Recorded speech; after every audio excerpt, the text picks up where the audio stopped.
Always so many things to click.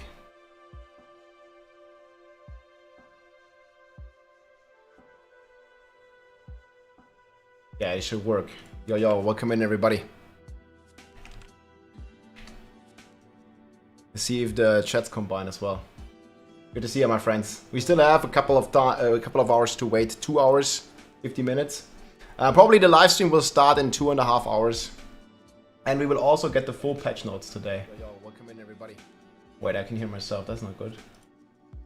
Okay, ayo. Okay, now it works. Yes. Okay, yeah, we also have the YouTube chat coming in. Nice. Blizzard, show mercy to the Barbs. Yes. We need this. Right after this, my friends. Key passives. So there's already some patch notes live here. There might still be changes to this though. This is like an early preview that we've gotten. Any expectation about the class list for Season 5? So I already have a tier list draft if you guys want to check it. Hi YouTube, yo, what's up everybody? So tier list draft is ready. I'm going to link this here. We will update this after the live stream today. We still have 2.5 hours until it starts.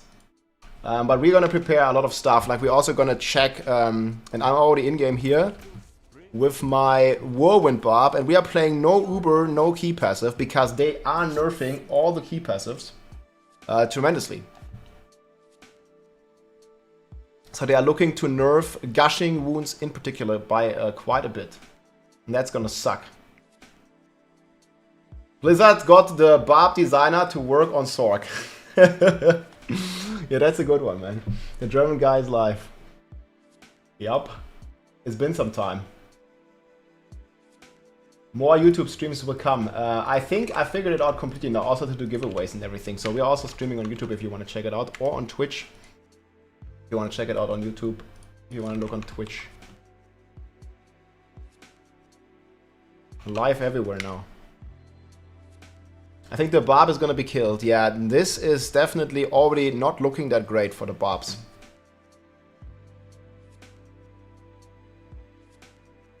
Barb can't always be God tier. Well, I beg to differ. Yes, we can.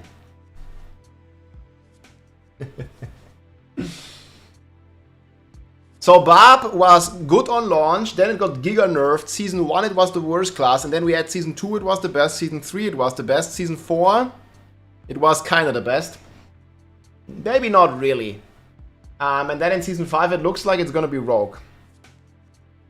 Hey Rob, Grüße, endlich wird mein Zauberer gleich stark wie alle anderen, let's go. Yeah, Sorcerer is getting some juicy buffs.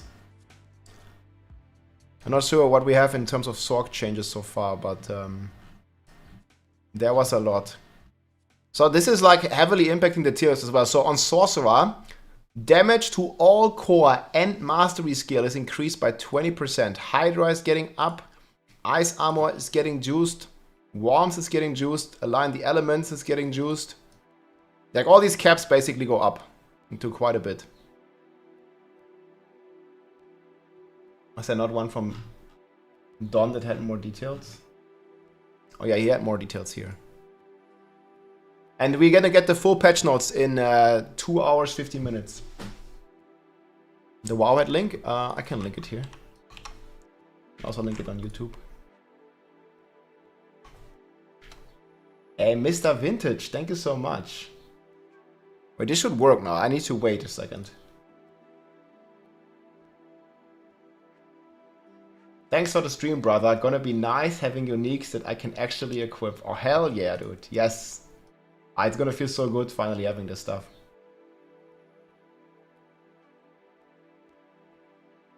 Yeah, it's like a little change on Hydra. Looks like they're buffing the several lucky hits by quite a lot. We'll see how all that's gonna go.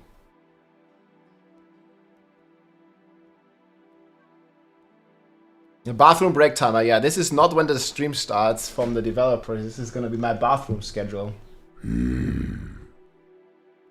Did you get the Wowhead link? Yeah. So tier list at the moment is looking like this, guys. I don't have any Barb build in S+. With these key passive changes, obviously this will keep changing, right? Like we will keep working, keep updating this. Like this is not gonna stay exactly like it is, right? Like there's gonna be more changes to it. Oh, now it works. Thank you so much, man. No, why it's a bit delayed. But that's just how it is. The oatmeal makers get very regular. Dude, I actually made some oatmeal for later. We're gonna eat oatmeal before the stream starts. Some good oatmeal, man. What class will be the most powerful? Well, to me, I have Rogue as the most powerful. But what do you think, chat? I think Rogue is gonna be very, very strong. Yeah, Black Razor here also, probably Rogue. If you tried Whirlwind Barb with the new Gushing Wounds. I'm in the game right now. If you want, I can show you a run. This is no Gushing Wounds. I'll show you, okay? Because we've already been theory crafting a little bit. There's also a planner for it already. So this is what we're playing right now. No bleed. This is the planner. I'm going to link it in both chats as well. Yeah, Sorc is getting some massive changes. It's looking really good.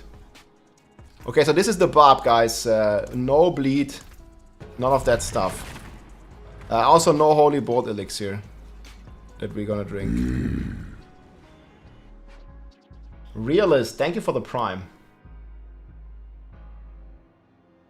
Chain Lightning Sorc? Yeah, who knows, man. Well, but how fast is Sorc doing this hundreds? Like, Barb didn't even have any bugs, dude.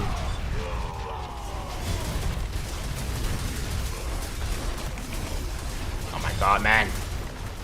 That guy's behind. Okay, it was supposed to go a little bit faster than that. Not even sure if I took my exploit. Oh yeah, you guys see, we lost some damage, but it's still gonna be very good. This is 100. 101.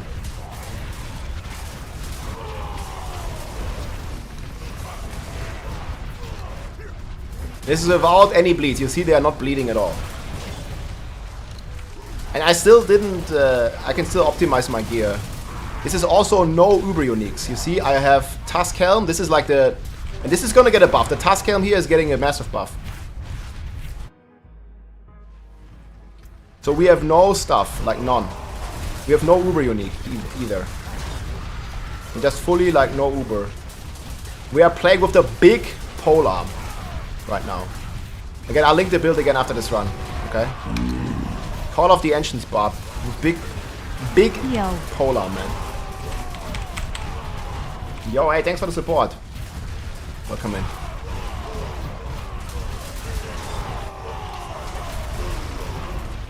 I don't even see shit. And nothing is bleeding is a bit unusual.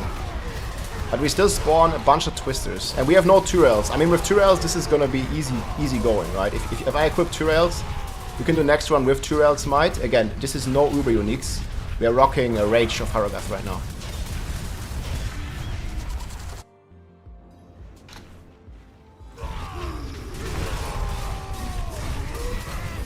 Yeah, the boss takes a little bit, as you can see, but it's still okay.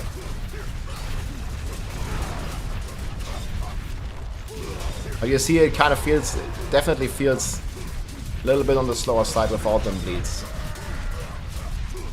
And down he goes. So that was like 2 minutes still. Oh, and we got double GA. Wait, that's actually good. Now what's this ring worth, chat? That's actually a pretty good ring. 6 crit, GA Vern, rollable, 925. That's actually a decent ring. Okay, yeah, but this is the build we currently play. So this is the no Uber, no bleed Whirlwind Barb. Yeah, this is gonna kill Duriel and all the guys, like, relatively quickly. I'm gonna try the Spiritborn, yeah, for sure, dude.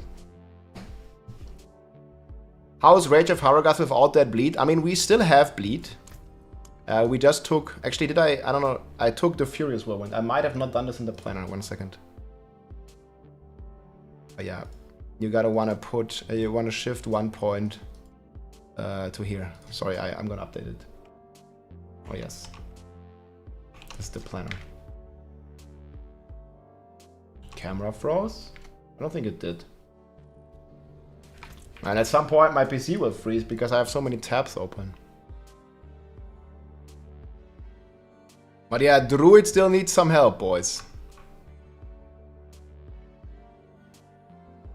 Yeah, I like the Call of the Ancients. It's gonna be really nice. We have a lot of patch notes here already.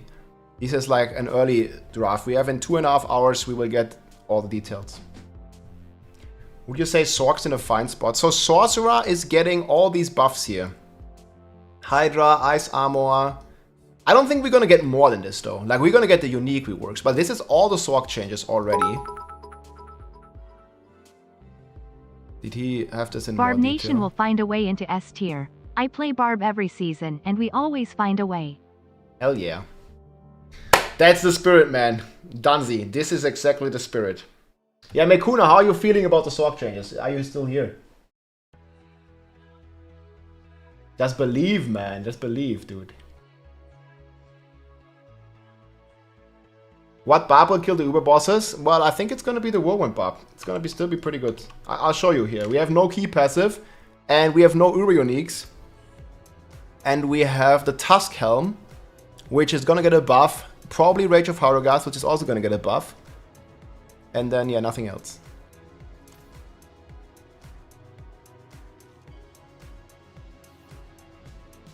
Barbarian Damage Nation, yes.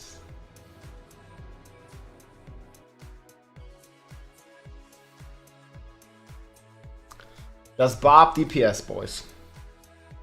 Maybe we got some cool unique changes. Yeah, okay, Mekuna, but how would you rate the builds here? Like right now. So Worms is like, yeah, that's kind of whatever. Splintering Energy. Damage increase from 25 to 40. What the fuck is even this? Lightning Spear. Yeah, Direct Bash is still looking extremely good. Axial Conduit. Staff of Lamb.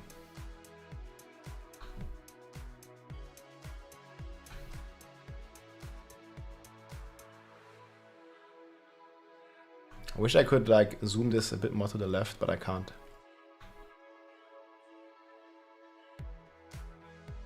Maybe we move the chat. Move the chat like here. Probably also the best for the dev stream. We can go like this, so you see more.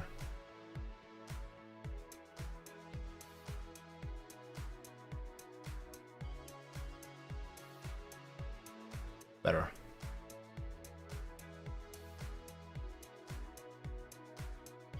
Lightning Spear is bugged. Might be.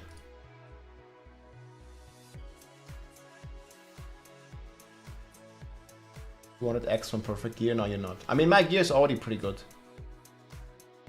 Like, especially like once or twice having GAs is not that crazy. Yeah, I need to change the Streamlab bots here. Do that later. Hi Rob, Ziva possible in Season 5? Yes, it is possible. For sure.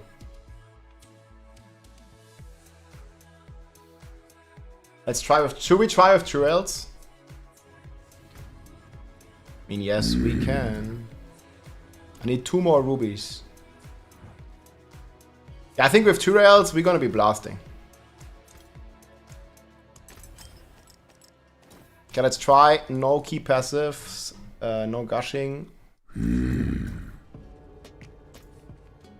Can't wait for Season 5. Yeah, now we'll have to spam the button though. Hell yeah, we believe in Rob. Rob, I like your gameplay. Claudio, what's up, man? You better make Razor Plate nutty. Yeah, make Razor Plate great again. I think I'm gonna have to go Rogue to start with. Yeah, Rogue is looking very good. Rogue is looking really strong.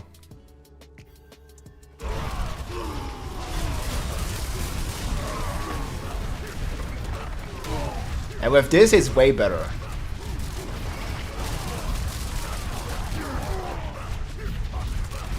But this is also gonna be a bit unrealistic.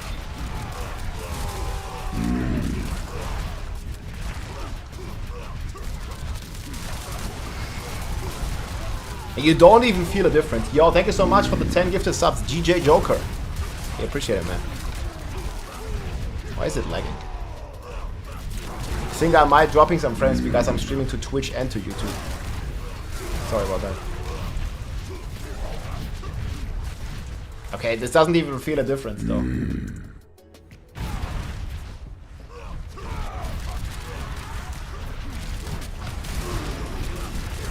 See, no bleeds. Well, the boss will still be a bit more tough. 200 tabs open, why is it lagging? Google Chrome eating rum again.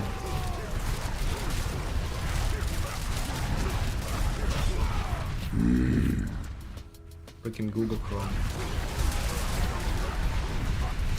Hey, Barb Nation, let's go. But this is no bleeds, no nothing. Oh yeah, Whirlwind's still looking pretty juicy. Look, he's not bleeding.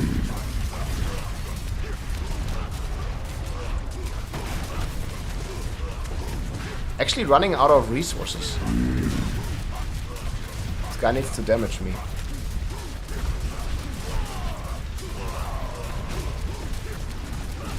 And boss damage is still a little bit of a problem. Like, we're not gonna be able to kill bosses fast with this.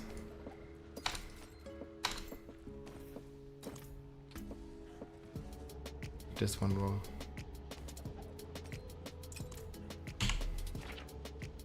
Critical ad alert or red alert. Best streamer ever. Thank you, Rob. Yo, thanks, man. Barb Nation, dude. So strong. Only doing 2 million damage. I mean, we can do some Uru bosses. I think it's gonna be more fair sticking with this one though, isn't it? Rob, I lost my 100 hardcore character badge to Uber Lilith the other night. RIP, giant killer. Dude, man, you'd have been perfect to be hunting those grasshoppers. I think I have the command here now as well. Do I not? Yeah, there it is. Yeah, you can see the grasshopper fight, man. Dude, it was a duel. Welcome to the Sorc world, no damage. What key passive? Dude, they're all bad.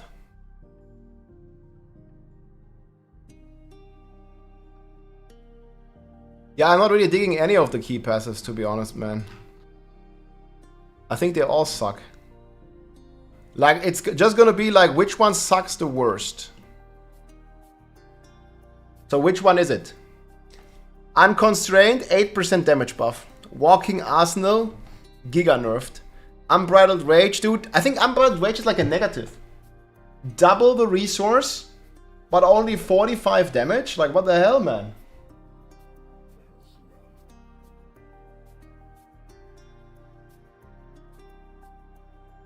And then the Gushing Wound changes. A patch is gonna be in 5 days, guys, on Tuesday. We're only gonna get the full patch notes.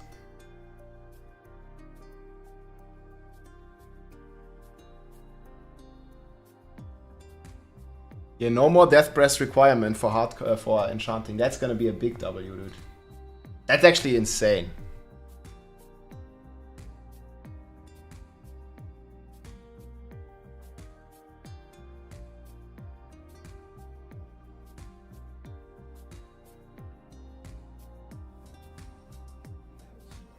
Unbridled is fine. No, it's 45. It's double resource. It still costs 100% more fury, but you're only getting 45 damage. It's like nothing.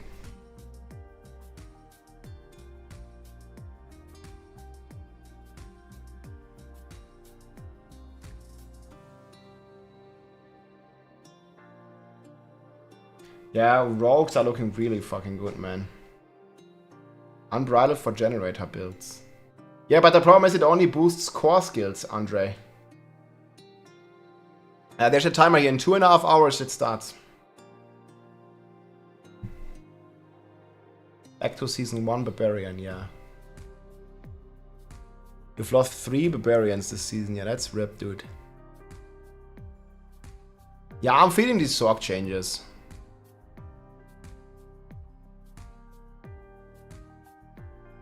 Uniques. Conduit fixed an issue where the explosion was dealing much less damage than intended.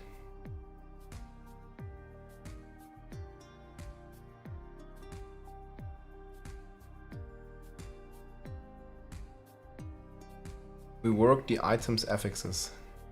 Yeah, blue raw is gonna be really good, man. Damaging an enemy has an up to 30% chance to form an exploding ice spike, dealing 4k damage. Triple this chance the enemy is frozen. Yeah, this might be like an insane new Sorc meta build, yes?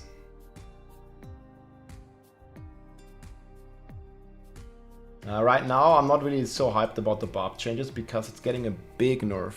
And I don't like it. I mean, who likes to be nerfed? I think they should have just buffed every... Like, even the Necromancer is getting a nerf, right? The pets are getting a nerf.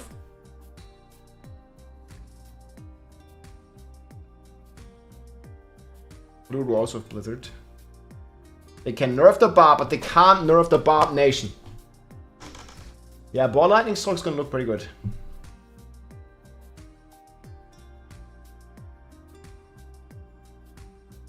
Yeah, why nerf the pets? That's exactly my thing. Like, why nerf the key passives? They had these interviews where this... I mean, on Gushing Wounds, I agree. But, like, why work Walking Arsenal? Like, why nerf those? I hope they're gonna go into it in the dev stream. Or it's gonna be good for Q&A. Like, I understand Gushing Wounds. But what I don't understand is these nerfs. It doesn't make any sense. Especially these two. Like, I mean, what the hell? Season 5 hype nerf Barbarian all the way. Hype nerf Barbarian. Nerf Barbarian, dude. Oof.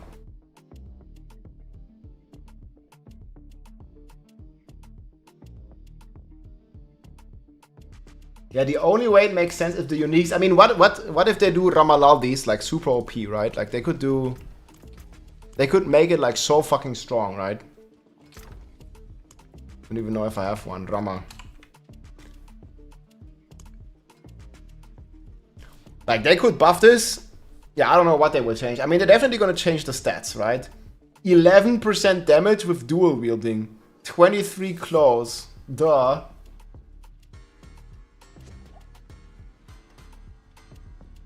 They could buff this to like 0.6 or something. Maybe even more. Hey everybody, we're going to let you all have fun in Season 5, except Barb's. No power for you. Well, Barb was flying too close or spinning too close to the sun. Meanwhile on Rogue, +2 exploit, Rogue only, 100% chance to dodge nerfs. Yeah, rework Ramalalis might be insane. I'm also really hoping for some good alternative to Tusk Helm. Being a lot stronger. Because, I mean, it's like super outdated, man. 20 damage to Berserking. Like, what the fuck? The secondary even is kind of okay. 15x. 2 Fury, that's nothing. And then they should buff the cooldown as well. I mean, the new Shaco, guys. The Harlequin's Crest. Is gonna have 50% cooldown. 50. Like 5-0. Barb question, when you don't put basic skill on your bar, what is your primary rage generator? Most likely it's just Rallying Cry. You can also use an aspect, like right now I have a Starlight Loop, Mr. Vintage. But mainly, especially on Whirlwind, you're also getting just Fury when you're hitting the enemies. You see here the first bullet point. Gain 1 Fury each time Whirlwind deals direct damage to an enemy, or 4 Fury against elites.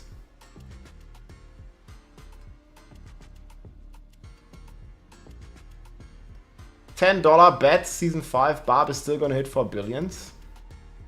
Most likely. So most likely we will also rock like a Whirlwind Barb like this. Is the new planner already. 50% CDR from one item. Yeah, it's nuts. We need more of these.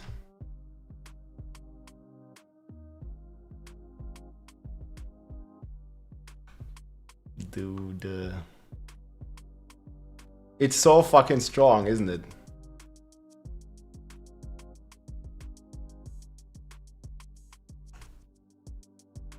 Yeah, it's gonna be my bowel movement time here, and then the Campfire Chat starts.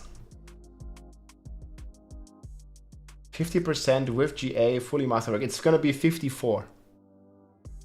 54% CDR. That's gonna be wild. Like you triple masterwork it, you get a greater affix, triple masterwork, bam.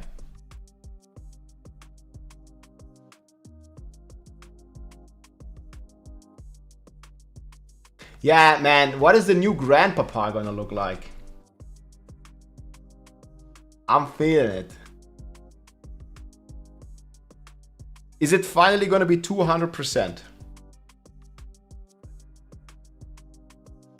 That'd be so sick, man. It can enable so many other builds. Oh, hell yeah. Master working is gonna get changed. Okay, we don't know. Are you hoping for that? Okay. And also Tyrell's Might.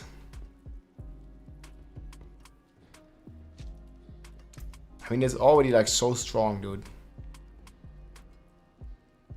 Only here to get even stronger. Le Grand Papa, G Papa. I mean, I have a few. Look at all these shakos.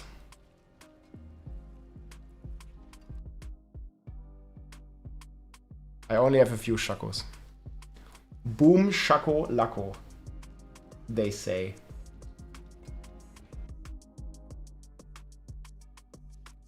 Class balance changes. We're gonna get the final ones in 2.5 hours. This is just like a preview. You wanted to see Necromancer.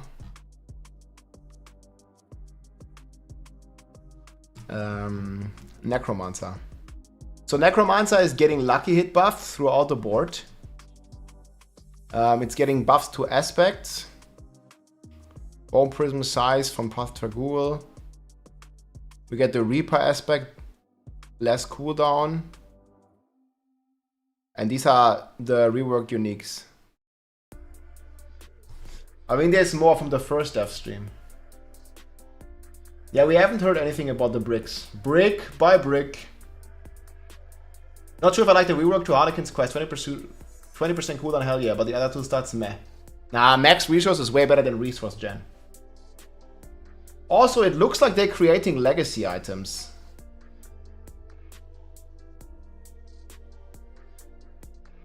Unconstrained is an 8% buff, yes. Well, the thing is, unconstrained, it also gives you the berserking duration increase, right?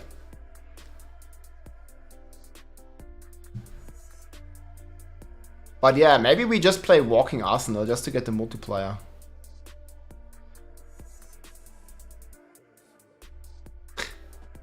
Man, it's just like, I'm reading this and I'm just dying, dude. Like, why? It doesn't make any sense, man.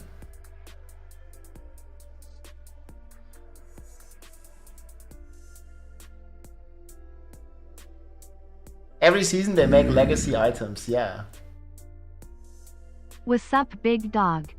Hey yo, it's Milo. Welcome in, man. GG.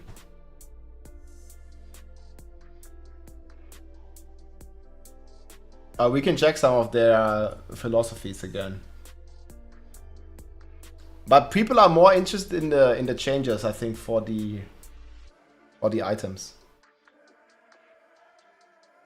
And class balance. I'm not even that much interested in the season theme. I'm more interested in the balance changes. Because the Infernal Hordes just doesn't excite me. I'm like, yeah, it's gonna be okay. It's probably gonna be rewarding. But I'm not really excited for it, you know? I'm more excited for the new builds and the new uniques. You know what I mean?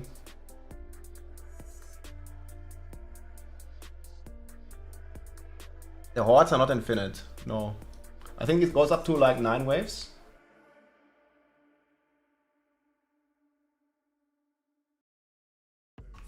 This is for the Infernal Hordes. The class balance final stuff is gonna be in 2 hours. Oh yeah. We're also rocking on YouTube and Twitch now. Well, as long as my German internet can handle it. But at the moment it looks pretty okay. Man, the weapon. This is like the new transmogs that you get. You can do this This is probably a Ramallaldis. It's odd season. Yeah. I don't know how true that is, but maybe. RIP Bash Barb, Season 5. Look what it did to my boy. Yeah, Bash is divided by 5. But it still looked pretty strong. I do have it clear here. Wait, I'll show it to you. We did play this on the PTR. But maybe there was something bugged. There may have been some bug stuff, but look at this. This is Bash Barb.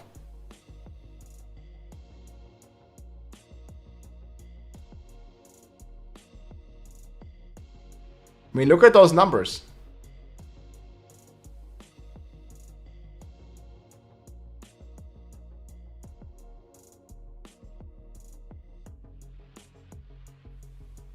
They're getting smashed. This was the setup we played. So we played Crown of Lucion.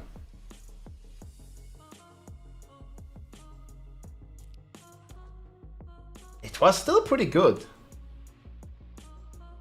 Maybe it's the shot of Viranthiel. Yeah, maybe.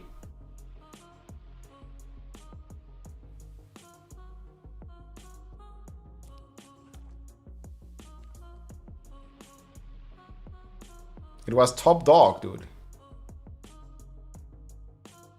Yeah, Temper Manual just gone. I don't know why, dude. That was crazy to me.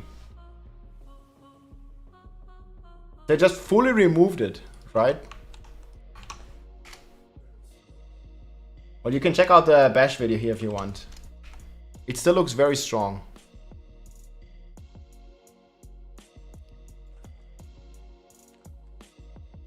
(11 AM PDT). Is this in 2 hours? Yes? 2.5.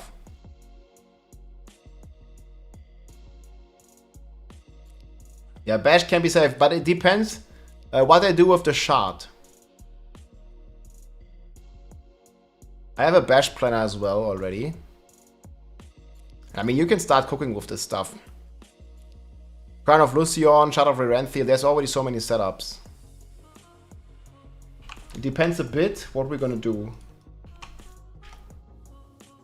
But yeah, the shard is insane.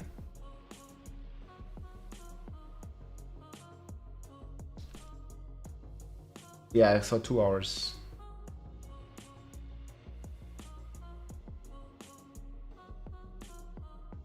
Pepper vanish. I'm trying to remember one of your videos, but it's true, correct, that Shard of Viranthiel unique reduces pain gorgers. Well, it doesn't reduce it, but it doesn't buff it either. So Shard of Viranthiel with pain gorgers does not work properly. But again, this was on the PTR. I reported this. Hopefully it's gonna get fixed. We don't know. There were several things that don't work with pain gorgers. Like many things that didn't work. Many. Not only this. Pain gorger, like half the items don't work with it. And it's completely misleading and you just need to know. Yo, Sorc is gonna use the Nutcracker. Let's go, dude. Yeah, I think we'll have plenty of fun with the Infernal Hordes. But yeah, for how long are we gonna have fun with it?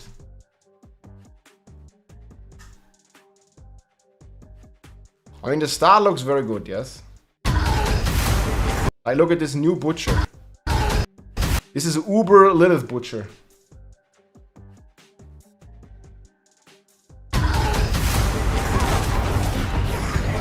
We've been saying this whole time that hell is coming. Now, hell is here. The intro hypes me.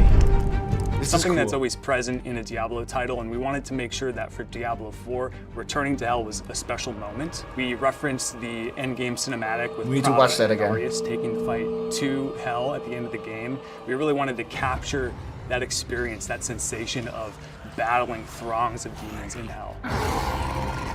In the Infernal Hordes, I'm going to go into this mode, battle waves of demons, and be able to kind of change the shape of the game experience as you play it. Those of you who have joined us since base game and throughout the seasons will have noticed that we have this phenomenon in the world that's going on called hell tides. Some of you might have noticed that hell tides have been getting a lot worse lately. And now hell is able to pierce the veil that's holding hell back from fully invading I mean, this just looks so cool. Sanctuary and starting to take root in Sanctuary. And we started by asking ourselves some questions. What's the Helltide? What is the state of Sanctuary right before the Vessel of Hatred happens? How has Hell changed now that Mephisto isn't there anymore? What are the demons up to? Where is Mephisto? Does he have anything to do with this? Or is this just hell rising of its own accord as the prophecy proclaimed? And so we thought to ourselves, how can we make Mephisto is a dog. things even worse for the people in Sanctuary? In this season, you'll very much get to dive into those mysteries. I think the Andy Rogue is gonna get a buff gauge because they are buffing all the Uber uniques. It seems like, or the Mythic uniques. With some unlikely allies, and really get to the bottom of what's happening. So in this season, we play a lot with the notion of the enemy of my enemy is my friend. How far would you go to save Sanctuary, to save your world? What price would you pay? Would you sacrifice your soul for this? You're gonna meet a guy named Lochran, who at first seems sort of usual, but you're gonna quickly realize that something is off, that something is a little strange with this guy. So Lochran and Estelle are your allies, and they're going to Something help is you off. return to Hell. Both of them are experts in demons, and they're going to use that knowledge to help you return to Hell and become more powerful to be able to battle the Infernal Hordes. Hell yeah. Now this portal looks like, guys, we have the full quest Become and more already powerful recorded. to We can check this later as well. be able to Into battle Hell. the Infernal Hordes. The Infernal Hordes is a new endgame activity in Diablo 4. It's primarily a wave-based activity. You're going to be fighting wave after wave of demon forces in Hell. So if any of you have ever played wave-based gameplay before, you'll know that things escalate. We've got meteor strikes and all sorts of things. Things that go try to keep crazy. you on your toes.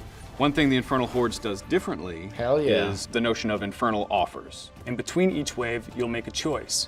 You'll be granted an infernal offer, and by choosing one of 3 of these offers, you're going to change the game mode in some way, a positive and Bring a back negative. Charge Barb. Oh, hell yeah. Imagine from the depths of hell, these hands rise out and offer you both a boon and a bane, a kiss and a curse. And this is a temptation 2 hours, that the yeah. Fell Council is making to you. And in this temptation, you're offered more power, but that power comes at a cost. And so you get to choose, which temptations you're going to pursue during your infernal run, and then customize your experience. We from shall there. not be tempted. One of the guiding principles of this game mode is replay. It's an in-game mode that we want to make sure you're playing over and over again. So we really wanted to create a broad set of enemies for you to I mean, as long as there's good density and good rewards, which it seems like they're fixed, right? We're gonna play this over and over again. fight during this mode. Season 5 starts in 5 days, guys. So right now, it's Thursday, and it starts on Tuesday. We have more damage on Tuesday, and the season always starts on a Tuesday.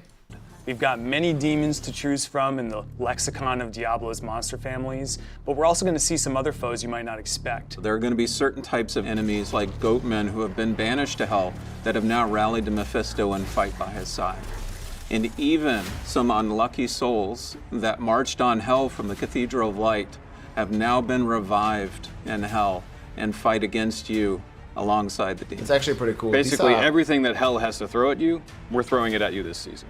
The Infernal Hordes has been built with Oh man, look. This looks so cool. This is one of the new transmogs, yes? Yo, look at this. Has to throw at you, we're throwing it at you this season. The Infernal Hordes has been Man. built with multiplayer in mind. Those are the boys, dude. Yeah, that looks really cool, guys. That looks really fucking cool. Yes, we need more like this. No, it looks really cool. Wait, it doesn't look that cool on a Druid. I think we only seen it on a Druid here. Actually, that's not a Druid. But here, just imagine this on a Barb. What do you mean? It's fucking sick. No, wait, this is not pay to win. This is from the Battle Pass or something, right? Yeah, okay, I'm not gonna pay 40 bucks for this shit. It looks cool, but not 40 bucks cool. Maybe like 10. This one's from the shop. How do you know? Now, I hope you have some way of unlocking this by playing. Yo, my boy SW Edits, what's up? It's free? Yeah, we don't know. Rob, are you going to be Spiritborn Nation once the expansion pack drops? I think so. Spiritborn felt really good when I played it. Ah, he's paid. Fuck, dude.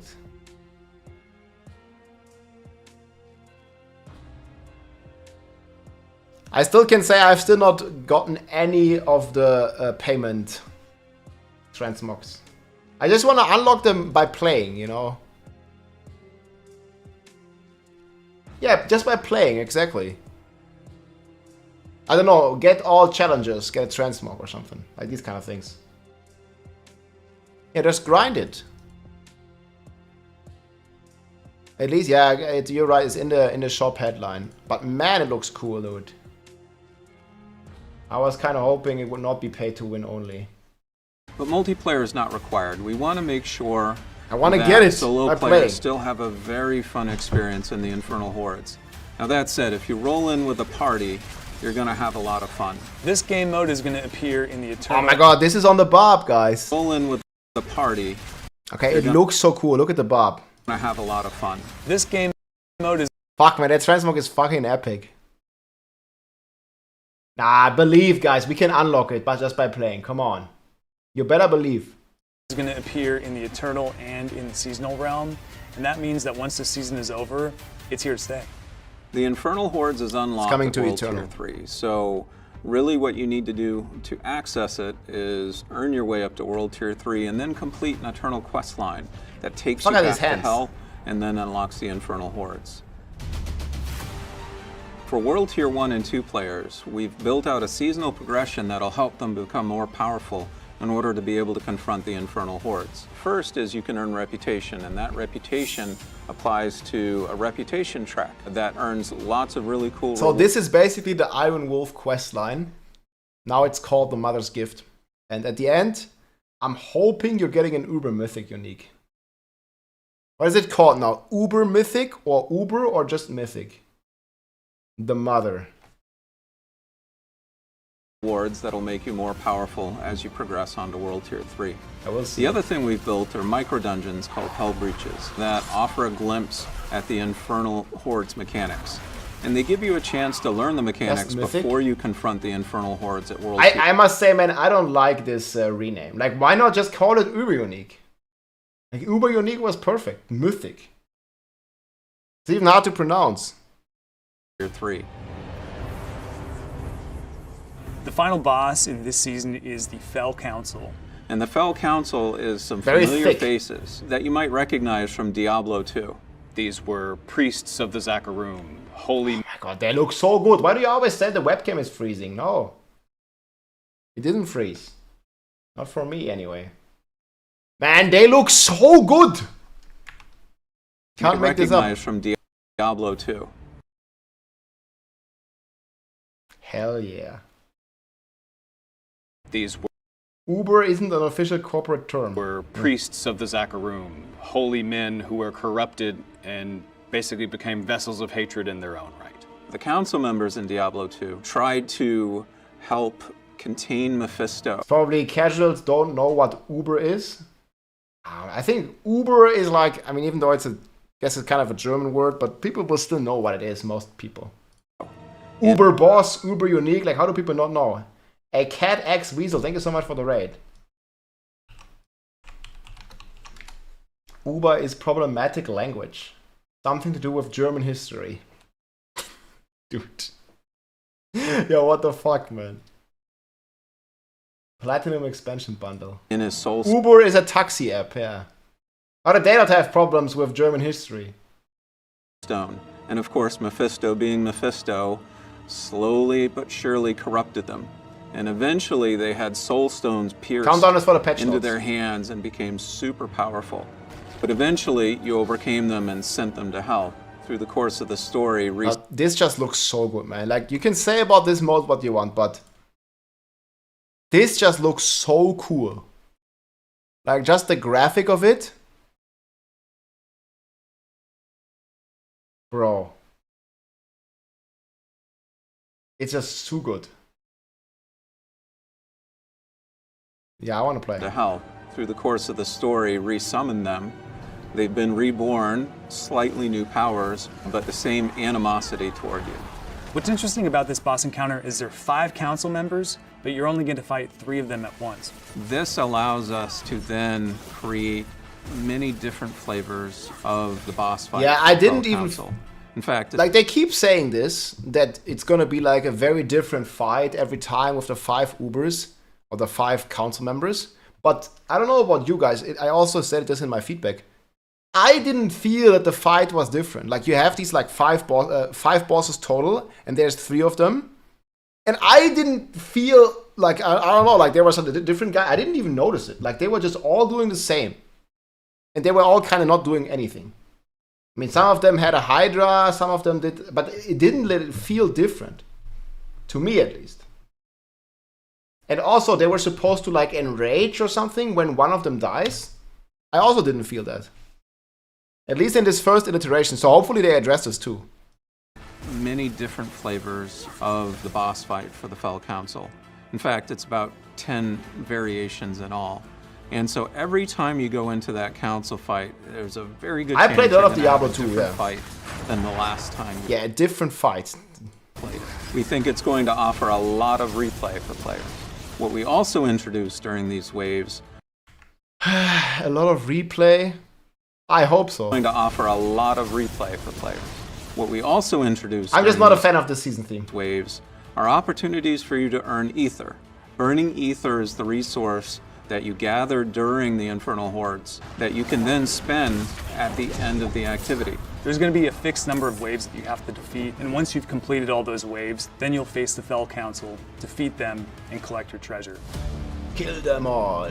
So upon defeating the Fell Council, the spoils of hell will spawn, and then you consume your burning ether in opening those chests. Now, the trick is, when you are playing through these waves, that's your opportunity to earn as much ether as you can. Different events are going to spawn all throughout the waves, around the periphery of the arena, and it's your job to try and defeat as many of those events as possible to try and gather up all the ether you can.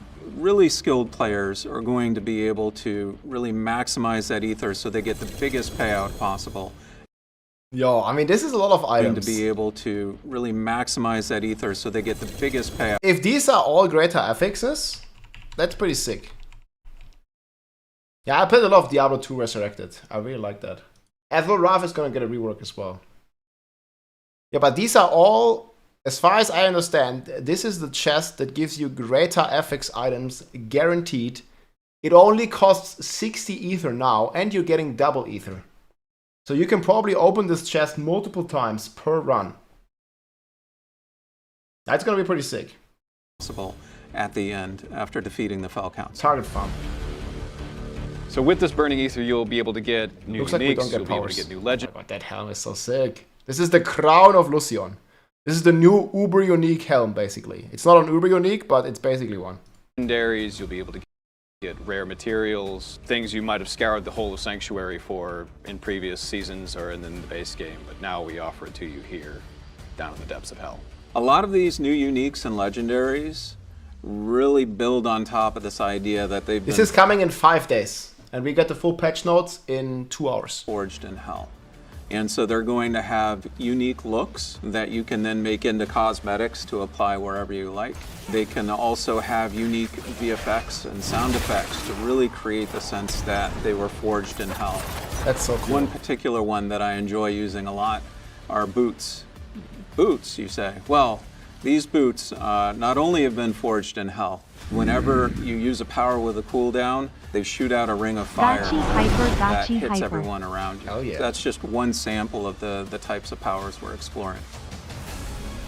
So death in the Infernal Hordes is quite a big deal. You're returning to the realm of hatred where Mephisto was born. Like, this has to be a big deal. In the Infernal Hordes, it's a lot like Nightmare Dungeons. You only get a fixed number of revives in order to be able to get to the end of your run. So at lower difficulties of the Infernal Hordes, you'll get a number of revives shared between your party, but at higher difficulty levels, the game is going to start taking away those revives, and that increases the stakes that you have. If you die too much, you'll be ejected from the mode.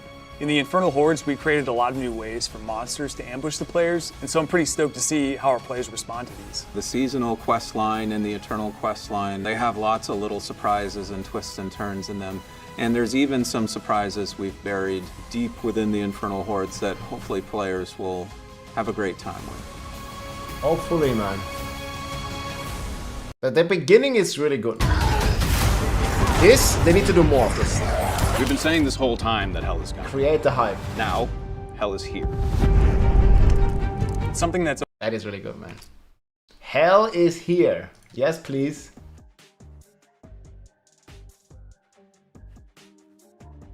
Season of the Infernal Hordes. Not the patch notes. Should we make a poll, guys?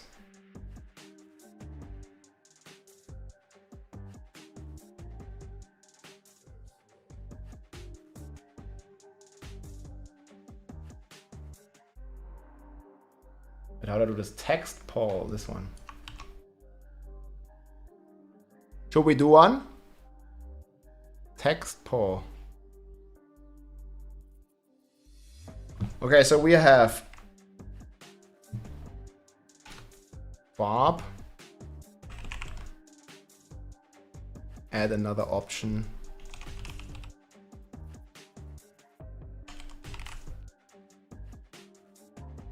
You can vote on your starter class.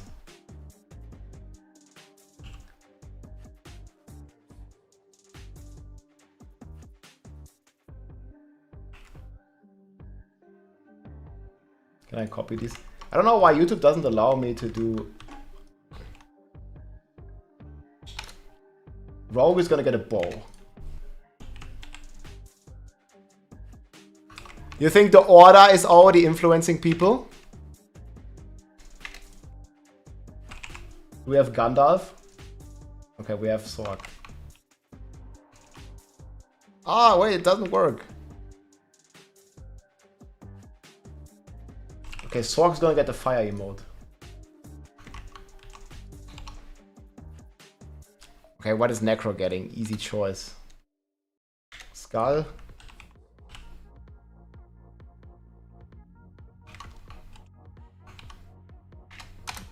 And Druid, bear or wolf?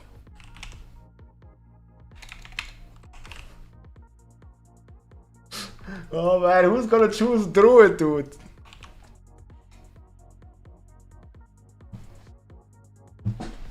Druid's gonna get a cheese. Sorc should have lightning.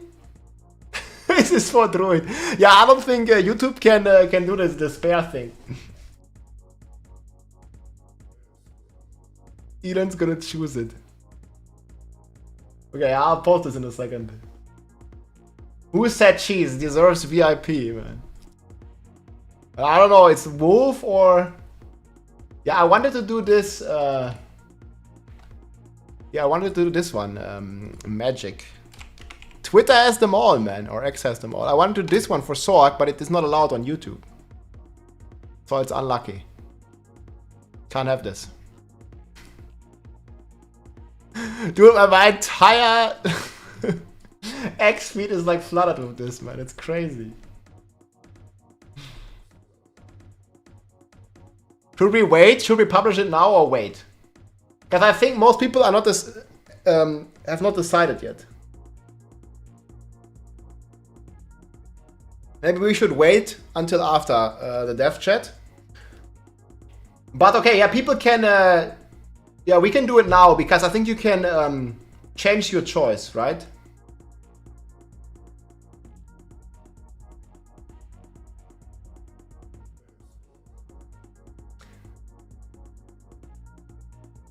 Now you can change your choice. You can change your choice. I'm gonna post it. Does it work? How can I share this? Wait, why can I not poll? How can I share this post? Okay, here we go. Wait, can I choose? Why can I not vote? Hello? I'm being discriminated. Wait, I'm gonna check this on my phone. Man, my opinion doesn't matter or what? Yo, guys. And we can also do one on X. But let's do the one on X after. Okay, we're gonna do YouTube now and X after the stream. I can't vote in my own poll. What the hell? Okay, we're gonna have F5 this though.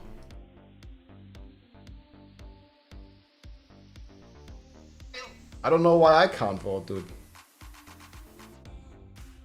Hey, everybody. It's rigged. Community. Okay, I'm gonna vote on my other account. No, you can change it. You can change it.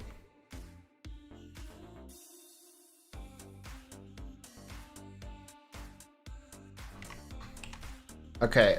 Pin your Season 5 starter class. Can I pin this on YouTube as well? Hey guys, poll now.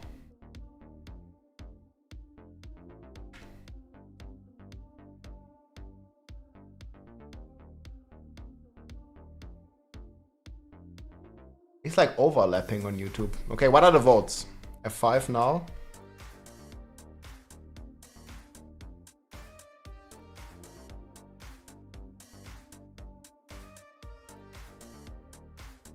Yo, what?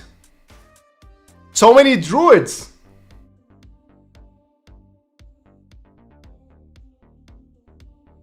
Yeah, I pinned it on YouTube too. How is there so many druids?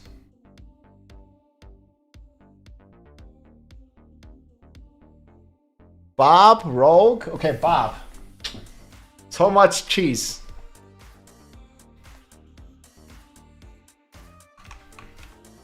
Rogue is gonna blast. I think Rogue is gonna be sick as well. Well, I made my vote, guys, but I made it on my phone, so it's anonymous. For now, anyway.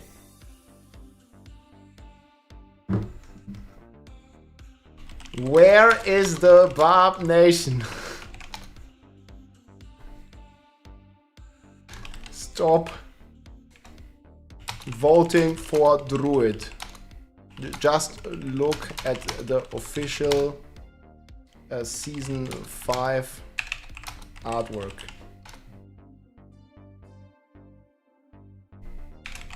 Mao. No influence. Waiting for the patch notes. I'll go for Druid. This guy gets it. Everyone's voting Druid, man. What the hell? Should run it again. Yeah, we'll run another one on X after the stream, okay?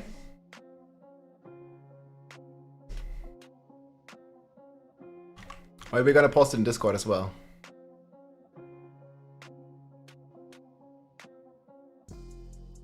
We're gonna post it after the stream. I think it makes the most sense to link it after the stream.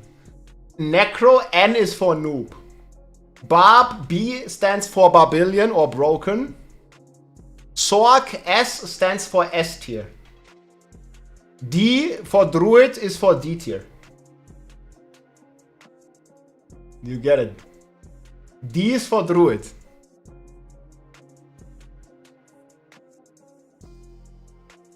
It's always present in a Diablo title, and we wanted to make sure that... Man, but we need more of this. We've been saying this whole time that hell is coming. Now, hell is here. D is for D tier, man. We have no H class for hell. Yeah, true that. Sorcerer out the gate. Yeah, vote now.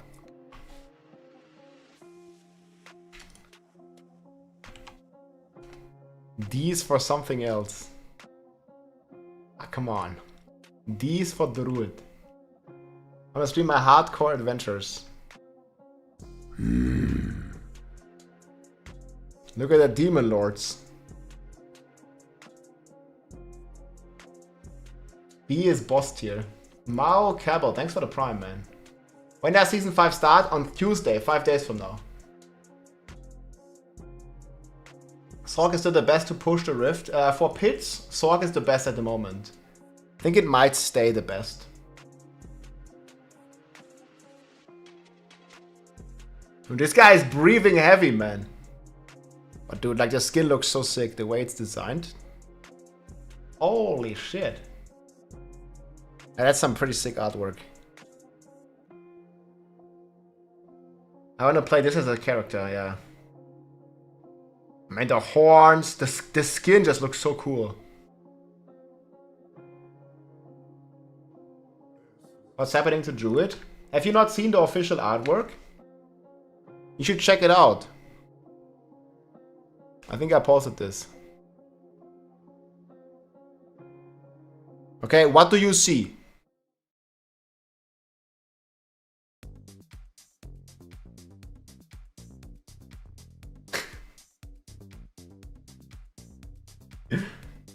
I could use some assistance.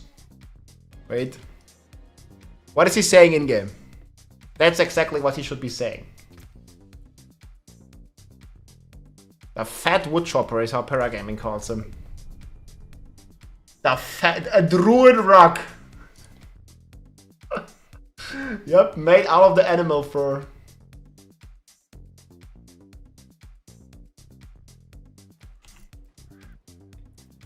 I could use some assistance. This is perfect. I need help. I need help. I could use some assistance. Aid would be welcome. Yeah, I man. need help. Aid would be welcome. Like, hello? I'm gonna be reborn as Spiritborn.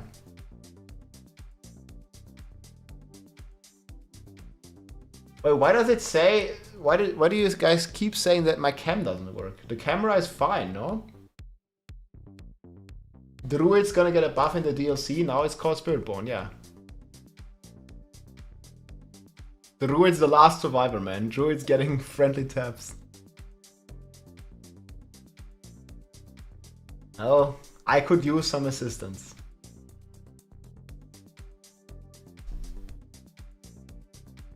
Five-second freeze.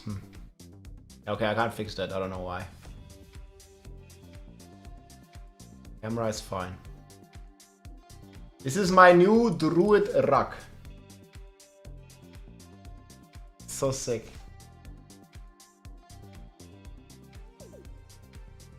That's what we need. Guys, 1 hour, 50 minutes. Druid has to call for help because they are D tier. They certainly are, man.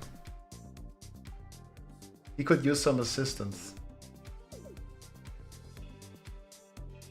Okay, well, we can go through this early notes here from the top, I guess.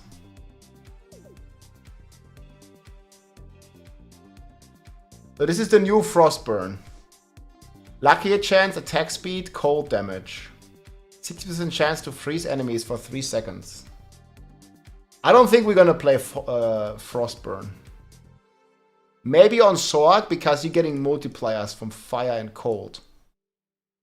Then we have Flicker Stab with a double implicit. Flicker Stab attacks reduce evade cooldown by 2.5. You know, normally it's 1.5. That's pretty good. Now this one legit we might play. I mean, this one on the Sorc is gonna be insane.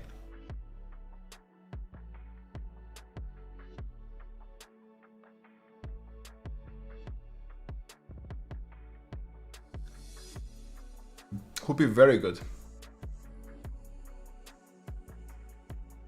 Fist of Fate also with more than 8 crit chance for some reason.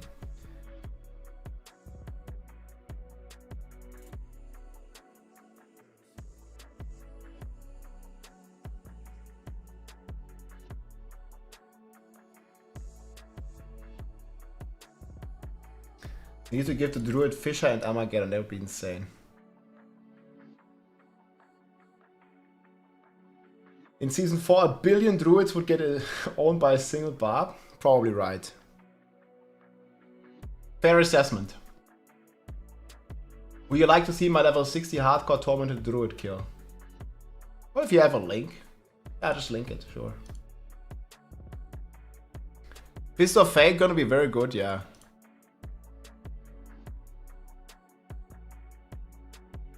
Random crowd control effect.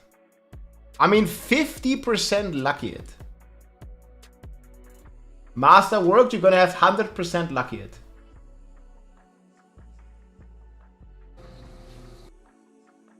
But you're in a party with another guy?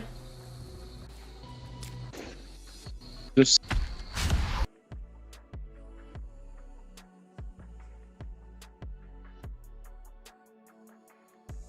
Ides of Gushing Wounds. Barb just too strong, man.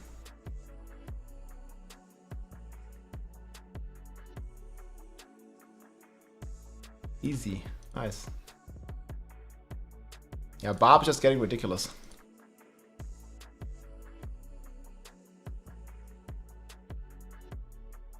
Druid will rock. Yeah, I think so as well. The AK-47 build. I think that one is gonna be pretty sick. Tapping out. With Flicker Strap, Frosty Stride will shine again. Yeah, potentially. No, the YouTube link will be there in an hour or so. They usually start half an hour before.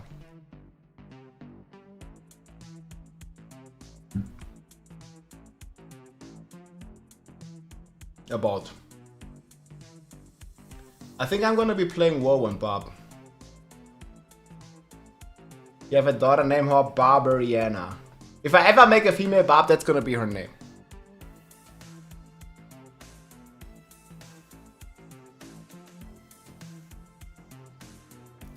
I could use some assistance. Aid would be welcome. He's one with nature, dude. I could use some assistance. Aid would be welcome. Why is he so shy? I need help. Wait, it's dead. I need help. I could use some assistance.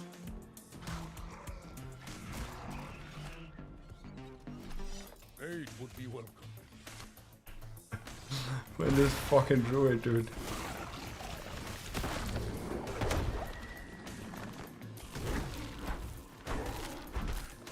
Big deeps. I need help. Follow me. Aid would be welcome. I could use some assistance. I don't know why, but this bear just looks stupid. Aid would be welcome. Goodbye. I could use some assistance. He didn't even bring the cheese, dude.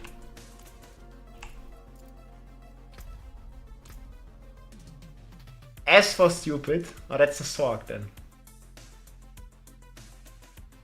That's gotta be the Sorc, dude.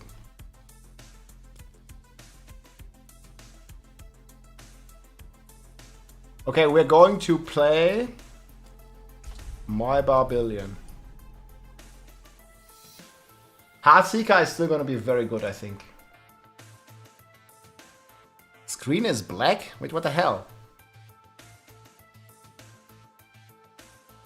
Well, if it's black here, could work.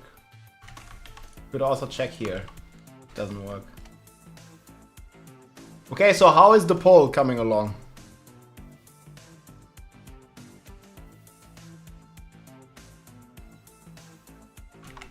Guys, here's the poll. Yo, so many barbarians. Yes! 33% are in the Barb Nation.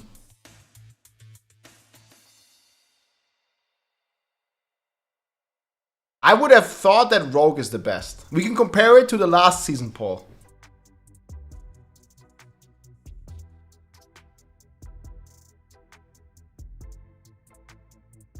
Man, I don't know, after the patch notes, guys, the Barb enthusiasts are gonna go to another class. That's kind of what I'm thinking. Hey, Voldemort, you can, if you want, you can support with Prime. Connect your accounts for free. If you already have Amazon Prime, you can connect it with your Twitch account and you can support for free, no ads.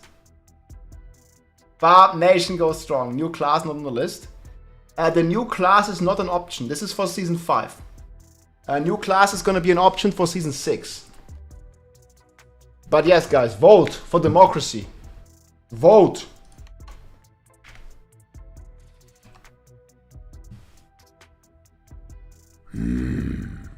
Dude, why is no one starting Necro? It's literally reversed almost. Last season, nobody wanted to play Rogue, and everybody wanted to play Necro. I think we had 40% Necro. What the hell happened?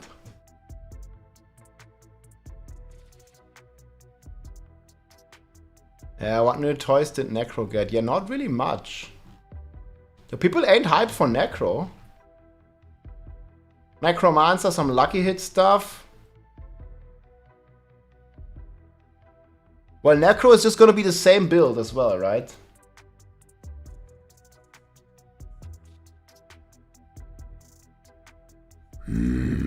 Monkey on keyboard. Well, better monkey than cat on keyboard.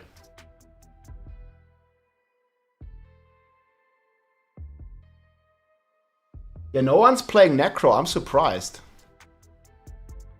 I thought Druid would be the least played. But it's Necro. Like, Druid has AK-47, yeah. I mean, Druid ain't that bad. Druid hype. And I thought, obviously, like, there's a bias towards Barb in my community or in our community. There's always a bias, right? Like,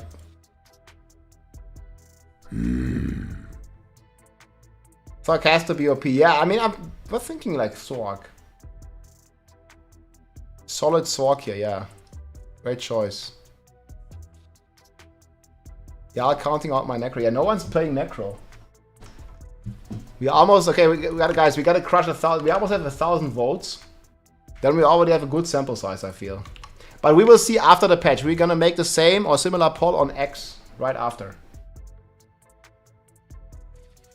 Yeah, we already basically have 1,000 votes already. Damn, man. 8% of players Necro. That's wild. I thought there would be way more.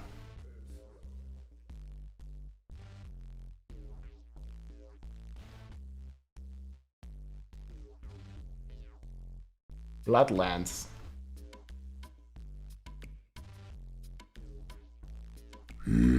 Yo, Voldemort. Hey, thank you so much for supporting the Barb Nation with 10 gifted subs. GG, man. I appreciate it, man. Sick, yo. No more ads for people. Boom shakalaka. Thank you. And Toxa, thank you for the prime too. I'm doing Necro because I didn't do one this season. Yeah, I mean, this season it was much stronger. Did they even say what they were gonna change? Wait, guys. Did they say what they're gonna change? They said something about the Necro class balance already last time, right?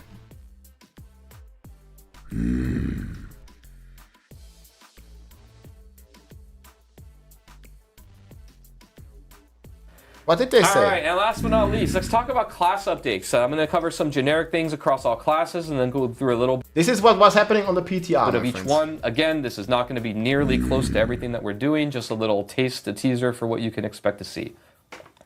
Let's start with things across all classes. One systemic update we're doing. This is for Season 5. The game is invulnerability skills are now going to start their cooldown when the invulnerability ends instead that's of when hitting the skill Necro. begins. This is really to prevent things like infinite invulnerability and really to open up design space for us on the team because now we can be more comfortable adding things like, you know, invulnerable duration to skills or cooldown reduction more liberally and things like that where we don't have to worry about this. This is very similar to like, you know, what our previous games have done and some other games do, and we think it'll be a good fit here. The idea isn't really to like make it that you can't be invulnerable very often. It's just to prevent like 100% uptime where you actually break down the combat of the game and you're not interacting with enemies. But we'll get a holy in a bit. The next one is we reviewed monster CC, and we generally reduce the CC duration and frequency across the board. So, you know, if you were frustrated by getting frozen for 1,000,000 years and then dying, that'll happen much less often. And also to help with this, potions can be used while CC'd, even while you're stunned. So, you know, while you're That's really frozen good. standing there and everybody's around you trying to kill you, you can at least spam potion a little bit and maybe survive sometimes. Next one, we've got some bug fixes. These are some of the notable ones. We do have This is from last Campfire, but it applies to this season. We were just wanting to see what they do with the Necro minions, because people are not voting for Necro. Coming in, but these next one, we've got some bug fixes. These are some of the notable ones. We do have more coming in, but these are the ones I wanted to call out. Rogue Victimize is no longer going to be double dipping on its damage, which is resulting in a lot more multiplicative, or a lot more damage really than it was supposed to have. Damage Again, when all the S tier builds were just some kind of bug. over time effects were getting double the amount of percent damage that they were supposed to. And Skeleton Reapers were getting both Book of the Dead bonuses when the second option was selected. And again, this is, you know, just a little bit of a preview, but we have other bug fixes coming, but these are some of the bigger ones we want to call out. All right, now let's get to the classes. So Barbarian, they have a new unique coming in. This is the Unbroken Chain. This is for you support Barbarians, or really just more defensively oriented. I can't believe, man, they made this like specifically for like a defense/support Barbarian, but then they gave it fucking Pit Fighter and ultimate damage. Well, I mean, I like that they're really trying to embrace like that you can also play like a support kind of class, but that's not really cutting it. Ones. Basically, what this is going to do is create a connection between Steel Grasp and Iron Maelstrom, where you'll be able to cast Iron Maelstrom a lot more often as you use Steel Grasp. And also... Wait, let's go for the philosophy first. What did they do with the Necro? There's a lot. So first, uniques. We have some quality of life updates here, really targeting how you get uniques that I'm pretty pumped about to announce here today. So you can now target farm uniques from 3 additional sources. You can target them from Obol vendors, Helltide chests, and Whisper caches. These places where you've always been able to, you know, kind of target farm certain gear slots and not been able to get uniques, and you're wondering, well, why couldn't we do that? That stinks. Well, now you can, and it's awesome, and I love it. That's going to be very nice. So here, just to give some more detail into how this works, is basically when you open, like, I'm just going to use Helltide Chest as an example, right? If you want a specific unique weapon, let's say, you can just simply target the weapon Helltide Chest, and... Yeah, that's why I also want to like double check it again, Beard Monkey, because I forgot this as well. Like in the Helltides, you can now target farm your Shaco and your uniques. That's going to be pretty cool. You'll be able to have a chance to get only unique weapons for your class from those chests. So when you're targeting a specific thing, you just go to the, you know, the place that has that slot, whether it's the Obol vendor, the Helltide chest, or the Whisper cache, and you'll have a chance to get uniques that are targeted for that slot. So it kind of adds, you know, while you're doing your normal grind of, you know, doing the boss ladder, killing the boss, you can also be collecting Obols, doing the Helltides, doing the Whispers, and having a chance to target and get that unique as well from that content. And in addition to that, this is also true for Mythic uniques. So I'll just give an example here of exactly how this works. Let's say that you want to get, you know, this just sounds like Shakogate 2.0, dude. Crest, a Shaco, or Andariel's Visage, you know what. And the Shaco now, 54% cooldown reduction. This is also happening on the Eternal Realm. Yes. Get those helms. You could be targeting helms from Helltide, targeting helms, and you know when you turn in your Obols to the Obol vendor. And every time, if you get a Mythic unique, you will get one of those 2 from that source. Now, also to clarify, let's say that you are like targeting gloves for some reason. You know, we don't have any Mythic unique gloves yet. Then if you were to get a Mythic unique, you still can. It'll just give you a random one instead, since, you know, you can't target one in that slot. So pretty exciting way to target kind of the things that you... Man, his shirt is always the best, man. Damage on Tuesdays. This is the reason why the season starts on Tuesdays, guys. We have more damage. Well, you're farming for the things that you want. It's going to be amazing. Yeah, so I know we've heard a lot of players going like, hey, you know, we do the endgame bosses a whole lot. We're trying to... And you can actually find them just in the open world as well. We've actually seen a lot of cases, especially with this past season, where players are jumping into Helltide and they're actually finding them there. But now it's an additional he was already spoiling the players, which I think will be a lot better for just overall finding some of the gear that everyone As really someone wants. who, for the last 3 seasons, my uniques have always come from the Beast and Ice, I am very selfish. Wait, what did he say about the gloves? He said we don't have any yet. Not that they are coming, right? If you get a mythic unique, Helms from Helltide, targeting Helms, and it's when just you an turn in your example, obols, but the obol maybe. vendor, and every time if you get a mythic unique, you will get one of those two from that source. Now, also to clarify, let's say that you are like targeting gloves for some reason. We don't have any mythic unique gloves yet. Then if you were to get Yet. Okay, he says yet. a mythic unique, you still can. It'll just give you a random one instead, since you Maybe. can't target one in that slot. They're working on some. So pretty exciting way to target kind of the things that you want while you're farming. For Yeah, the things Yes. that it's you going to be amazing. Yeah, so I'm I know really I know we've heard a lot of players going like, hey, we do the end game bosses a whole lot. We're trying to and you can actually find them just in the open world as well. We've actually seen Thanks for a that. lot of cases, especially with this past season, where players are jumping into Helltide and they're actually finding them there. coming. But now it's an additional additional options for players, which I think will be a lot better for just overall finding some of the gear that everyone As really someone who, for the not last work? 3 seasons, my uniques have always come from the Beast and Ice, I am very selfishly invested in getting wants. this into the game. Yes. So. All right, let's talk about other unique updates here. We're going to be making a whole lot of updates to our unique items, so I'm going to be covering a lot today. We've heard your feedback, and we're going to be doing some updates here. To clarify, before I go into what the updates are, you are going to be seeing these updates to like the way that we think about and our the shirt is the uniques best. and how they work. What? You're going to be seeing them in the PTR for the new uniques coming into Season 5. Between the PTR and the launch, you'll be seeing in the Season 5 launch these updates to all of the existing uniques in the game. So when Season 5 comes out, basically all the uniques will get these updates that I'm about to talk about. But in the PTR, you're only going to really see this in the new uniques coming into the game. I even forgot that he talked about this already. There. So now we can go on to the next part. All right, so the team's been talking a lot. As many of you probably know, in Season 4, when we did Optimization 2.0, we didn't really update the uniques almost at all in the game, right? We didn't do like a big pass to like cover how they exist in Tempering or anything like that. So and I really felt that like there was only a couple uniques every time. The team's been talking a lot about, what is the role of uniques in Diablo 4? Like, how are they different from legendary items? Because they're kind of similar in that they both give you, legendary power that's really strong. But how are they different, and what do we want them to be long term? And we've kind of landed on a few things here that I'm going to talk about. The first one is that, they're powerful and exciting items that kind of direct players to builds, right? So imagine you're a Fireball Sorc, we've got 2 uniques for you. They really target you. You're going to feel a lot better playing with Fireball when you take them. We want you to take these things and kind of level up your build. They're moments of like very large incremental power where you feel like you're, filling in your fantasy as a class. The next one is that they're kind of pick up and play. This is from right? the PTR, They're easy guys, to for evaluate. Season The 5. moment that you pick up the unique, you know whether it's a good one or a bad one. We want this to be a little bit different from legendary powers where, you pick it up and you kind of go on a journey where, you make it into something that's really good. A unique, when you pick it up whether or not it's one that you want to keep or one that you don't.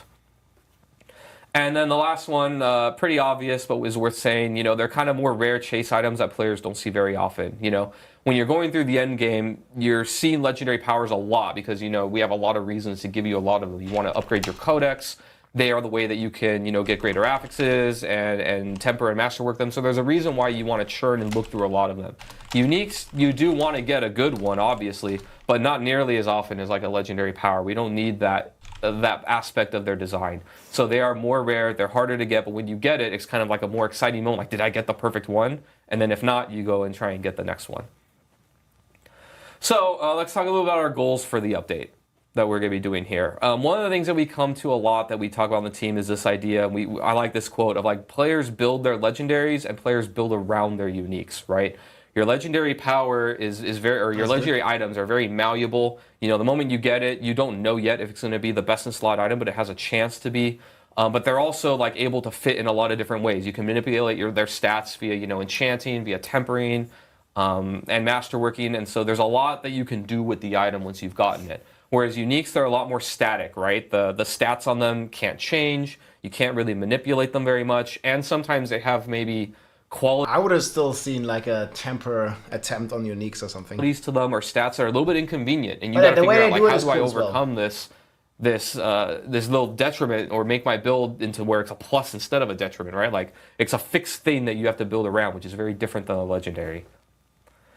Also, ideally, we want players to run 2 to 4 uniques in their build. One of the difficult parts of this, and I think we're going to be continuing to work on with the balance and design of uniques, is that we want you to run some, but we don't want you to run all of them in your build, right? It's very easy to go one way or the other. I can very easily make. By the way, no he said like uniques, on X that he's gonna make them crazy and wild. So we'll see how many we'll run. 2 to 4 uniques in their build. Okay, maybe this doesn't include the mythic uniques. Very easily make you run like every slot is a unique by making them really, really crazy, right? We want these to fit in such a way that you're running some of them, the ones that are applicable to your build, or maybe some spicy ones here or there that you try and, like make in a special way to work with you, but not all of them. I would say right now, like on live in Season 4, players are running more like 0 to 2 in their build, so it's not as much as we want, which means that we want to update them to make them a little bit more attractive. And another one is we kind of want to move away from these generic fits-all build styles of uniques, right? One thing that I know a lot of players have talked about in the past that we've had is that some of our uniques are just so generically good, and this is particularly scary for us when it's like what we call a generic unique, which is when they're buffing the Uber uniques by so much, right? It'll all be to play style and hardcore. Oh. Where every class can use it. And so, like, if every class can use it and every build can use it, that's what they're doing with better than, like, though. the build-specific or class-specific stuff, then it just becomes best in slot for everybody, and we've taken away your agency and your choice because you're just going to target this item and ignore everything else, right? The only items in the game that we really want to fit that role are, like, mythic uniques, where they're across all classes and they're so good, but they're also... I don't even remember this exact philosophy, that's why we rewatch it. This is for Season 5, guys. But yeah, you can already watch this right now if you want, right here. So extremely rare, so you're very excited to see them whenever you see one, but all the other regular uniques, we don't want to fit that design space. So we're going to be trying to move away from these ones and readjust them and redesign them a little bit where they fit into all kinds of builds and kind of target something that they're really good at or that's a little bit more unique about them and make them really good at that and less generically good at everything. It's funny because everyone's in the chat going like, oh, rip Shaco, but we just literally, we just said. Mythics is not. Rip Shaco? Well, I don't know, but this Shaco is gonna have 50% cooldown. People didn't know. I mean, they knew at that time, but this is the new Shaco, guys. So 20 base, it's gonna be 50%. Nope, no rip.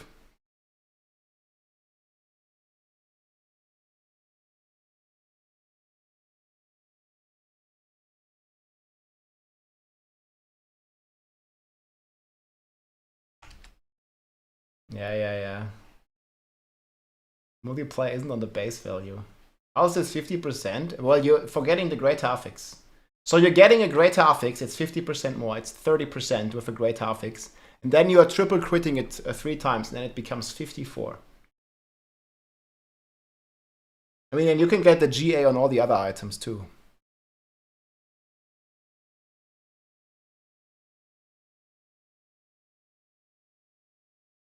GA on Mystic? Yeah, you can. I mean, I have this in the game right now. Like, this is my current Shaco here. It's 2 greater affixes.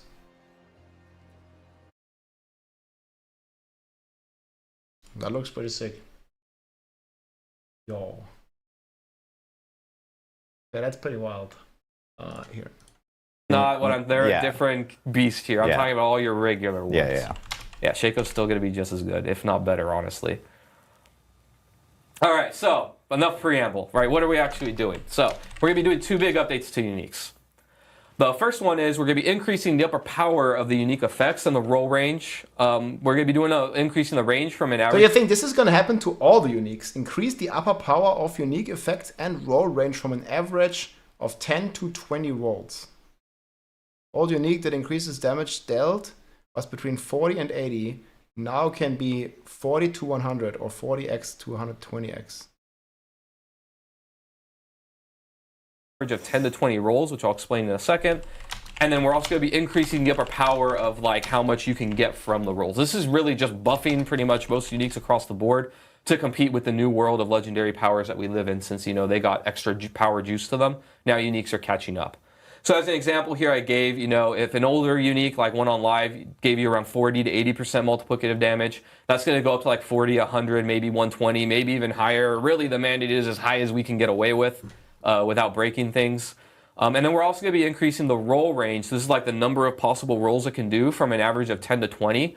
So it'll be a little bit harder to get basically what we're targeting here is the discrepancy inside of a unique is a little bit wider, where the difference of like a low roll and a high roll is a little bit bigger. I don't even remember this, man. But the high rolls are way better than they were before. So they're more exciting when you get them really good, but it's a little bit harder to get there. And the next one is going to be updating the affixes, the actual stats on the uniques. We're doing a pass on all of them, and this is kind of what we're doing. The first thing is we're changing their stats to fit with the Season 4 updates, right? We're doing the things like we did before of simplifying stats, you know, getting rid of super conditional things, making them just more generically understood and good. We're also going to be adding tempering stats. We're open to really adding whatever we want that makes the unique fit the... I think that is like really cool, like the tempering stats. I've seen this like on the Fields of Crimson and stuff. Now it has Rupture size. So probably all of them will. Fantasy. So as an example here, you know, a lot of two-hand weapon uniques have a problem where they're all basically competing against bonus projectiles as an affix because you can just temper that onto your weapons, right? So when it comes to those kind of situations, we'll just slap the bonus projectiles on that unique, and now, you know, it's no longer competing in that way, or we have to kind of dance around it. We can just put it. We're also open to the idea, by the way, of breaking slot restrictions, kind of like we did in Season 2. So you can have bonus projectiles or other things on other slots. You know, like uniques are where we get to play a little bit and just really make something thematic and cool and build defining. And so they have less restrictions than everything else. And the other one is we're updating the stat power levels and the effects. So the idea here that we're thinking, and this is particularly nuancy when it comes to generic uniques, but stats that kind of fit the theme or the fantasy of the unique are going to be like way stronger than your normal stats, right? So as an example, if you have a unique that's targeting fire damage, maybe it's like a meteor or firewall on the sorcerer, whatever it may be, you know, that plus fire damage can be juiced up to be really, really high. But stats that are more like generically good, like, you know, I don't know, attack speed, max life, resist all, those ones aren't going to be juiced unless it fits the theme of the unique really well. Right, so we have an example here of one that has been a problem for us in the past. I kind of want to go through how we would think about it.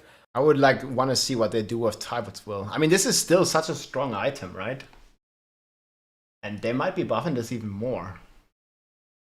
I'm not going to say exactly what we're going to do here. It's not vodka, it's kind water. of give you our thought process, right? So Tibalt's Will, as many of you know, in previous seasons, was kind of a problem where it just became best in slot for almost every build. You know, the famous line we say is that it was, you know, damage on pants, which was, you know, impossible to get almost anywhere else in the game. And it turned out damage on pants was really, really good, right? It also gave you damage reduction, one of the best stats in the game. And then it also gave you a bunch of, it also solved resource in many ways for you as well, right? It gave you a bunch of resource whenever you became unstoppable, which wasn't too hard to do. So it was doing a lot of things at once. It gave you, you know, a very unique effect with putting damage on a slot that you don't get it. It also gave you resource, which is something that every class wants, you know, very heavily. And Adam, it gave you 3 extra potions. And 3 extra potions, yes. Now that one, you know, that's all right. But yeah, so, you know, the way that we would tackle this one, to give you an idea, is like, you know, we either would kind of pick, you know, do we want to focus this on the damage aspect, that it's damage on a non-damaged slot, or maybe we focus on the resource aspect and like double down on that and make that really powerful and really cool, or we do like a little bit of both. But if we do both, then it's not going to give you the defenses that another pants slot would give, right? Basically, in our mind, we'd be like, we want to give the minimum amount of defense where it's not just like a trash item because it has nothing. But then after that, not so much, and you're going to have to solve your defenses in other slots or somewhere else to justify getting the damage on this slot, is how we would think about it. You all thought it was vodka? Dude, it's like, it literally says here on the bottle, it's just water. Right? And so we're having a lot of conversations now. I don't think we're going to nail every single item perfectly in this first pass. So we're really looking for feedback when you know, jump into Season 5 and beyond, and we'll be adjusting them. But I kind of want to give you an idea of what we're doing and kind of what we're thinking and targeting with this. So I think we can move on. So Mythic uniques are getting a facelift here. So lots of updates here. Mythic uniques are now going to be truly mythic. They're getting... Yeah, this is going to be probably updated in terms of stats, right? They're capping them to 60. A new color beam when they drop on the ground. They're coming out with an awesome new sound that you're going to hear in a little bit. We've got new item UI that you can see, so they have a different color. They really are going to look and feel like the special items that they are. And we have a video here to show you the sound and what it looks like on the ground. So you can see here, this beam looks, you know, very different than anything else. Isn't that sound, that echoey sound? I love it. Dude, it just sounds so good. It's like a I remember this. It was so nice. I don't know. It sounds like you're murdering a bunch of like church organs or something like that. It's just like crazy. Yeah. But yeah, so when this thing drops, you're definitely going to know when you got one. No more like sifting through your uniques to see if it's actually one of the mythics. You'll know right away. So we're really excited about this. Super happy it was able to get in. All right, and last but not least, let's talk about class updates. I'm going to cover some generic things across all classes and then go through a little bit of each one. Again, this is not going to be nearly close to everything that we're doing, just a little taste, a teaser for what you can expect to see. We need more. Let's start with things across all classes. One systemic update we're doing to the game is invulnerability skills are now going to start their cooldown when the invulnerability ends instead of when the skill begins. And this is going to like affect the Necro with Blood Mist as well. But yeah, the pet Necro, this is why we want to watch this. It was mainly because the Shadow Blight nerfs, right? This is really to prevent things like infinite invulnerability and really to open up design space for us on the team, because now we can be more comfortable adding things like, you will never be invulnerable duration to skills or cooldown reduction more liberally and things like that, where we don't have to worry about this. This is very similar to like, what our previous games have done and some other games do, and we think it'll be a good fit here. The idea isn't really to like make it that you can't be invulnerable very often. It's just to prevent like 100% uptime where you actually break down the combat of the game and you're not interacting with enemies anymore. The next one is we reviewed Monster CC, and we generally reduced the CC duration and frequency across the board. So, if you were frustrated by getting frozen for a million... And this is going to affect Sorcerer a lot with Flame Shield, but they already said they want to crack down on this. So this is definitely going to change, my friends. The Sorcerer stuff is going down. There's a timer up here. It's 1 hour. It's going to start, and then like in 20 minutes.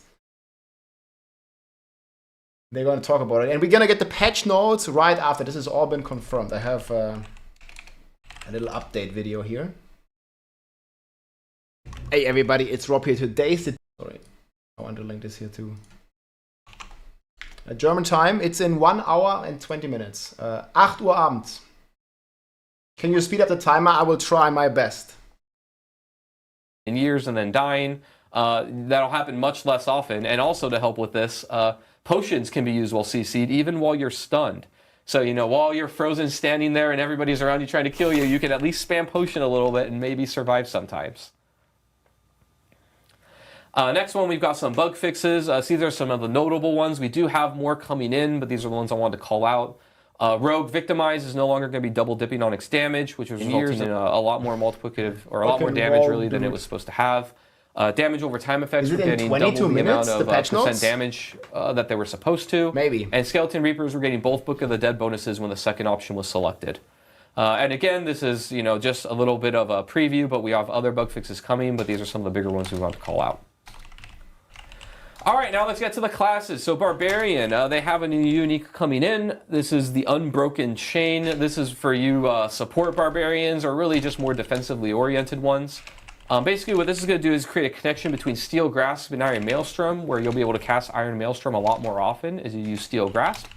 And also, enemies damaged by Iron Maelstrom are going to be doing less damage for a little while. So the idea here is you could debuff enemies, debuff those bosses, and make them do less damage to you, so you can survive better. And next, the Rogue. Flurry is going to be getting a lot of big updates. We updated the enhancement and both of their upgrades. So you'll be able to see kind of a theme here going on. Before, I think it's in 1 hour and 20 minutes, guys. Would damage a crowd control or vulnerable enemy for the enhancement, then you would heal. Now, when Flurry hits an enemy, you can just make them vulnerable. So actually, Flurry becomes a vulnerable generator here, which is pretty exciting. And it'll also deal more damage as you hit vulnerable enemies. Stacks up really high. So the idea here is with Flurry builds, you want to make everything vulnerable and then just keep whacking them with Flurry and gain a bunch of damage. Hell yeah. And now Improved Flurry is changing. Before it was about vulnerable spreading, but now baseline you can just generate vulnerable, so we don't need that anymore. So now Improved Flurry is going to actually give you a dash. So now similar to things like the Shred on the Druid, you can kind of dash to your target, and also every time you cast Flurry now it's going to heal you. So it's going to be a lot more mobile, a lot more awesome. Very cool. And then last but not least, to compete with a dash, what could we do with Advanced Flurry? Well, we can just add a stupid amount of damage and resource cost reduction. So before, you had to evade through an enemy and then do damage with one cast and stun enemies. Now, as you spam Flurry, it'll basically get a big damage bonus, and its energy cost will go down, which will let you be able to spam it even more often. So the idea here is you just want to be using it over and over and over again, and it'll get stronger and stronger and ramp up pretty high. I think the patch notes originally are supposed to come out before, but I think they're going to come out later. They updated the blog post, no? Or we can take a look real quick. But I think the blog post has been updated to not show patch. I think it was PDT. Yeah, they say 1 p.m. now. It used to say 11. Maybe they added out a 1. Edited. Yeah, I don't know. It said 11 a.m., but now it says 1 p.m. So I'm not quite sure. Heavily as you go. I'm excited for Flurry Rogues. Yeah, maybe in 20 minutes. Yeah, they're going to be like little hummingbirds around, bouncing around, and it's going to be great. Yeah, ironically, I'm playing Flurry this season, so I'm always up by 1. Like, I always play the thing, and then like, oh, we're going to massively make it better Thanks next for the time. support, but, man. It's fine. It's fine. Everything's fine. Everything's fine. Next, Druid, Shepherd's aspect. We've gotten feedback from players now for a while now about how Shepherd's change is so good. Dominates the meta for Druids because you're basically both. It's both not great from a design and a balance perspective. On the design side, we're telling you to put companions on your bar, and then they're actually just buffing you. So, we make this companion build fantasy, but it's actually just making the player better. And then on the power side, you're basically just slotting 3 skills on your bar with your companions, and then not really caring about buffing them or using them because they're just kind of there as proxies to make you better. So we've changed it now where, basically it's going to be about the companions. So your companion skills are just going to deal damage for every companion that you have. So, the bigger your zoo, the better your zoo is going to perform. And to compensate players, we're doing some pretty massive buffs to Druid skills baseline to compensate. So, your skills are just going to be getting that damage baseline, and in many cases a little bit more. So you can check that out when you see the PTR notes, the PTR patch notes after this. But we basically just buffed everything across the board and made it so that Shepherds isn't required anymore. Next, for the Sorceress, this is Axial Conduit. I'm really excited about this unique. This is your Chain Lightning unique. So Chain Lightning builds, you finally have a unique that really talks to you. And you can see here kind of our stats and that new philosophy I told you about. You have chance to double cast Chain Lightning on pants instead of just a weapon, so that's pretty cool. So basically, the way that this works, we're going to have a video, but I'm going to explain to you how this works because it actually changes your skill pretty significantly. So now when you cast Chain Lightning, the way it's going to work is it's going to cast and bounce on enemies just like before, but then it's going to come back to you and orbit you a little bit. And then it's going to go out and hit another enemy, and then come back to you in orbit, and then come out and then go out and do another enemy and come back. It's going to do that back and forth a few times. And every time it comes back to you, it's going to drain some of your mana. And after it drains so much mana, after coming back 10 times, the bolt is actually going to explode for a ridiculous amount of lightning damage on enemies. So there's a mini game here where basically... and by the way, you can cast multiple Chain Lightnings when this is out. You're basically going to be like running a gambit here, and the mini game is you want to stack as much resource regeneration as you can so that your lightning bolts can survive being drained over and over and bouncing everywhere so that they can last to their explosion and do a ton of damage to enemies. One thing I want to call out here also is that because it drains mana, resource cost reduction won't work on that drain. You're actually going to want to focus on gaining resource, which is a little bit different and kind of makes this build a little special, I think, and unique compared to other builds based around resource. So now let's see it in action here. You'll see what one cast looks like, and then I think we'll see what it looks like when you spam it. So you can see here, it circles you, goes and hits enemies, circles you, goes and hits enemies, and then it does a big explosion at the end that we've tuned the damage to be pretty high. See there? So then it explodes. So, do we have one where it casts a bunch of times? Maybe we don't. There we go. Yeah. So see here, you can see that, as you go, it'll keep going, and then explode a bunch of times. Another thing I want to point out is if you're hugging enemies in melee range, as it's circling you, it will also hit enemies. So you now have a way to really maximize your damage by hugging bosses and such. The damage goes way up. So next, last but not least, the Necromancer. So we got some feedback. We've had this for a while from the team where, we get it updated one the Golem we really love. We love our Golem boys. And, but sometimes it can be frustrating where you tell the Golem to go somewhere, and then it kind of takes a while to lug his butt over there and do his slam or his shout or whatever, and, things can get in the way. And so we've kind of upgraded him a little bit. I'll let the video speak for himself here. Hey, Toasty, what's up? But so now you can see your golem will Hulk smash and just jump on enemies and slam them down. So this will work with all of your golem types, by the way, not just the iron golem, but now your golem is going to leap to the area that you tell him to go and then cast its ability. So we're really excited about this. Shout out to Charles Dunn who got this change in, and our animators who helped us out. But we're really pumped for it. It looks amazing. I haven't tried this on the PTR. Was it good? Yeah, so those were the class and balance changes. And I know we jumped a slide there. How dare you, so production? Good. No, but we are, as they wave to me like, oh, I'm sorry. We do want to go into some quality of life updates. We do have a significant amount of quality of life updates we do want to go through that will be available in Season 5. And you guys will actually be able to check this out in the PTR. So now we can go to the next slide, where we do want to talk about some Helltide and Whisper updates specifically. This is going to be nice. I know this has been kind of, at least it's been a pain point for me, and I've heard it's been a pain point for others, is that as you guys are going through Helltide, there are Whisper objectives within there to help you with your progression on your Whisper bar. But the issue with the ones in Helltide is that it can sometimes take quite a while to do. And you know, sometimes players would have to leave the Helltide to go to another area to complete some of these Whisper objectives. So we are optimizing this to ensure that they don't take nearly as much time. The ideal goal is to get a bunch of value within those. Also, I think they said in the blog post that you can summon the Maiden in World Tier 2 for, I think, only 2 Baneful Hearts. So it's going to be even cooler. Good afternoon at Rob 2628 and fellow Barb Nation R 2628 smile. The Barb Nation is going to be strong. Yeah, with Shaco you can pretty much infinite golem leap. That's going to be insane. That's going to be so sick, dude. Hell yeah.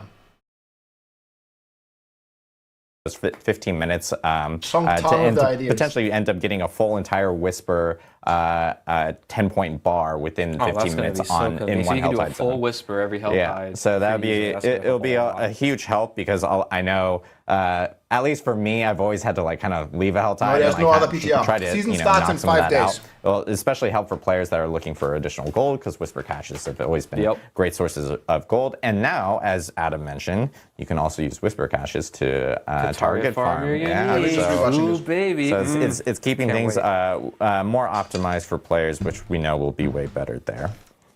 The next thing we do want to talk about is also Baneful Hearts. I know this may not sound like a huge quality of life thing or a buff of any sort, but we have noticed that players have had a lot of Baneful Hearts within their inventory. We do want to make these a little bit more valuable so they won't drop as frequently. We know that players will still have a significant amount, but maybe not hundreds and hundreds like some people have within their inventory. But wait, there's like an Apple Plus reward for subscribing? I haven't even seen this. Get rewards for purchasing or gifting subscriptions to Rob2628 while they are live in any category. View details. Oh, there's Twitch drops. Oh, have you seen this? I just knew about this. Get 1 subscription to get 3 months of Apple TV Plus for free. Well, that's pretty cool, guys. Yeah, this campaign is live. I just got a pop-up. I didn't even know.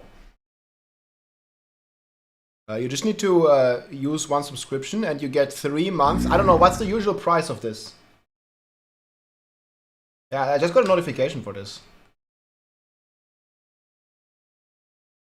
It's a cool deal. Yeah, what does it cost? Month of Apple TV. $20 a month. So this is like for $5 or however much subscription costs, you get, well, I mean, 60 worth. Doesn't work with Prime. No, it doesn't work with Prime. It needs to be a purchase subscription. I just want to let you know this exists. Players should not have any type of issues regarding having a ton of these Baneful Hearts, but we are tweaking the drop rate because they were dropping a little too much there. It's actually pretty cool. Tempering. Yeah. The very, very, I guess like brought up topic. Apple well, TV has like, good shows. Yeah, people like talking about tempering. It's pretty popular. Yeah, so I want to take a minute to talk about tempering and kind of how the design team sees it and kind of what we're happy with, what we think could be better, and some adjustments we'll be making in tempering Season 5. Is still a hard point. So first high level, kind of how we see tempering. We really think that it's important that items have an endpoint where players know kind of that the item is done and that they're not hoarding lots of them forever on the chance that they can all be good, right? One of the big key goals of Season 4 was that we didn't want you saving a million items in your stash space. And while we know that bricking an item never feels great, we do need that to be something that's possible to do in the game so that you know when the journey is done and you're not just holding on to an item forever. We're not going to brick any items. So that part we actually think is working very well, where an item is done and you try and go get another one, and so you're always interested in items. Nation, trying to log in. Have that game loop go in the game indefinitely. Or until you feel like your character is maxed out on its power. But we do agree with players that, the RNG right now is like completely out of their hands, which doesn't really feel great. You get so many tries basically to roll, and then I still hope that they are changing this significantly, man. Like I bricked so many items. Kind of it, and you're done, and it doesn't feel great. So we're looking at ways in the future for players to have more control over that RNG, so that you have more ways to maybe manipulate the tempering or get the odds in your favor, and do other things like that. One update that's going to be coming in Season 5, it won't be in the PTR, but we're targeting for launch, is that, we've got a lot of feedback. We will have this on Tuesday. It feels Tuesday. so bad when, you get that, like, triple greater affix, and it has the same number of rolls, and then you brick it, and then you have to try and go get another one. So, in Season 5, to help with this, even the way he says it, he's laughing. Like listen to this. Even if you brick it. But we're targeting for launch, is that, we've got a lot of feedback that it feels so bad when, you get that, like, triple greater affix, and it has the same number of rolls, and then you brick it, and then you have to try and go get another one. So, in Season 5, to help with this, as your item gets better, basically, that you find, you're going to have more chances to temper it. So, a much better chance to get the one that you want. Basically, the way it'll work is you're going to basically get one extra roll per greater affix that you have. So, you have one greater affix, one roll, three rolls. And again, just to clarify, this is not in the PTR, but it will be in for the launch of Season 5 in itself. And again, just to reiterate, we are still looking at ways to help out that experience within tempering. As we've noted, we agree with players that it doesn't always feel great. And so you guys should expect to hear more updates to tempering after we get through Season 5 for sure. Yeah. All right. Next up, weapons. Yeah, so I'll talk about this one a little bit. We took a look at this chart. Yeah, this chart. We took a look at inherent affixes on weapons, and we found that a lot of inherent affixes, like damage to distant or some other ones, were a little too conditional and didn't get the update in Season 4 that we wanted. So we went back and made them a little bit more generically useful and better across more builds. So we have a little chart here, but you can see kind of this is going to be the new inherent affixes on all the different weapon types. So we made quite a few adjustments here. As an example, vulnerable damage is on bows, and dot damage is on axes, which I believe vulnerable on bows is new. But yeah, so we made quite a few updates. We basically just looked at the matrices of everything and kind of adjusted it to see what makes sense. So basically, you're just going to have things that actually impact your builds much more often on the weapons that you want. And as another result of this update, we are also looking at what weapons classes can use. And we updated them a little bit to try and, let more classes use more weapons. We want players to be able to create interesting builds, play the way that we want. And so we want to open up these things as much as we can in our designs. So now Druids are going to be able to use two-hand polearms, one-hand swords, and daggers. Sorceresses are going to be able to use one-hand swords and maces. And Necromancers are going to be able to use, I think it's maces and axes, actually. Yeah, despite this Necromancer pictured right here that is not using... it's using a two-handed sword, but you can already use it too. Wait, was it mace on Sorc?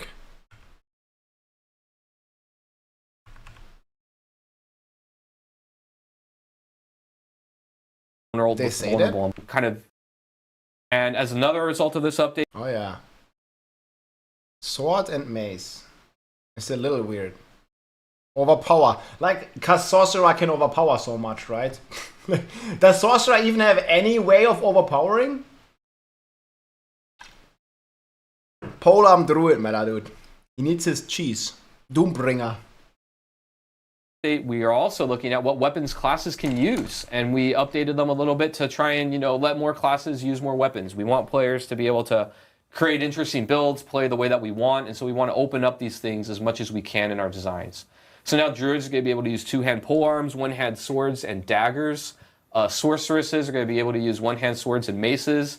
And Necromancers are going to be able to use maces and axes, actually. Yeah. Despite this Necromancer pictured right here that is not using... well, it's using a two-handed sword, but you can already use a two-handed sword, but not using and the Necromancer here, I know it's supposed to say all maces. And what is 100 maces? Not to all swords, so... but yeah, basically we're going to be like opening up these classes to use more weapon types. And then also some of the uniques are going to be updated for the classes as well. So the Butcher's Cleaver can now be used for Necros, and Sorcerers can use Doombringer and Azure Wrath. A Sorcerer lost their permanent flame shield, so now they can at least use a Doombringer. Copium. Yeah, Sorcerers can use Azure Wrath, kind of like D2. Yep. Dude, Adam is so not hyped when he says this. Listen.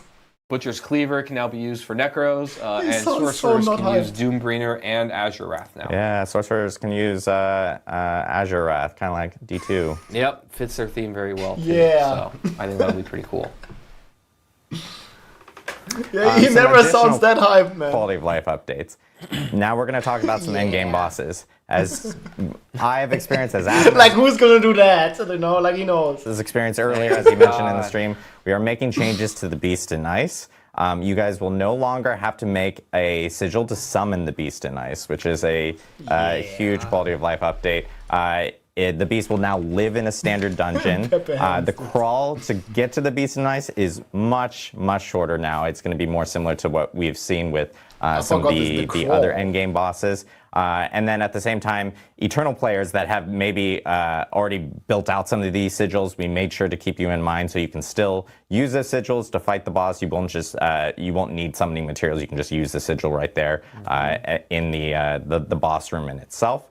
And this no longer requires sigil dust to actually summon the Beast in Ice. So some big changes to the Beast in Ice to help out that whole entire feel, especially when you're really target farming the Beast in Ice. Sometimes it was kind of brutal to have to go through the whole entire dungeon each and every time. Yeah, so many times. Yeah. So next we have Varshan. Varshan, the body parts are pretty much being reduced to one. I know it was eating up a lot of inventory space. It was kind of hard to manage at times and everything. So we're optimizing this, making this better. So now you'll just need one body part to essentially summon Varshan going forward, starting with Season 5. W. And one big thing that we're going to call out here before, and this is kind of like the cherry on top. Let's actually just play the clip and see if people actually notice it, and if not, then we'll call it out. What could be different this time? Sorcerer dealing damage. Or Duriel. Yeah, Mythic unique maybe? Oh. No, that's not it. Oh. Good gear though. Yeah, but something that is interesting here is the cauldron has reappeared. You can just resummon. Yes! The altar right there. You can now resummon all the endgame bosses without needing to run out of the dungeon. This is the best thing. And reset the dungeon. So this will help a whole lot. Will make things way better in terms of like optimizing when you're for time and everything. Yeah. Especially when you're a party and you're like, everyone leave the dungeon so I can reset and stuff like that. This is the best one, now man. You'll be able to do that immediately for all the endgame bosses, which is a huge feature I know that players have been asking for. So that will be also incorporated into Season 5. Now it's minus 2 loading screens. Lots you go out, you go back in. Season 2 loading screens, safe. One other thing, I did want to call out regarding tempering, because just to clarify, because we've got some people going like, oh, I don't understand like the greater affix stuff, like in terms of additional rolls. Jason, if you have a 1-star greater affix, you'll get 1 additional roll. If you have like a 3-star or 4-star or something, you would get 3 or 4 pending the that alone makes Season 5 worth playing. Hell yeah. On your item. Yeah, I think it goes up to 3. Yeah, three. Sorry, yeah. Four is more specific. Four is uniques. Yeah. If I'm thinking razor plate or something like that. But the other thing that I did want to call out is that this is actually going to be retroactive. So for players that still have maybe an item that they may have potentially bricked, and it's sitting in their stash, just for like one item that is bricked or anything like that. They're laughing about it, dude. What do you mean one item that is bricked? I have like an entire stash tab full of items that is bricked. They're laughing about it, dude. That still have maybe an item that they may have potentially bricked and What? it's sitting in their stash, you know, just for like memento purposes or anything like that. Or whatever, Yeah, when your Eternal, character yeah. does move to Eternal, Oh, if man, it was a Adam. greater affix, like So a 3-star greater affix or something like that, you will end up getting those 3 additional rolls afterwards. So that will appear after these changes actually. Yes, are we implemented saved the for bricked start of items, Season 5. yes. It'll just be on your Eternal character, obviously, because your seasonal character will move to Eternal. I have nothing bricked, as man. I fixed my earpiece. That's like falling Brick out. by brick, we built this. But one other thing I did want to call out as well for Season 5, we have some really big like accessibility options that are being added to the actual game. Do you have and stash we space? really need some testing on this in the I don't Season even 5 remember PTR. this. This is actually called out in our blog. We would really love if players can actually check them out, test them out, provide feedback. Hell I will yeah. note, we aren't planning, despite it being in the Season 5 PTR, we aren't planning on these features actually launching with Season 5. We really want to take the feedback, make them Oh, that's not even coming in better Season 5. for, That's for the when Vessel they of are Ages. ready. And right now, I think the plan would be that they would be ready for Season 6. But it's important for us to be able to get that feedback. Makes so we sense. really need people to actually test out these specific features. We have like an auto pin feature, we have a compass feature, and then we have like a audio navigation assistance feature that is coming. The pin within, feature was pretty some of these cool. accessibility features for Season 5. So really important for people to kind of like jump in, check it out, give us feedback, and then you'll see those in There was like a pin feature with all the different pins and all the different colors from all the different party members and stuff. But this is coming in Season 6. 6 after the PTR is kind of over. But that is kind of like a huge wrap up of all the stuff that is coming for the Season 5 PTR, and even a little bit more of even some of the stuff for Season 5 itself. We do want to take some questions, and we still have Dan on the line from the burning hells of Albany to answer any questions that we may Oh, it have. was So I hot know in we the have a US. question specifically teed up. So if you have questions, please ask them in Twitch chat, which is where we have live chat going on right now, and we will try to get through as many as possible. Cool. But first question I believe we have is, because I teed up this question, are there any new class buffs coming to Season 5? Specifically, if Adam can answer, Druid and Sorceress, because I know... But they're talking about the Druid, and then we're getting this image for the Druid. Look at it, it's No already more dead. dungeon RESETSS. No more resets, man. Big class buffs for Druid, man. I could use some assistance. I need help. Official artwork. Dude, the irony, I mean, it's just so funny, dude. Like, yeah, 30 minutes we start. What's happening to Druid? I think this image says it all. This is the new artwork. The Campfire in 30 minutes. Oh man. But wer zuletzt lacht, lacht am besten. Ja, Dronix, man. What's going on with the Druid, dude? You can just not imagine a Barb in its place. It just doesn't work, dude. Like, it has to be Druid. If Adam can answer, Druid and Sorceress, because I know we hear you, everyone, about. We hear you, Druid and Dronix. Sorceress. I know we talked a little bit about it here, but if you can like always expand laughing. on it a little bit. Yeah. Yes, there are new class buffs coming to Season 5, covered it a little bit. I think one they call out that people talk a lot about right now is, how Barbarians in particular are pretty strong, and then, the classes that can't get as far as they can in the pit, it feels strong? kind of bad. There's a lot to chew on there, but I think the short answer is yes, we hear the you, fuck, and we're going to bro? be looking to beef these things up. We do have some specific ways that we want to be targeting these things, and there's a lot of history to it. Barbarians in particular are tougher to balance. I think I've talked about this on stream a little bit before. Because of their arsenal system, they have more items. Anytime that we mess with, But I think the change that they did with this was really nice, where they basically rescaled the amount of damage you're getting from your main stat, depending on how many slots you have. Sorcerer, Necro, and Druid got a lot more damage multiplier from their main stat. So this was a very good change, I think, and a very good way to address what he's talking about. But then I just don't understand, why the key passers had to be, gutted.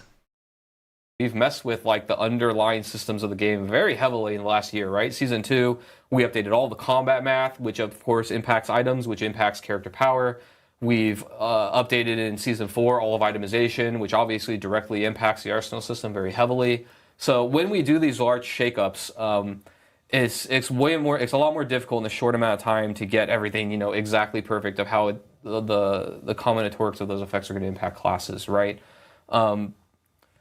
So that's one end of it. Another end is what we're trying to do, and we started with this in Season 4. Is we're looking at the other class mechanics. Thanks for the support, and guys. we want to kind of beef them up and give them the treatment that we kind of gave with the Necromancer and the Book of the Dead. In Season 4, we actually wanted to try this as an experiment. Like, hey, the Book of the Dead, the minions, the sacrifice bonuses, they're what really make Necromancer feel really cool and special and unique. So we're gonna, try and catch that up, so to speak, to the arsenal system of the Barbarian, and not only just increase the numbers, right? Because just increasing the numbers is kind of easy. We even did that in the mid-season patch. If you look at the Druid boons, we increased them by 50%, doubled them in many cases. But we think to really help solve that on the fantasy and even just design perspective, we want to overhaul and really look at these mechanics and make them way better and more thematic to classes. So we don't have anything to announce today for Season 5. But that's something more long-term that we're doing They'll announce it in 50 minutes, guys. To help that problem in the future. In the short term, we are, looking at, fixing the issues with these various classes, buffing them up in different ways, making different builds and other things viable and trying to keep that parity. We're also looking at, bringing down the outliers of power with the Barbarian in different ways to make sure that they... Wait, what was that? In different ways, making different builds and other things viable and trying to keep that parity. We're also looking at, bringing down the outliers of power with the Barbarian in different ways to make sure that they have more parity with other classes as well. The thing is, not only are they bringing down the outliers, I feel, and I mean, hopefully they will clarify on this today, because, Walking Arsenal is not an outlier by any sense of the imagination. How is this an outlier? And same for Unbridled Rage. Nobody was already playing these. Gushing Wounds, this fits in definition, right? This is for sure an outlier. This was just so much stronger than the rest, but... okay, we'll see. We'll hear in 50 minutes, man, but I just, I don't know how this was an outlier, man. I'm not feeling that, I don't know what about you, chat, but it's Walking Arsenal, unconstrained nerve, dude. Fixing the issues with these various classes, buffing them up in different ways, making different builds and other things viable and trying to keep that parity. We're also looking at, bringing down the outliers of power with the Barbarian in different ways to make sure that they have more parity with other classes as well. But that's kind of our short and long-term vision of where we want this to be. It's a good vision. Awesome. For sure. I know we have a question specifically, and this is something I've seen a few times regarding Season 5 for Dan, because Infernal Hordes, people are seeing this gameplay and they're hearing about can I play this on Eternal and Seasonal? Can I play this? Is this an ongoing thing going forward? What can players expect, Dan? Sure, yeah. So with Season 5, we wanted to build out the end game. And because we're building out the end game, we wanted to make sure that any of the end game things we're putting in are on both Seasonal and Eternal. And so in this PTR, you'll be able to test out the Eternal version of Infernal Hordes. And so any of the... Wait! What did he just say? Dude, I'm so happy I'm rewatching this. I completely missed this. He says we are testing the Eternal version of the Infernal Hordes. So that implies that there's a different version for a season. What? Let's listen to this again. Any of the endgame things we're putting in are on both Seasonal and Eternal. And so in this PTR, you'll be able to test out the Eternal version of Infernal Hordes. So we're gonna have a lot more juice in the season, guys. And so any of the rewards you get from it, all that's Eternal. So all players are going to benefit from it. So this Mother's Blessing thing that we've seen, this is gonna be season only. This is not gonna be an Eternal, like in the recent videos that I made on the update kind of thing, right? We have this entire, I don't know where I had it, man. This entire Mother's Blessing schedule. I kind of lost it. It was somewhere. But you're basically going to have something similar to the Iron Wolves. I think it was only in the trailer, right? Here. Rewards.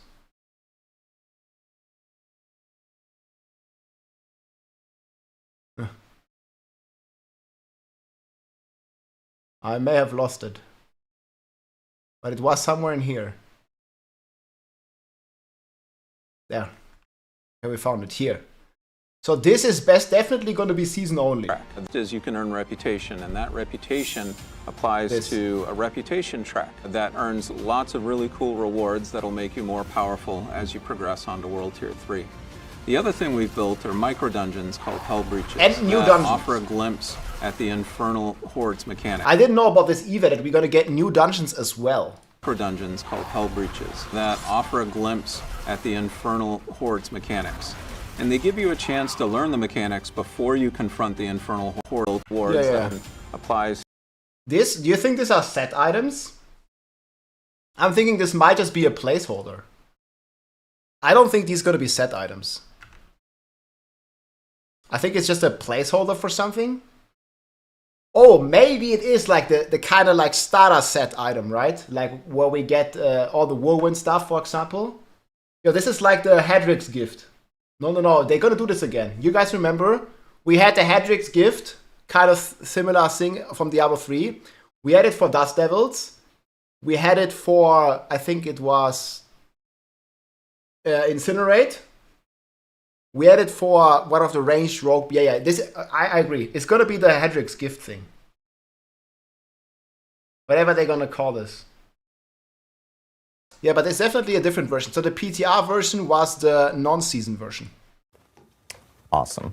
Yeah, so all players will benefit from it, and as Dan mentioned, it's a new endgame feature. So it's like something that will be, continuous beyond, even season 5 is what we're looking at. So yeah, players can expect to jump in Infernal Hordes going forward, which is pretty cool. Yeah. And yeah, the feedback is going to be incredibly important during this PTR. As Dan mentioned beforehand, all the specific items that we're really hoping to get, feedback on regarding, how the boons feel, how the rewards feel, how the combat feels, and the waves and stuff like that will be really important for us during this specific moment. What is this is another season 5 question, and hopefully you might be able to answer this, Dan. This from Lucky Luciano. Shout out, Diablo partner. What is the equivalent pit level of the 8th difficulty of like the Infernal Hordes? Pit level, I guess, or Nightmare Dungeon. So can you link your Twitch account to Pop Robert? Or monster level? Yeah, you're making me do math here. Yeah, we just adjusted pit levels. Yeah, too, so tier 8 of the Infernal Hordes is going to be equivalent to about monster level. I think it's 180 to 200. And we're getting a tier 10. So it goes up pretty high. That's pretty late. Okay, nice, Yeah. nice. So a difficult challenge for sure, which is good to hear. We have a question from Zapadas. Man, you all need easier names, I swear. Do you foresee changes in grouping in the pit to allow group play to be more efficient? Oh, yes, please. There will be changes. It won't be something present in PTR. We'll talk more about... To this day, we are still getting less materials in group play than in solo. Like 50% penalty if you choose to play with your friend. It at the season 5 launch, but 50%. The team is very aware of it because we've heard about like, hey, it's kind of not great to feel like I'm getting only 50% of the rewards associated when I'm in a group within a pit if I'm not the party leader specifically. So it's something that the team's taking in, and we will have an update for players before season 5, and it will be live, whatever change we have live in. Wow, so we'll probably learn about this today. Season 5. So a question from, let's see. Well, this one's easy. Okay. Robot Jomo. What's the team's philosophy on rate of power gain? It seems that tempering, especially players, gain too much power too quickly, really removing the tension from the leveling up experience. Any chance to add more friction to tempering, materials, costs, etc.? I feel like they buffed it even more. We have seen a little bit of this and heard this feedback ourselves. It's kind of going in two different ways here. So the leveling experience, then how tempering messes with it, right? The leveling experience, as people probably have seen, has been sped up quite a bit, right? We do want people to be able to kind of level quickly and get to the fun of the game as quickly as possible.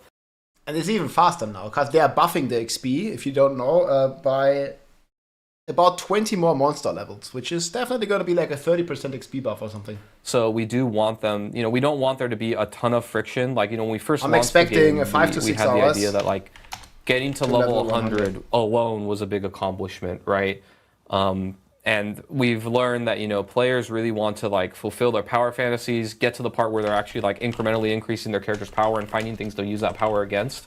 And so they enjoy that end game a lot, and we want to get them there in a reasonable amount of time.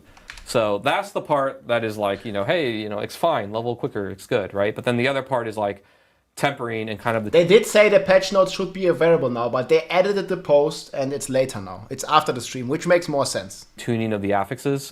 We have heard the feedback and kind of agree with it that, the early tempering recipes are really, really strong, right? That was by design when we launched Season 4. One of the big kind of mandates to the team that we felt was important was we wanted, before Season 4, we constantly got the feedback and knew it was true that, your item stats weren't interesting enough and didn't matter enough. Christopher, thank you so much. And just didn't feel Appreciate good, it, man. right? And so we very much juiced them up to be very strong, and then this new tempering system that manipulates them, we made it very strong so that out the gate, our goal was that when you temper an item, you can really feel the damage. It wasn't like this incremental, my damage goes up in like 10 different places. Well, they will probably update us today on the pit changes. They didn't definitely say what they're going to do with the pits. Like, you still have that 50% penalty as of the PTR. If you're playing with your friend, you're getting half the loot. That's still the case. This is here and there, and now I'm strong. It was like, no, this one thing happened, and you felt it, and it was good. And so we're going to, try and walk that line. We're going to probably go a little more in between here where, we do agree that the tempering is warping the early game experience too much to the point that it's like you pick up an item and you don't care about the stats because you just temper something on it. It's like way better, right? So we don't want that, but we do still want them to feel and be really impactful. So we have heard the feedback. I don't think we have huge adjustments in Season 5 right away, but we are going to be looking at that leveling process and streamlining that quite a bit. Yeah, I think for Season 5, the current adjustment is it's going to be even faster. Like, I'm expecting, so last season it took me 7 hours. I think it's going to be 6, maybe 5 hours. Fresh character, season starts, 5 hours later at midnight, I'm going to be level 100. Maybe 6 hours. We're having time actually in talks about that right now with various members of the team. So it will be looked at. Not tons will change in Season 5, though. Awesome. Question from Razzle Dazzle Daris. Razzle Dazzle Daris. It's a long name to log in on. Did you say we can temper uniques? Are you open to letting us imprint affixes? I had this thought we can imprint a unique, but only once. Yeah, going back, that was kind of what I talked about with the unique section. We right now know. I'm not going to say never in the future. It's definitely the obvious thing that we could do. Like, just add tempering to uniques, of course. But they make the pits harder. But we want them to have an identity that is very different from legendaries. One of the concerns... I think it's possible to get to level 100 in under 5 to 6 hours in the new season. I saw speedrunners going fast. Yeah, but the speedruns that you see, unless you have a video, they are usually with pre-farmed gear and pre-farmed codex. So I don't think sub 5 hours is possible, but not significantly faster. And not right now. You can't do 5 hours right now. Or sub 5 hours. It's not possible. With that is that the more that you give uniques manipulation, the more that they just turn into legendaries with a different item color when they drop on the ground, right? Like, they're actually not different in how they work. If we were able to manipulate stats, add stats, all those things. So we do want them to have a different identity in the game. So we're not doing it now, but in the future, we've talked about it. We're open to the idea, but we do want to try this first of like double down, what makes a unique, and that you build around it. It's a little bit of friction. Rather than just turning it into the item that you want every time. Yep. Question from Barrick is, hey Adam, or Adams, I have a question for the Q&A. How is the dev team feeling about the reception of Season 4? Is that making them rethink any plans for future seasons? I think one thing that we can most definitely call out here is, like, obviously Season 4 has been really great. Like, we've been hearing a lot of great feedback from players. And we're very well aware of how everyone's been enjoying it. I think one huge thing that's helped with that as well was like the idea that we had a PTR Season 4 for was season amazing. 4, and now we're seeing that again for season 5. So like we know like having that moment where players can actually jump in, provide feedback, give us some notes on specific things is really beneficial, especially when we have like new huge features like what we did for season 4, which was, obviously tempering, masterworking, the pit, all new hell tides. There was a ton of new features, and then of course with season 5, players are now going to be able to run through Infernal Horde, tons of new gear and legendary aspects for them. So it's just like a ton of stuff that we know that we can most definitely take feedback on, and having those moments has really helped us with some of those decisions. Yeah, I would say on the design team side, I know like the people on the team are very happy with how season 4 went. It couldn't have gone better really in our eyes. PTR was a huge deal, helped us a lot, especially on the balance and design side to get things into a better place. Another thing I may call out with season 4 is that, I think how to phrase it, like, there's been a lot of disruption to the game, right? And so when there's that much disruption of like, we update all the core math and all the items and everything, it's very difficult to get things into a fine-tuned state, right? And, without giving anything away, we have big updates coming in the future with, expansion and other things. But one of the things that we're looking forward to, I think, as a team is when we've kind of settled down a little bit on the big disruptions, like overhauling all of itemization and things like that. Because it becomes a lot more difficult to fine-tune things like balance, or even on the design side, like designs and making sure that they work and that we're like iterating and upgrading things versus changing things around in huge ways. So while we think it was really successful and we're happy with how itemization 2.0 turned out, the team is looking forward to like making the things as they are and make them work better and more do fine-tuning work. And so I think you can expect in the future as a player, after we've done some more disruption and made the game like in a really good place, we're very happy with it, which we're really close to now, I think. That you have tighter class balance, tighter designs, tighter roles for things, and just nerfing Bob. One of the things that excites me and excited the team about season 4 was like the tons of quality of life improvements and how much of an impact that makes on players, which I think we knew, but it hit home in season 4, right? Like just the Codex of Power, how that changed and how that completely fixed, the hoarding of items and things like that. I think are what really jazz us a lot, because it just. I would like skill rework or something. That'd be sick. Like all the skills, the skill tree and stuff. That flow experience better, like the boss ladder. Being able to reset bosses, stuff like that. I think is actually really impactful and good for the longevity of the game. So we're excited to do more things like that. All right.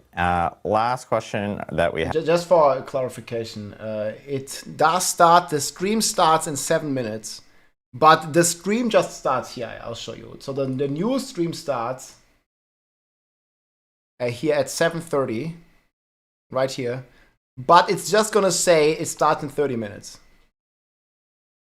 I mean, we can already open this and it's going to start in 7 minutes, but this is the official stream. But it's just going to start with starting in 30 minutes. So that's how it goes. So they did not change the time. No, my timer is not wrong. In fact, but if you want, we can. If it's confusing, we're just going to call it 7 minutes. And then there's a new timer. We have here is Sate. Well, it's just Satan's. Oh, Satan's with a Z and 666 afterwards. Very very theme. Diablo. Yeah, very Diablo theme. Is specifically asking, what is the seasonal theme? Okay, that's interesting. Are we like holding back any information right now regarding that and stuff? Dan, I don't know if you want to clarify here, or if you want me to, you can. All right. So we haven't announced the name for the season yet, as far as I know, but the seasonal theme seems, I guess, fairly obvious. We're going back to hell, and so the theme is... But how they officially call it now? It's in the start here, right? We've been saying this whole time that hell is coming. Now, hell is here. Yeah, Infernal Hordes is the name. Pretty much returning to hell. And while the Infernal Hordes is just one part of that. So we will learn here in 5 minutes what the other parts are. Hordes are another part. And when we have our season 5 live stream, we'll go into all of the rest of the things that we have planned for season 5. Exactly. Yeah, we have some additional stuff to talk about when we do actually have our season 5 live stream. We're just that's good. This one is today, guys. So yeah, man, I'm looking forward to it. The unique updates are what excite me the most. Stream today, but you'll be able to see all the things that we're doing in the patch notes. There's a lot. It's gonna be lit, guys. So first, uniques. We have some quality of life updates here, really targeting how you get uniques that I'm pretty pumped about to announce here today. Oh man. So it's you gonna be can now good. target farm uniques from 3 additional sources. You can target them from Obol vendors, Helltide chests, and Whisper caches. These places where you've always been able to, kind of target farm certain gear slots and not been able to get uniques, and you're wondering, well, why couldn't we do that? That stinks. Well, now you can. Why the hell not? I love it. So here, just to give some more detail into how this works, is basically when you open, like, I'm just gonna use Helltide chest as an example, right? If you want a specific unique weapon, let's say, it's like there's no winning with you. Like if I say 5 minutes, but Rob, the stream on YouTube starts in 5 minutes. But if I say 35 minutes, well, the timer is now from when the stream starts. You just simply target the weapon Helltide. Yes, it's when it starts, guys. Like here, we can just I can literally just go in. I don't know where it was. Oh, well, let's do this first. So, guys, we have a poll. Yeah, chat is brain dead, I know, but it's difficult, man. I can understand how it's difficult. Guys, the stream starts in 5 minutes, but the actual content starts in 35 minutes. So I don't know, like whatever I do, the timer is confusing to people. So I'm just not gonna give up. I'm gonna let this timer run out, and then there's no more timer. Okay? That's how it's gonna go. The campfire is about to start, yes. But guys, if you have decided on your season starter class yet, you can vote here what you're starting with. I'm not gonna spoil it for me, but this is currently 2,700 votes, and 1/3 of you are in the Barb Nation. I like it. Barb Nation, my friends. Rogue, 25. Necro. Dude, what happens with the Necro, man? Necro is still at 8, bro. What happened with all the Necromancers? Last season, we had 40% Necros. Now it says 8. Yeah, what the hell happened with the Necros, dude? People are getting triggered over stupid stuff. Yeah, they do. I mean, this is just the internet, man. That's what people... That's how it goes, dude. There are no drops right now. People necroed out, dude. Necro got giga nerf. What was even the crazy nerf, though?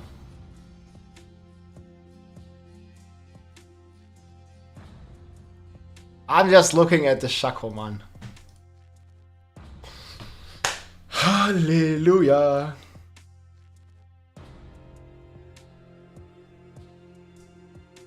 Patch is coming after the stream. Yes, nothing is delayed. They just had a wrong date in the chat as far as I remember. The stream starts in 2 minutes, right up here. Shadow Blight is nerfed. Holy Bolt Elixir is not only fixed, it's removed from the game, dude. But look, they are reworking the new Uber. This is the new Uber that they showed. So they will probably also rework the Grandfather. They will rework Starter Sky. They will rework Enarials. They will, they will rework all the Uber uniques. Churels might. Fuck yeah.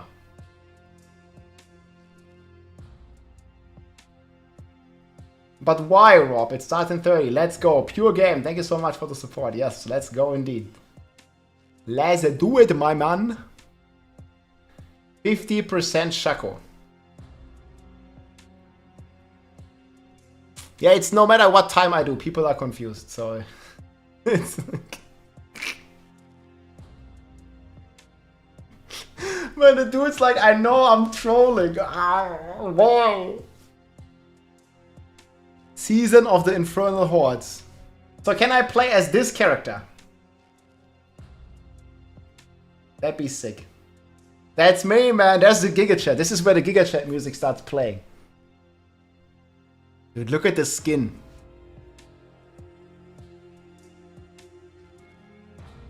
Imagine poison immunity on Andariels instead of percent. That would be actually cool, Dante. I would like that.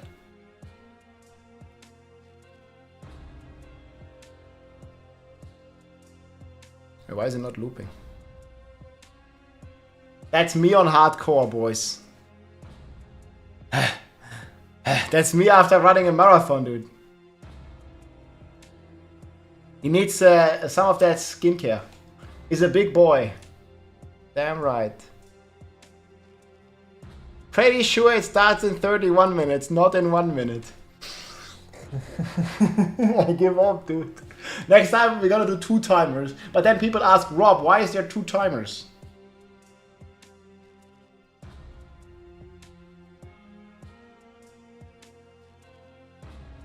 You're playing hardcore season 5. Nah, we're gonna play softcore. Okay, chrono down is done. So how about now? Did it start? We'll check. See? Who got tricked? Me or you? This is on the official Diablo channel. Who got tricked? I told you, I had the real timer up to 10 minutes before. No, but this is not me tricking you. You did this. No, no, no, no. You baited me. What the hell? Oh, this one never goes down all the way. I did nothing. I did nothing. They were supposed to already have the patch notes out. We're gonna get the full patch notes today. No, I had the right timer for 4 hours of the stream. Oh, in the last 10 minutes I changed it because some idiots in the chat.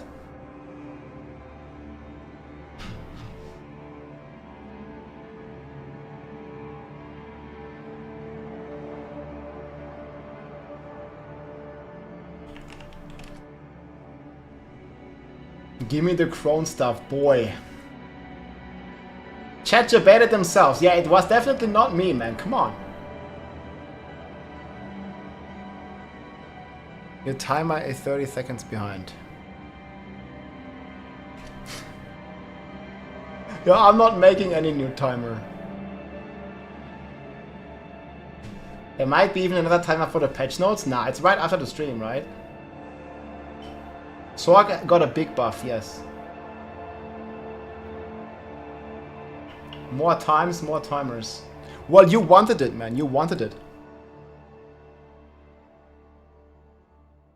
Now we can keep listening to their philosophy. I think it was very good.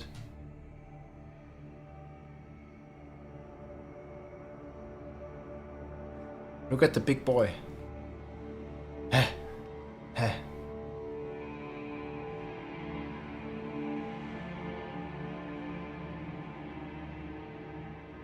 Tide chests and we'll listen to this again. It was good. Notes. There's a lot. So first, uniques. We have some quality of life updates here, really targeting how you get uniques that I'm pretty pumped about to announce here today. Yeah, vote your class. So, you can now target farm uniques from 3 additional sources. You can target them from obol vendors, Helltide chests, and whisper caches. These places where you've always been able to, kind of target farm certain gear slots and not been able to get uniques, and you're wondering, well, why couldn't we do that? That stinks. Well, now you can, and it's awesome, and I love it. So here, just to give some more detail into how this works, is basically when you open, like, I'm just gonna use Helltide chest as an example, right? If you want a specific unique weapon, let's say, you can just simply target the weapon Helltide chest, and you'll be able to have a chance to get only unique weapons for your class from those chests. So when you're targeting a specific thing, you just go to the place that has that slot, whether it's the obol vendor, the Helltide chest, or the whisper cache, and you'll have a chance to get uniques that are targeted for that slot. So it kind of adds, while you're doing your normal grind of, doing the boss ladder, killing the boss, You can also be collecting Obols, doing the Hell Tides, doing the Whispers, and having a chance to target and get that unique as well from that content. And in addition to that, this is also true for Mythic uniques. So I'll just give an example here of exactly how this works. Let's say that you want to get, it's gonna be the Shackle Gate, boys. You just believe. Harlequin Crest, a Shaco, or Andariel's Visage. You don't want to target those helms. You could be targeting helms from Helltide, targeting helms, and when you turn in your Obols to the Obol vendor.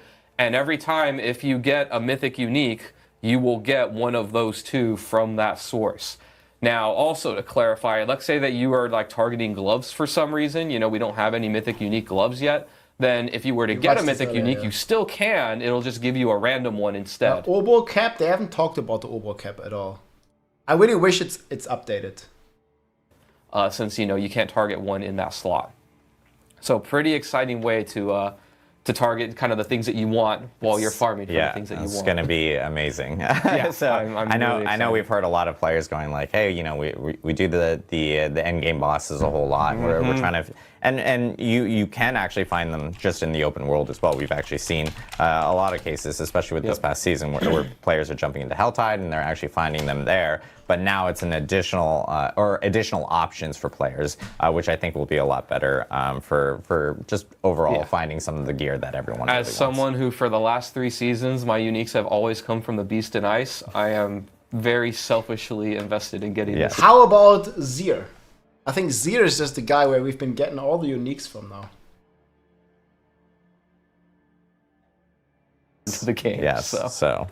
All right, let's talk about other unique updates here. We're going to be making a whole lot of updates to our unique items, so I'm going to be covering a lot today. We've heard your feedback, and we're going to be doing some updates here. To clarify, before I go into what the updates are, you are going to be seeing these updates to the way that we think about and our philosophy around uniques and how they work. You're going to be seeing them in the PTR for the new uniques coming into Season 5. Between the PTR and the launch, you'll be seeing in the Season 5 launch these updates to all the existing uniques in the game. So when Season 5 comes out, basically all the uniques will get these updates that I'm about to talk about. But in the PTR, you're only going to really see this in the new uniques coming into the game. Yeah, there. So now we can go on to the next part. All right, so the team's been talking a lot. As many of you probably know, in Season 4, when we did Optimization 2.0, we didn't really update the uniques almost at all in the game, right? We didn't do a big pass to cover how they exist in Tempering or anything like that. So the team's been talking a lot about, what is the role of uniques in Diablo 4? How are they different from legendary items? Because they're kind of similar in that they both give you, a legendary power that's really strong. But how are they different, and what do we want them to be long term? And we've kind of landed on a few things here that I'm going to talk about. The first one is that, they're powerful and exciting items that kind of direct players to builds, right? So imagine you're a Fireball Sorc, we've got 2 uniques for you. They really target you. You're going to feel a lot better playing with Fireball when you take them. We want you to take these things and kind of level up your build. They're moments of very large incremental power where you feel like you're, filling in your fantasy as a class. The next one is that they're kind of pick up and play, right? They're easy to evaluate. The moment that you pick up the unique, you know whether it's a good one or a bad one. We want this to be a little bit different from legendary powers where, you pick it up and you kind of go on a journey where, you make it into something that's really good. A unique, when you pick it up whether or not it's one that you want to keep or one that you don't. And then the last one, pretty obvious, but is worth saying, they're kind of more rare chase items that players don't see very often. When you're going through the end game, you're seeing legendary powers a lot because, we have a lot of reasons to give you a lot of them. You want to upgrade your codex. They are the way that you can, get greater affixes and I mean, they're not really going to impact the early game, right? You get all these uniques, but they're not changing anything in the early game because you usually only get them in the end game. And masterwork them, so there's a reason why you want to churn and look through a lot of them. Uniques, you do want to get a good one, obviously, but not nearly as often as a legendary power. We don't need that aspect of their design. So they are more rare, they're harder to get, but when you get it, it's kind of a more exciting moment. Did I get the perfect one? And then if not, you go and try and get perfect Shaco with 50% cooldown. So let's talk a little about our goals for the update that we're going to be doing here. One of the things that we come to a lot that we talk about on the team is this idea. I like this quote of players build their legendaries and players build around their uniques, right? Your legendary power or your legendary items are very malleable. The moment you get it, you don't know yet if it's going to be the best in slot item, but it has a chance to be. But they're also able to fit in a lot of different ways. You can manipulate their stats via enchanting, via tempering, and masterworking, and so there's a lot that you can do with the item once you've gotten it. Whereas uniques, they're a lot more static, right? The stats on them can't change. You can't really manipulate them very much, and sometimes they have maybe qualities to them or stats that are a little bit inconvenient, and you got to figure out like, how do I overcome this little detriment or make my build into where it's a plus instead of a detriment, right? Like it's a fixed thing that you have to build around, which is very different than a legendary. Also, ideally, we want players to run 2 to 4 uniques in their build. You know, one of the difficult parts of this, and I think we're going to be continuing to work on with the balance and design of uniques, is that, you know, we want you to run some, but we don't want you to run all of them in your build, right? It's very easy to go one way or the other. I can very easily make you run no uniques, and I can very easily make you run like every slot is a unique by making them really, really crazy, right?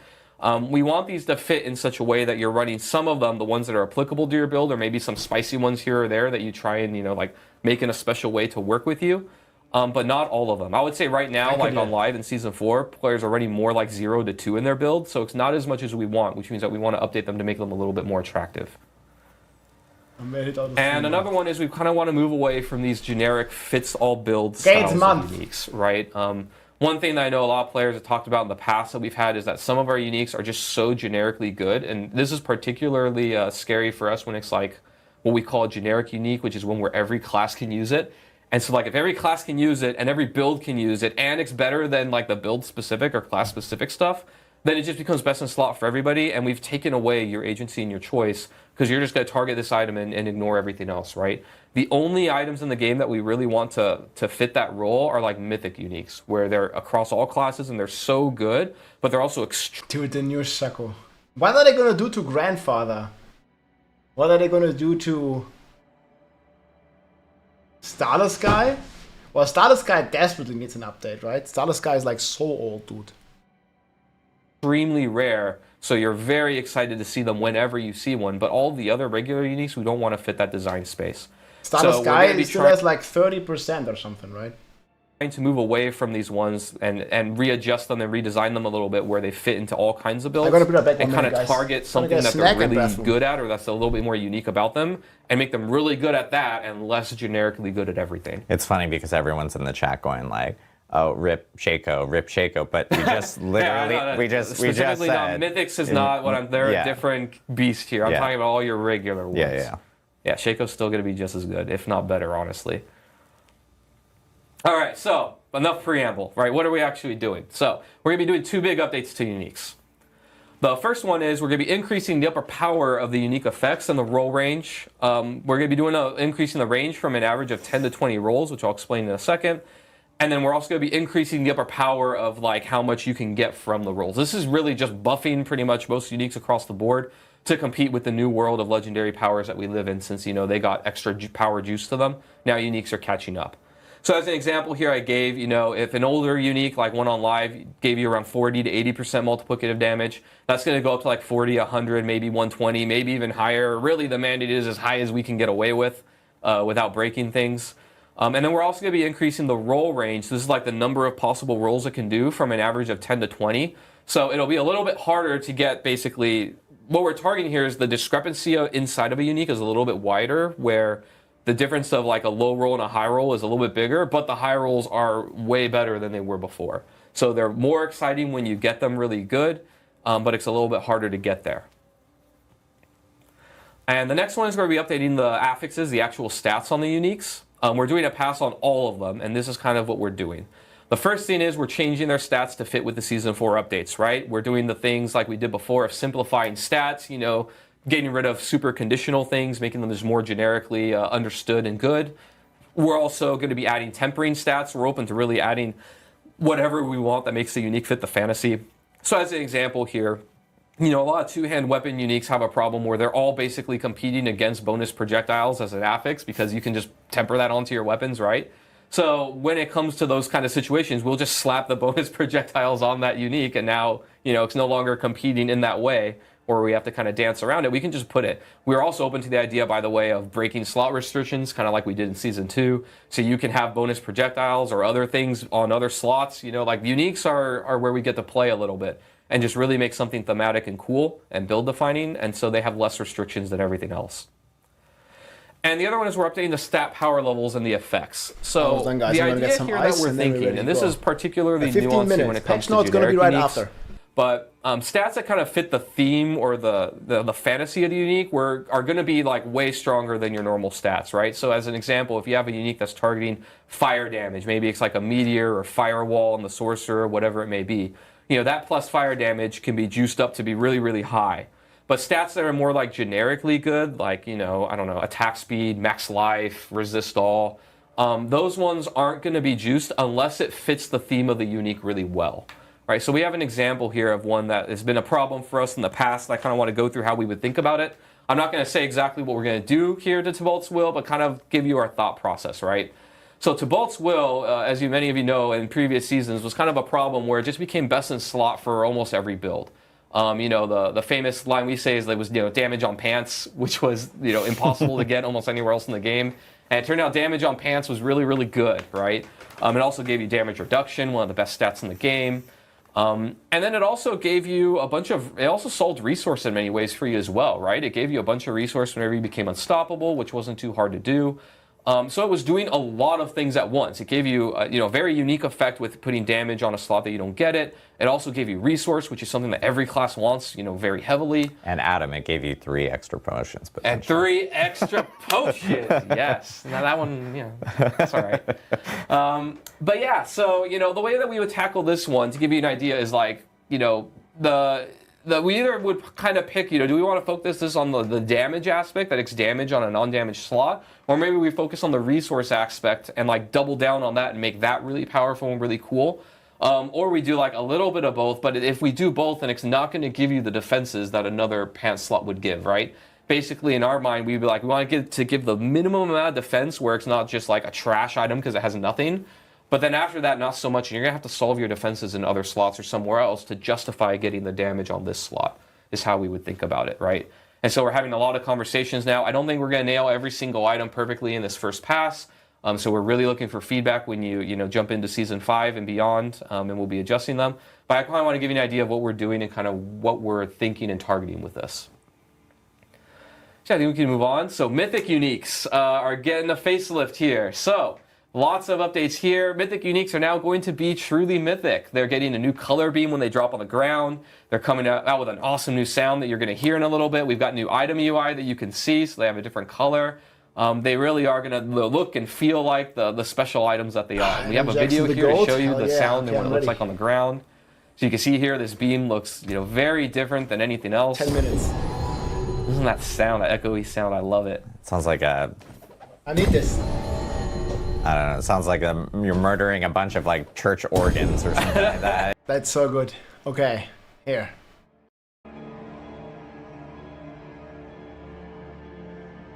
Tyrael needs all stats, like 250. I mean, we'll see. The kind of rework they got for Shaco gives a lot of hope. They might do something like this. Okay, I think I can... I'm gonna close almost everything, guys. We need space.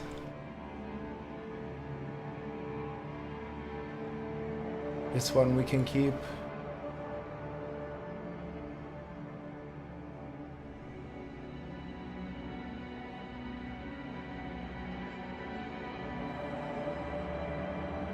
$10 minutes. We don't need this one. I need to close some of these thousands of tabs. Okay, we're almost good. 12 minutes, my friends. Then it's going. Hell yeah. Are you ready? The recent patch notes, they were supposed to be out, but they edited the blog post. The patch notes are coming after this stream, so they will be out in the next hour and a half, I would think. Bash Nation, shall we prevail? I hope so, man. I hope so. Shades, what's up, man? What was the purple stuff? That's the new Mythic Uniques. I think we already saw one here. That's how it looks. That's how it looks. There is a timer right here. But for the patch notes, I don't have a timer. I mean, we don't know. Like, it's up to Blizzard. when exactly these are coming out. I mean, there's timers everywhere, dude. Patch notes spoilers. Dust Devils has been removed. Yeah. And this Shaco, it's gonna be 54% cooldown reduction once it's greater affix and triple crit masterworked. So it's huge. This Shaco.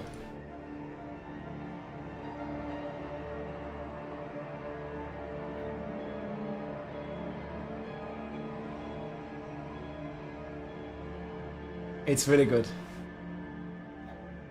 Can't wait. One more thing before we start, my friends. We have a poll right here of your starter class. If you already want to vote.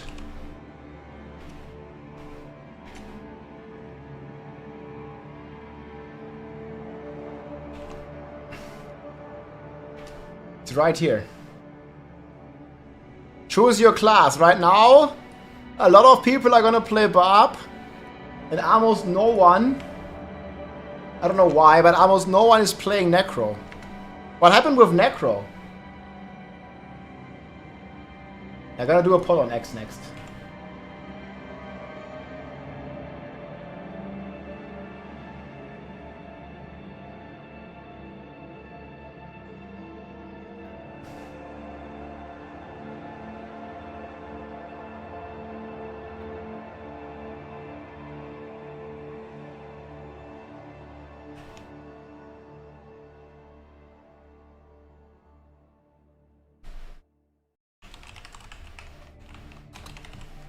Gonna do it after. I think after is better. Oh, here we go. We've been saying this whole time that hell is coming. Now, hell is here. Something that's always present in a Diablo The stream title, is live. We wanted to make sure that for Diablo 4, returning to hell was a special moment. We referenced the Endgame cinematic with Prava and Inarius taking the fight to hell at the end of the game. We really wanted to capture that experience, that sensation of battling throngs of demons in hell. Is it loud enough? The Infernal Hordes are going to go into this mode, battle waves of demons, and be able to kind of change the shape of the game experience as you play it. Those of you who have joined us since base game and throughout the seasons will have noticed that we have this phenomenon in the world that's going on called hell tides. Some of you might have noticed that hell tides have been getting a lot worse lately.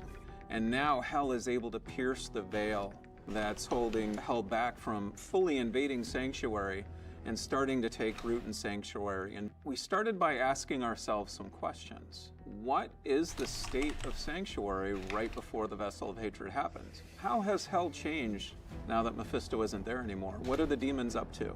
Where is Mephisto? Does he have anything to do with this? Or is this just hell rising of its own accord as the prophecy proclaimed? And so we thought to ourselves, how can we make things even worse for the people in Sanctuary? In this season, you'll very much get to dive into those mysteries with some unlikely allies and really get to the bottom of what's happening. So in this season, we play a lot with the notion of the enemy of my enemy is my friend. How far would you go to save Sanctuary, to save your world? What price would you pay? Would you sacrifice your soul for this? You're gonna meet a guy named Lochran, who at first seems sort of usual, but you're gonna quickly realize that something is off, that something is a little strange with this guy. So Lochran and Estelle are your allies, and they're going to help you return to hell. Both of them are experts in demons, and they're going to use that knowledge to help you return to hell and become more powerful to be able to battle the Infernal Hordes. Hell yeah. The Infernal Hordes is a new endgame activity in Diablo 4. It's primarily a wave-based activity. Does this sound good? Fighting wave after wave Yeah, that's the forces sound. in hell. So if any of you have ever played wave-based gameplay before, you'll know that things escalate. We've got meteor strikes and all sorts of things that try to keep you on your toes. One thing the Infernal Hordes does differently is the notion of infernal offers. And between each wave, you'll make a choice. You'll be granted an infernal offer, and by choosing one of 3 of these offers, you're going to change the game mode in some way, also live on positive YouTube. and a negative. You can imagine from the depths of hell, these hands rise out and offer you both a boon and a bane, a kiss and a curse. And this is a temptation that the Fell Council is making to you. And in this temptation, you're offered more power, but that power comes at a cost. And so you get to choose, which temptations you're going to pursue during your Infernal run, and then customize your experience from there. One of the guiding principles of this game mode is replay. It's an in-game mode that we want to make sure you're playing over and over again. So we really wanted to create a broad set of enemies for you to fight during this mode. We've got many demons to choose from in the lexicon of Diablo's monster families, but we're also going to see some other foes you might not expect. There are going to be certain types of enemies like goatmen who have been banished to hell that have now rallied to Mephisto and fight by his side. And even some unlucky souls that marched on hell from the Cathedral of Light have now been revived in hell and fight against you alongside the demons. I can't wait, Basically, guys. everything that hell has to throw at you, go. we're throwing it at you this season. The Infernal Hordes has been built with multiplayer in mind, but multiplayer is not required. We want to make sure that solo players still have a very fun experience in the Infernal Hordes.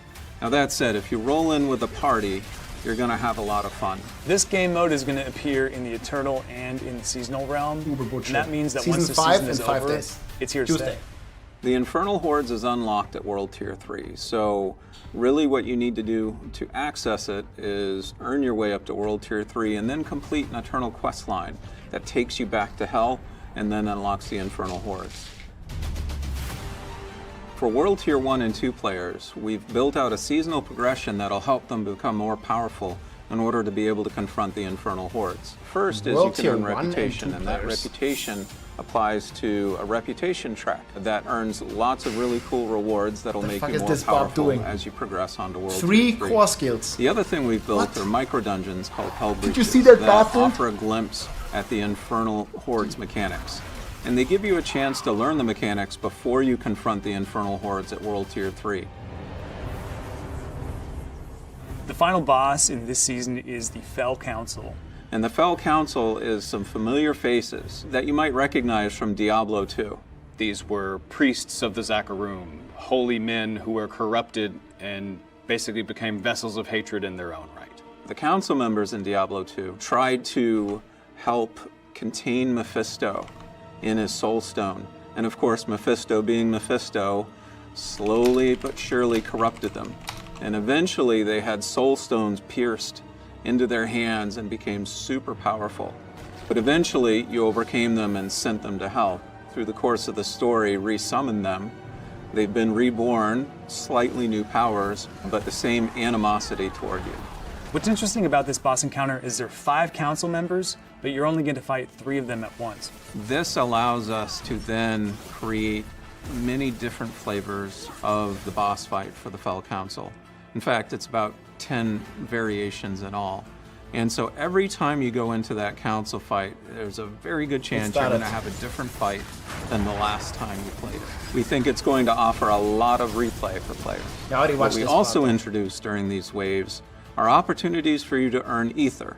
Burning ether is the resource that you gather during the Infernal Hordes that you can then spend at the end of the activity. There's going to be a fixed number of waves that you have to defeat, and once you've completed all those waves, then you'll face the Fell Council, defeat them, and collect your treasure. They cooked. So upon defeating the Fell Council, the spoils of hell will spawn, and then you consume your burning ether in opening those chests. Now, the trick is, when you are playing through these waves, that's your opportunity to earn as much ether as you can. Different events are going to spawn all throughout the waves, around the periphery of the arena, and it's your job to try and defeat as many of those events as possible to try and gather up all the ether you can.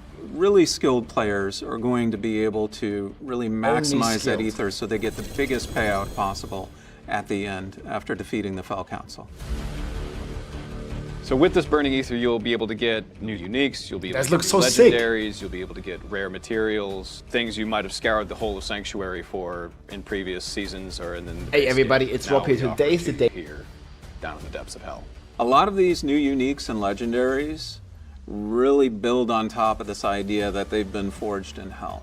And so they're going to have unique looks that you can then make into cosmetics to apply wherever you like. They can also have unique VFX and sound effects to really create the sense that they were forged in hell. One particular one that I enjoy using a lot are boots. Boots, you say? Well, These boots not only have been forged in hell, whenever you use a power with a cooldown, they shoot out a ring of fire that hits everyone around you. That's just one sample of the types of powers we're exploring. So death in the Infernal Hordes is quite a big deal.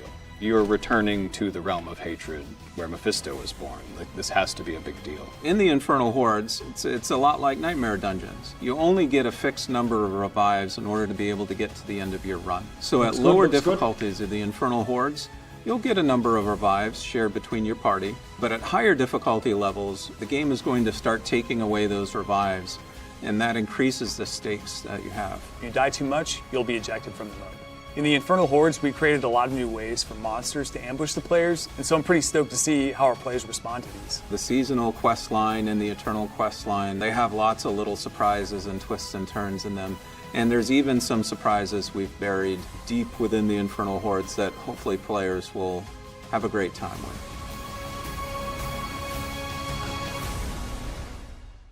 Let's go. Okay, here we go. 8 p.m. on the clock.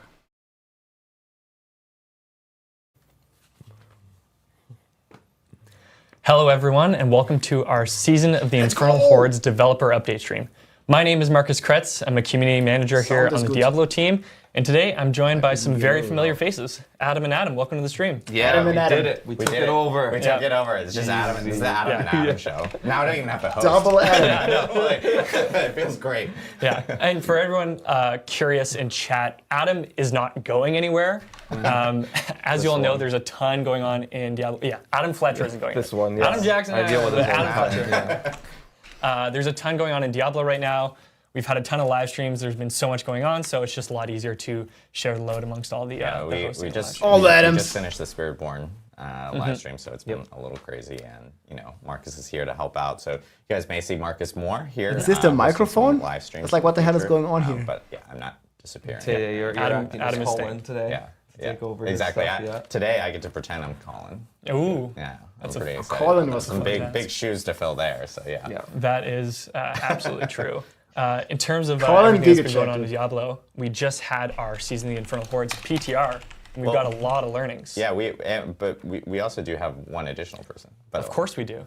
Mr. Dan Tangway from Albany, New York. Dan, welcome to the stream. Hey, how's everyone doing? Doing great. Good to see you. See, Dan's in like the Cathedral of Light. We're in all and some learning. So, Adam, do you want to walk us through that? Yeah, most definitely. You know, this is now our second PTR that we had. We had one for Season 4, and of course one now for Season 5. And you know, we've learned a lot from these PTRs. PTRs are incredibly important. They're huge. They're really beneficial for the whole entire team here. And one thing we heard a lot of feedback, at least from the Season 5 PTR. Are we back? Is obviously as you're playing through a PTR, it's a non-final thing that you're playing. It's still very early on. There are going to be more bugs, more issues. Sorry about that. Just present in the PTR because we are getting something out there a I need little to press bit earlier, F5 just so we can get feedback in on it. But one thing that I think we most definitely heard from the community is, hey, the tools within PTR at times is YouTube haven't also been still live? The best or the most efficient for players that need to actually test the content that we actually do have. And so one thing that we did want to at least address and highlight and acknowledge is that, you know, we do plan on making the PTR experiences better in the future. We do plan on equipping more tools for players out there, so they're not having to sit there and grind out, you know, maybe. Wait, really?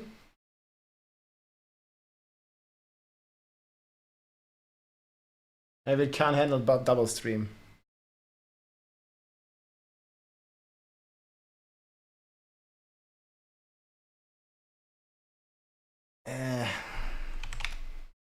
Sorry guys.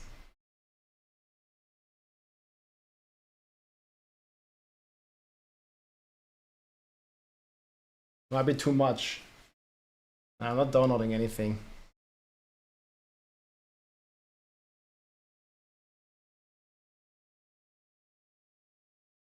Try Twitch. Nah. Yeah, it is what it is sometimes. Like all the... Are we back now or not?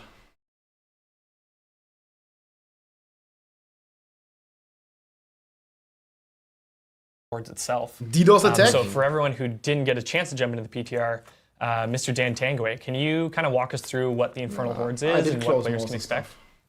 Yeah, absolutely. I'll give you all a quick recap. So, the Infernal Hordes is a way to push your luck choices in between each of those waves. So, imagine waves of monsters coming in, lots and lots of monsters, in fact.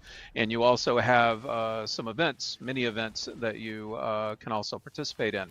Now, in between those waves, you're going to be making what's called the Infernal Offer, and you're going to pick a boon or a bane, and that's going to change your gameplay for the rest of the run. So it allows you to customize what your Infernal run is going to be like.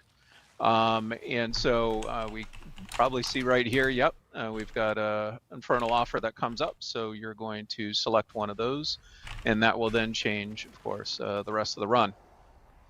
Now, when you complete the required number of waves, then you're able to go confront the Fell Council, who you can see here.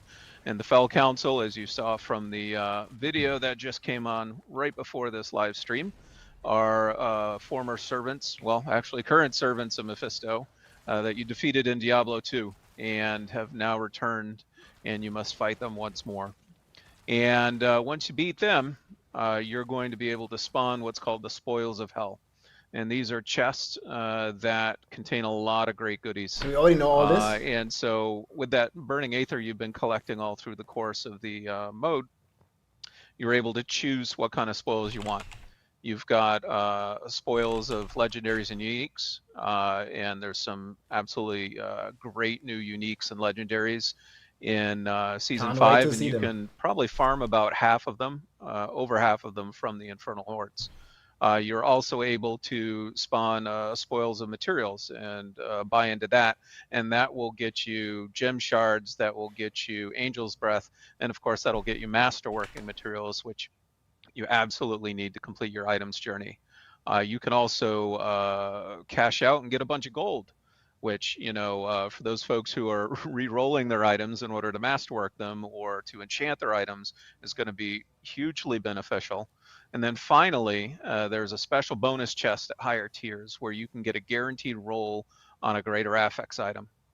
And so, since that's one of the main chases in the, you know, the final steps of the end game, this is all the stuff we wanted to make sure there was an opportunity for players to really, you know, get a little more lucky with it.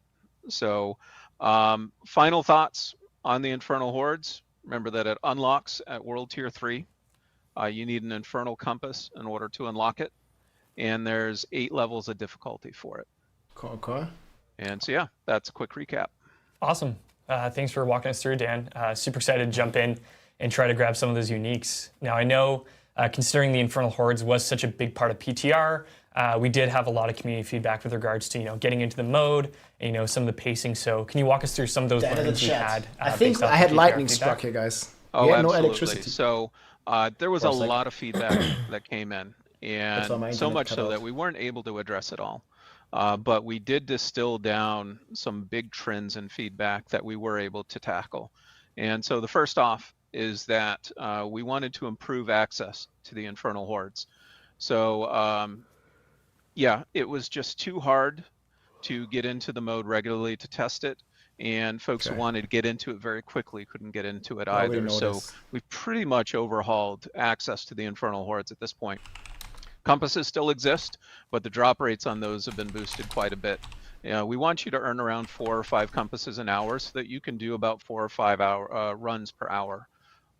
So, you know, you've got, you know, 50% chance to get them from item chests and hell tides, unless it's one of those item chests that costs, you know, 250 cinders, in which case that's 100% chance. I mean, you put in the time, we'll just give it to you. And then, you know, Nightmare Dungeon and Whispers, there's about a 75% chance to get one from a dungeon complete there. You know, compass tiers at really high levels, we wanted to make sure drop naturally from high tiered activities like Nightmare Dungeons and the Pit. And we've also given you a path to just crafting these outright with the Occultists, with Sigil Power and Forgotten Souls. And then finally, you know, it was a bug that the first compass that dropped from the Eternal Quest I was actually a World Tier 3, and if you were playing World Tier 4, I remember that. Sorry, World Tier 4, yeah, you had to switch back to actually get in the Infernal Hordes, and that didn't feel great. So we updated that as well. Moving along, the next big thing that we focused on was combat. The pacing of combat wasn't hitting. We want to know about the class balance. And, you know, we had done a lot of internal testing on it. And, you know, folks who weren't as Endgame focused gave us a lot of feedback where, you know, oh, this is super intense. Could we dial it back a little bit? So we did, but then we put it out on PTR and clearly all said, hey, no, we want more. So we're giving you more. The first thing that we did, though, is we fixed some bugs that actually had a really big impact on the experience. There was a boss health bug. Man, that is hard to say. Boss health bug that caused all the bosses to be super tanky. And at Tier 8, there were some folks who were spending almost an hour's worth of time in the Infernal's Horde. I remember, man. That's not what we wanted. And then you got 3 items. We fixed those bugs and retuned everything, so you know it's a much tighter experience at this point. Similarly, there was a bug where difficulty wasn't scaling appropriate in multiplayer, so we fixed that. And then some tuning things. So the pace of mini events are pretty much happening. Sorry, guys. Rapid fire at high tiers now, you know, and so you're going to be spinning a lot of plates in this mode. The monster spawn rates have also been increased to, you know, really capture that feeling of being overwhelmed. And then finally, we reduced the wave timer down to 60 seconds, which, you know, just creates a much punchier experience for players. There's a thunderstorm here, guys. I can't do anything. And then on top of that, we said, you know what, let's just make it easier for players to pick up Burning Aether to increase that pace. So the pets now pick up the Burning Aether as well. And that's not all. Now, of course, you know, we're all playing this for the rewards, right? And so it was really important for us to improve rewards across the board. You spend time with the mode, you want to be rewarded appropriately, and we weren't hitting that mark in the PTR. So we raised the minimum amount of Burning Aether earned from any single run. First off, every single source of Aether got boosted by 1 Aether. And then we added Aether drops to the Fel Council so that you're also getting, you know, a lot of bang for your buck just by defeating the boss as well. And that actually scales per tier as well. So next up, we retuned all the greater equipment, that one with the greater affects in it. Used to cost $250, now it only costs $60. Similarly, we retuned the spoils of equipment and the spoils of materials, so now they only cost 20 Aether a piece. And then finally, we retuned all the rewards that were inside, you know, the chests as well. So, you know, at your bare minimum level, when you first start playing the Infernal Hordes and you're not sure exactly how it works, we still want you to feel rewarded just for the time that you invested. And so the rewards at that bare minimum feel pretty good now. But, you know, if you are spending a lot of time with it and you know how to optimize this mode, we wanted to make sure that, you know, the rewards reflected that too, so that that higher, you know, ceiling of rewards has been raised as well. So you're playing at Tier 8, you are going to get significantly more rewards than you would at Tier 1. Hell yeah. Awesome. Yeah, that's quite a bit. That's a lot of stuff to change. I just want to call out, Dan, your shirt is amazing. I was going to interrupt, but I didn't want to. I was talking. Now I just want that shirt, and I'm very jealous that I don't actually own that shirt. So I will message you after the stream to let me know where I can get this shirt. Yeah, I think someone on the team made it. So I was like, yeah, I need a new shirt for the live stream. So that is her art. 100%. Yeah. Yes. Now we know. Okay, now I know. And it is totally awesome. I had to wear it. So. It is Aaron. I totally know. Aaron, we will be touching base after the stream. Yes. Yeah, Dan, that's a ton of changes. It sounds like we're really cranking up the intensity for the Infernal Hordes. Really, really cool to see. Super excited to jump into it. So I know for the Infernal Hordes, that's one part of the season that's coming, but there was a lot that players didn't get to experience in the PTR. That will be coming with the season. So can you kind of share what's going to be new for players coming into Season 5? Yeah, absolutely. So the PTR was really focused on features that were on both the Eternal realm and the Seasonal realm. And we have a number of seasonal exclusive features that y'all haven't had a chance to play with yet. So we're going to tell you about them now. See the new stuff. We've got the seasonal progression. So you're going to see what we call the reputation system in some footage here in just a second.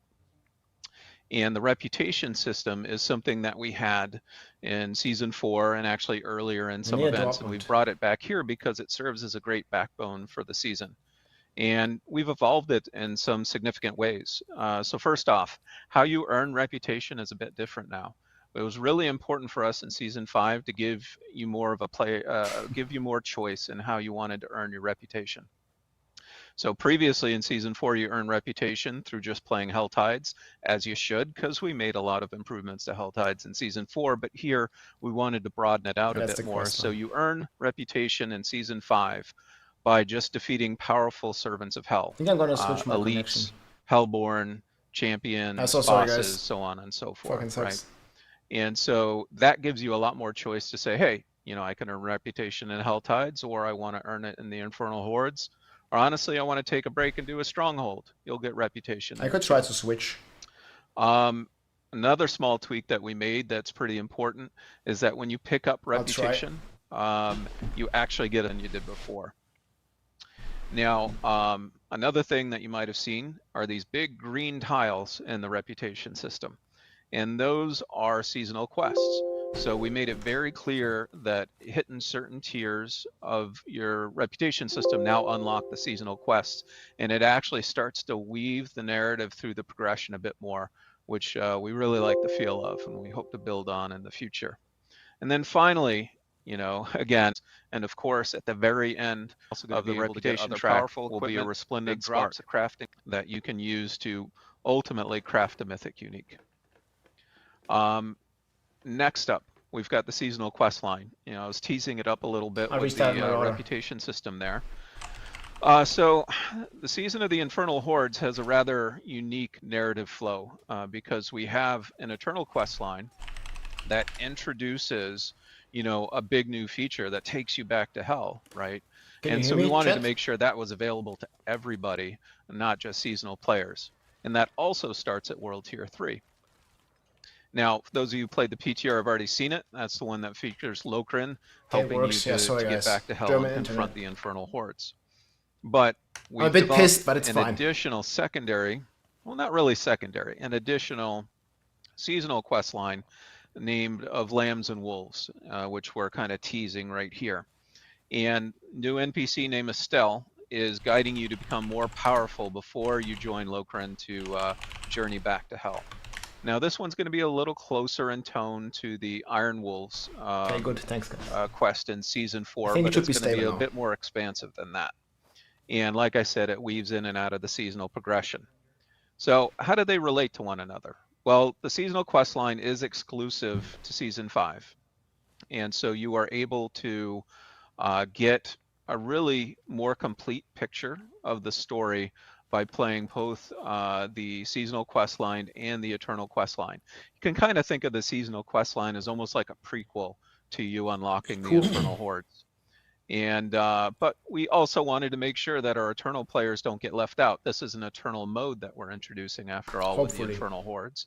And so, you know, the eternal quest line here, which is named Eyes of the Enemy, is going to be available for all players and won't go away after the season ends. So it's going to be there forever. So if you decide sometime down the road that you want to check out the Infernal Hordes and say, I don't know, season 6, you can do that, right? And so, yeah, that's where we ended up with the quest lines this season. And then the final thing I want to introduce are the Hellbreach dungeons, which we've gotten a few teases of before, but we can go into more detail. This is new dungeon type. So these are all new micro dungeons to show that hell has started taking root in Sanctuary. Now, since the Infernal Hordes is an endgame activity, World Tier 3+, we wanted to make sure we had some content that targeted our World Tier 1 and 2 players. And so you go into these, it's going to be a great source of reputation. It's going to be a great place to looks like we're stable. Some powerful items. And it's a pretty cool place to just kind of experience what the gameplay is going to be like down the road. Now, originally we had kind of patterned these off the Donheim tunnels, you know, if y'all remember those. But, you know, with the introduction of Helltide in season 4, we had to change it up. We missed nothing. I don't think that alone would have sufficed. And so what we did is we pulled in a lot of elements from the Infernal Hordes, and we're using this as an opportunity to introduce those elements. So you see right here, we've got a simple Infernal choice that shows, that basically says, okay, do I want my boss to be a little simpler or a little more difficult? And we also have a And you get thunderstorm to right choose. here. Hopefully the And this is person just playing recap. chose the more difficult one. I didn't see, but you're going to be rewarded a lot more for taking that risk of making the boss. Thing more is, we already difficult. saw all this. And you're going to be earning Burning Aether, and at the end there are going to be some spoils that you can spend on. And like I said, you'll get some really powerful gear that should help you on your journey toward encountering the Infernal Hordes. So if you want more details on these, I recommend that you check out our blog that came out 2 days ago. And yeah, thank you. Dan, that's awesome. I gotta say, chat got pretty excited when you mentioned domain tunnels. They kind of blew up there. So definitely a fan favorite. Everyone remembers the dopamine tunnels. Yeah, right. It's great that there's now like opportunities for players within like World Tier 1 and 2 to actually no be able notes to yet. have other options Nothing leveling up, and with these new hell breaches, it's it's a good way to for people tease for in the leveling. new content. Exactly. Experience. Yeah. Then you get into those Infernal Hordes in World Tier 3 and away you go. Yeah, that's awesome. Dan, thanks so much for joining us. As Dan had mentioned, we did cool. publish the Season of the Infernal Hordes blog a little bit earlier this week. We are going to have patch notes that will publish following the stream. Yes. So for any details we reveal across the stream, Patch you can check notes, those out for more please, information. now. Dan's going to join us towards the end of the stream for our Q&A. So if you have any questions, please drop those in Twitch chat, and we'll be pulling them to get into those towards the end of the stream. So we just touched on a ton of stuff that's coming in Season of the Infernal Horde. Adam itself. Jackson, take it But away. Based off the PTR, we also have a ton of changes coming across Sanctuary. Yes. And to walk us through from the other end of the stream, Mr. Adam Fletcher. I get to pretend like I'm the person on the panel. I'm gonna. You designed and did all of this? Exactly. Yeah, This was put in all the me. changes. Yeah, we have a fantastic design team here. All Adam. I am gonna bring in my inner Colin Finer. To talk about some stuff. But yes, as Marcus mentioned, there's a lot of changes. A lot of the stuff that we actually did talk about in the blog, and some of the stuff that people heard from PTR, but there have been changes even since PTR. Yeah. And we have a few new things in here that will also squeak in here as we're talking Sounds about good. it. But one big topic I know that everyone brought up after PTR, and that we even brought up even during our PTR stream, was Helltide specifically. One big Readjusted. topic within Helltides was Baneful Hearts. If you guys remember back during the PTR stream, we talked about how Season 4, everyone had a plethora of Baneful Hearts. I mean, it felt like everyone was always carrying about 100 to 150 at any given time, and you could deposit as many to your heart's desire and still always have that same amount. We wanted Painful Hearts to feel a little bit more special. And so during the PTR, we actually did take the number down in terms of how many you would be able to earn. We did hear everyone's feedback. People were like, that feels kind of crappy. So we most definitely readjusted the drop rate of Baneful Hearts to really kind of close that gap in between Season 4 and Season 5 PTR. We wanted to make sure that was, it feels better. Like you won't have 150 on you at all times, most likely, but you still have plenty now to be able to summon the Maiden as well. So some of the changes that we have coming up for Baneful Hearts and the rates that will help with this is we're bumping up the drop rates Guaranteed. off of chests within Helltide specifically. Players will also be able to get a guaranteed heart drop off of Helltide commanders now. And then one big thing is within world bosses, we actually have an image of like where you'll be able to now get your hard drop rates guaranteed, is world bosses. Sometimes world bosses actually do spawn within a Helltide zone, and we thought it would be kind of cool that, hey, you killed the world boss there and a Helltide happened to be present in that specific zone where the world boss is. Now you'll just get a guaranteed 3 within that world boss kill. That's pretty sick. Nice. So, That's super cool. W. We're also bumping up the drop chance to like local events, mastery chests within Helltide, and of course Harbingers. Where are the class nerfs? And then one big change that we're doing within this as well is the Blood Maiden within World Tier 1 and 2 in Season 4 and even Season 5 PTR. You would have to deposit 3 hearts, just like World Tier 3 and World Tier 4. We're actually tweaking that down to just 2, so for World Tier 1 and 2. So there'll be one less like altar pedestal for you to deposit a heart for to summon the Blood Maiden within World Tier 1 and 2, which should help out with, It just makes your farming a little bit quicker in the early levels. Exactly. And it doesn't feel like you're needing to put in that many for those early levels. Stick with Whirlwind Barb. Chain a ton of Blood Maidens back to back to back. Exactly, yeah. So next thing we did want to talk about is within Helltides as Tortured Gifts, another change for World Tier 1 and 2, there'll be less cinders required to open up the Tortured Gift chest within World Tier 1 and 2, so it's dropping from 100 to 75 specifically.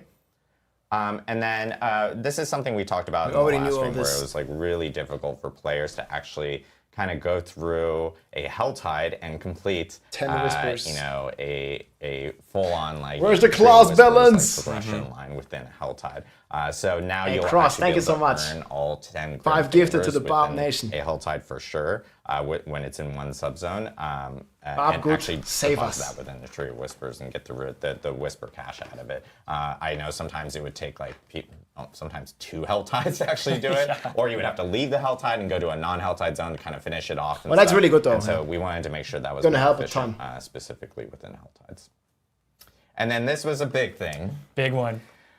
So, we talked about during the Season 5 PTR stream that we were, that Profane Mind Cages were a Season 4 mechanic. It was only within that. Yeah, they're keeping them, man. It was removed from sorry, we had Season some 5. internet Heard the disconnect. feedback, and people were like, wow, we really miss Mind Cages. Bring them back. What's going on? So we did bring them back, and we brought them back in a cooler form. So now you can actually stack up. So Profane Mind Cages are coming back for Season 5. You can actually stack these now up to 3x in Season 5. This is seasonal only, so this is only on the seasonal realm specifically. But now stacking up to 3x does actually boost up monster Better levels rewards, pretty significant. better, Yeah, so it's not you World Tier end 5, up, but similar. You could knock monster levels up, 30 levels if you wanted to, and you will benefit or maybe suffer. Suffer quite a lot, yeah. But it does give players the option now to use that, and so Profane Mind Cages are back and in a kind of a cooler form for Season 5, which is really cool. And we really appreciate the feedback we heard from players regarding Helltides on that.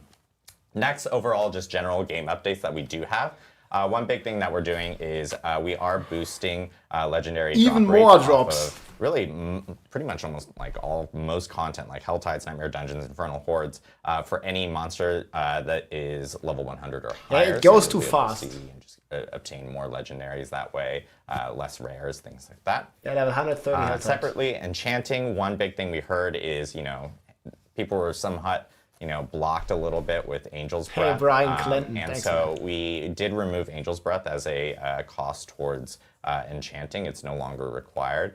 We've actually now kind of just swapped this over to the respective legendary salvage. So for instance, armor, it would be Coiling Wards, weapons, Baleful Fragments, and then jewelry, Abstruse Sigils. That tongue twister there. Abstruse Sigils. Abstruse Sigils. But you now have the ability of being able to do enchanting. Just note that, of course, gold costs are still associated with enchanting, but now it's a little bit, removing a little bit of that friction with the Angel's Breath requirement.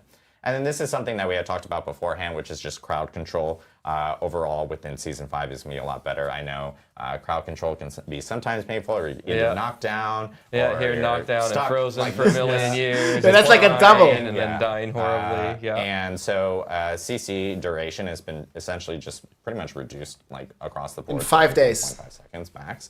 And then one cool start feature Don is you Eduardo. can also spam potions now while you're CC'd. Really good for people in hardcore, or maybe it's it creates more desperate moments of I'm still dying, no matter what. But you now have the ability of being able to spam potions specifically if you are CC'd, which is really nice. Yeah. We were talking about charging bloated corpse fiends when they all stun you and they do the poison AoE. Yeah. Exactly. As a keyboard slammer myself, thank you. For yes, exactly. change.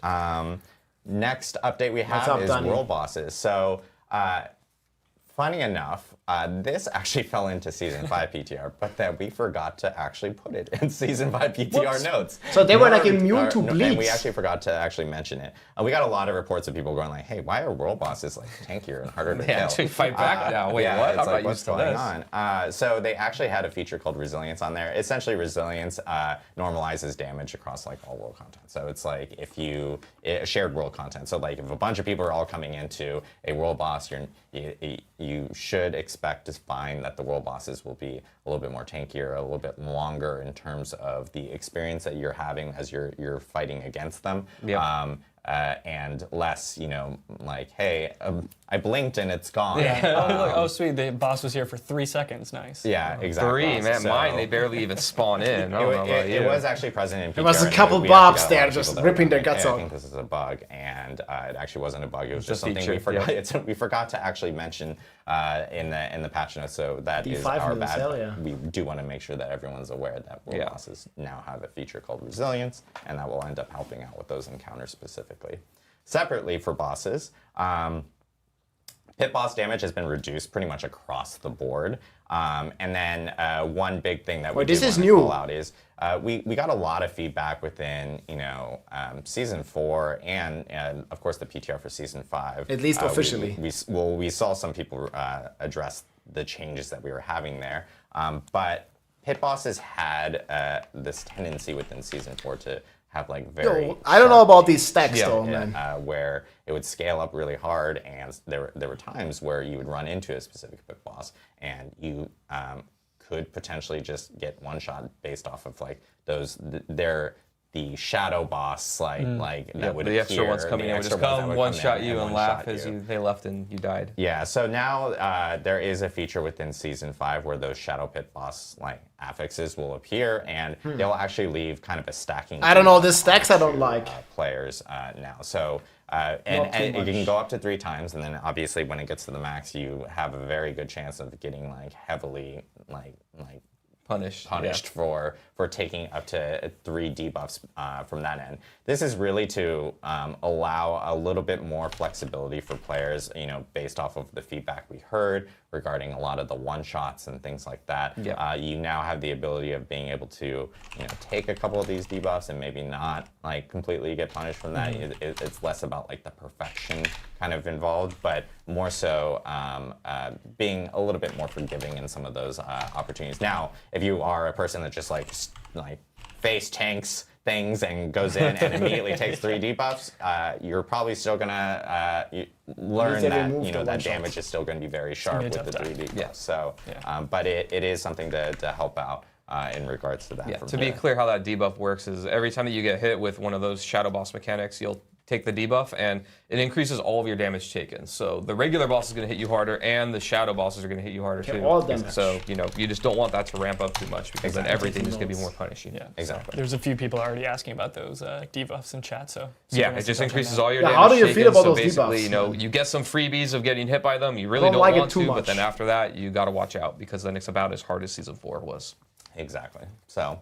And then another big thing, so this was something that was actually not present in the PTR, but it's something that we've heard a lot of feedback about, and actually a ton of feedback about. And this is group play in Season 4. Okay, this is really good. Was if you were in the pit and you were the party leader, and you had 3 friends that joined along, you would essentially get through the pit. You would get all the masterworking materials for yourself, 100% of them, and then everyone else around that joined you would only get about 50%.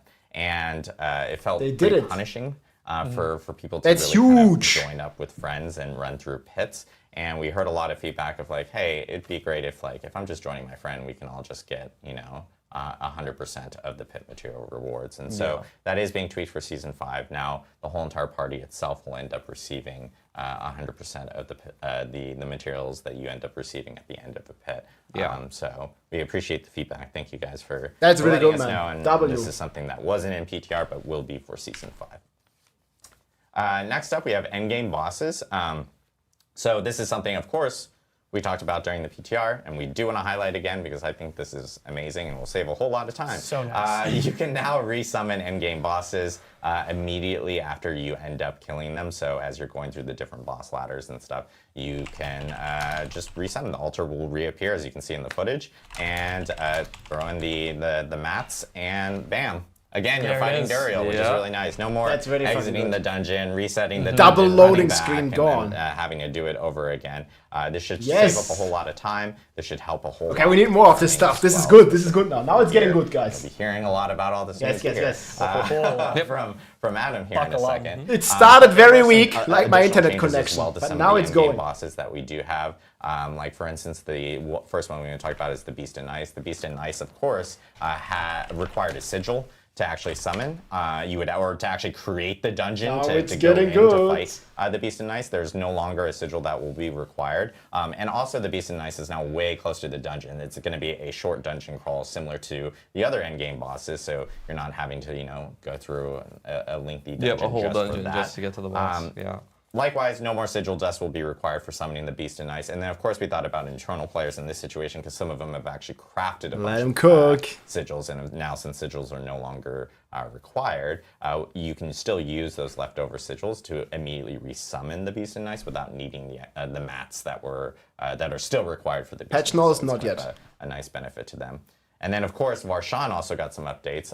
Varshan required a bunch of different body parts, and now Varshan just requires malignant hearts. And of course, we thought about eternal players in this specific instance. Eternal players can convert their old body parts to hearts by going to the alchemist. That's a magical alchemist. But if you ever need a spare heart, you just go to an alchemist. That's just how it works. Swap it out. Yeah, that's just how it works.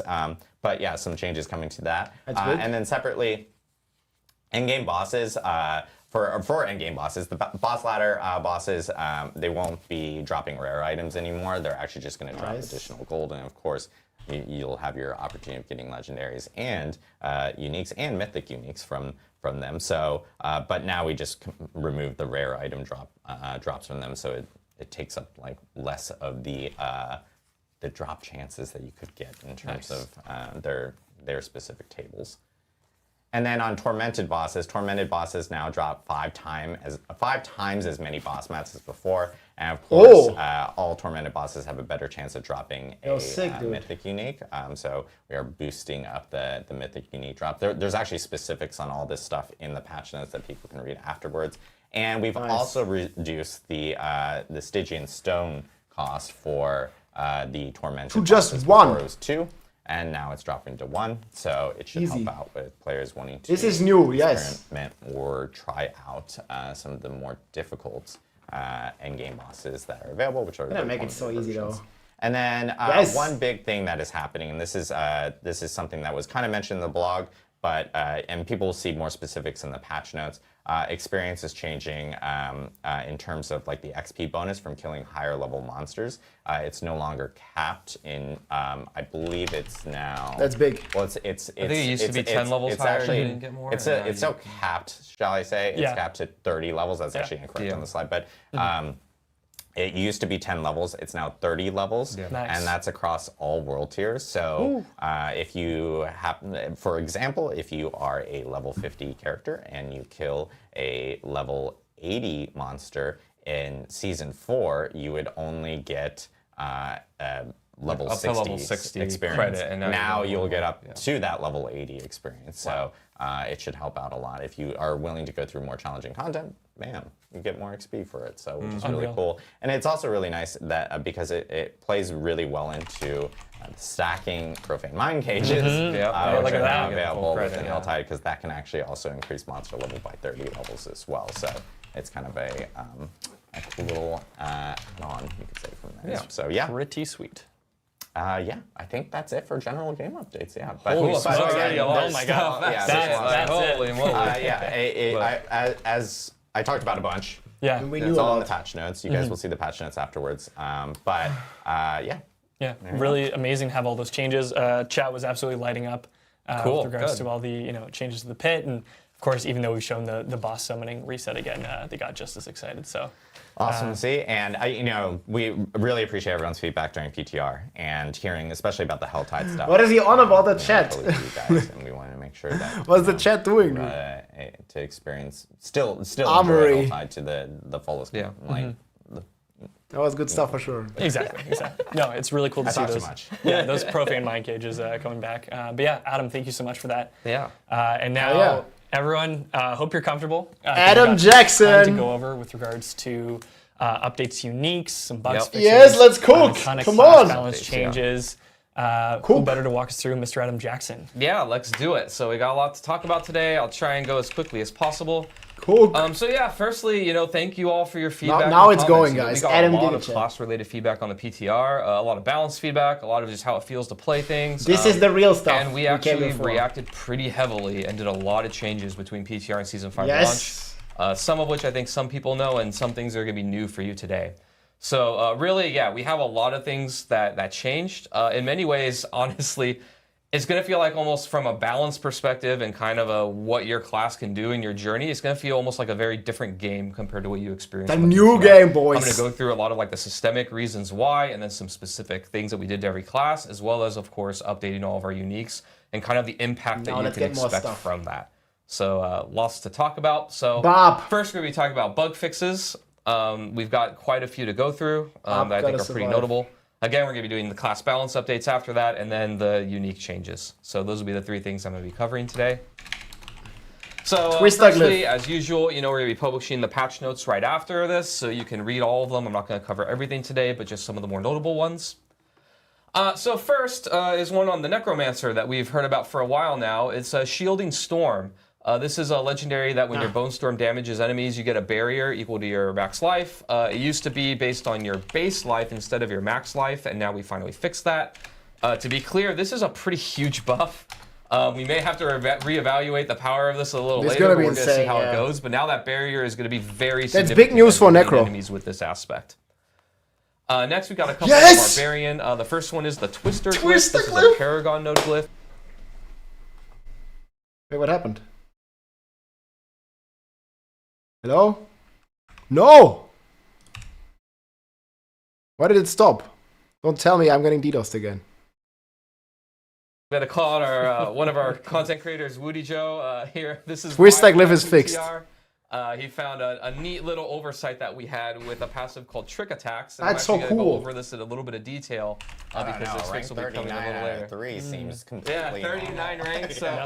Twister Glyph is finally fixed. Good. So a little bit of background to this. Bigger reasons why Barbarians are so strong is that they kind of have two class mechanics compared to other classes, right? They have the expertise system, which is like a normal class mechanic where, they have this fantasy of leveling up their weapons and then they get bonuses. But then they also get more item slots compared to other classes, so they get more access to legendary powers. What I missed? As far as how we tackle this, we don't want our only solution to be to nerf Barbarians, right? Like a common thing that we hear is like, hey, they have more item slots. Maybe you should just get rid of the item slots. Leave my Barb alone. Like, that is a way to make parity, but it takes away from their theme of being a master of weapons, and it's not very fun. So that's not the only thing that we want to do in this situation.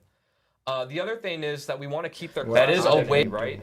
Another common suggestion we hear is, well, just give all the other classes more item slots so that they're the same as Barbarian, right? And similarly, kind of like how Necromancers have minions, we don't want to give every class minions just because, they don't have access to the cool thing that Necromancers do. We don't want to just give every class, more slots so that they're exactly the same as Barbarian. We want to really try and keep what makes them feel special as a special thing and find other ways to kind of bring parity to the classes.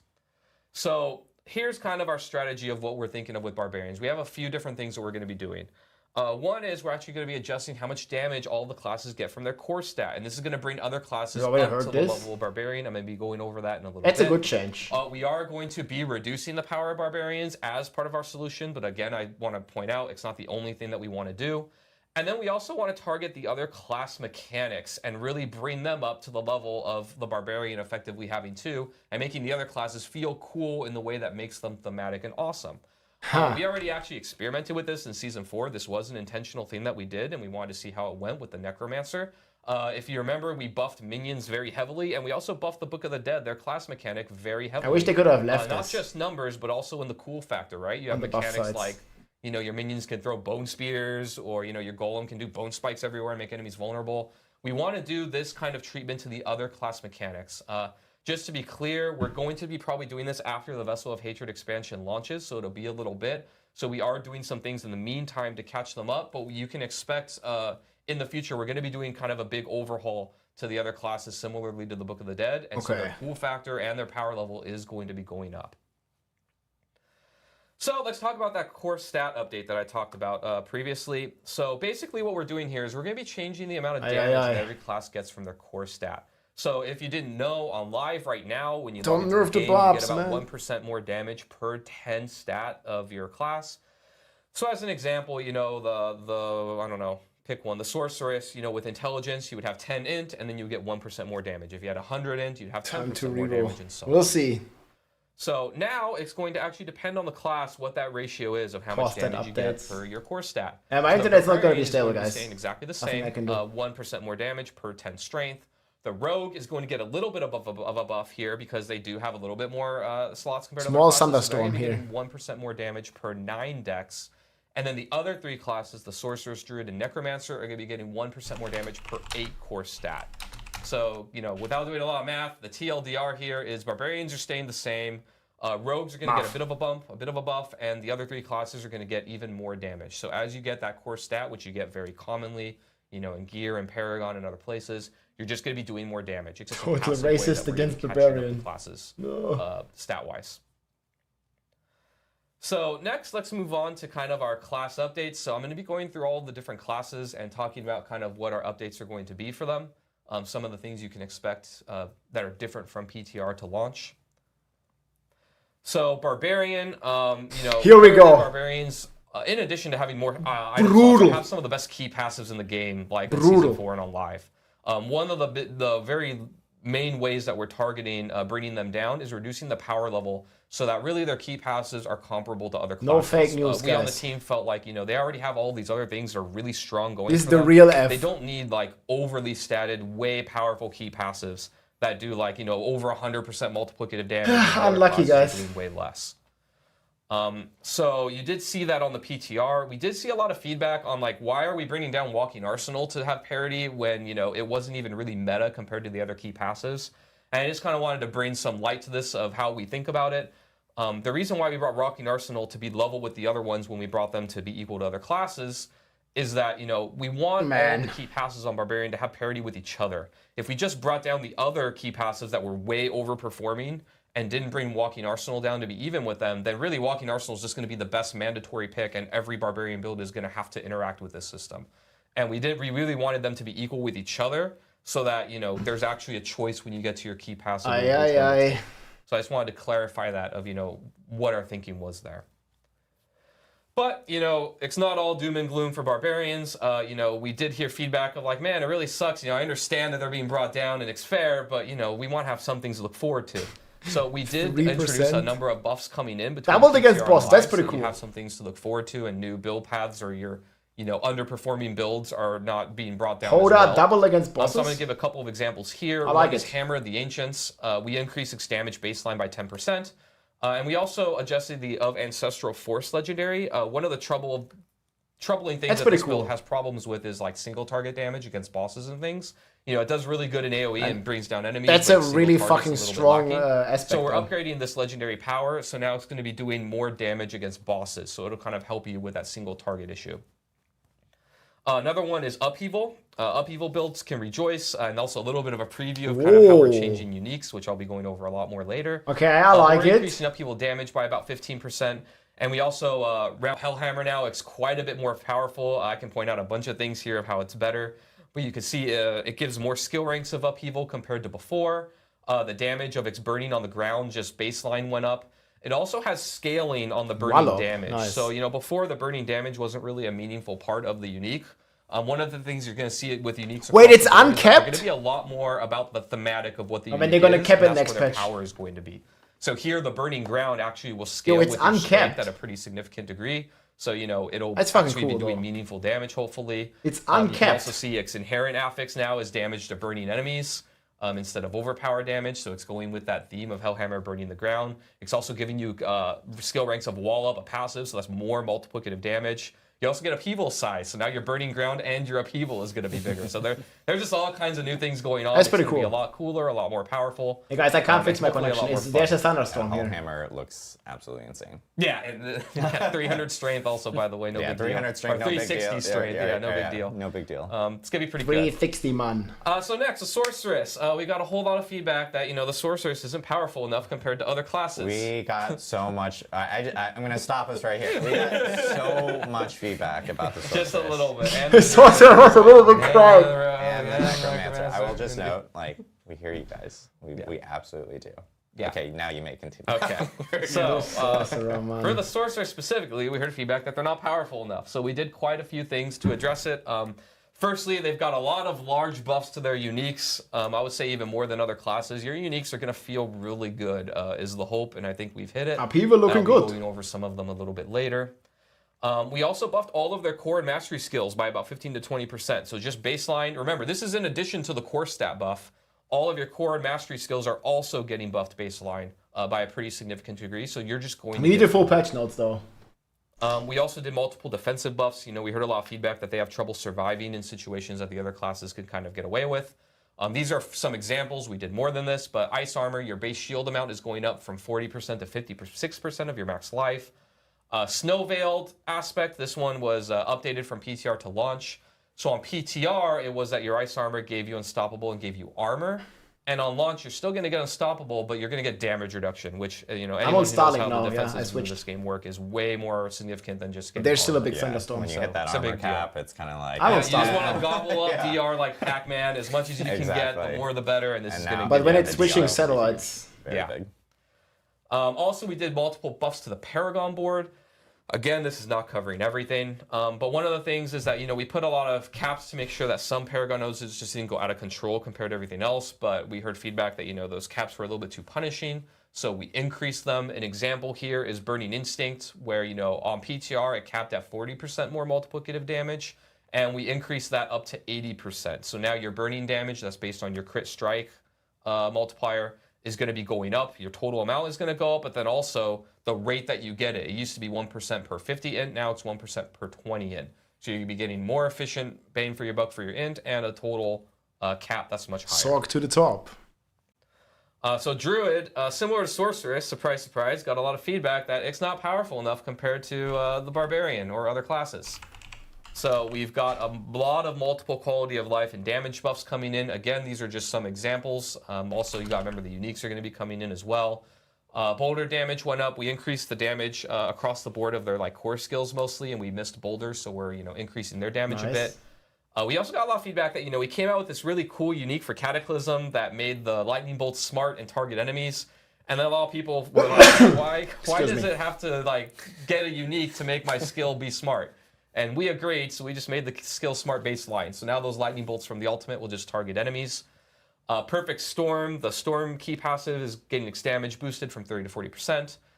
Seismic Shift, this was an aspect that we think is really cool, where your Earth Spike kind of goes in a line and does a bunch of Earth Spikes.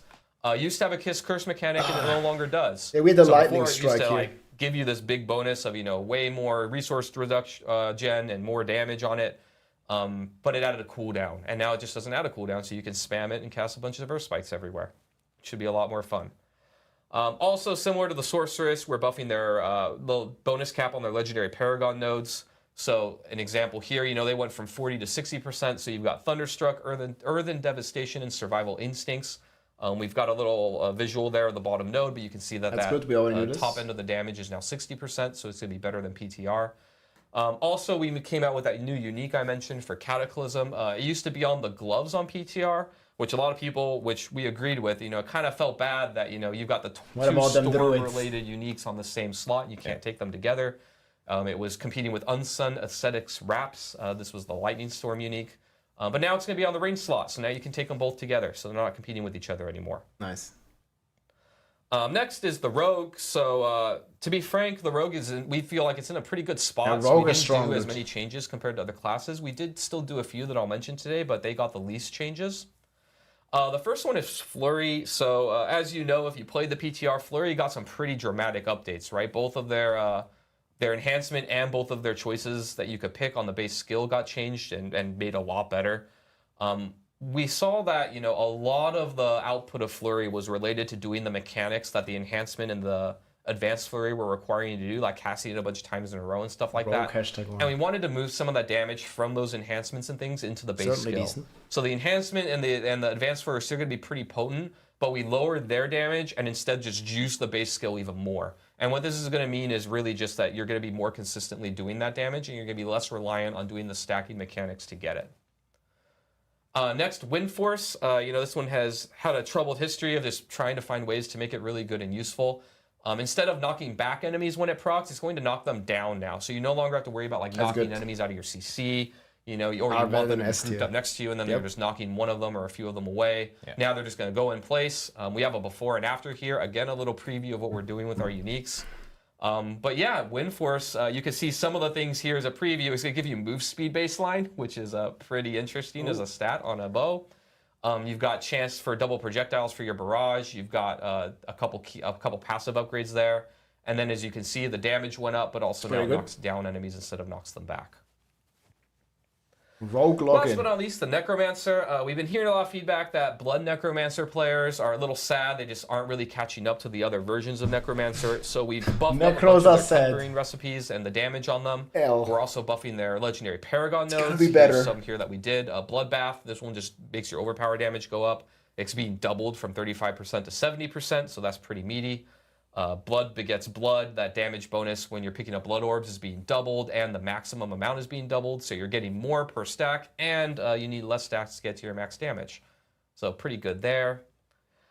And then last but not least here, it's my internet, it's not you. We've heard a lot of feedback from Necromancer players that they kind of rely a lot on the Miasma Corpse Explosion to get their lucky hit procs off, and that their other skills don't really compete, and so they can't really have fun with lucky hit-based builds, more generally. So we just buffed Lucky Hit on a bunch of different skills, so you can see there what all the numbers are. Again, those will be on the patch notes, but really they're just going to be Lucky Hitting more often and getting cool procs. Log in, my internet sucks. Barb got nerfed, I don't know. All right, so next, let's talk about uniques a little bit, right? We've got a lot to cover. Yeah, so as we promised, in the PTR stream, we said that, we have this kind of different philosophy when it comes to uniques, and we went into detail there. And we updated our uniques coming into Season 5, but we didn't update all of our existing uniques in the game yet. So we've done that pass now. We've updated nearly every unique in the game, and I'm going to do a little bit of a recap of kind of how we thought, and then giving you some examples of what we did.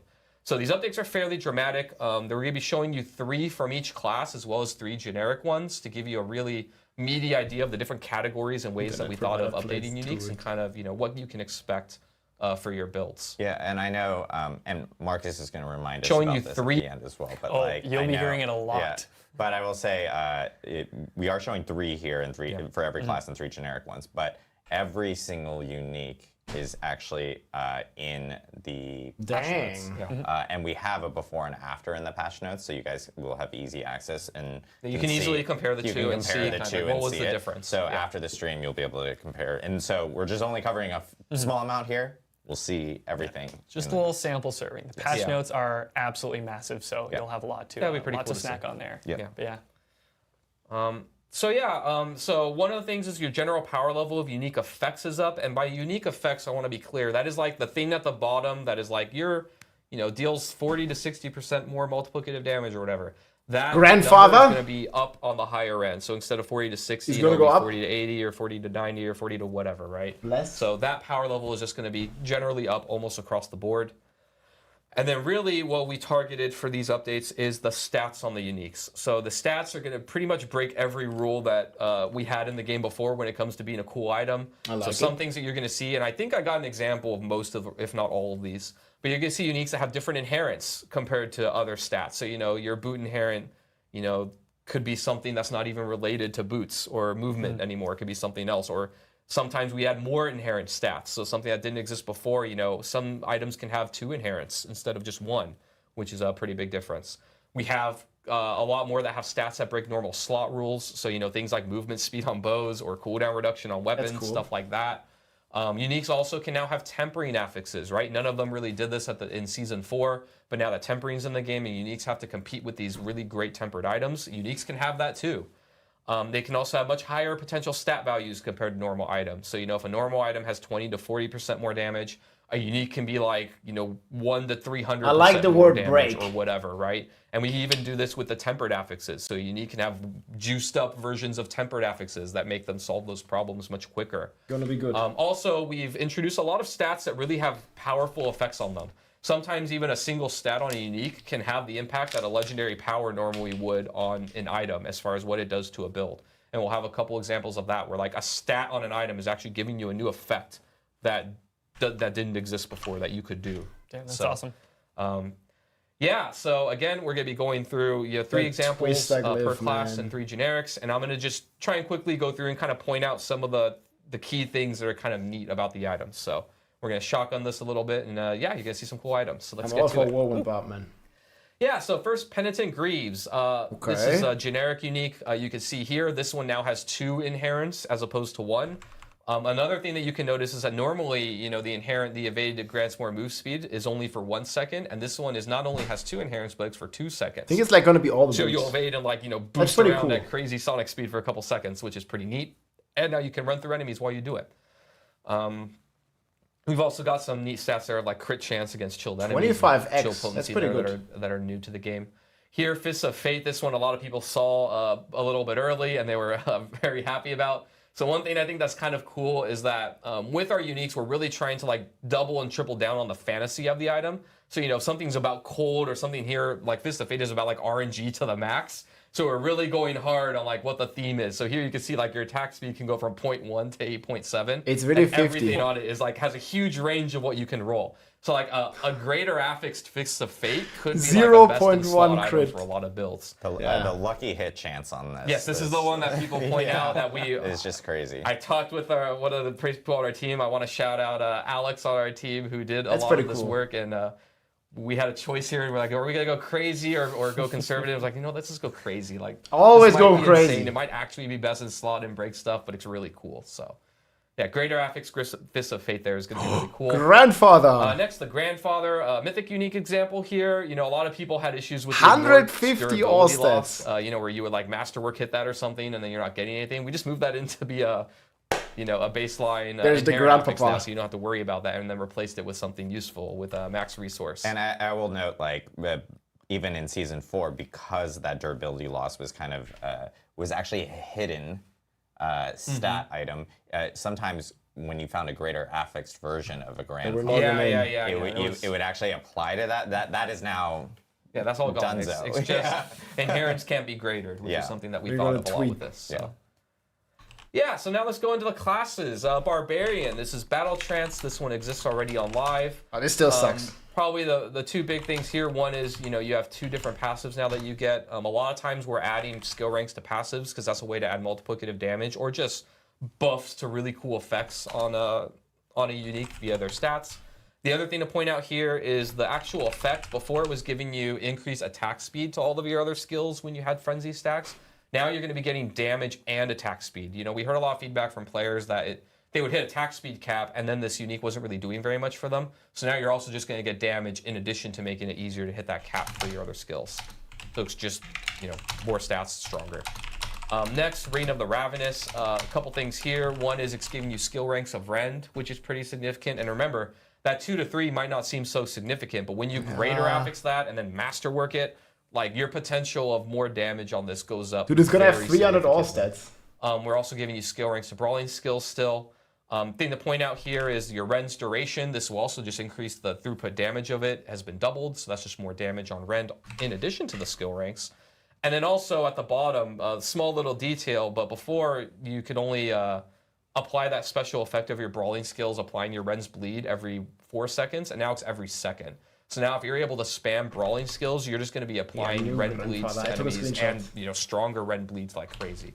So it's a pretty big power boost. Next, the Fields of Crimson. The thing I really want to call out here, I mean, there's a lot of things that are kind of unique and different, but is that one kind of rule that we had with item stats that we're now changing and breaking is we never really buffed things like enhancements or like the AB, like the different choice upgrades that you could do for a skill. This one actually buffs Enhanced Rupture's explosion size. So, normally when you rupture an enemy, it does that explosion. This will make that explosion be way bigger. So it's kind of a neat way that we can manipulate player power via stats. Hell yeah. Next, let's move on to the Sorceress. So the staff... With 6 to Fireball. We actually have a combo here that we're going to show a little video of a before and after with this. Fireball builds. The staff now does some... And the gloves would be doing some unique things to fireballs. One is plus Fireball projectile speed. So this is actually going to make your fireballs fly through the air faster or bounce quicker. And so you'll be able to get through them and they'll, finish their path faster. You've got the tempering recipe now, so it doesn't compete with your chance to cast twice. And you can see there, it goes up to 75% just on that one stat. So it basically almost solves it for you. It's going to be a lot of damage. Which is pretty huge. You've got some massive skill ranks to Fireball, so now, again, oh way my God, more the grandfather, 150 all stats. And then, you can see at the bottom that the upper end of that damage is going up per the same as most of our uniques. And next is combos with the Gloves of the Illuminator. A couple things to kind of gloat on here is the Fireball attack speed is going up by a much bigger amount than other classes, or than normal attack speed, on other slots. Also, you get mana when Fireball explodes. I played with this build, and I think it was season 1. It's just going to be infinite mana. I constantly ran into mana issues because you always want to spam this as much as you can. So when you think of this stat, you can greater this, you can temp or masterwork this. And you kind of combine this with the attack speed here, and then you combine it with the projectile speed. Yeah, and you get a lot more fireballs. Remember, it's every time that it explodes, which when it bounces, it's exploding. It's absolutely good. And when you're splitting and getting more from multiple projectiles, you're getting more bounce explosions. So it's giving you a resource engine. Yeah, you're essentially a fireball. Okay, Fireball Sorc is going to be lit. We've got a little bit of a Season 4 to Season 5 comparison here of what it looks like. A little video. So in Season 4, you can see, every third cast gives you 3. But Season 5, you're going to randomly get 3, and then sometimes even more when it combines with the double projectile bonus. So you can actually really fill up your screen with fireballs everywhere. And every one of those bounces is giving you mana to cast more. That's ludicrous. So it's pretty cool. It's its own little engine.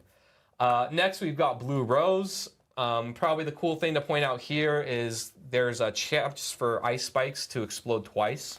So this is also something that we haven't really done, where we have these, we call them sub-powers internally, but these things like Dust Devils or Ice Spikes that are like powers that generate when you cast a skill that are usually through legendaries or uniques. We generally don't manipulate them too heavily like this, but we're going to be experimenting more with that in unique stat affixes. So here, your Ice Spikes can actually like double proc, so they get double explosions, and then any other things that would proc off that would be doubled, which is pretty this is going to be insane.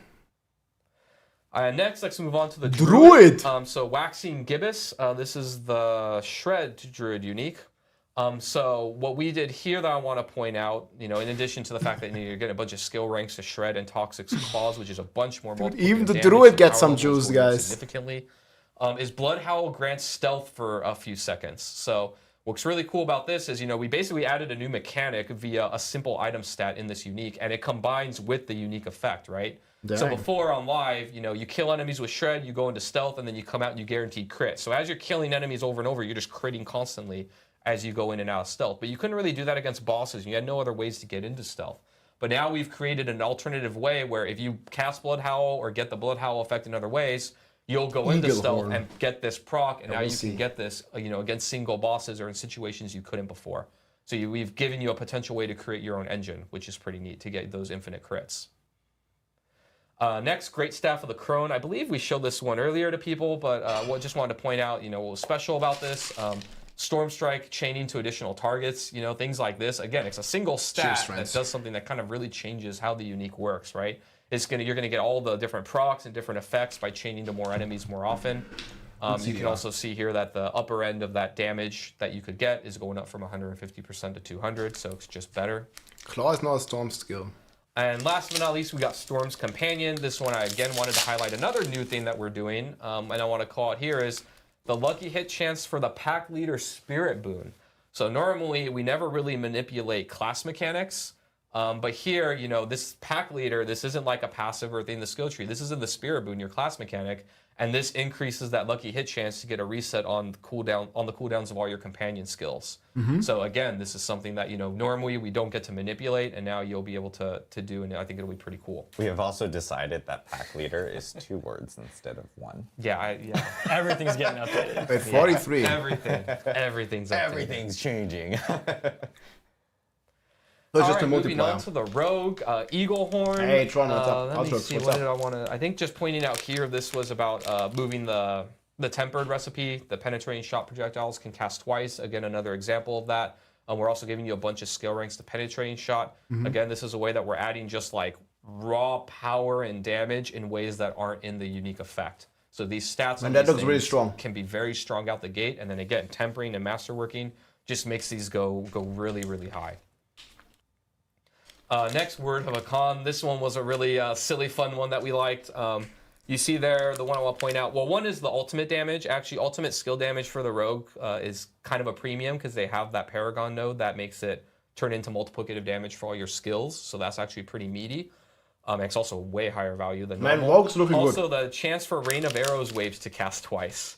So normally we don't do, you know, chance to double cast on ultimates, but again, uniques get to break the rules. So now you've got, you know, juiced up Rain of Arrows cooldown reduction. They can cast twice. And this is going to be 100%. Way harder on the Rain of Arrows themed unique. So again, really trying to bring out the theme and the fantasy of these uniques in the stats, in the effects, to really create something Rogues special. are eating good. And next, Saboteur Signet. I was running this in Season 4. I'm a little sad that I'm going to be doing something else in Season 5, but I loved my stun grenade build. But here you can see a bunch of grenade damage, obvious theme for the grenade build. We're also giving you a lot of your stun grenade size here. And then again, a new affix that kind of creates your own That's pretty engine. sick. You're getting +1 energy when a stun grenade explodes. And this is each individual grenade, right? So you usually release a cluster of these things. So now, again, I spent a lot of my time in Season 4 trying to solve resource and get ways to cast this a lot to throw out those stun grenades. And now this kind of helps its own engine. Also, one thing to point out here is that it's no longer just a flurry unique. It's casting a core skill, throws stun grenades, so it's a lot more generically applicable. You can use this with, you know, all the different core skills, not just flurry. Next, Necromancer.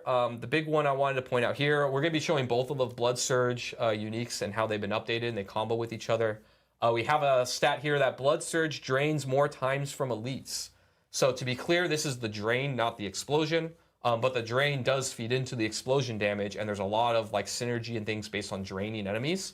So now, you know, one of the problems that Blood Surge has always had is, you know, when you're fighting a single target or a boss, this is going to be good. You know, you only drain one enemy, and then you're not getting your like explosion damage up. But now you're going to be draining multiple times from those elites, so you're going to be getting, you know, more life back and other procs when you drain, but also your explosion will be more significant now against them. That looks pretty sick. Next, Death Speaker's Pendant. This is the other Blood Surge unique. We also added another thing that combines with the other unique where you're getting essence per enemy drained, right? And so now, as you drain enemies for the explosion, you're going to be getting more essence back to cast the skill and spam it more. We're also giving you a bunch of ranks to Blood Surge, which, you know, just makes sense. So, you know, 50%, you know, before masterworking and tempering multiplicative damage is already a giant buff to this. But then also you can see that, you know, the numbers also went up on this as well. So it's just going to be pretty significant. Oh, not friend. And last but not least, Greaves of the Empty Tomb. This is your Sever unique. Lots of stuff to point out here. One is you have multiple inherents. So, you know, normally you can only get 3 max of 8 charges. You get more here. We also had a fun little thing where your evade now leaves behind Desecrated Ground because this is the Desecrated Ground unique. We also have chance for Sever projectiles to cast twice. We have Sever Size here. We also give you ranks to Reaper's Pursuit. So this is really about just like moving and grooving, like going around. One thing I want to point out here as well is this new aspect of Creeping Mist that came in, and you can combine this with the Greaves of the Empty Tomb. So this new aspect, you know, we heard that Necro players want mobility, and boy did we give you mobility. These Necro players. So what this does is when you evade during, first of all, you get evade cooldown reduction, so you evade more. But when you evade during Blood Mist, you travel twice as far, and both when you enter and exit Blood Mist, it resets your evade cooldown. And one of the things that makes this crazy, where we might actually be crazy, and I hope we don't have to revisit this, but we're going to see, that's going to be fun. That reset of your evade cooldown counts for all of your charges of evade. So what this means is, and we have a video, is that you can evade 5 times, then evade in Blood Mist, and then evade 5 more times. So see here, then you're evading in Blood Mist, and you're leaving behind that desecrated ground everywhere, Just and just skating pooping around. You know? So you just Yep. perma Like evade. a nice skating rink. So every time you cast Blood Mist, you're going to be getting 10 evades. It's silly and hilarious. Yo, what the hell, in the man? game, and I hope we don't regret it. That's fucking They're crazy. gonna be zooming. Yeah, they're going to be zooming with this. So Wow. yeah, so that's kind of our preview of our uniques and kind of what's coming into the game. Again, we're pretty excited about it. I think it's going to be pretty cool. Yeah. But yeah. Are we just Professor Adam concentrating? Jackson, take a bow. That is incredible. And again, that's not even everything. There's a lot of stuff coming to other uniques that are at that level. Patch notes after the stream, we will be showing a comparison of every single unique and their changes from Season 4 to Season 5. So you can go in there and check out all those changes. But that was a great overview of all Let's those go, changes. boys. That is really, really exciting. This brings us to our Q&A portion of the show. Let's all shift our legs at the same time. Yeah. So we've been following along in Twitch chat, and we've picked out a bunch of questions, and we're going to kick it off, tossing it over to Mr. Dan Tangway. How do reward choices work in multiplayer parties for Infernal Hordes? Does the leader choose the reward for everyone, or can each player choose? All right, so yeah. You want to listen to the Q&A, or we talk about the Infernal Barb Hordes, changes? When you're collecting burning ether, each individual collects their own burning ether. And we did this for the very reason that you're asking. This is the same questions thing we about. already wanted heard. Players to be able to go in and choose the rewards that they want to choose, not necessarily Barb changes. what somebody else gets to first or what the party leader wants. So every individual party member will have their own choice of rewards. I mean, we can listen to this later. Awesome. Thanks for letting us know. Marcus, you got to read the names. Oh my goodness. Oh my did I not say Eldritch? Did I not say the names? Okay, by the way, you can vote on your starter class, friends. If you're excited. But yeah, that was pretty much the and we can watch this Q&A after. I want to revisit some of the Barb changes. That's looking really good. Man, the grandfather. Here it is again for those of you who missed it. This is the new grandpapa for Barb. Yo, man. It's gonna be freaking wild. Let's go Necro and Cry. We might.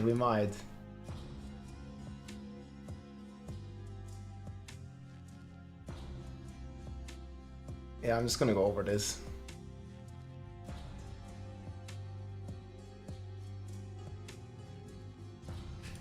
One of the things you're going to see with uniques across the... What do you mean you can't see?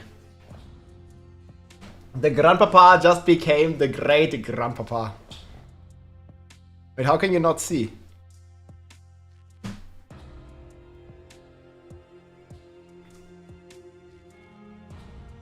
The great papa.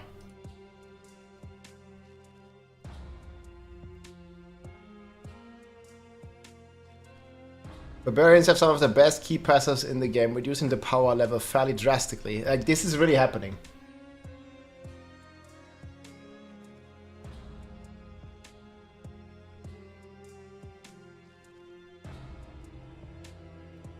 I'll probably wait for the full patch notes for the in-depth stuff.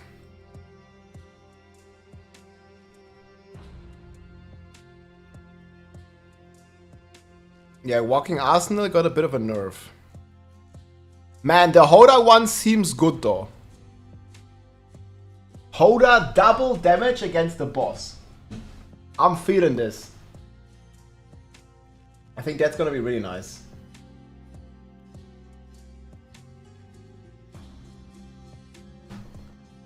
The Hoda stuff is really cool. US was great. You can check this one. USA. Still 100%. The Twister glyph is fixed. It's like, there's no way, man.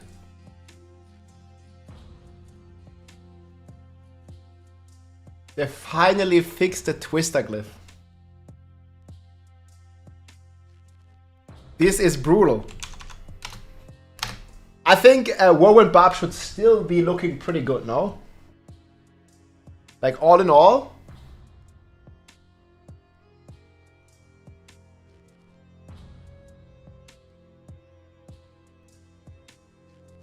Yeah, I'm just gonna do a quick recap, guys, of what we learned.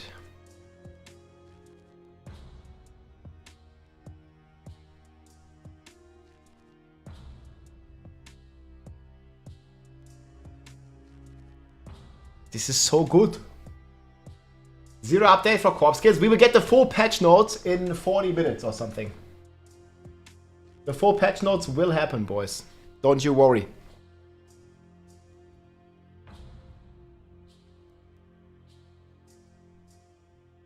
Well, the key passive is are nerfed.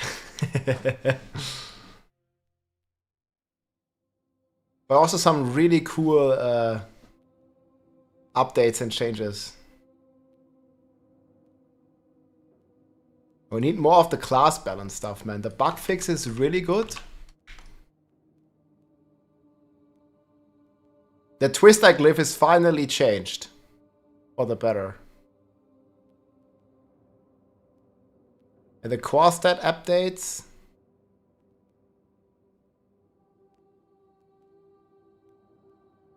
Class balance got changed a lot.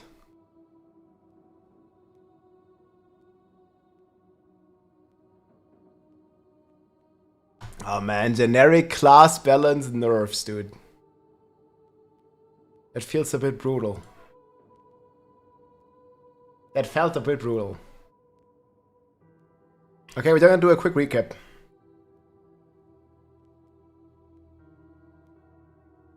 Hey chat. We're doing good. The Barb nerfs have been confirmed though. The Barb nerfs have pretty much been confirmed. Watch out now, yeah.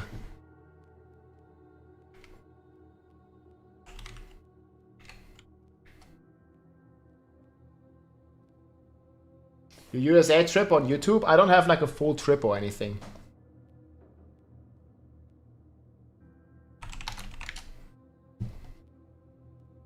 We'll see. Might need to change my internet again. Yeah, I'm gonna make a recap now. Hey everybody, it's Rob here. We just finished the Diablo 4 Dev Campfire Chat and there are a couple of upgrades here. Amazing stuff. We are finally getting a bug fix to the Twister glyph. Group play in pits will now reward 100% materials. There are a bunch of changes to uniques. We even have a change to the grandfather here. You can see the new grandpapa. We will get the full patch notes in a bit, so I will make a follow-up video with all the new Uber uniques. But yeah, they are looking pretty strong. And they also buffed a bunch of the existing uniques for the Barbarian and for all the other classes as well. So main thing is here, generic updates. The pit boss damage has been reduced by 66% across the board. Group play in pits is gonna be now 100% of the rewards. And well, we already have the bosses being able to completely respawn just the way that you want. And they're doing several bug fixes here. The shielding storm is gonna, for the Necromancer, is gonna work with the max HP. So this is looking tremendously, very good buff here for the Necros toughness. Barb Twister glyph is finally getting addressed. That's been a big W. We have a bunch of stuff here for the Barb. Some of the core skills, because they are nerfing the key passive, as we have already covered in previous videos, but they are buffing a bunch of the core skills here of the Barb. So we are getting a buff to the Hoda Quake, another 1.2 and double this damage against bosses. We are getting stuff for every class. We are getting the Upheaval Hellhammer. Now looks like this. Upheaval is gonna give another 15% damage buff. And we also gonna have a new Hellhammer here that's gonna have a multiplicative bonus for the burning damage. And keep in mind, you can boost this with more AoE. And this is just gonna be tremendously strong. Sorc is going to get a bunch of changes here. In general, it wasn't powerful enough, so they are buffing core and mastery skill for the Sorc. We're going to redo the tier list later on, and this is all going to be very positive here for most classes but the Barb. We're getting multiple defensive buffs. Iron, Ice Armor, Base Shield is going to get increased. Snow Veil Aspect is going to go up. We have the Druid here, where they are buffing the key passive. Seismic Shift is getting a buff. You guys can see all these amazing changes here. Yeah, Hellhammer is potentially very good build. We'll see. Rogue in general is in a pretty good spot. It's not getting all too many changes. But overall, it's still looking pretty strong.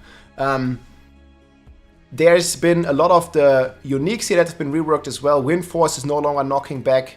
We have Rogue in general also benefiting from the extra main stat scaling. So all this has basically been confirmed, guys. The main stat is going to scale better for Druids, for Sorc, and for Necromancer. And it's going to scale decent for Rogue. Barb is just going to stay about the same here, but still very strong. And then we have all the uniques in the game that get updated.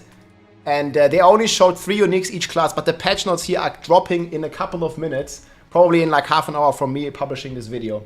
So there's going to be a lot of new changes with the full patch notes, and then we'll dive deep and we'll get to see all these stuff. But in general, the uniques have all been changed to have more inherent stats. They want us to play 3 to 4 uniques per build. They have broken like most of the rules here with the new uniques, and a much higher potential in comparison to normal items. And they showed a couple of them here. So it looks like on boots in general, they are always getting double implicit. So you can see this is as the Penitent Griefs. You have double implicit, so evade grants movement speed, and also evade basically makes you move through the monster with being unstoppable. We have movement speed buffs. We have 25% X on these Penitent Griefs, so looking very, very strong here with those boots. And you guys can see here, like in comparison to the old ones, you're getting a bunch of damage, you're getting a bunch of new affixes here, chill, potency, and this is basically throughout the boards. This is the Fist of Fate, we've already previewed this, but this basically is the case, where we are getting 50% lucky hit. And keep in mind, once we masterwork this is actually going to be more than 100% Fist of Fate lucky hit. And all the stats can roll minimum to maximum. So this is going to be, if you are lucky, one of the best in slot gloves potentially. Yeah, then we have the Grandfather here. We've seen this already. 150 all stats, 300% damage. It also gives you maximum Fury now, which you can masterwork. Again, if you get a Greater Affix, it becomes 30. And then if you triple crit it, it actually becomes 54 max Fury here for your Barb builds. And yeah, that's looking pretty strong. And then there's a bunch of like other like generic updates that they showed us here. Fields of Crimson, Gloves of the Illuminati. They showed some cool sorcerer stuff where Fireball is looking extremely strong. They showed some buffs here for the Necromancer with the Creeping Mist. Basically, it gives you evade charges now whenever you use this. So you can basically perma-evade on a Necromancer. We'll see where we're gonna like land with all this balance stuff, but it's looking freaking amazing.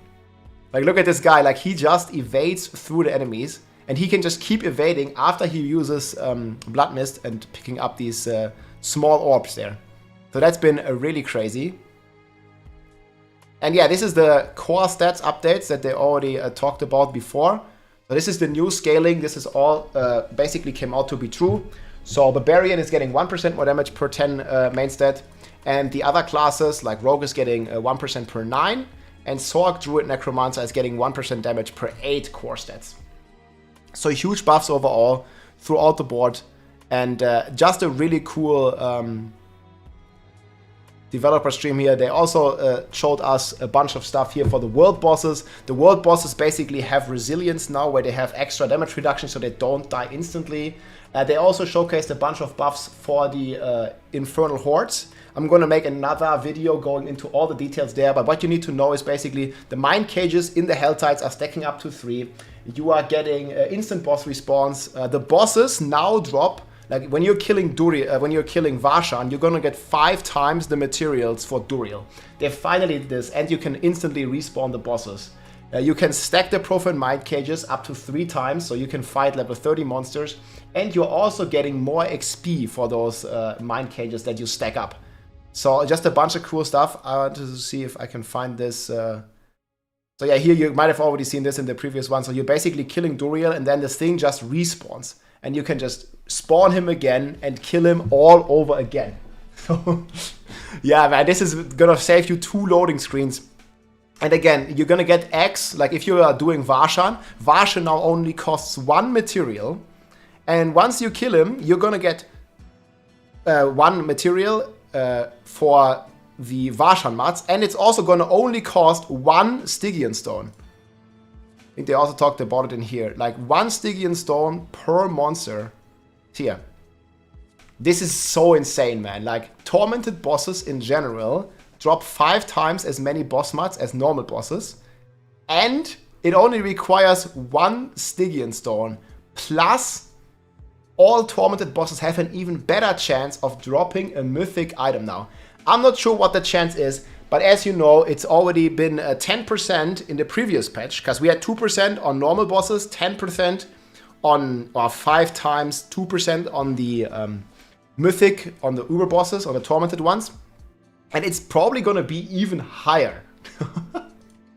So I can't wait to see the rest of these uber uniques here. We've seen the Shaco, 20% cooldown Master Rocket to 54, and we've seen the Grandfather here. Again, you can probably have like 400 to all stats or whatever you want, basically. I can't wait to see Tyrell's Might, Starless Sky, and all the other generic uniques. But yeah, patch notes are dropping here soon, guys. This was just a quick recap. If you missed the dev stream, I'm going to link the full dev stream with all the changes below and also the patch notes, and we're going to make detailed videos about all the Uber uniques and about all the changes. I hope you enjoyed the video, my friends. I'm starting to get hyped for Season 5. We got some juicy stuff for the Barbers, so we're going to try Upheaval, Whirlwind, Twister Glyph. We're also going to try a Holder, double damage against bosses. It's going to be fun, guys. Hope you enjoyed the overview, and I will see you with the next video here very soon. GG. Oh my god, man, the Grandpapa is so sick.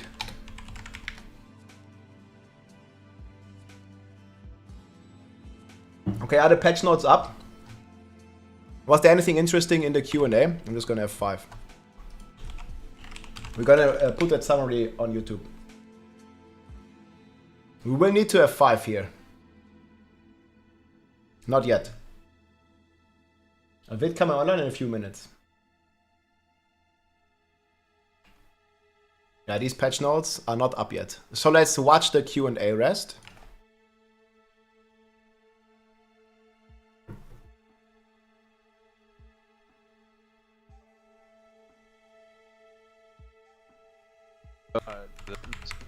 I've got a really interesting question from Mano_imp with regards to those Mano_imp. We know Mano_imp. With regards to the damage increase per class resource. Sure. They're asking, is the Spiritborn getting 1% damage at 7 points? Oh, that's a good question. Stat, just because they have a lower amount of weapons? Yeah, TBD. TBD. Ah, he's not gonna say it about Spiritborn. I don't want to go into math on Spiritborn yet, but they'll be getting similar treatment to all the other stuff. All of this is kind of evergreen, so. Awesome. Yeah. Awesome. They didn't say it, but I think most likely Spiritborn is going to be 8% main set scaling as well. Luke Wee, when will we see the overhaul of the Paragon system? Would you consider removing the Paragon limit? There are going to be changes to Paragon, but we aren't talking about those changes yet. Dude, everybody is asking about Vessel of Hatred. Awesome. Yeah. Awesome. TBD. TBD. TBD. Stay tuned. Love this name. Chicken Wing 929. Love it. Can the reputation rewards for Season of the Infernal Hordes be earned on only one character or all your seasonal characters? Yeah, I need to go bathroom for a second. I believe it's sounds good. all characters, similar to like what we had for Season 4. So you can actually go back in and just play like, hey, go through the reputation board and then get another Resplendent Spark. That's really the question, let's be honest. Really, that's truly the question. Yes, you can get Pretty sure it's additional- character specific, so you can, yeah. Nice. Systematic 5K, Adam Jackson. Will our existing uniques be updated with these new unique changes? Yeah, we get this every round that we update them. It's the same rules as always, which is the unique power. When we update that, is your existing uniques will get that, right? So when we increase your damage range or whatever, that's gonna get. But the stats, those are gonna be legacy on any items that exist. So you're gonna have to refarm your unique to get the new stats that are on them. Awesome. And that's kind of the way that they're gonna work going forward, unless we say otherwise. Yeah, it's just how things work under the hood from when we do changes on them. So. Yeah. Nice. Pudge_BP. Are there any plans for clan rework / improvements? I know there are some changes coming for some social features. We're just not ready to talk about them now. But but you guys will hear about them soon. Awesome, awesome. This one's kind of a design philosophy question for Adam Jackson. Sure. Evans423 wants to know, how future-proof is this system of static uniques when adding new/better tempering effects and new content? How future-proof are static uniques when adding new tempers? Let me think. Semi, right? Because like I think it is something where if we add like new tempers or new affixes or whatever, we will probably need to go back and update uniques that we wanted to apply to and make it, you know. Really? Do you have a link? They're not out for me. Patchnotes out, guys. Work again. Our hope is that these uniques are going to be pretty like future-proof. They're going to be very meaty in the amount of power that they give you. They're also extremely thematic, but I think we do reserve the right, like if we find a new it's not F, it just lags for a second. Existing passive or existing tempering that is introduced to the game and we want to put it on, we can do that. I will say also I don't see them. One thing that we want to do more is like just come up with really crazy new ones and aren't even really tempering recipes, but just like crazy effects. Right? I think they're all in 20 minutes. Or you drain more with your blood surge, stuff like that. So I would expect we'll probably be updating them as we go forward. Not probably as dramatically as this all at once, but I foresee this probably likely, yeah. Nice, yeah. Always tinkering, always updating. Yeah. Speaking of which, about tempering, one thing that we forgot to mention, and I know we mentioned it at the PTR stream last time. I'm sorry, my earpiece just keeps falling off. So it looks like I'm like scratching my ear, but I'm not. Oh, they're here? Oh, hell yeah. Okay, thanks for linking. Okay, they kind of are here, guys. I'm digging it. Okay, we watched the Q&A. I don't know if there was anything interesting in the Q&A, but we're gonna watch the full notes. Okay, where are the uniques?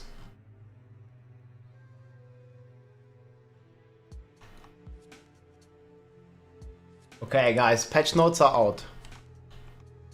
This is old notes? Can you not...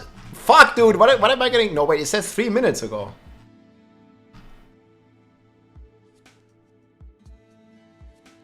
No, it's the new ones.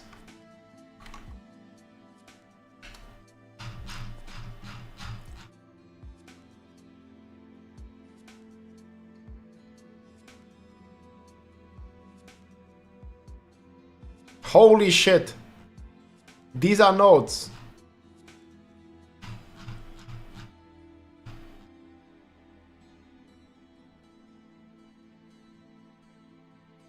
All right, boys. Here it is. Oh my god, here they are. Yes. I need to adjust this.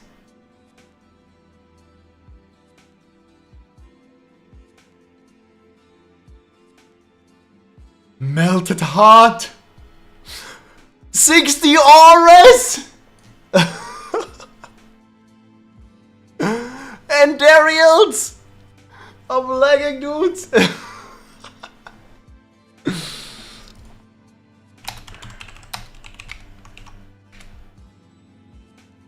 Boo hoo hoo.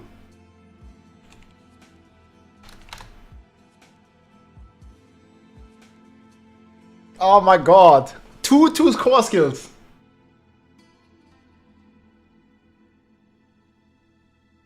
Alright, boys. We got them all. Okay, we're gonna go for initial reaction. Hey everybody, it's Rob here. We just got the full patch notes with all the new Mythic uniques. So let's get into it. This is the Starless Sky. By the way, the patch notes will be linked in the description below. This is the new Mythic unique, Uber unique, Starless Sky. 17, this is the old one on the left, right one is the new. 17.5% attack speed. Dude, 12 crit chance. Whoa, if we masterwork this, it's gonna be 20 with greater affix, and then we masterwork it. Yo, it's gonna be like 35% crit? How much is it gonna be? What the hell, man? And then 2 to all core skills as well. Secondary is the same. That's a hell of an item. Holy guacamole. Yeah, that's really fucking dope. Okay, big W on the Starless Sky, man. I think we're gonna have more than... And let me know in the comments what you think. I think greater affix is plus 50. it's gonna be like... it's gonna be really good. Next here we have Doombringer. They also have all stats on it now. All stat Doombringer. Yo, that's really fucking good. 35% maximum life, 10% damage reduction, 5% chance to heal. Yo, let's go. Okay, Doombringer is actually getting really fucking good. We're gonna masterwork this to 100% life again, 10% base damage reduction. Yo, that's really sick. The next one here, Turael's Might, 20% damage reduction, 60 auras. 0 damage? No, this is depending on your weapon. It's gonna do like whatever it does now in-game. And it also has movement speed.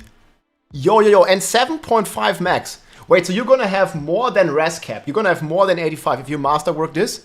Yo, you just equip this.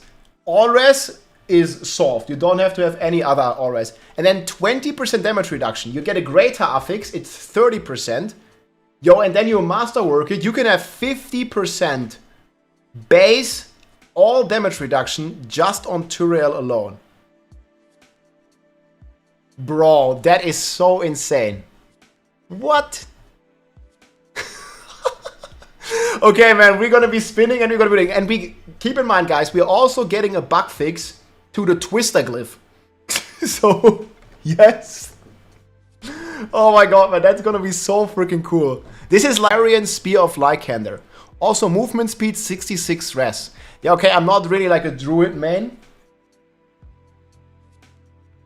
Okay, wait a second. Yeah, this is the Aharian Spear of Lycander. I mean, I'm not a Druid main. It's not gonna be that great right now. But the Aharian Spear is still gonna be decently strong. Like 66 all res, movement speed as well. Pretty decent. I'm on Starling right now. Then we have the Melted Heart of Selig. We had the Lightning Struck here, so yeah. Melted Heart of Selig, also movement speed, damage reduction while healthy, and resource generation. Okay, this one is still very strong. 60 max, this is the resource generation buffed, and damage reduction while healthy is way better than damage while healthy because the damage while healthy is just additive. So this is gonna be really strong. Melted Heart of Selig. Yo, and also, wait, I didn't even look at the implicit. 160 crit, vulnerable, and overpower damage. I didn't even look at those implicits. Ignore durability loss, 100% damage. All the implicit changed as well. Yo, look at the implicit on Melted Heart. 30 all res, 3 maximum res to all elements. Double implicit. Yo, that is freaking wild. Let's go, man. And 50% damage reduction while healthy. Jesus, let's go. And Dariel's here is next. And Dariel's Visage. 77 all stats. 400 life on it. 30% attack speed. And 10 to max poison res. Yo, I really like the way they did it. Wait, what? Yo, 666% poison resistance as implicit? What the hell is this, man? Wait, what? Yo, wait, what are they doing? I mean, did they forget you can only have like 90% to it? I mean, this is just a poor evil, man. But at 10% to max, man.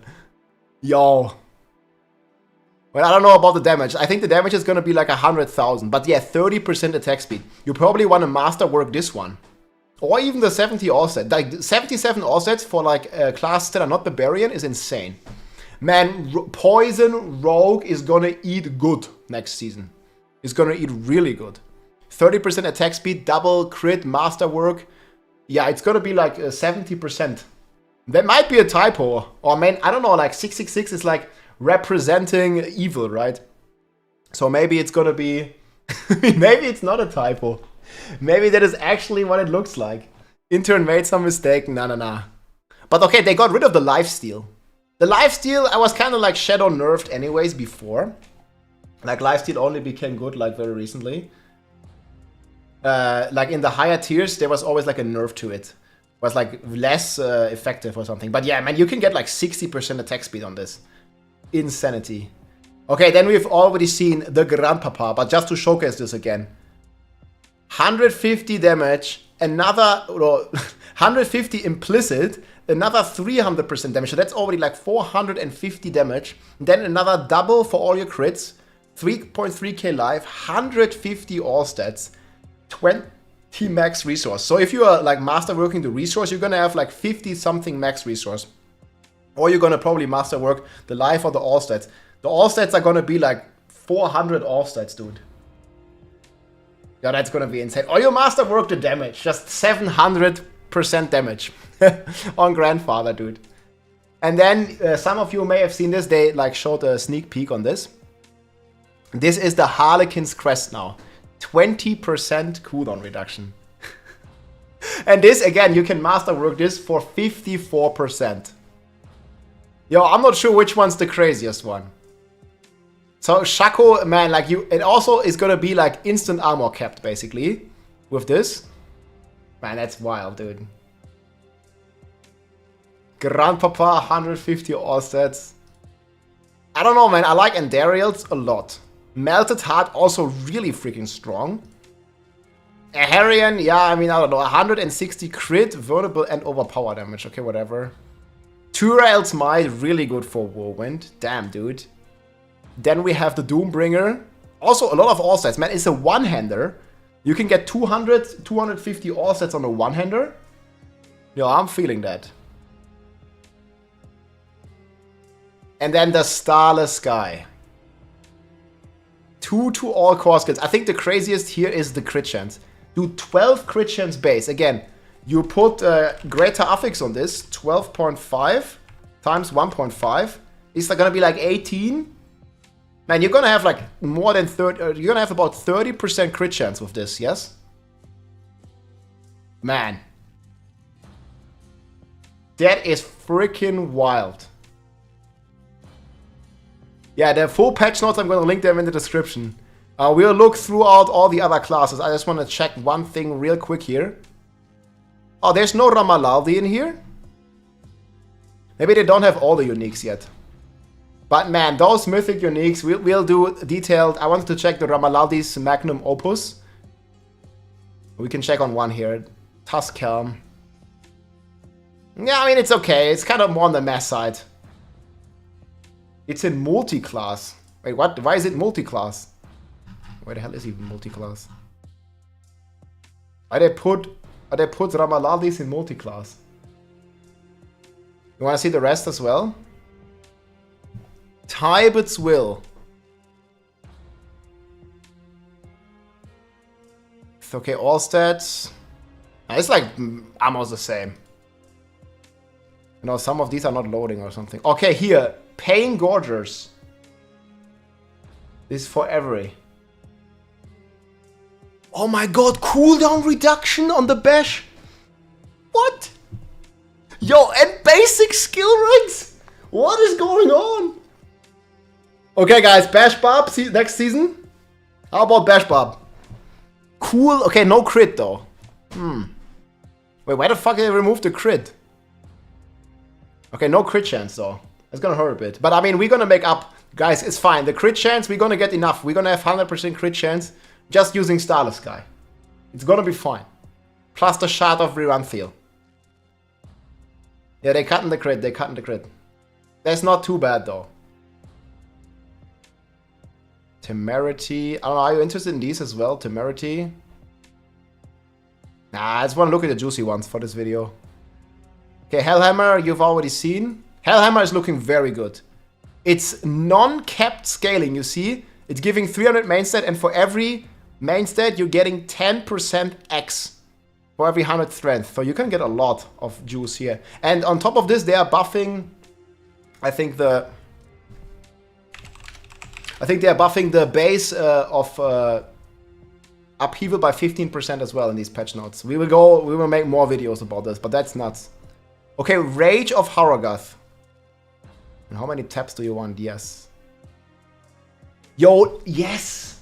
Okay, guys, we have the crit chance here. Rage of Harrogath, normal crit chance. Yeah, that is wild. Normal crit chance. And the secondary, 60%. Well, I guess Flay Barb wasn't strong enough. Yo, Flay Nation, log in, dude. 60%, man, what the hell? Gorse. Okay, this is the Whirlwind. Whirlwind stuff. Oh man, they still didn't make it normal. I mean, it's a bit better. I'm a bit disappointed by this. Why can't they just make it normal crit chance? So you can properly scale it. It always has to be like crit chance against close enemies. Damage on Tuesdays. I don't like this one.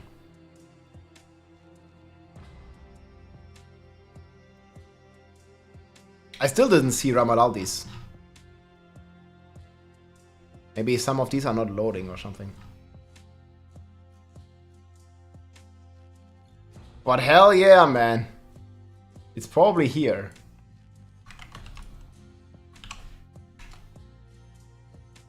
People are getting DDoSed. There's too many people. I'm gonna link this below, guys. Let me check like Ramalaldis. I hope it's gonna load now. Oh, there's so many nodes.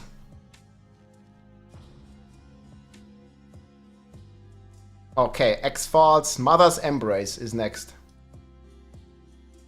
Mother's Embrace. Actually decent now. All stats, attack speed, crit, lucky hit. Nice. X-Files. Okay, man.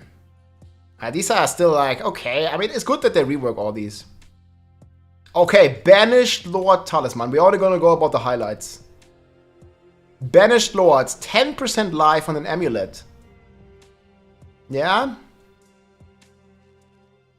I kind of prefer the resource generation. Gotta be honest. Still decent. Flicker Step. You already seen this double implicit as well. Yeah, looking really good, man. No more damage on Tuesdays. Hell no. Yen's Blessing. Okay, this was already very good for various builds. All stats, movement speed, Auras, resource generation. Oh, I like that. 12 resource generation. So they kind of take it away on items like Banished, but they give it back on items like Yen's. That is pretty cool. Okay, here, new Razor Blade, Thorns Barb. Okay, they buffed it to 200. Sick, yo. Sick. Razor, actually, Thorns Barb, much better than. Razor Blade at 200, let's go. Fist of Fate we already seen. I can show you once more. Fist of Fate eating good, man. Very nice. Frostburn. I'll show the Ramaldi. Yeah, we'll get to it. Yeah. Godslayer Crown. Okay, here another GG one usually. Cooldown.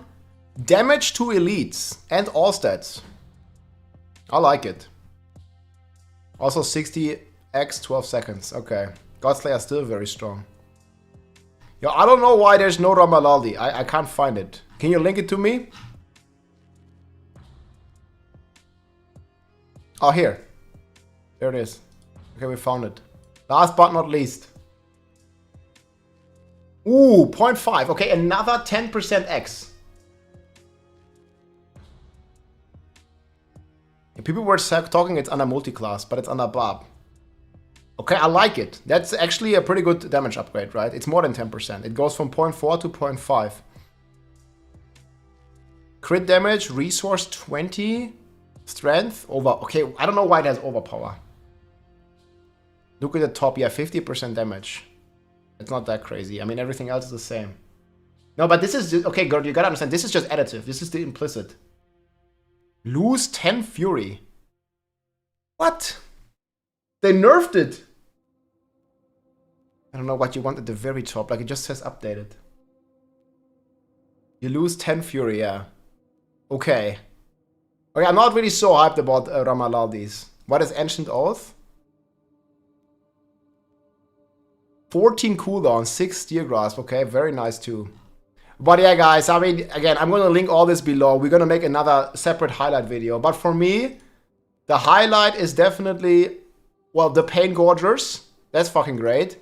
But I think the highlight here is Starless Sky, man. Like, it's going to have 30% crit. Yo, that's going to be wild. Well, my friends, hope you enjoyed. I'm looking forward to. There's a lot of cooking. I'll make more videos. Again, patch notes are going to be down in the description. There are so many strong ones here. The Mythic uniques are freaking amazing. Let's go Season 5. GG. It's gonna be so good.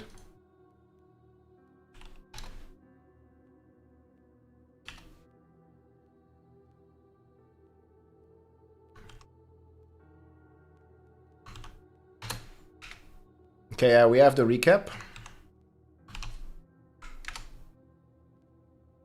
/pin campfire recap.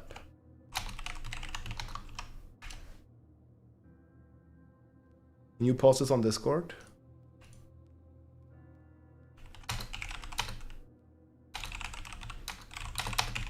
Wait, I'm gonna post it. Oh, it did, okay. Holy hell. Okay, guys, have you checked our death sentence? Have you checked the key passives?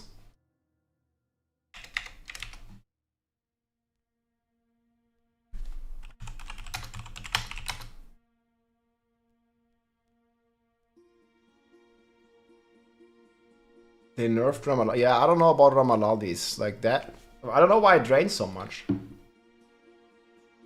That's crazy.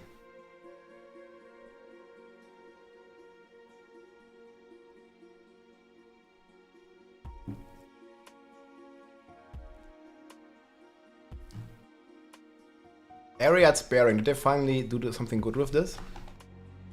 Call of the Ancients cooldown reduction, Ores, Ultimate.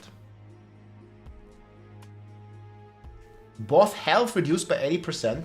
I think we checked the highlights of the uniques, right?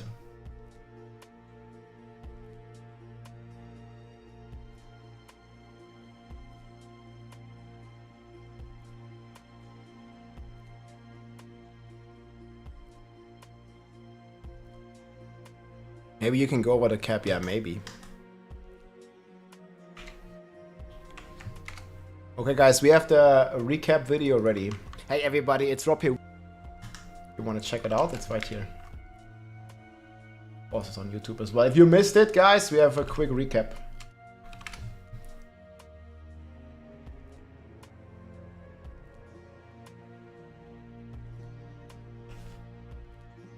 Look at gushing wounds. Okay, let's check the real notes. Yeah, nothing surprising. This is exactly the nerfs that they communicated with us, right? Guys, you see it here. It's real. Moment of silence for Barbs. It was good while it lasted.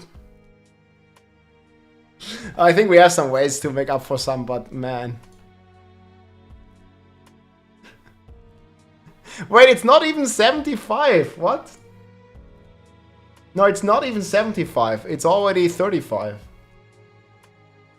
Yeah, sayonara to gushing wounds. That's brutal. Paying their respect for the Barbs. It was good while it lasted. We'll get there again soon. Hopefully. Very hopefully.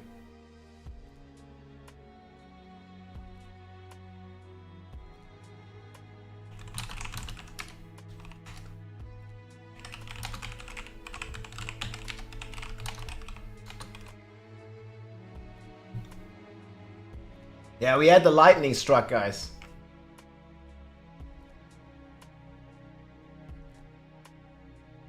Yeah, we'll have to think about it a bit. I'm not so sure.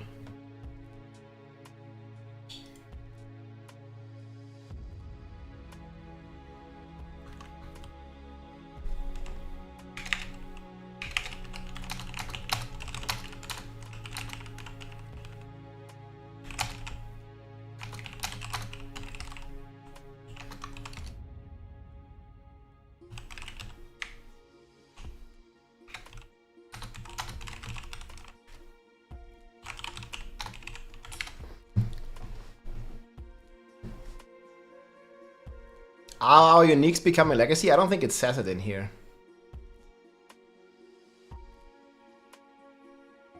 They're actually buffing upheaval quite a bit. And the Hoda are like Bloodfeeder. Dominate. Executioner. Bash, Cleave, Temper reduced. Protection manual removed. Flay duration removed. Well, or moved. God damn it, man.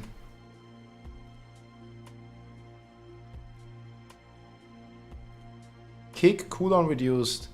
Challenging Shout, Fury increased. Iron Skin increased. Ground Stomp increased. Okay, we already know kind of this. Base Berserk duration increased from 2 to 3 seconds. Stun chance increase. Damage increase. Violent Hoda increase. Furious Hoda. Wait, is this an aspect that we have?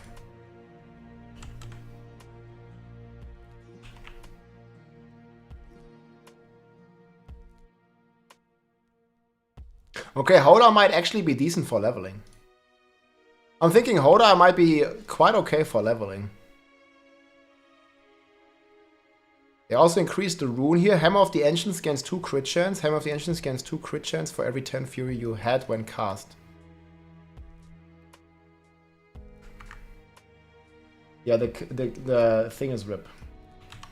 Okay, here's the recap, guys. Let me make a command for it, actually.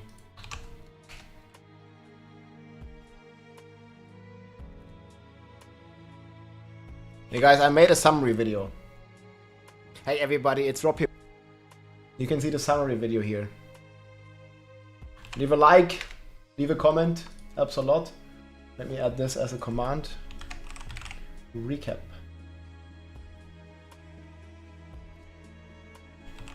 Campfire Season 5 News. Summary. If you missed it.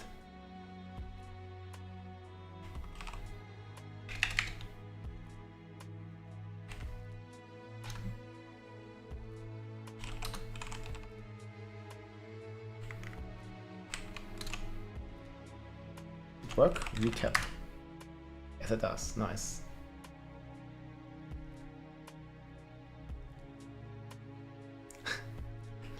But I've got to pause all these.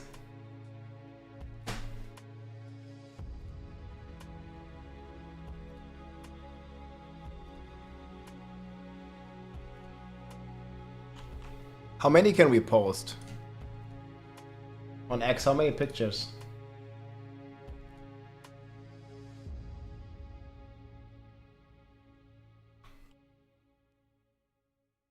Okay, we're not gonna post Doombringer, we're only gonna post the real highlights. Is it 4? Melted Heart, maybe?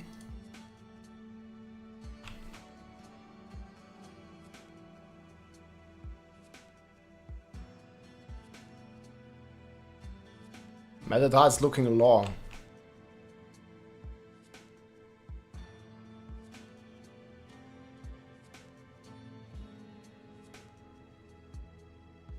At least 4, yeah, I'll do 4.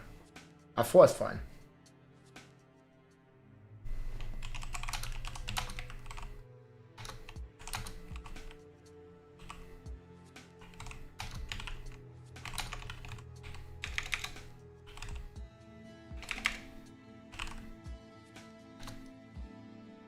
Man, those are so insane.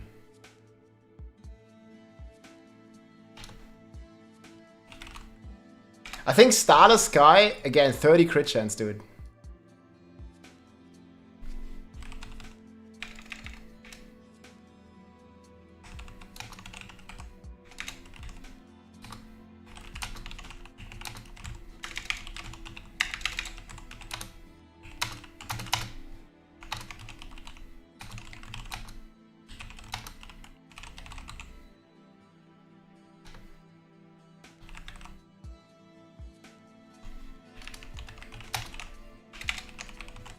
That is wild. Back to Season 2. Yeah, Rend is also getting some buffs. Hoda damage increased by 10. It's gonna be decent against the boss. It's gonna be against the boss But not against elites, right? Let me double check.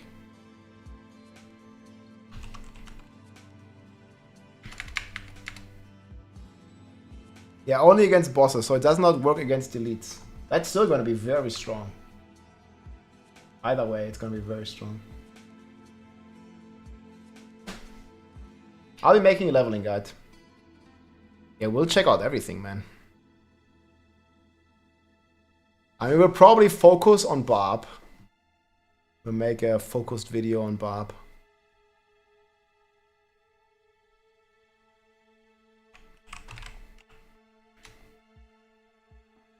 Combat lunging strike. Rented also has its damage increased.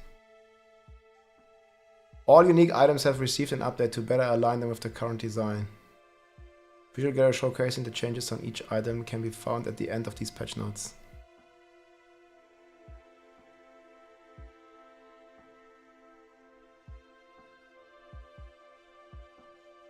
Damn, dude. Yo, Chain Lightning also got a massive buff. Did we add this before? Chain Lightning 1.8x on Sorc. That's looking pretty good, if you're asking me.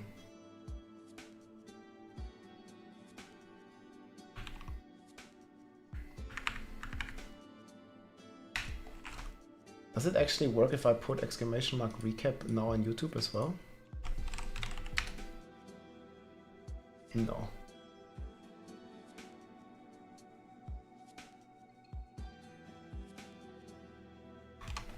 Only if I manually do it. The patch notes say fix an issue where Ethelraft did not freeze enemies or deal cold damage when equipped by a Sorc or a Druid. Lol. Yeah, what is this, man? Unlucky.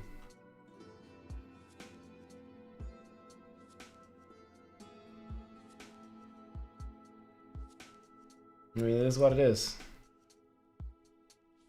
Okay, boys, we're gonna start cooking a lot of builds. It's gonna be nice. Gold drop increase. Okay, let's start from the top. What did they make red? Kit changes, dude. That's been so good. Yeah, Whirlwind time. I mean, I think so.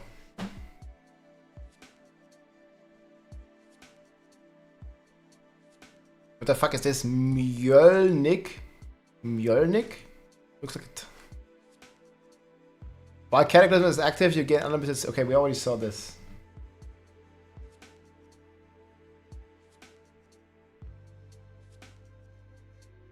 Using a health potion. They buffed this? Okay, this is like a minor, very minor buff. Initial impression? Yeah, I mean, we got some pretty big nerfs on Barb. And we also got some minor buffs to our core skills. So how much does Whirlwind lose? We're getting the Twister Glyph bug fix. How much is Whirlwind, Barb really losing? I mean, it's losing everything from the core passives. From the key passives.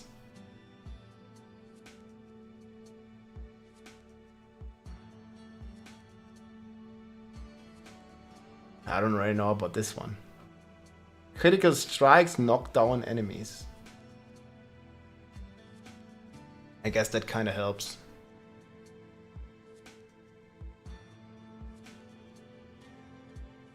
Upheaval looking decent for leveling now, though.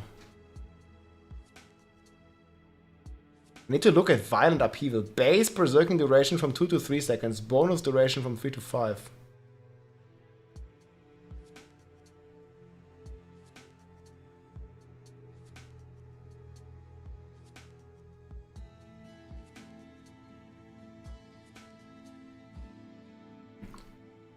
Boss health reduced? Wait, where's this?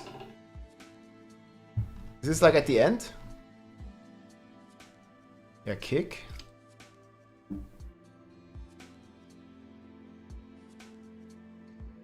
Well, let's check this. Of Ancestral Force, that's the one.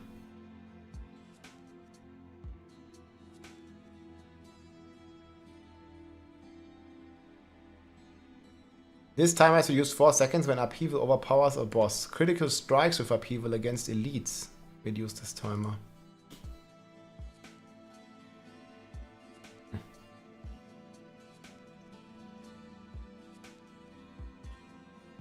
And we also got a bunch of upgrades here. Boulder, Rabies got upgraded. Bloodhole. Where do you see these generic changes? My god, how much stuff is there?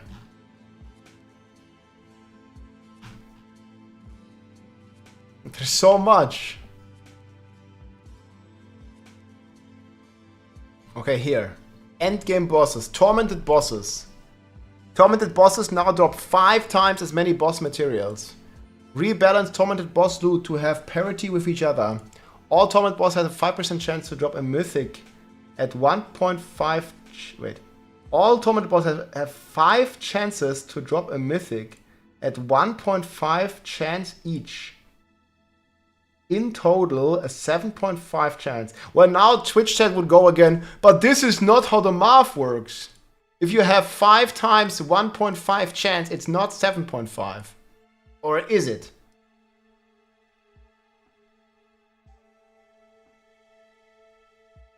The resulting effect of this change is that the bosses have a chance to drop multiple mythic uniques instead of just one.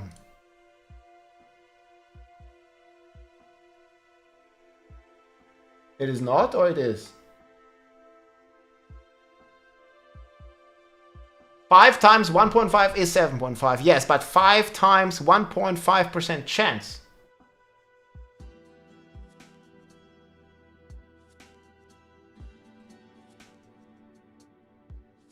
So in theory, you can have 5 Uber uniques at the same time.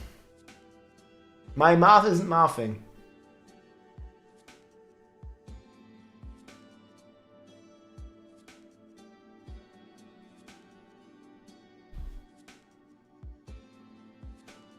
Whose math is mathing?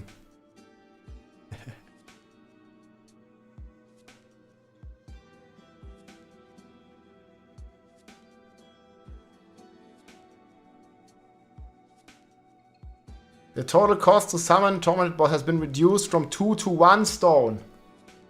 Yo man, we can just do... Guys, everybody will have Mythic uniques, it's crazy. Helltide. Chance to get a Tormented gift starts at 15%. Once you're rewarded with a Baneful Heart, the chance resets to 15. A world boss spawn in an active Helltide zone will drop hearts. Helltide Commander always drops a heart. Hellborn at the Helltide start at 1% chance to drop a heart and increase each time you fail to get one. It resets to 1%.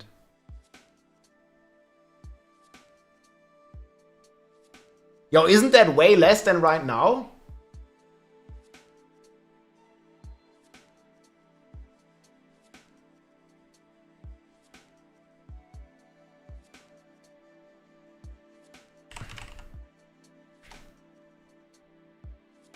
But reducing much is a big W.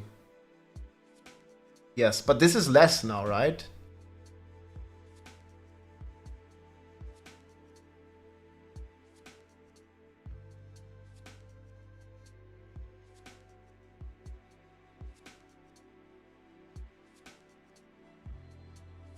A world boss, local event chance have a small chance.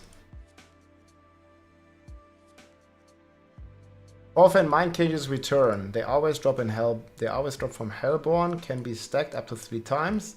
Variable in season realm. This is season only.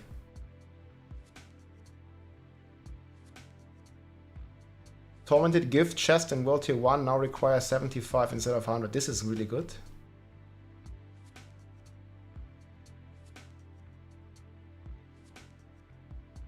A new setting has been added to display the health and resource bars above the player's character head.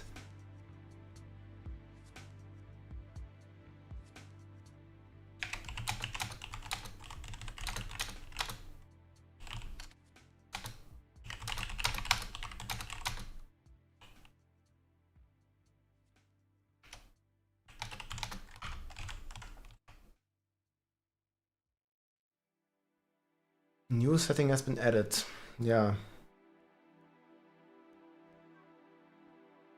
What happened to our Barb? All key passives gone. We got some buffs to some core skills. Hellhammer upheaval viable? Maybe. I don't think it's gonna be great. It's gonna be okay build, of course. Blood, Moon, Breaches, Bone, Spirit, Necro. Yeah, I already have him in S tier. This one is not moving. This might be the strongest build in the game. I'm not really sure what happened to Pen, Shot, and Rapid Fire yet. But to me, this is looking to be the strongest build in the game. We'll see about that.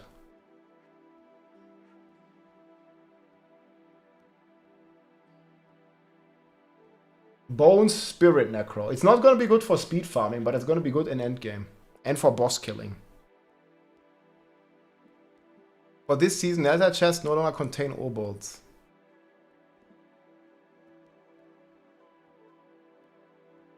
We've made some updates to crowd control sources. Okay, yeah, crowd control. Okay, nice. Enchanting no longer requires angle buff. Instead, it requires legendary crafting mod. Okay. We increased the character level requirement for unlocking smoldering asses in the battle pass. Yeah, there was some people with pay to win.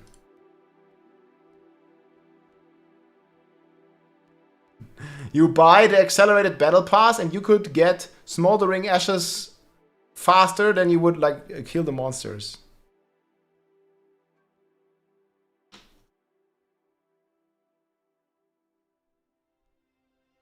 Now, upheaval is going to be far from 150. I mean, upheaval you can maybe do like 140 if you get really lucky.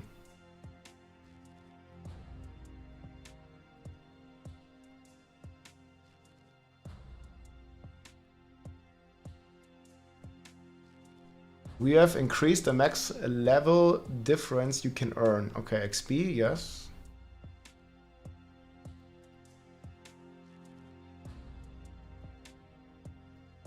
Boss health has been reduced.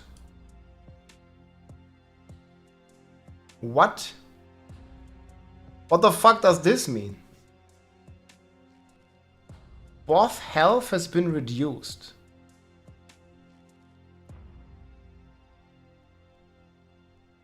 Wait, what? World tier 4. 30,000% to 6,000. What do you mean they divided all the boss by 5? Why did they make the game easier? They divided the health by 5 for every boss? This also means pits. What?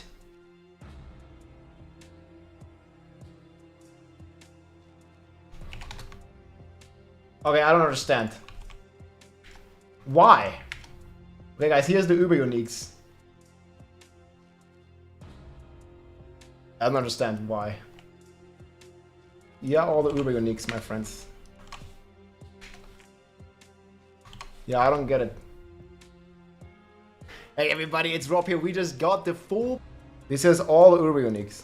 Patch notes with all the new Mythic Uniques. So let's get into it. Man, these uniques are still so nuts, dude. They're way too strong.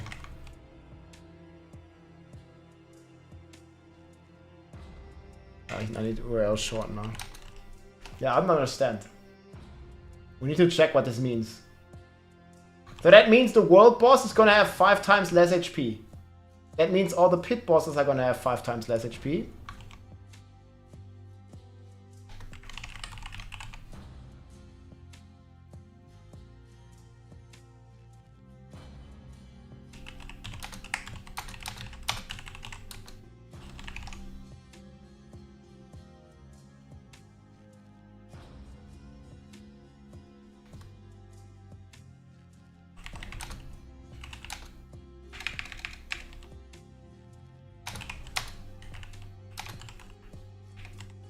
No more all rest problems.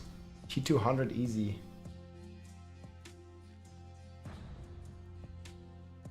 Yeah, I don't know. Urails.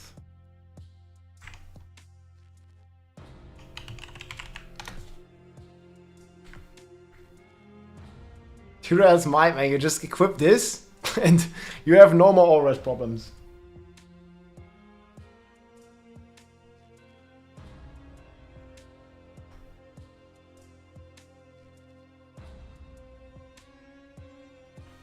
It's just so insane, man. You're not exactly sure like what to make of some of these changes. It's a bit weird.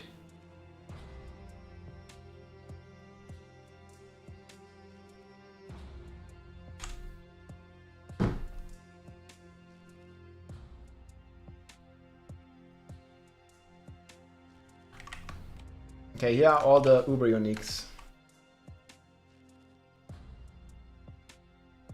Make a command. Yeah, this is wild, man. Divided by 5.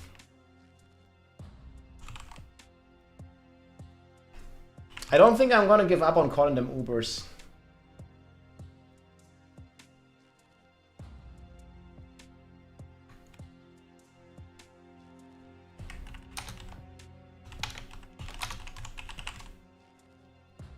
I think I'm just gonna keep calling them Ubers.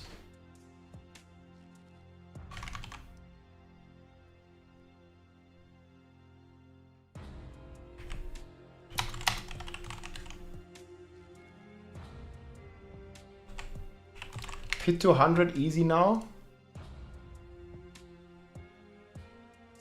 But if you want to see them, guys, I'm just gonna keep calling them Uber uniques, man. I don't like Mythic.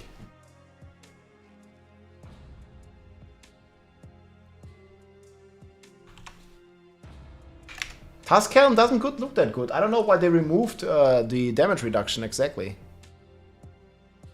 Is the quality good? Yes. Okay, you can only do 4 images here. 666, pure evil.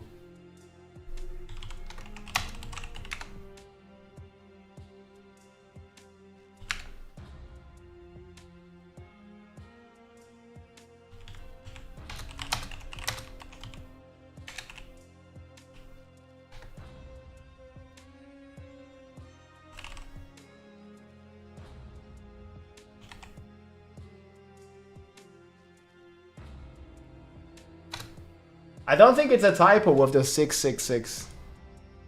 Do you think it's a fucking typo? No, I don't think so. I think it is what it is.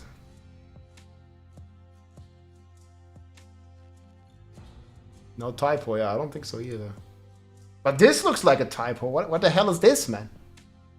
What the hell is that?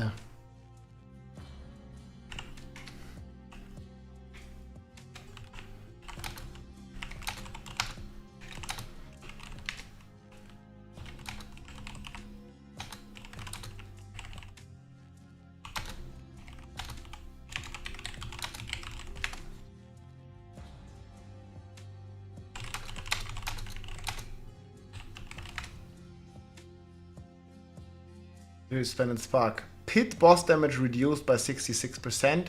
Shadow pit boss affixes now stack. Wait, does this also include Duriel and Lilith? Wait, what?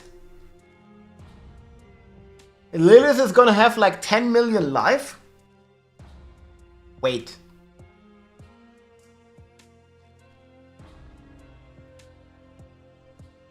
Yo, this will also include Lilith.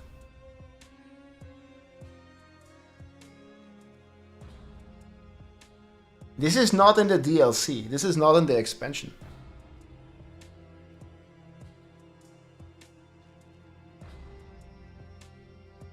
And where do you see more sparks?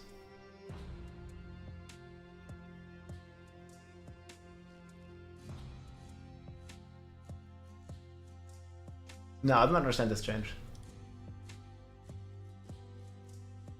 I mean, Duriel is already one shot. Now it's gonna have 5 times less HP again.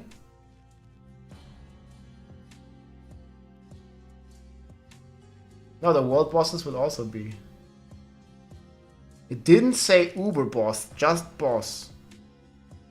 I mean, that's the same to me, no?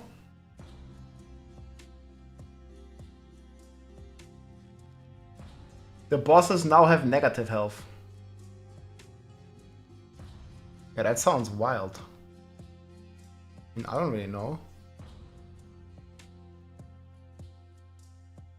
But yeah, my friends, you can vote. I'm also gonna make a poll, probably tomorrow on X, but right now we do YouTube.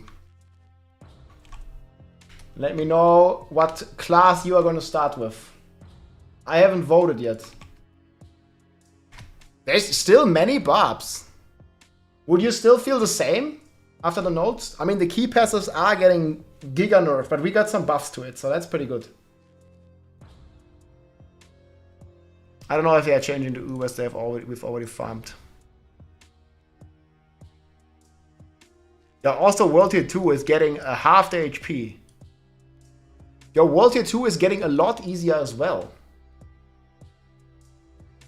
You don't know anymore. Oh man, I feel you, bro. Yeah, the Uber bosses have 5 times less HP. The way I mean, maybe I'm reading this wrong.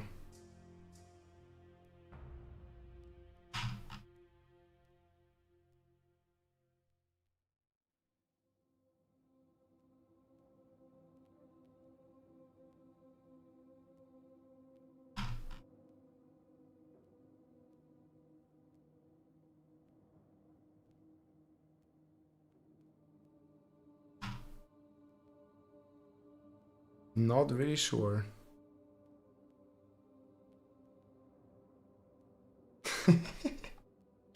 But we gotta one-shot everything, dude.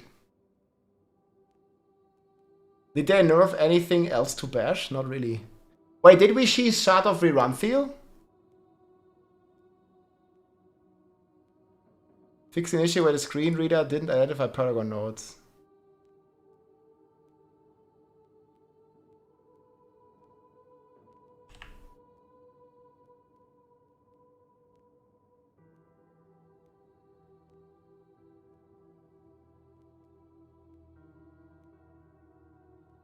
Yep, we have the Ubers right here.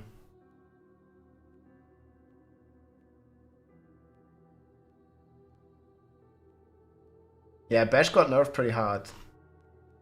But this was already the case on the PTR, guys. I think Bash is still gonna be A tier. But I'm not sure if any Barb build's making it into S tier.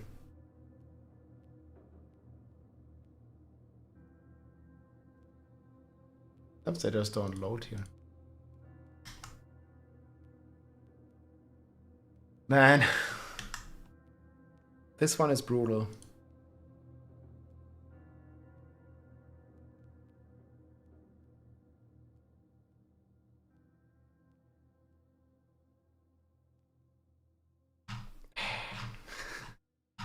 I'm still trying to understand why they nerfed the HP, dude.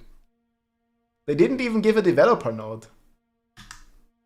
You're going to properly reward players for pushing to a higher monster difficulty. Okay.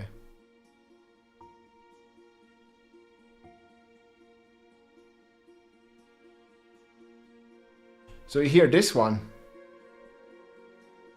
This needs a developer node, I feel.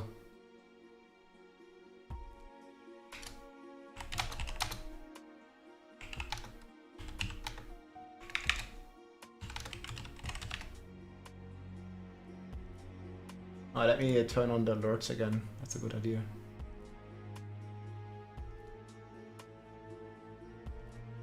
Thanks for the support.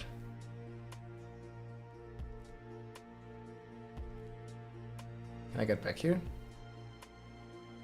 Doombringer looks awesome. Oh, hell yeah. Okay, now it works again. Oi! HOY. Lejo, what's up? Thanks for the support. Welcome in. Yo, yo, yo. It's been lit.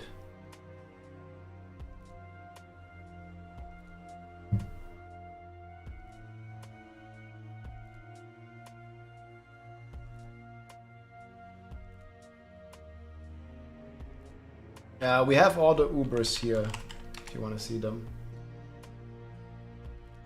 Hey, All them Ubers.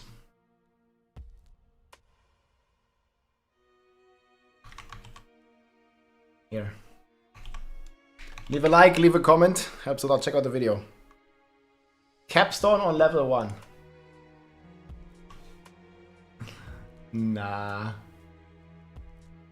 Yeah, where's the Shard of Virenthiel? And the Crown of Lucion? Like, they kind of forgot most of the most of the uniques, right? At least the new ones. Also, sometimes some of them are just not loading. Like here, the first one. The Oculus. 8 to teleport, 50 teleport size, 650 teleport damage. Bruh.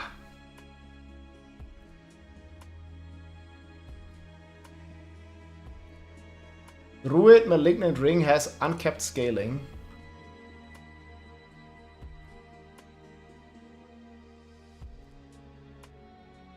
Oh wait, what's the new Tempest Roar like? It didn't buff it much.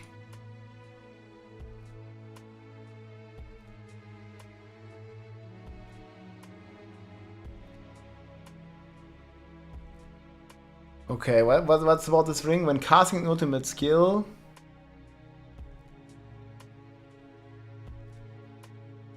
Well, this is the same. What do you mean? It's like the same as before. I'm not sure where you're suddenly getting uncapped damage. What do you mean?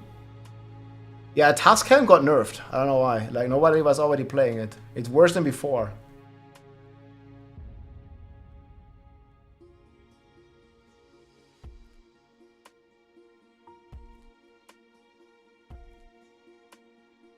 Yeah, we're just not gonna play Tuskhelm, but it's fine.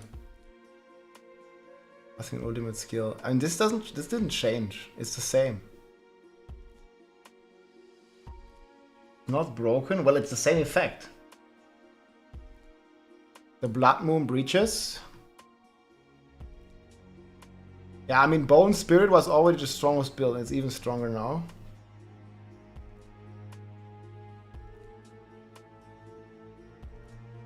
Wait, the Sacrilegious Ring.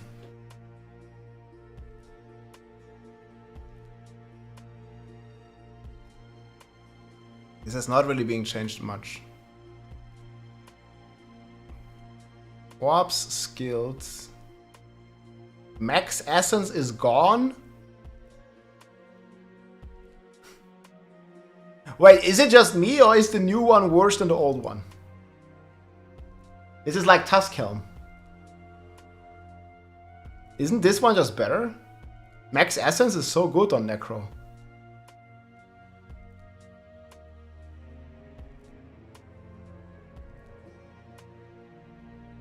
Not sure what Grim Hours does.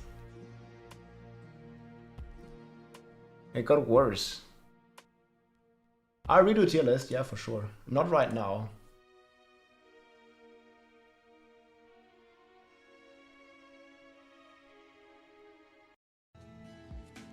But long term, yes. 18% movement speed's the only change. I'd rather roll that on boots. It's kind of weird, man. Movement speed bis for Necro? Yeah, but you already have the cap usually. I mean, movement speed's good.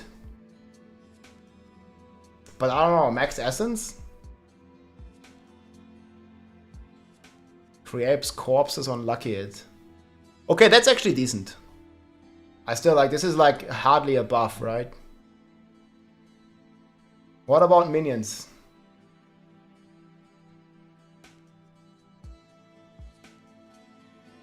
+1 Skeleton Warrior Mastery, Skeleton Mage Mastery, and Golem Mastery. Oh. Yo, this one on the ring, and you can probably masterwork this. Yo. Man, this alone makes it very strong. Assuming you can get +4 if you masterwork it. For Golem, that's double damage.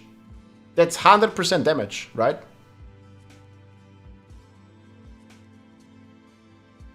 It might be 2 with GA, yeah.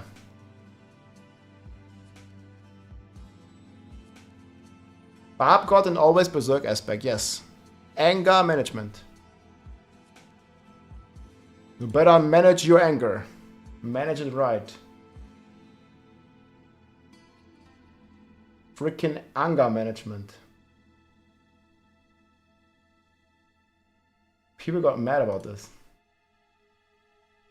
It's not in the patch notes. I don't think the patch notes is complete. It's missing a lot. It's also missing Crown of Lucion, Shard of Viranthiel. I guess we just don't know about these changes until it launches. Yeah, Umbra is also missing. Yeah, we're missing all the new uniques and all the new aspects and all the new changes.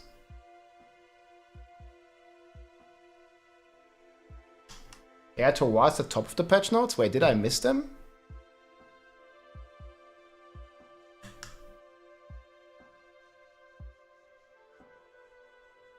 Oh, they're not.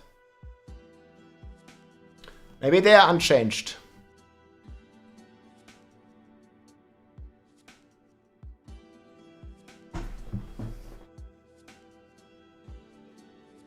No, I don't think they're in here.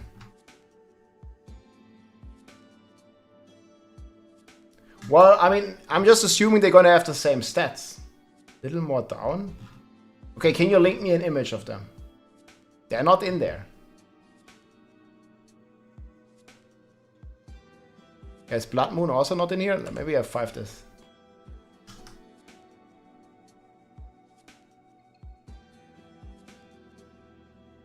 I don't know why some of them are just not loading.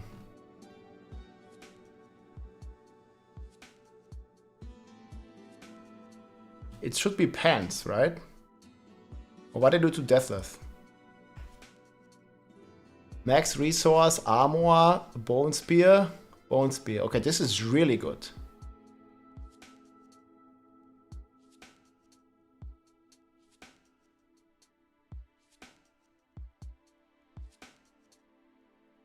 Here.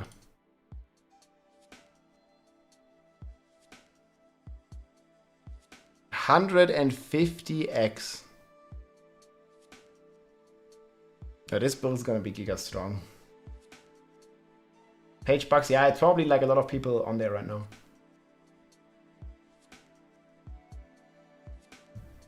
Yeah, there's a lot of people right now.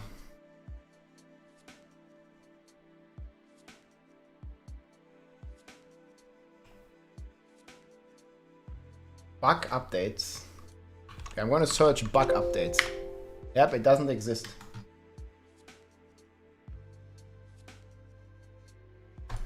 Shard of Viranthiel. Fixed an issue where exposed vulnerability passive could trigger from basic skills. Fixed an issue where double swing did not strike additional.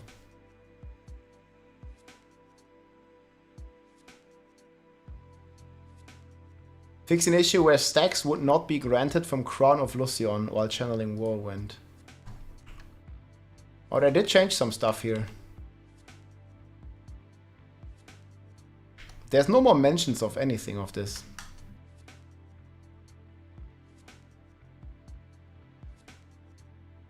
I mean, Rogue had a lot of issues.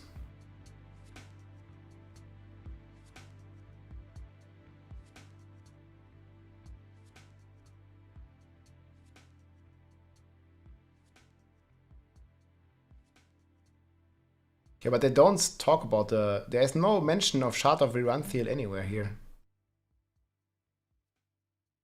Or Crown of Lucion. There's only one bug fix with it.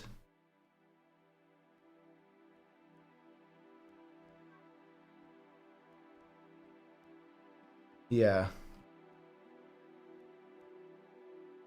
I'd rather check the other ones. We always need more. More.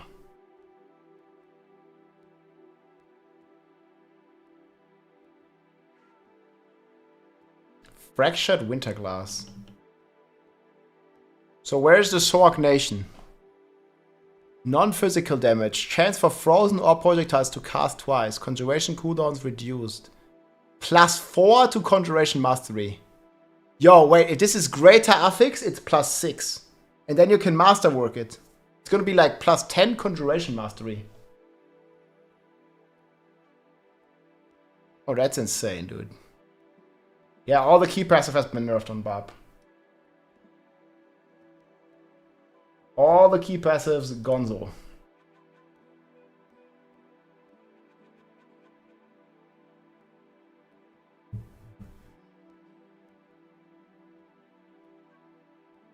By the way, they didn't talk about any of the starter sets, right?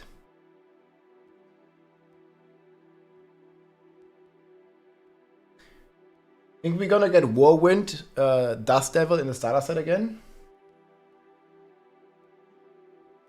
Seasonal items will be moving to Eternal, yes. Start of Season 5. Bone Spear. Did they even change anything to Bone Spear? Again, Necro will be one of the fastest. Okay, here, Raiment of the Infinite. Elemental Attunement, Shocking Aspect, Glass Cannon. They're pretty good. Force, Explosion, affected by woman's size, any good? I mean, it's okay, but it's not great. I mean, my main class is always Barb. Maybe Spiritborn in Vessel of Hatred, but that's not an option yet. But I did buff the Meteor one as well. Meteor minor cost. 6 Meteor. Dude. This thing is gonna be like plus 13 Meteor. Yo, dude.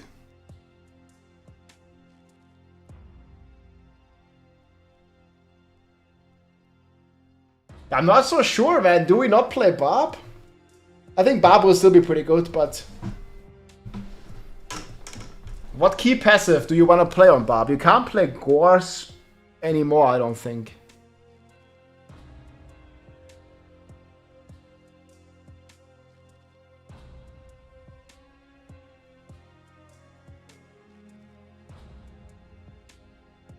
Yeah, aggressive resistance gone on Tuskhelm. Yeah, dude, Rabalaldi is 5 times more fury costs. Oh yeah, Walking Arsenal got nerfed as well.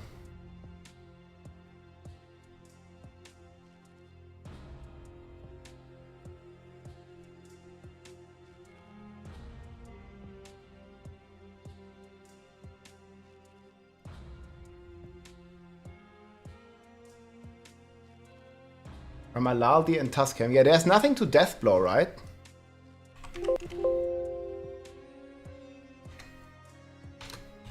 Deathblow. Fix an issue where Deathblow wasn't being consistently reset when enemies were killed by shockwaves with overkill. Oh wait, what's the overkill change? There might be. How is overkill looking? I kind of skipped over that. There's so many items, dude. This is overkill. Strength, burn, physical, deathblow. It's better, it's not great. Barb is in hibernation this season. Then at 50 damage to injured.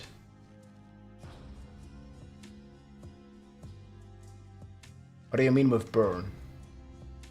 Overkill with burn, you mean upheaval, Hellhammer. I'm not sure what you mean. I think you mean Hellhammer, yes?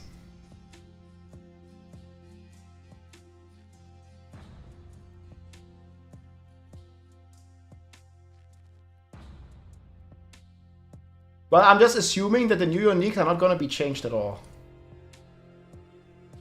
It's kind of what I'm thinking.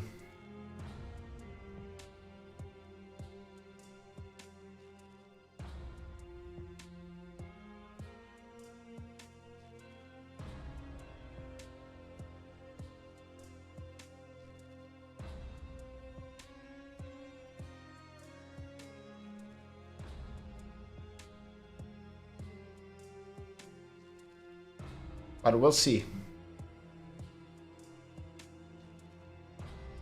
Yeah, Hellhammer. Yeah.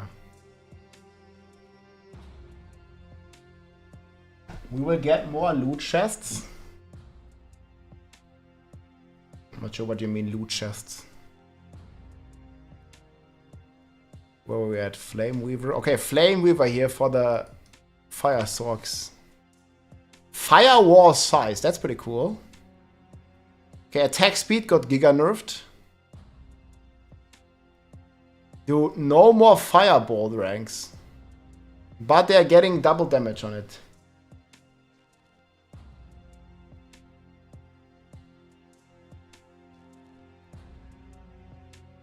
Oh, there's an update coming to the nodes. Yeah, the new ones are not there, guys.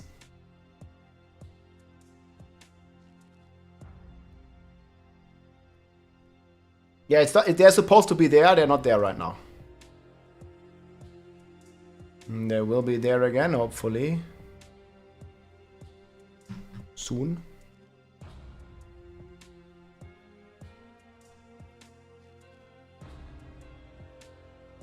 They should buff Ossified Essence again.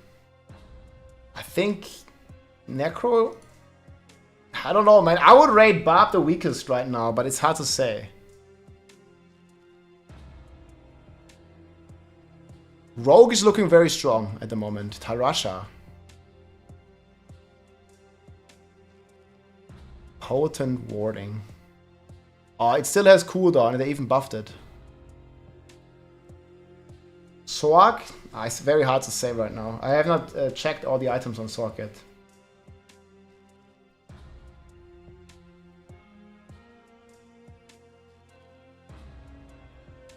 I'll be right back a second. I just need to go bathroom.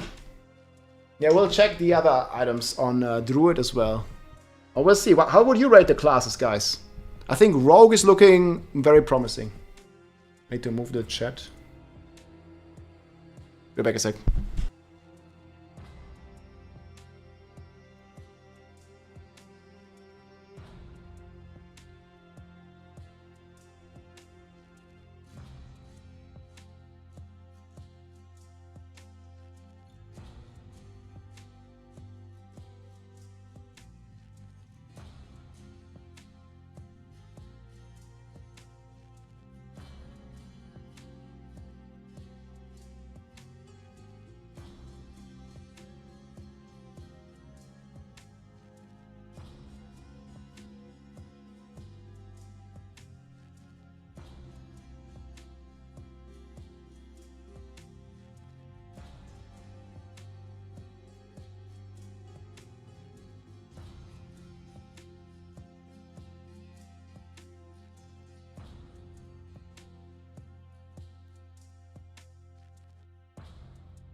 Want to play all classes? Yep.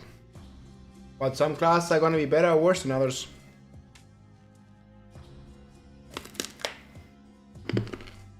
Rogue will definitely dominate.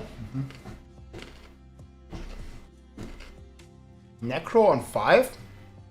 I think right now Necro has the strongest build. This one.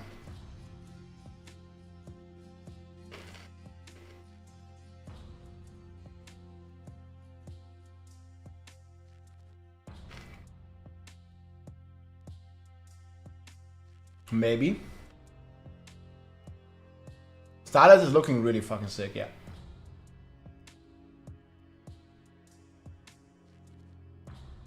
Carrot, yeah, I gotta eat. I gotta get some real food later.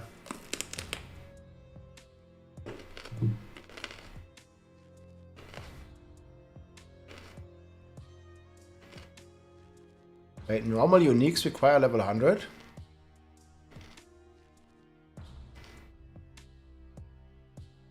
Wait, what?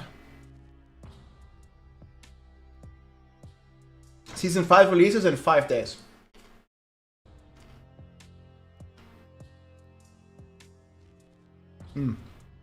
I don't think this is real, by the way. I don't think it's real. This is just some bug, I think. But this is only something that Blizzard can say. I don't think they require level 100.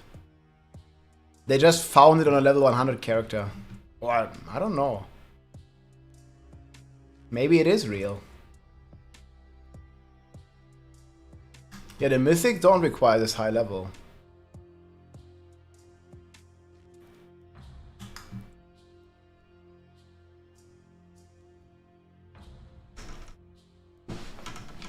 It's real, Rob. Sorry, Barb sucks now. Ah, come on. Yeah, these are only 35. Hey, don't bully the Barb that much. The Barb can wear 4 of these. Don't forget. We're just gonna wear 4 of them Uber Uniques, dude. We're gonna be fine.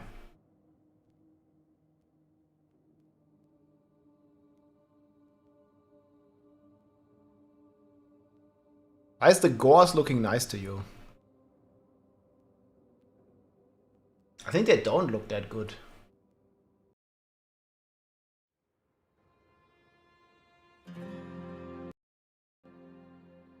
The gauze look that good to you? Yeah, Shaco is eating good. I don't really think so.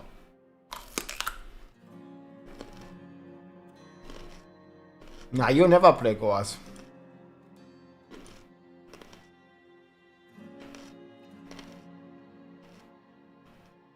Maybe very early on.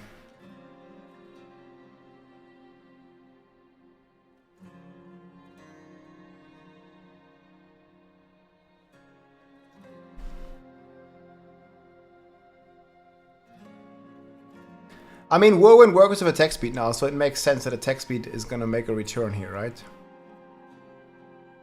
I mean, if you find them early on, you will play them, probably.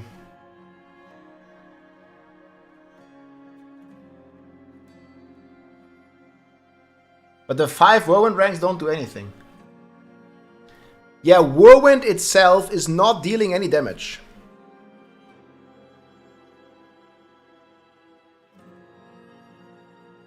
Whirlwind by itself is not doing anything, chat.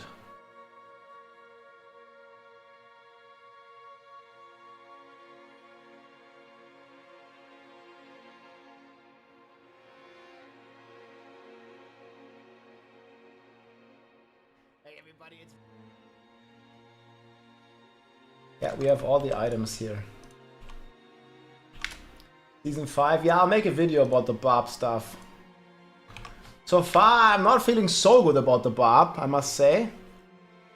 How do you guys feel, chat?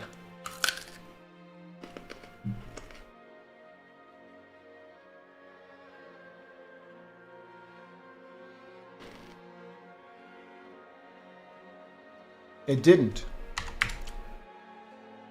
Yeah, Ralphinator, good joke. How much did the skill damage get increased? By nothing.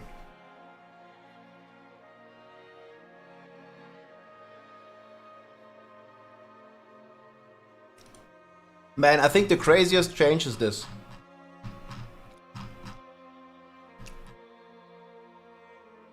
Like, what does this... Guys, chat. So how do you interpret this? Both health reduced across the game. On World Tier 4, it's divided by 5. So 80% nerf. Tascam is giga nerfed, yeah. I was like actually so hyped about Tascam, but now they made it worse than before. It's like, ugh.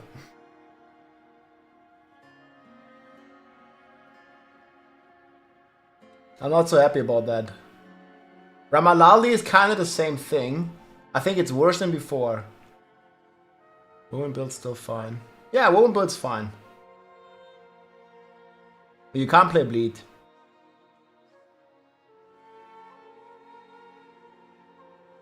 Yeah, this thing I don't get.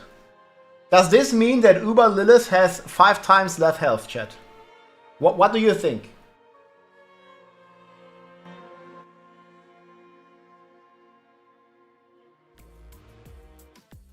That's what it sounds like to me. Does this mean Duriel and Dariel, Lilith, you know, all the bosses have 5 times less health? We are making a build tier list this weekend, yes. I already have a draft, but it's not been adjusted for the current patch notes. It's right here.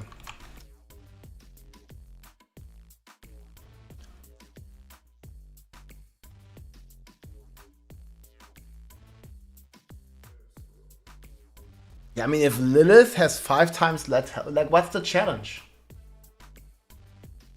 Didn't they already nerf it by 30%? Lilith, all the tormented bosses, now they're nerfing it again?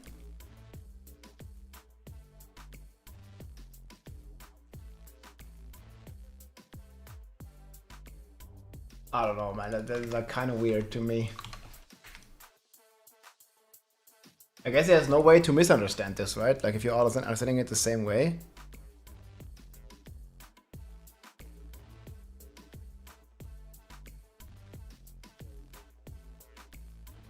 Yeah, but like, wasn't the tormented bosses? I mean, I get it for the normal boss, but the tormented bosses?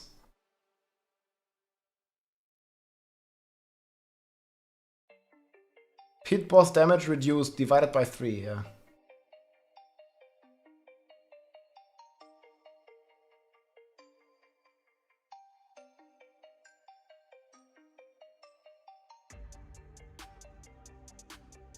Resilience affects all bosses? I don't think so, only the world bosses.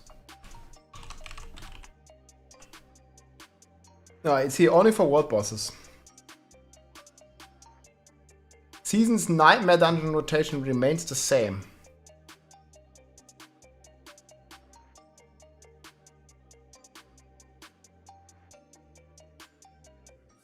How did Tuscan got nerfed? They removed all the passives from it. The damage reduction is completely gone. Secondary stayed the same, and as far as I remember, the main stats are like same as before, roughly.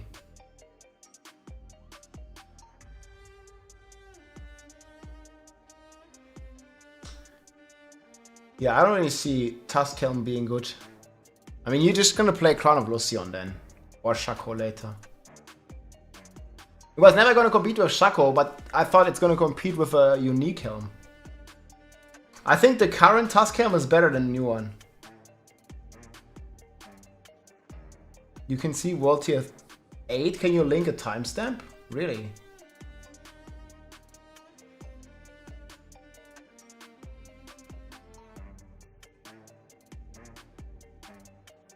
Yeah. Do you think this is also going to affect the pit bosses?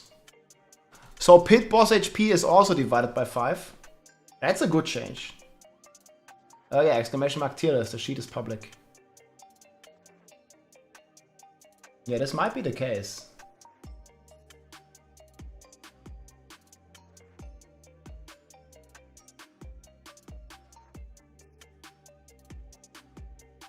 Pit bosses divided by 4.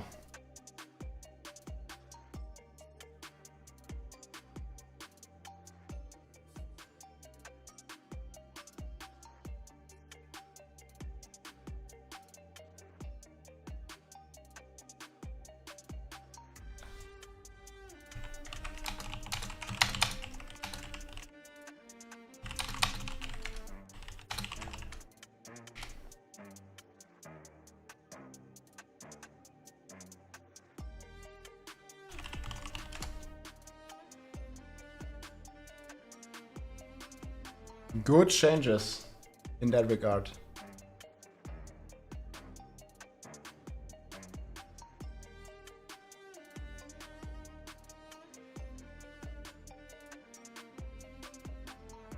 Higher pits and more mats in groups should be way easier. Yeah. This is gonna be so good though, that the group... We can maybe do like some good group farming now in pits. You can't split much in the end, but still a little bit.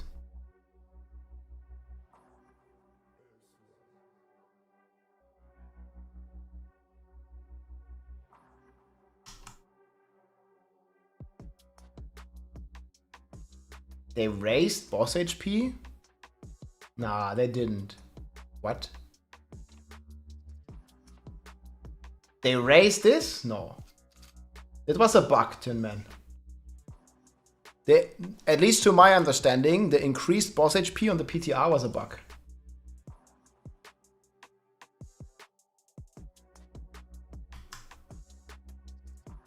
They fixed that bug and then they nerfed the HP.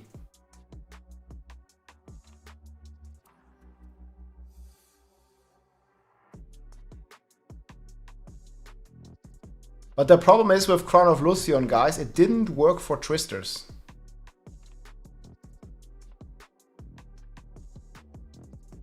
Yeah. The Crown of Lucion did not work for Twisters. Druid's Might Barrage deals 0. It's only with, it's getting with your weapon. So probably in that screenshot they didn't have a weapon equipped.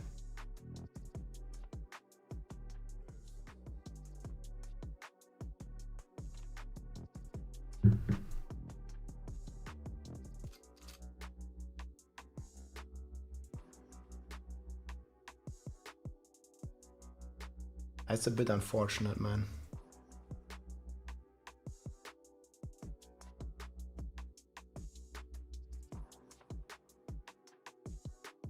Yeah, we'll start cooking. I mean, I'm gonna make all the builds. It's gonna be fine. 5 days is plenty.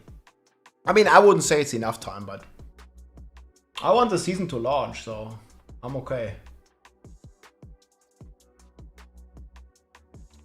So yeah, Crown of Lucion only, I mean, it doesn't say, but it only buffed your skills. This was most likely a bug, but who knows?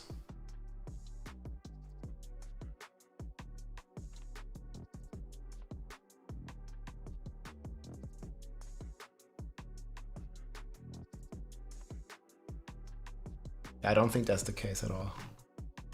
Okay, let's check the rest of the uniques. I haven't even checked on Druid. Can also like close a couple tabs. Like, how many tabs do you want to open? Yes.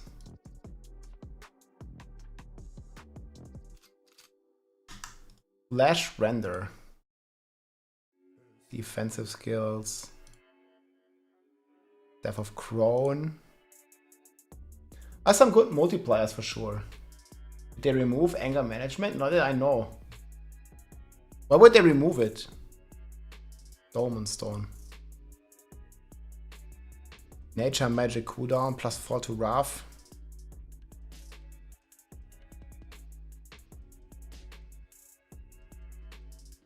No, that sounds pretty good. 28 movement speed while Hurricane is active. Nice. Yeah, I think there's a post from Adam that there's some stuff missing. Movement speed, shape-shifting attack speed, cold res, and heightened senses.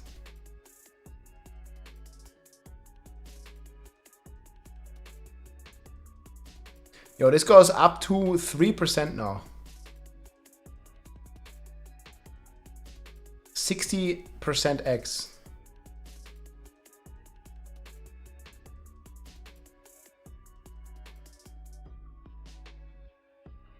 Man, this is a big buff to Druid. I think Druid's gonna be eating good. Mad Wolf's Glee.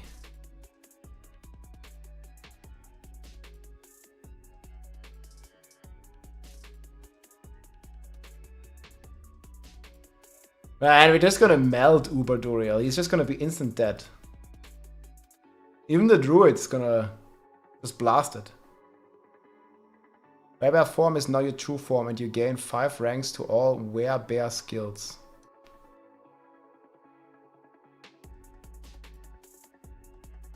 Unsung aesthetic rubs. +4 lightning scorn, +2 defiance.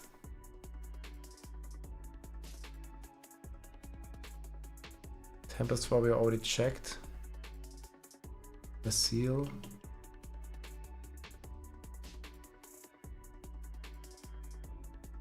Weapons of maximum health, defensive posture. Yeah, I don't know, like Antal Zenith. Heightened senses, quick shift. Predator Instinct. Wow, +5. That's a lot. I also buffed this a lot from 1.3 to 3.5.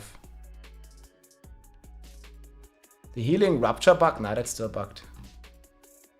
Okay, here's the AK-47. Yo, 11 crit chance.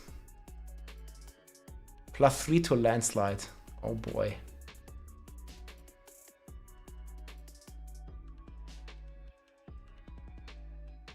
This is looking really good.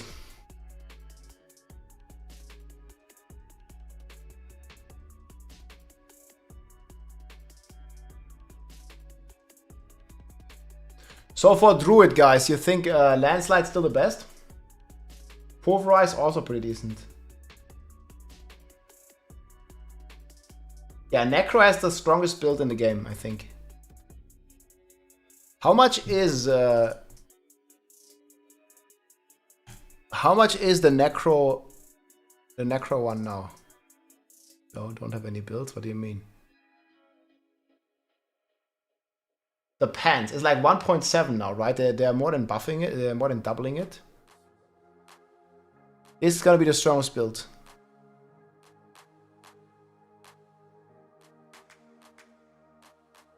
Blood Moon Breaches. It's these pants.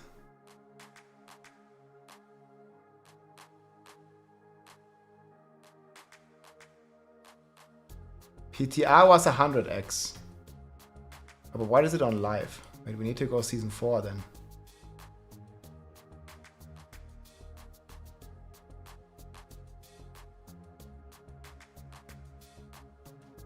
It's 70x.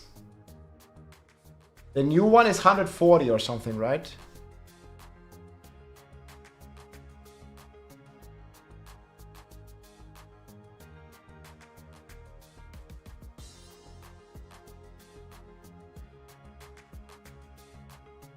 $150. Yo, what the hell, man? Yeah, so I think this is going to be one of the strongest builds.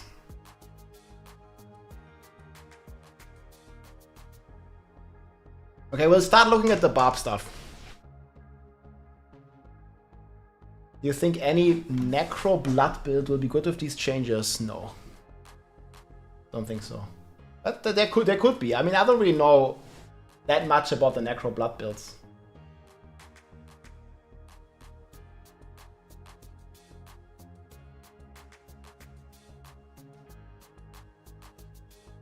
A member of the participation movement in our chat. I don't know what that even is.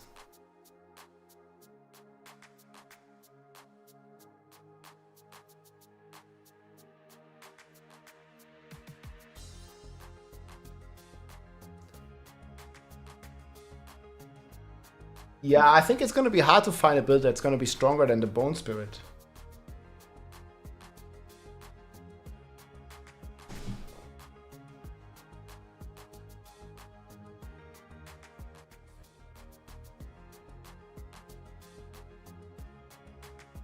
I mean, the pants.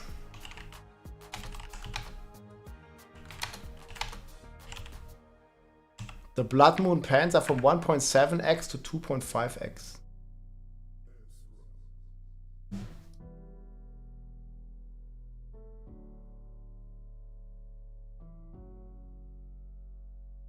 Maybe we should look at...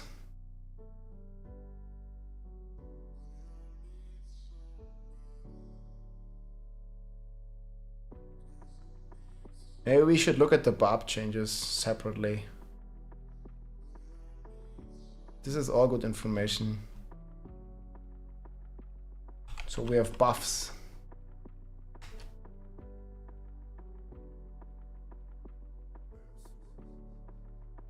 Let's go over the Barb changes.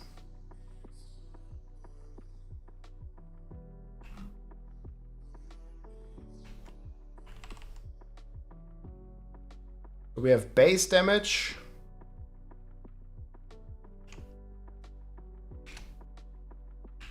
We have base 1.1x. This is hardly a buff. Okay, this one goes up. 10% damage. We have 10% rune.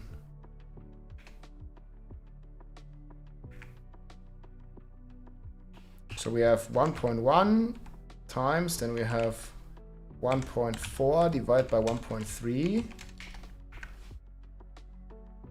Then we have, I think it's 1.2. It's another small buff.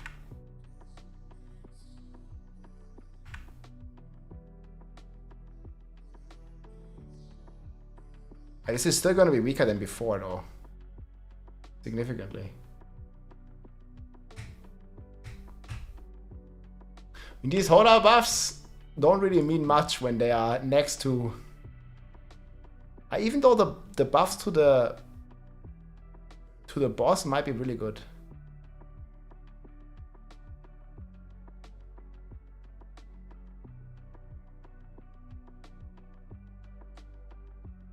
The key pass is just destroy it, man. Double against bosses.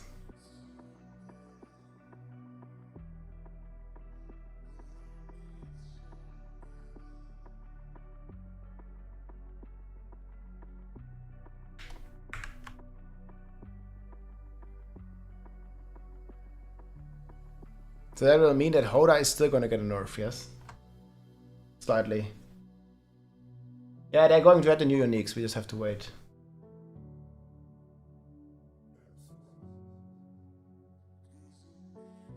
I mean, we are gonna get perma shouts from Harlequin's quest, pretty much. The cooldown is gonna be lit.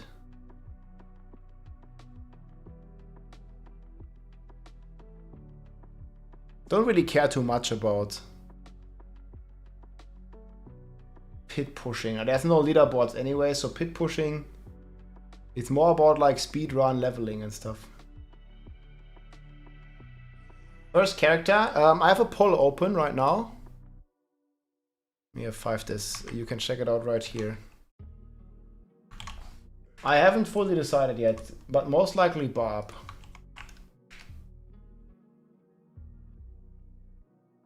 Druid got a huge buff, yeah, it did.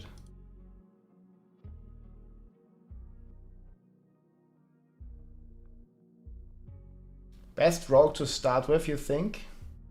It's also viable for endgame. Pooh. Flurry might be pretty cool. I haven't wrapped my head around the Flurry rogue fully. We are starting with Barb.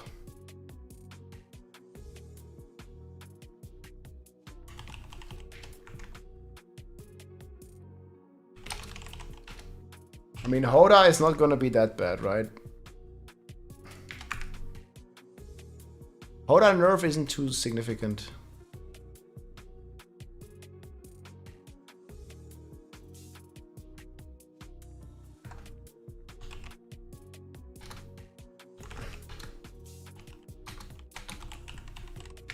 Actually pretty decent. They got a buff against the bosses.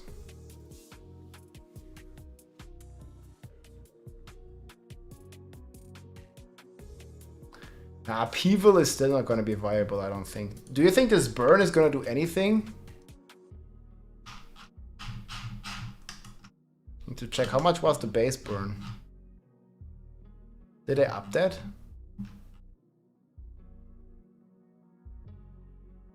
And this is like the 5th time they reworked Hoda. They reworked the hammer. Maybe even more.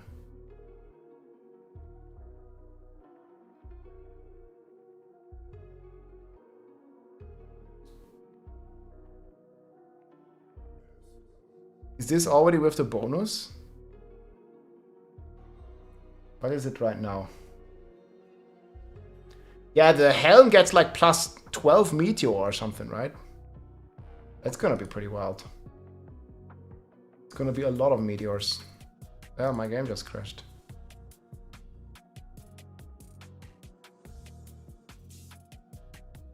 That's gonna be big on the meteors.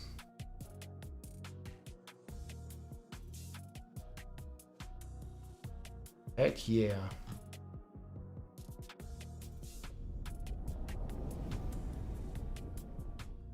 Logging in.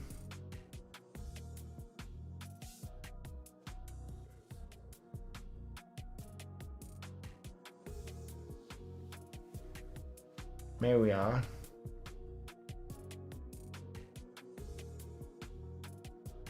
Yeah, and Dario Rogue is gonna be lit.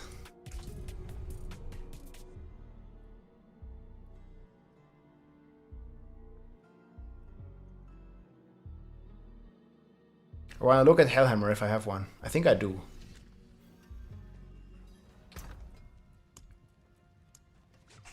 Hellhammer. Wait, I don't have one? Fuck. How much does Hellhammer have right now? Just need a... Can anybody link me a Hellhammer? Images. My god, these images are all like from the Stone Age.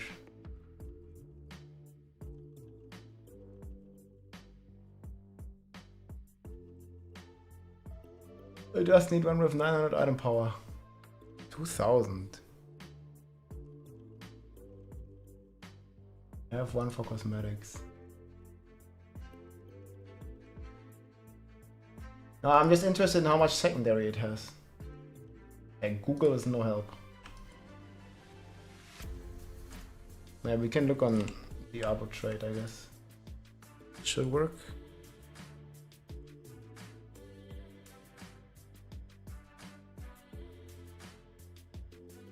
No one has a Hellhammer. Hopefully it says.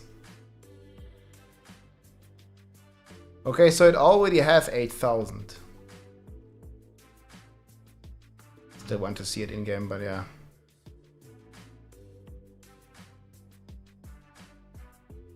This is a weird looking Hellhammer.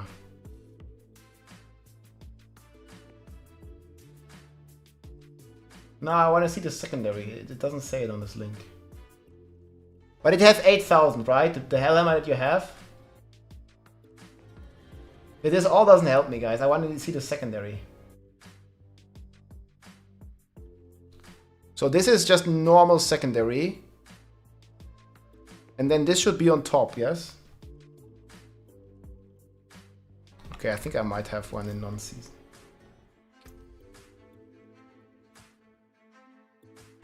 Here's the link. Maybe this guy has it. This guy's gotta have it. He has all the juice.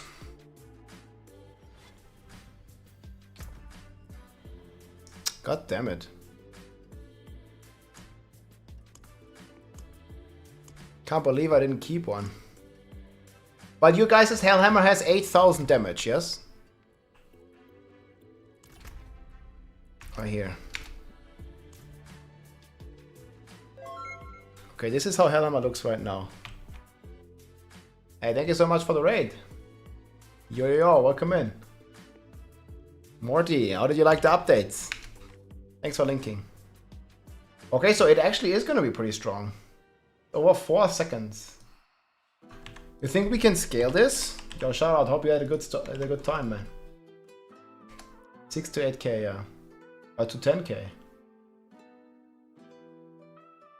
Billions and billions. Hey Rob, are you gonna release a class tier list before season 5? Yes, this weekend I will make one.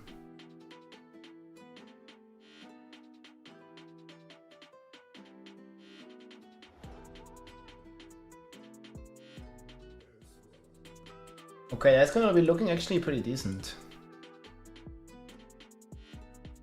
So we're gonna get a 3x. And it has well up.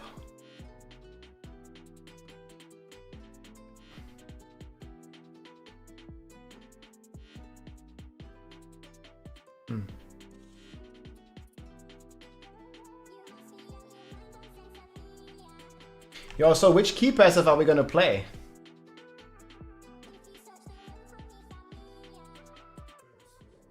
No, but the overpower scaling makes no sense. The burn The guy, see, like the burn will not scale with it. I'm not sure what you're looking for with the burn. The burn will not overpower. Walking Arsenal. No, but they nerfed Walking Arsenal. I mean, they nerfed everything.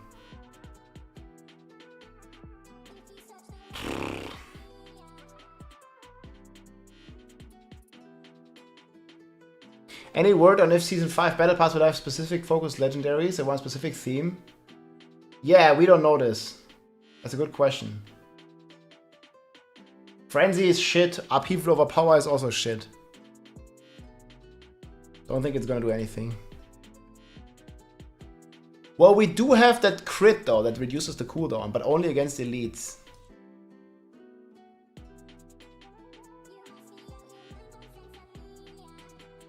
It's gonna be slightly better, let's say.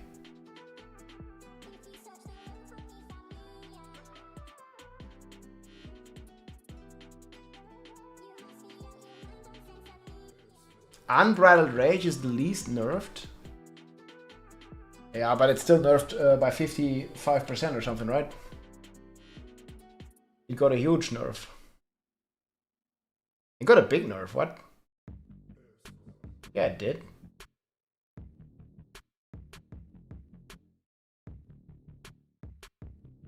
Most interesting new unique.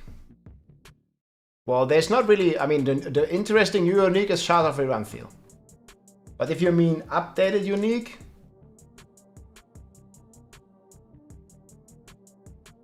I don't even know. The updated ones. Hellhammer is definitely one of the more interesting ones already. But yeah, Shard of Iranthil is the most interesting new one. But as in, we don't even know like what exactly it's gonna be. I hope they update in the blog post for regarding this.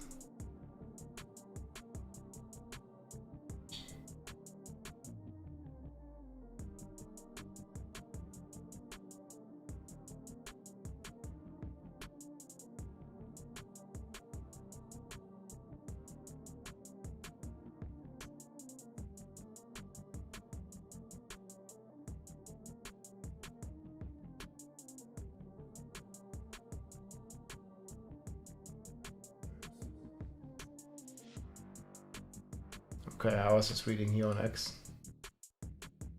The Upheaval Dream Real. Upheaval is gonna be a decent build, I think.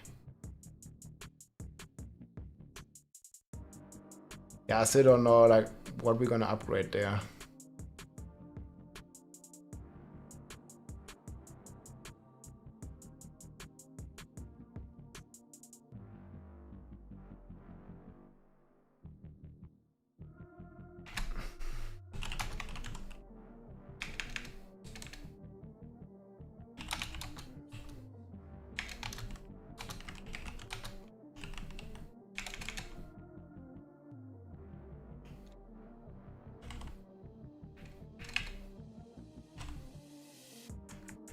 Yeah, it's gonna have a great synergy with Lucian, and Banished is also updated, right?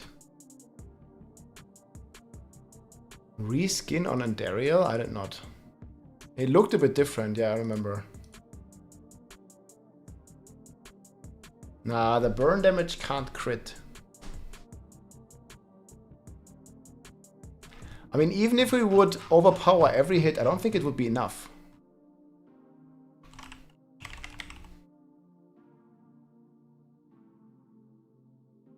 The stun chance, man, like, oof.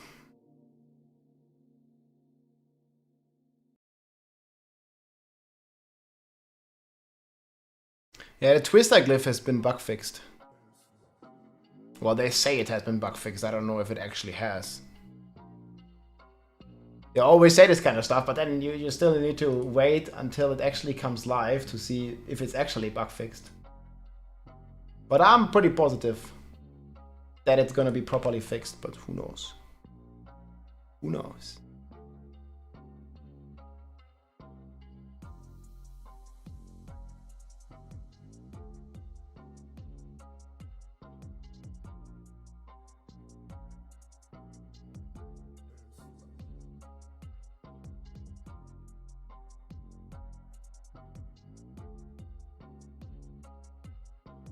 Yeah, we'll have to update the sheet here.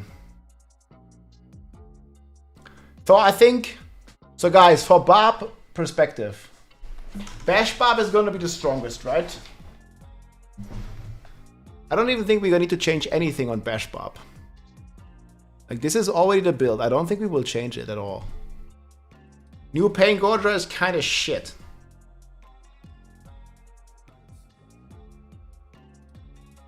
So this is already done.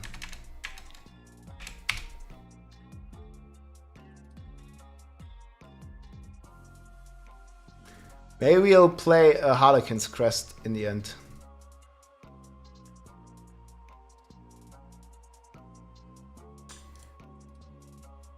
Yeah, we'll have to see.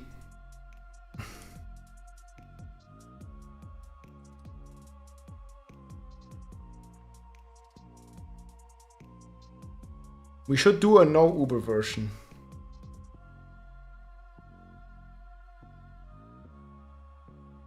I don't even know about Grandfather.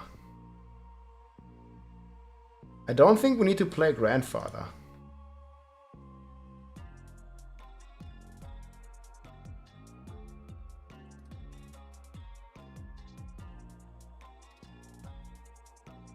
We need to wait. I don't know what they're gonna change on this. Cleave Temple was nerfed to 20 max. Yeah, it was already like this on the PTR.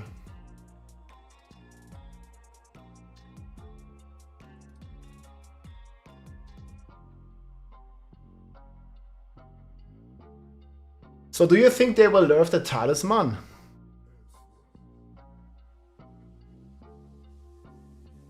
We need to have to find the patch notes, man. I don't know what they do on Talisman. I don't even know what they do with Miranthiel.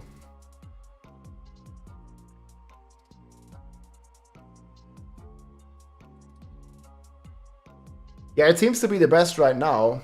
It's basically going to be this build. But we'll have to wait and see. We don't have the full patch notes yet.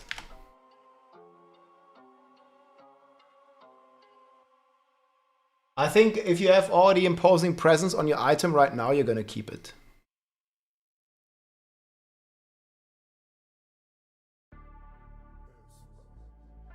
Yeah. Yeah, but for now, with the information we have right now, I think Bash is S tier.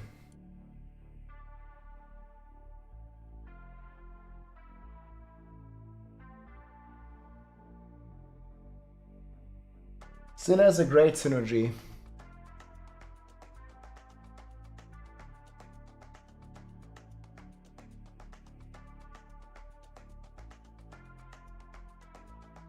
What do you mean, no way? You can watch my run here. This was with the low tempering. Here. I mean, look how much it's hitting for. It's hitting for 8 billion. I mean, it's gonna be a bit weaker, but this was without the key passive nerf. So it's probably gonna still hit for 5 billion or something. Like here, this is with, I'll show you the items.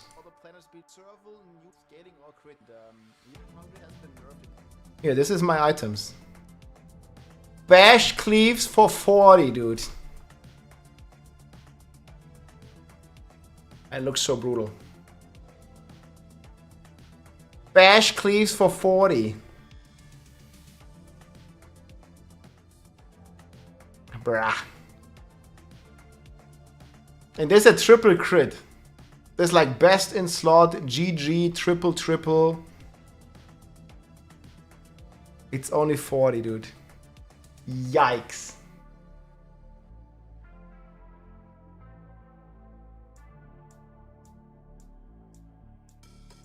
Yikes.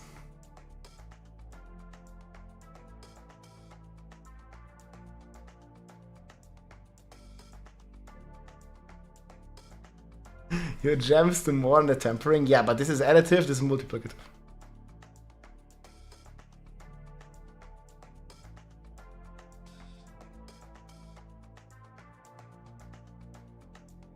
Yeah, okay. Bash has got it.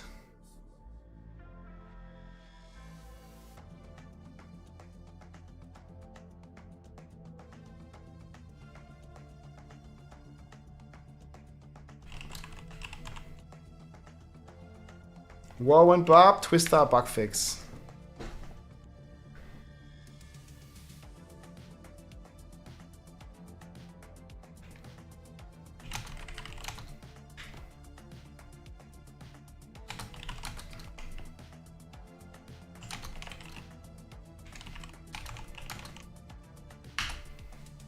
Twister bug fix is gonna be big.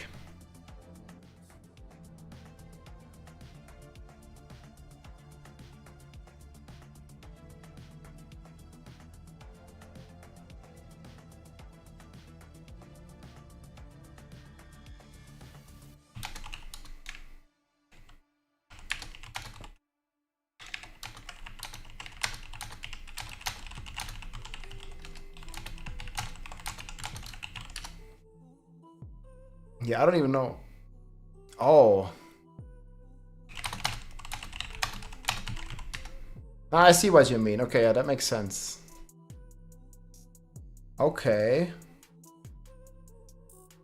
So you think bonus damage. Wait, but how is it worded in game? I see what you're saying.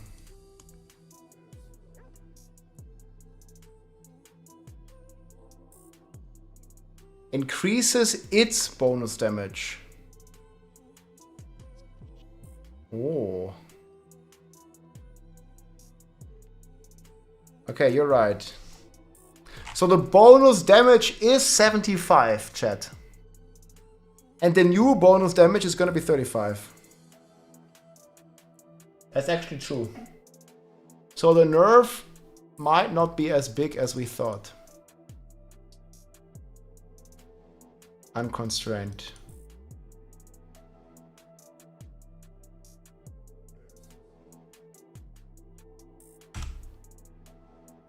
So this would still be 60, right?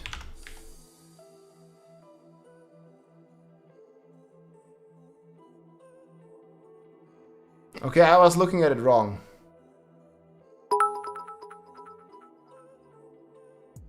Moin Rob should find be his this. Dudai map Atmosphere von Vessel of Hatred past Zer Diablo?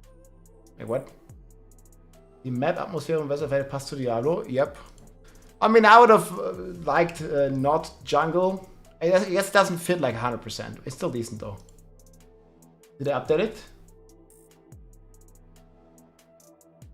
Okay, new updates here from Adam Fletcher. We forgot to mention this. Last season we had a thing. When you progressed through the season journey, you would begin receiving class-specific legendary items. This is still in Season 5. Weapon swapping knockback. What the hell, dude? Cataclysm Companions. Bone Spirit Bone Golem. Chain Lightning Mana. Flurry and Dark Short Mobility.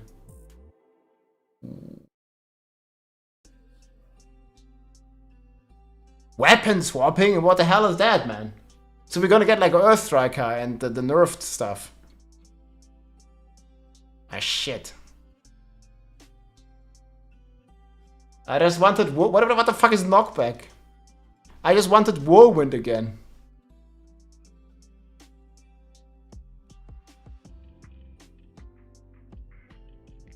Weapon swapping. Yo, what? We're gonna get like Earth Striker? We're gonna get like...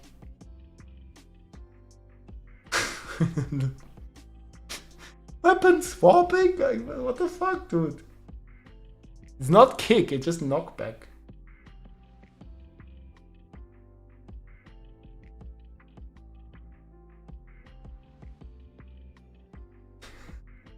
It's gonna be a fucking troll, man.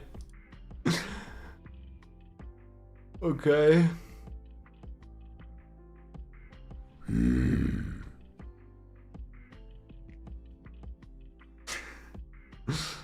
Cataclysm. Okay, companions. Yeah, the golem is good, but bone spirit for leveling. Boah. Iron Maelstrom. Yeah, but they forgot to buff it, I think. Iron Maelstrom is not viable right now. It has very bad stats.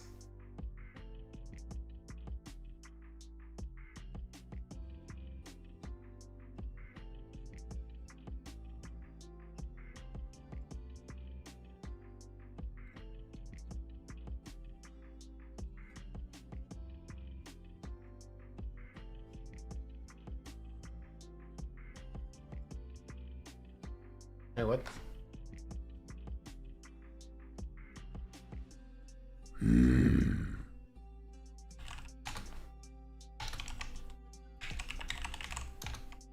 Starter sets, right?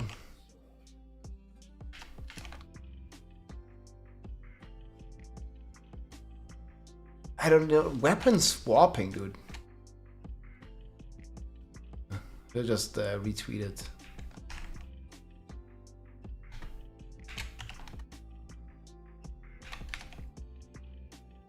I don't know about weapon swapping. This needs to be here. Sorc is chain lightning.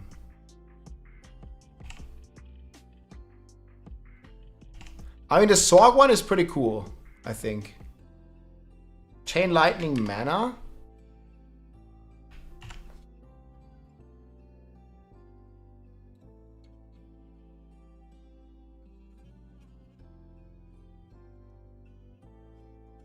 Season of Knockback.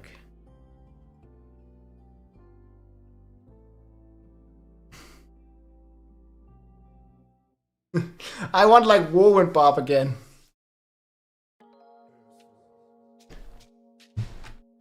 I liked Whirlwind Barb.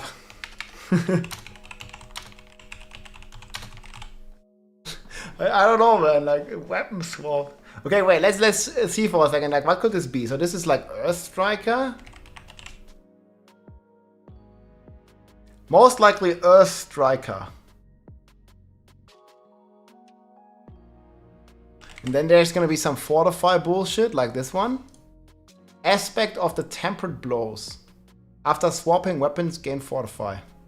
Man.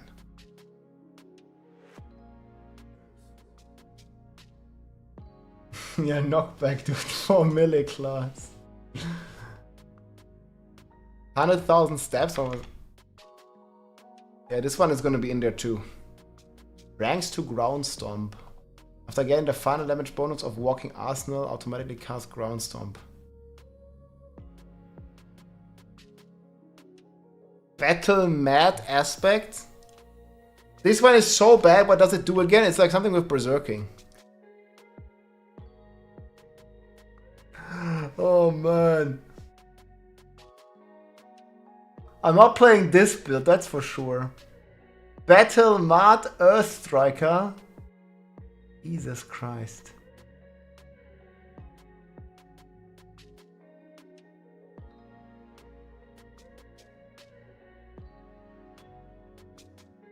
Shit, man. Well, Rogue, Flurry, Dark Shroud.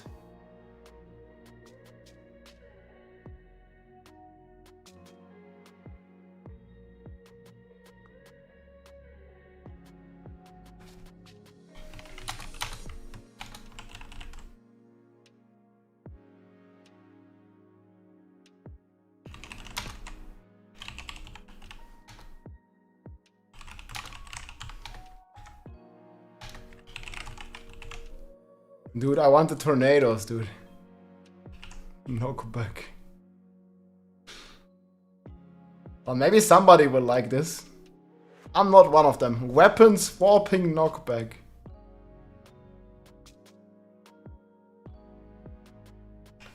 What build are you gonna do? Yeah, I don't know. I don't think I'm gonna do a knockback weapon swapper. It could be decent, somewhat decent with Hoda.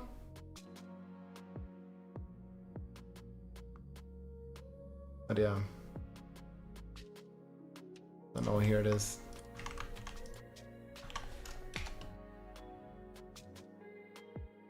Starter sets. Or at least we know.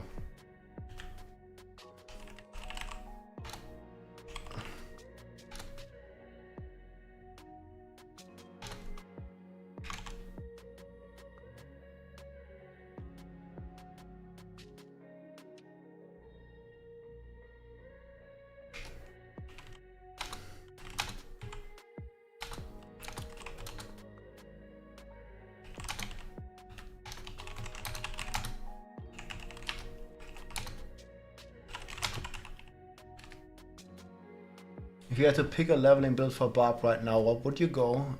Whirlwind. The new uniques, they're not posted. I think Adam also posted about this on X. They are adding it to the patch notes a bit later. Level cap is still 100, yes.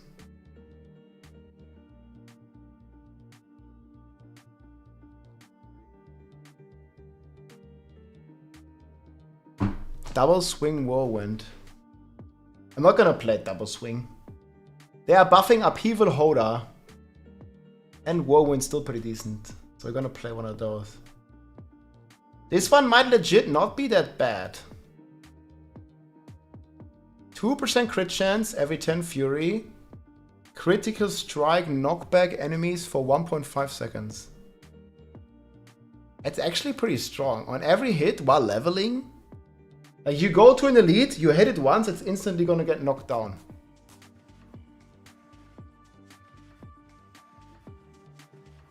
And then we can probably combine it with Retribution. So how was it in the new season? You're gonna have the base version of the Battle Pass unlocked, yes? You remember this, chat? I think we do.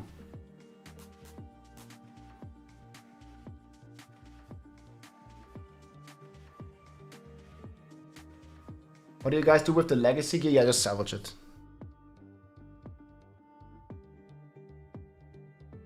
Yeah, a Harrion would be kind of cool. Oh, here, these are the starter sets. I forgot to post it on YouTube.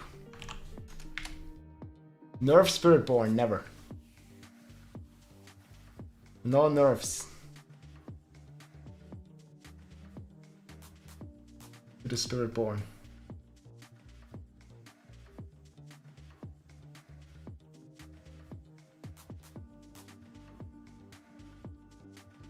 Spiritborn is eating good.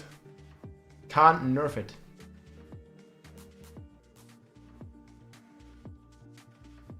Okay, we'll continue with the tier list.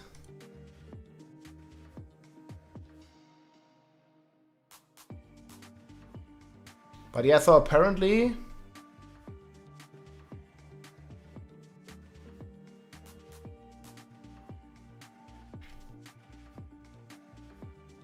damage loss is only 38.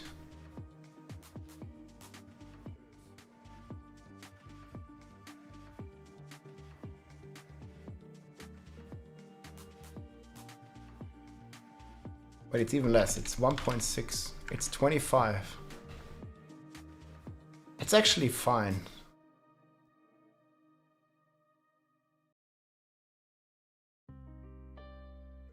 You're basically having the same damage.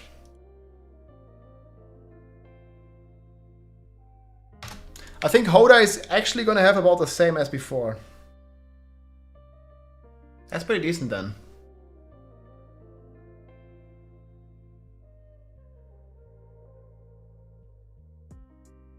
Yeah, Bash is getting nerfed a lot.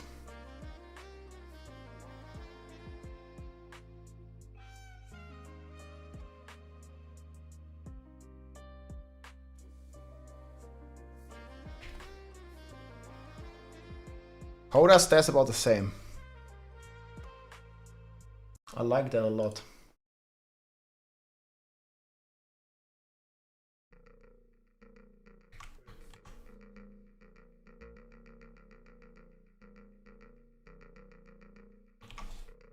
Yes, starter sets.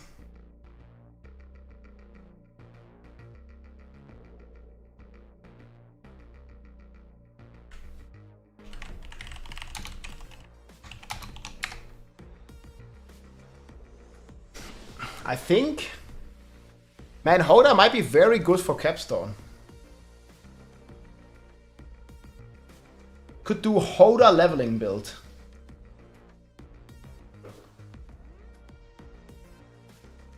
You get the Quake and you're gonna be quaking, man.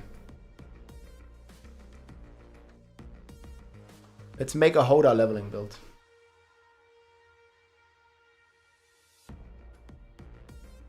So refresh my memory, guys. When you're starting the season... Do I already have one?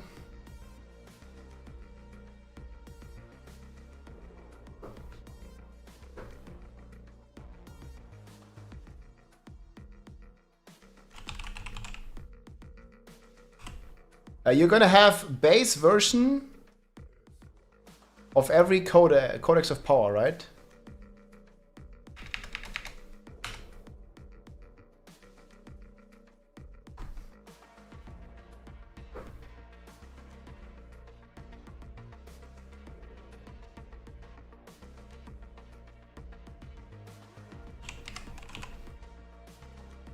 Okay, Hammer Quake. This is Sunken Ruins. You're gonna have this unlocked, right? How did this work again last season? Do you have the base Codex of Power version? What do you think it's gonna be the best endgame build for Barb? Bash. Again, I already have this one crafted here. You can check it out. Bash. How did this work? Was this Hoda one unlocked? Don't think so. Okay, so you have to do this dungeon. But that's pretty easy.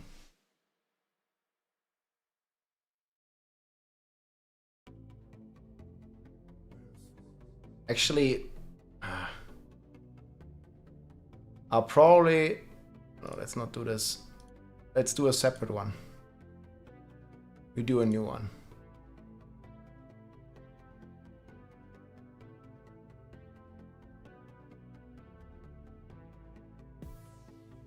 I don't know, Hoda or Whirlwind? I think Hoda leveling is just better. You get this aspect and you're good to go.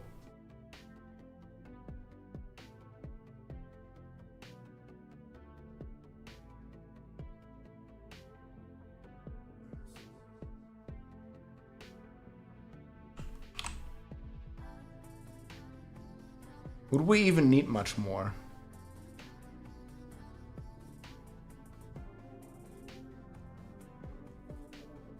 Okay, obviously we're gonna go triple shout. Gonna go lunging. Oda. I think we're gonna go call. Tool wield. Hammer. We're gonna be playing axe.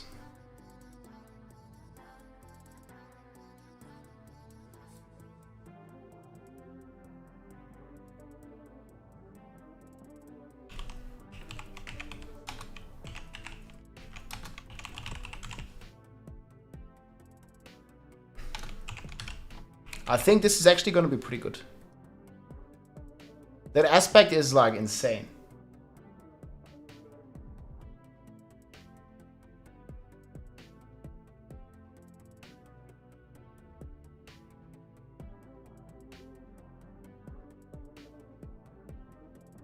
So what do we need? Might.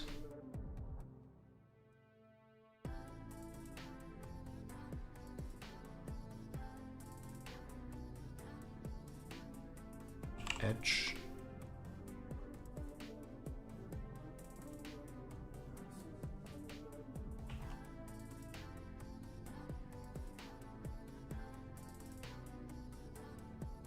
Actually gonna be pretty decent.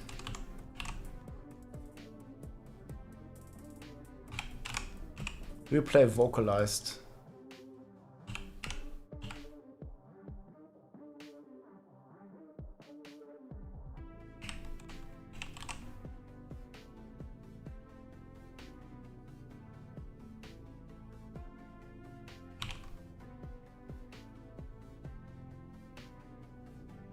What else do we play?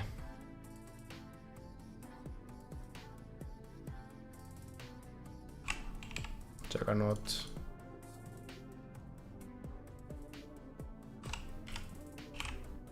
Fortify, something like this.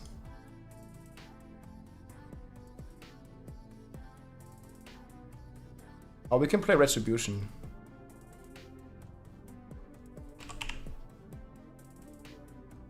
It's actually gonna be pretty good. This is gonna knock them down permanently. This is all in the Codex, right? With the exception of Bolt's Chieftain, of course. Leveling path. So we will play Bam Bam.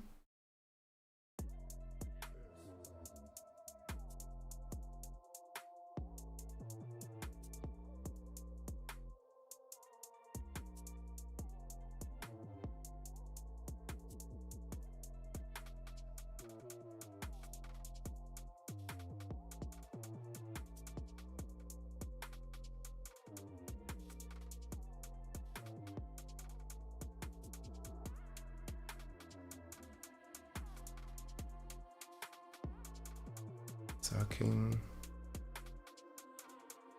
Just max it, whatever.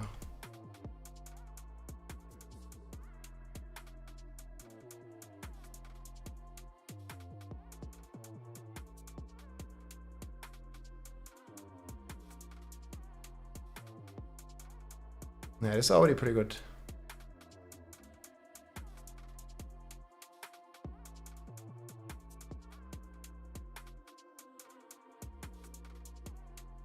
Two more.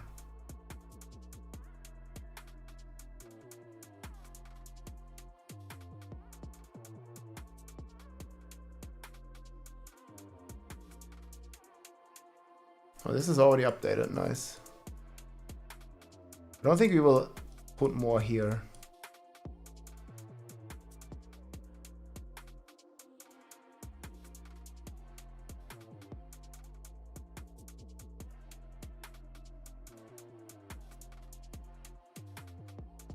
Probably not going to overpower that much.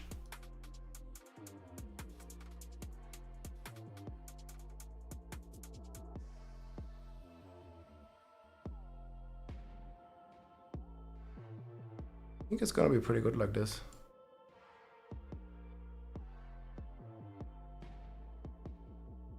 I don't know if we need those. Maybe we want to put them earlier. It depends if you want to go more defensively. Yeah, we have triple movement speed. You might want to put these earlier if you're playing hardcore, but it doesn't matter for softcore. So what are we thinking? So this thing is gonna knock them back, right? Knock them back. Yeah, that's gonna be very strong.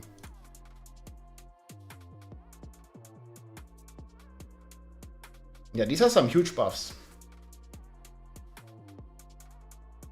200 mace. I'll link this here as YouTube.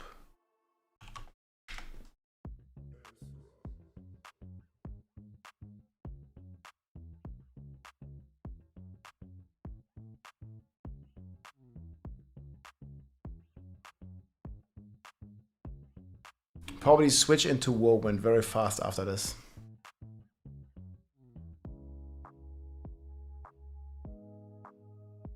This will be the endgame build.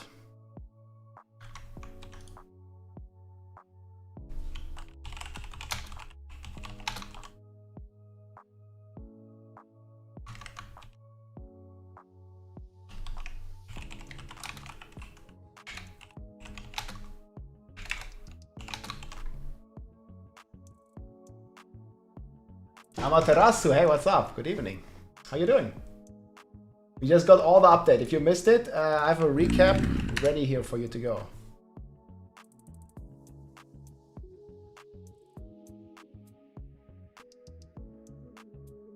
And I think Ancestral Force is gonna make it very strong. Base damage increase plus double damage. Dude, you're just gonna be melting the boss.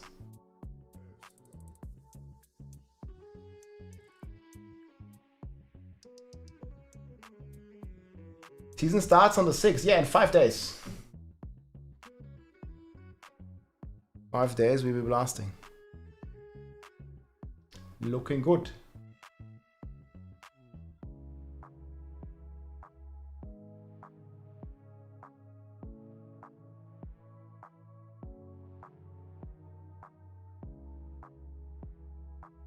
I'm starting as a druid. Oh. Yo, stop the bully, man.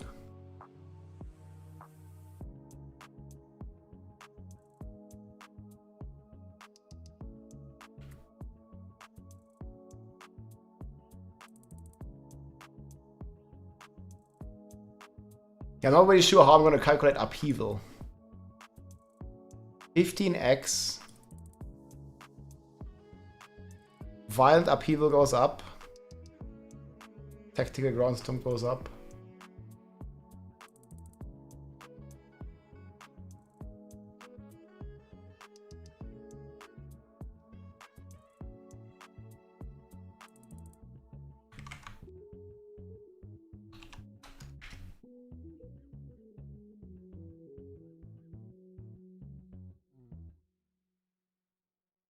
I think Barb will be okay.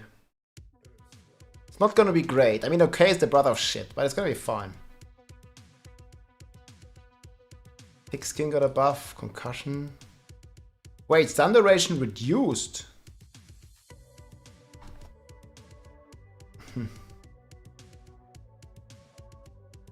This one's brutal. Yeah, no, why would you play Walking Arsenal, man? It's just no way.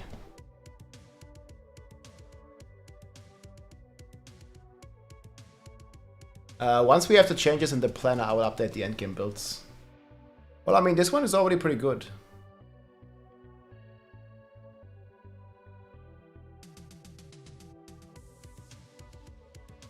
But I already think Hoda is going to be good endgame. I don't know how much it matters though. There's no pit leaderboard anyways.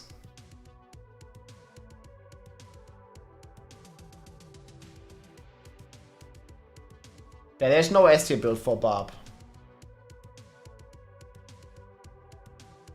I'm just not sure if the rogues are gonna stay up there.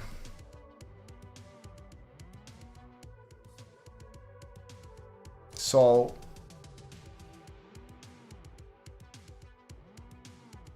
I think we might move Upheaval Barb up.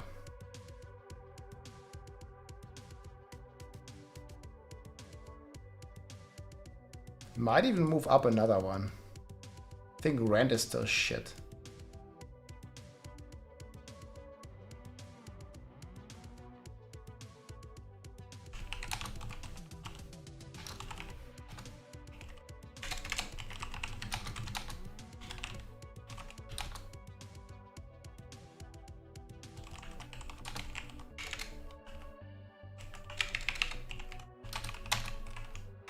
Yeah, I think Overpower and Hellhammer doesn't synergize well. We will make a planner for this. I wonder if I have one.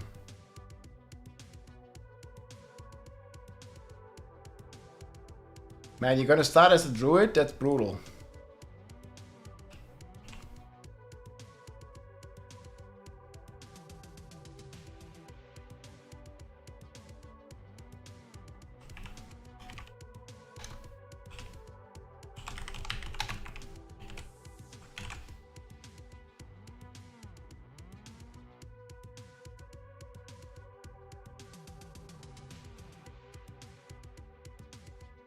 Yo, how old is this, man?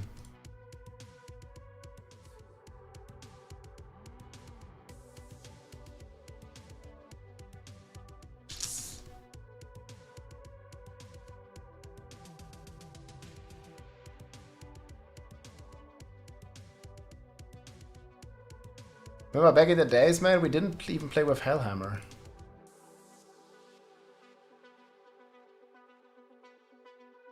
We're gonna make Uber first, I think.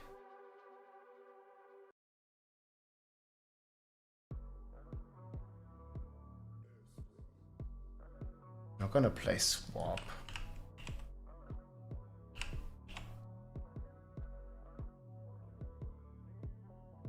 We already do have some ground. I don't know, the Edgemaster changes are not gonna be that great though.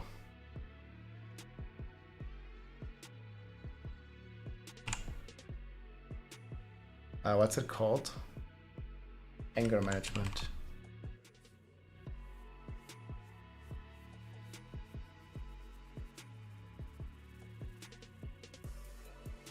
But this is not in the codex, right?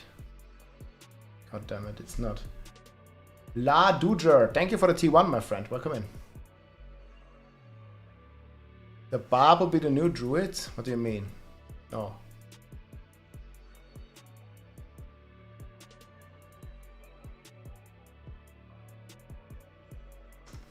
Ay, ay, ay. Okay, I'll probably wait before I update this.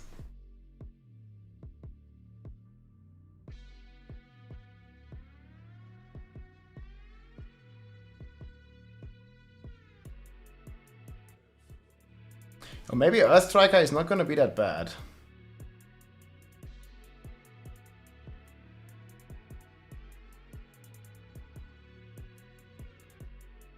not though. I will have to look into this. At least we can edit already.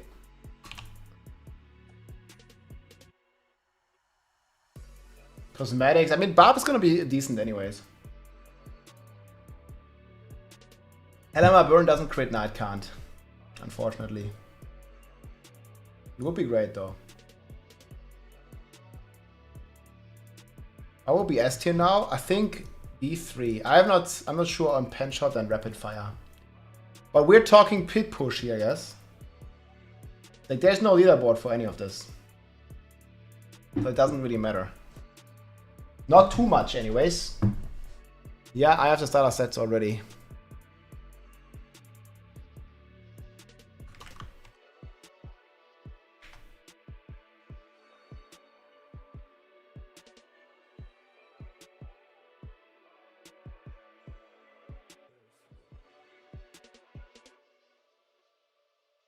These are the starter sets. Let me also know your starter class, my friends. We have this in the community tab. You can vote here. What is your starter class gonna be? Man, it still hasn't changed. Necro 8%. The one who knocks. Yo, what's up, man? Appreciate the support. Oh yeah, I completely forgot to finish my holy drink. By the way, guys, we have the Holy Bolt Elixir still going strong. Cheers. Rocking the Holy Bolt Elixir. Still numero 1. And we're having the Sour Cherry. Really fucking good. New flavors, they have hydration, energy drinks, and iced tea. Iced teas are my favorite. You can use code ROB for 10% off if you want to try. They have like these starter packs here. Very cool. No sugar and very tasty. And some good energy for some good gaming sessions. No bullshit, exactly. Just holy. And this is the holy shit.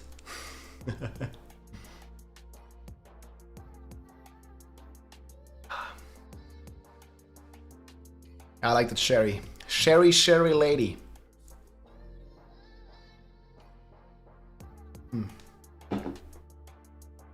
Probably gonna get another one later. More than holy shit. It's really good. You have the link right here. The link or code ROB, 10% off. And you can support the stream at the same time. A spreadsheet with the season 5 information is right here. I'm not ready yet. I'm still working on it. It's like we just got the patch notes, guys. We're gonna be cooking. We're gonna be cooking for. It's probably gonna come out on Saturday or Sunday.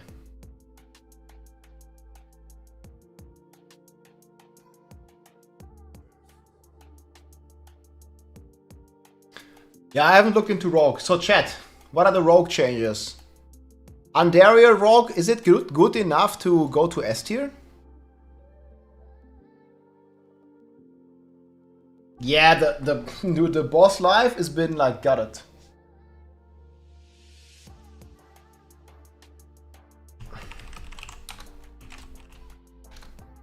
I don't know. Like this also would include Uber Lilith and stuff. Andaria Rogue going to S tier? I think so.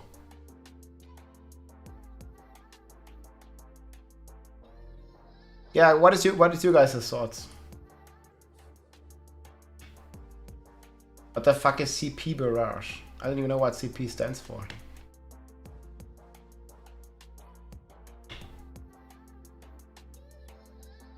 Barrage, not pen shot.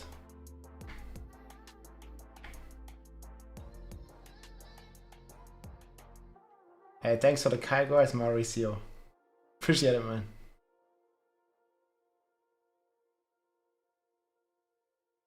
Yeah, and Andaria Rogue is gonna melt, but I'm not sure if it's gonna be S tier melt.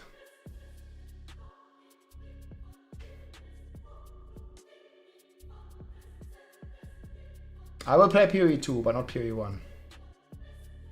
Combo points. But you never include the key passive in the stuff, no?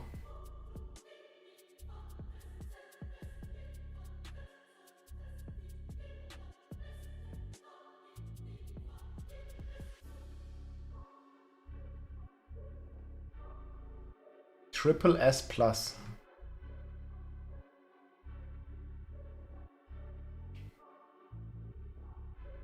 Yeah, I mean, I have it above the Barb right now.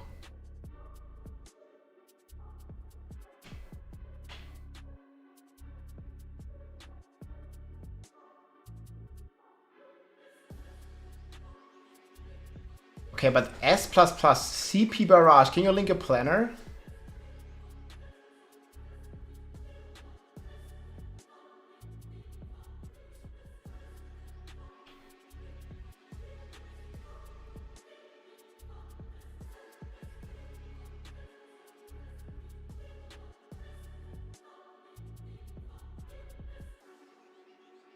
Asma Ward's also running ads now? Damn, dude. They be taking over, man.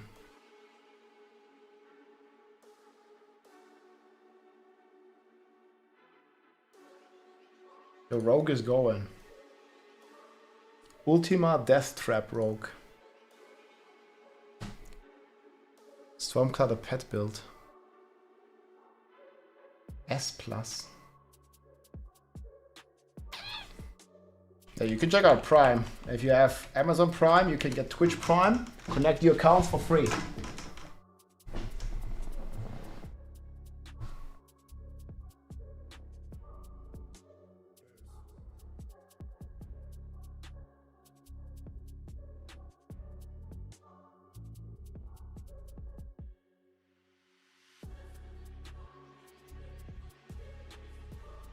%300% to burning enemies. That's always plus.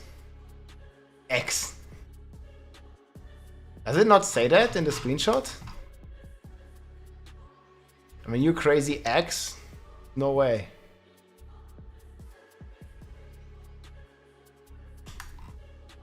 This gotta be plus.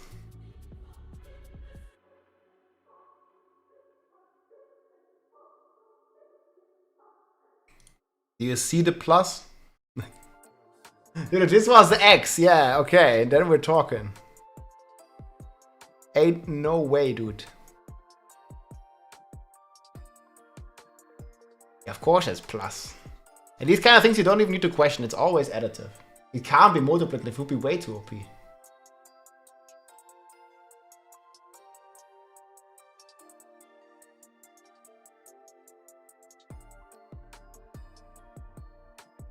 Like how this GIF is like glowing, dude. Fucking amazing. Heck yeah.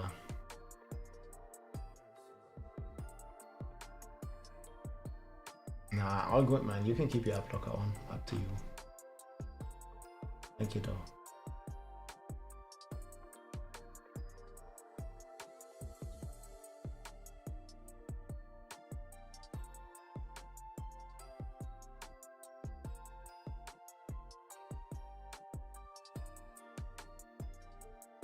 The Grandpapa is gonna be big, dude. I mean, Barb is gonna be good either way, guys, because we can wear all the uniques. All the Uber uniques.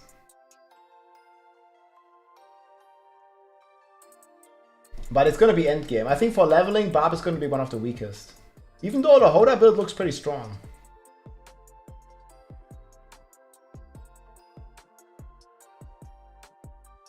The Grandfather, yeah.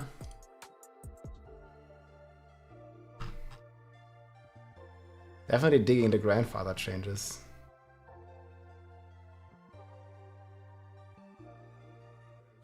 I mean, it's mainly going to be additive, but even this is going to be 450 additive. Plus some more. It's going to be a lot of additive. Especially if they don't change these other nodes.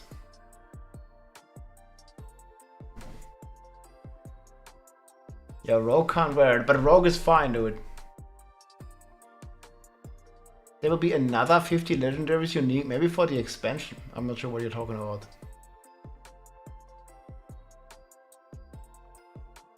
You want another 50 legendaries? Like, What? We already got those. It's like 5, 6, 7 per class. I don't know. And there's like 2 new uniques per class as well. That's a lot. I don't think we're gonna get more. There's already plenty.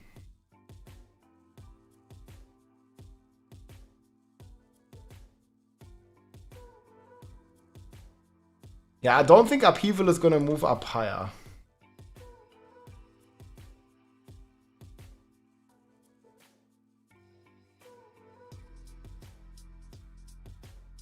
I think we're gonna put Hoda up, no? I think Hoda is gonna do good. Do we move Hoda 1 up? I think Upheaval is the weaker. I think we'll move Hoda 1 up.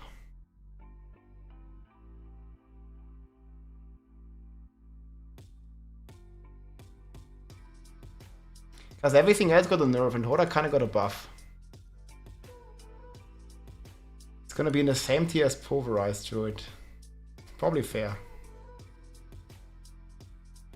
No, not every build can go up. I mean, else we're gonna change the scaling.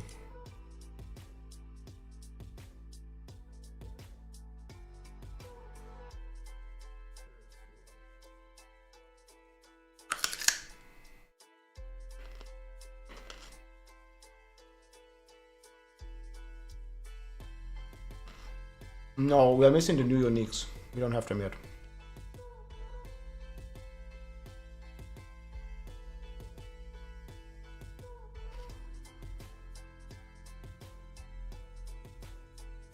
I think, yeah, Bash and S tier I think is fine. S plus.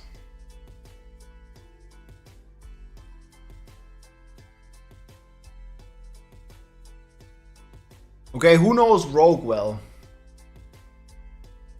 This is not even many tabs, dude. You haven't seen it earlier. Earlier it was crazy. Right now it's like, yeah, I have a few tabs open. But nowhere close to that crazy what I had earlier when we were having and reading the patch notes. That was crazy. Now it's just meh.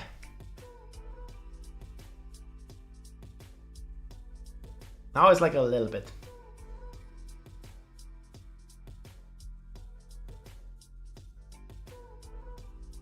Yeah, this is all due to Totem Bug. Everybody knows Rogue.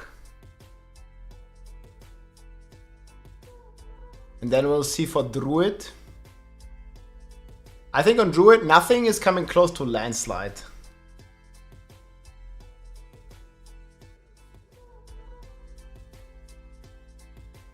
Is there like any crazy newcomers on Druid that weren't expected? Somebody said the Stormclaw build here is going to be pretty good.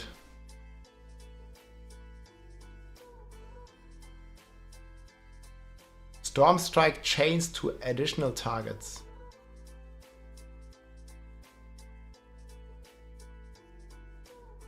Cap inflation always goes up. In their bug fixes, they said they fixed the damage on Chain Lightning Explosion. No, they fixed it as in nerfed it.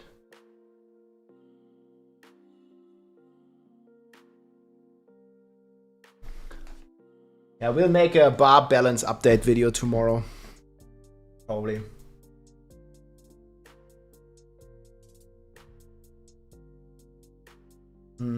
I just made one. It's not fully done yet, but I will have Upheaval. It's gonna be right here. Pat. I gotcha, man. The changes for Thorns Barb, they actually did buff. Oh yeah, they buffed Razorblade.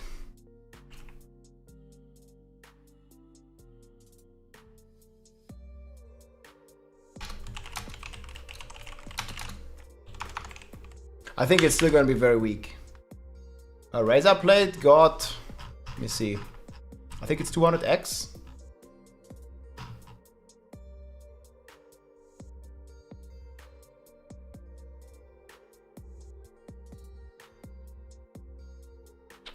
Here's Razorblade. Yeah, Razorblade got to 200. There's some juice.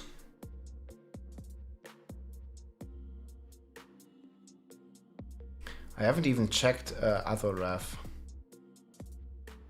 Is this gonna be finally any good? 20% chance to freeze enemies and deal 12k, that's a lot. And if you're lucky hitting a lot, that's quite a bit big.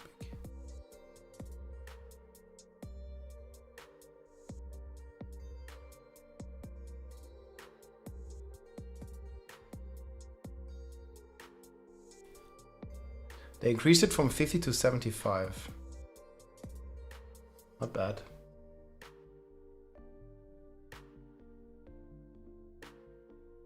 I like how they're buffing this.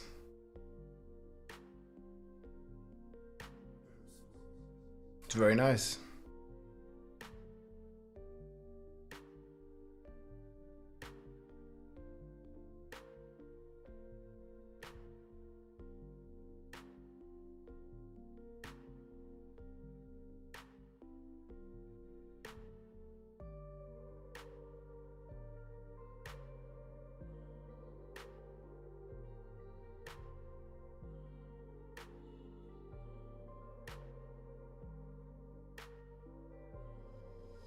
Any updates? X-Fall together with Hellhammer. But I don't think the dot from Hellhammer can lucky it.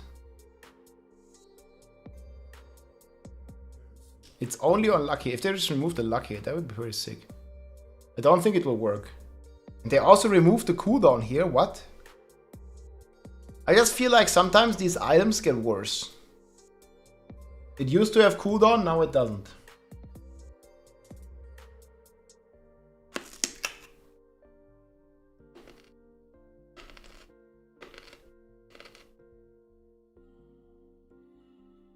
I'm digging Lightning Sorc, that sounds very good.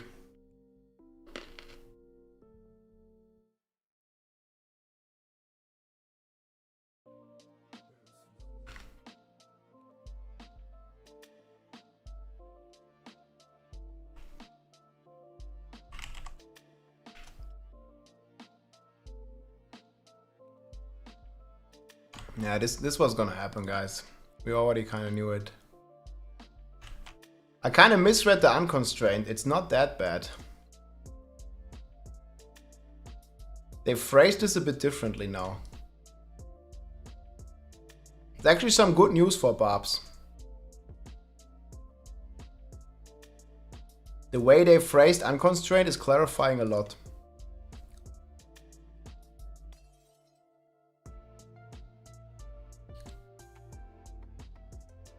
Yeah, I think the ring is worse than before.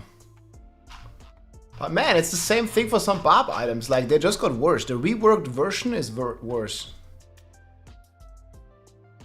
But let me look at Tuskhelm again. I think before it was better.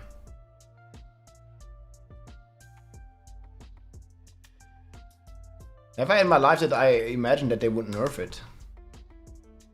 Same for Ramalaldis. Tuskhelm. Yeah, look, it used to have aggressive resistance. And this got changed to like movement speed or something. It used to have attack speed.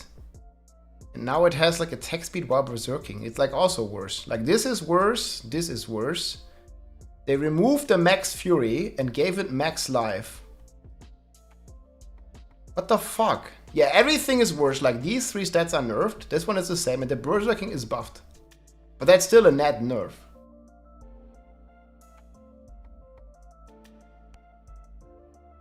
The max fury is max life. Attack speed is 10 and now it's only 8 and only while berserking. The aggressive resistance is movement speed. Bruh. And then they didn't upgrade the secondary either. Did they? No.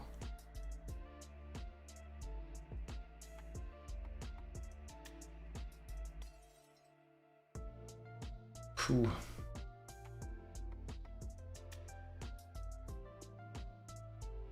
Part of the Barb nerfs. I mean, I don't know, nobody was already playing Tuskhelm. We're still not gonna play it like this. I think it would have been cooler if they just kept this. Just buff the Berserking and buff the secondary, that's it.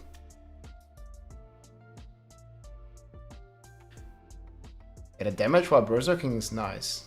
But it's just it's just additive mostly, because you have cap easy anyways.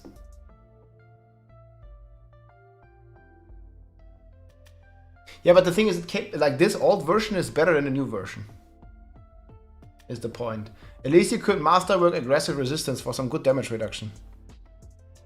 And attack speed was actually kind of beneficial with Whirlwind. And max fury is really good, and now it's just max life, which is not good.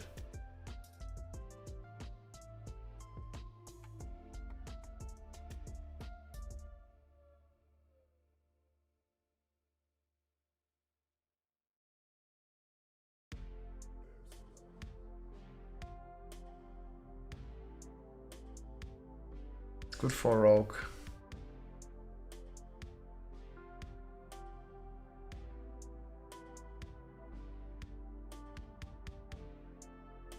Any news on Skyhunter? No. I don't even know what Skyhunter is.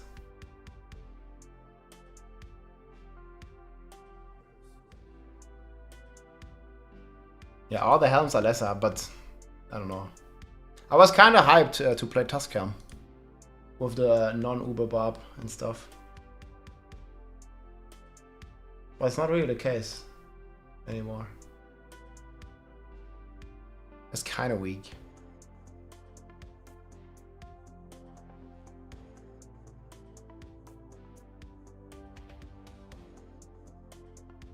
Yeah, level 100. But I don't think that's the case though. I think it's just a bug of the character. But I think here, for example, it's the same, right? Okay, the max resource, slightly buffed. The resource cost generation is completely gone. And we got fire res instead? The strength is crit damage. Yeah, I also feel... Dude, 17 resource was so good. This is also nerfed. Right? Like, which one would you rather have? Left or right? Seriously. The resource generation was the only good thing here.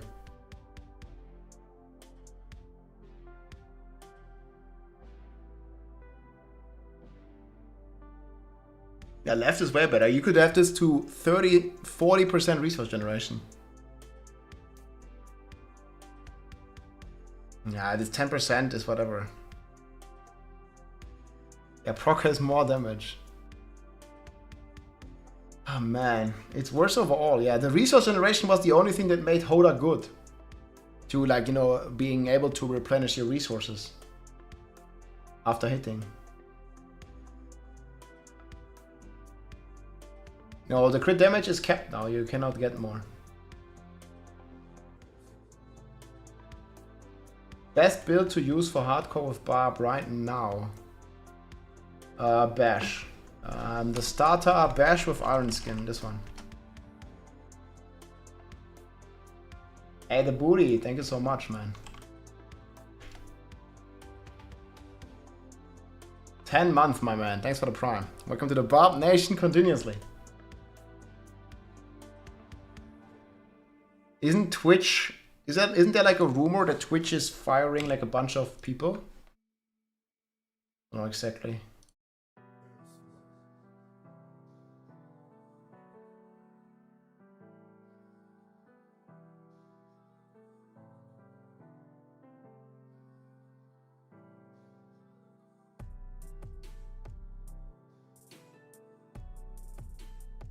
Or did I dream this?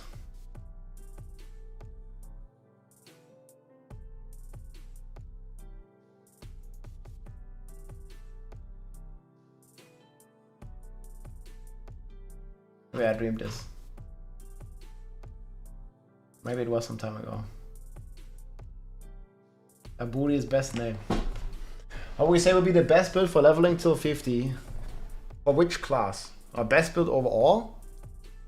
For Barb, I think Hoda will be pretty good.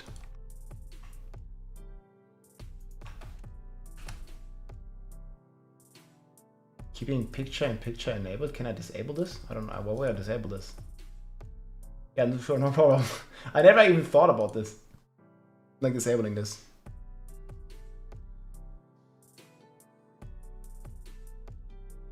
Yeah, the Fractured Winter Glass looks pretty strong, right? For Sorcerer.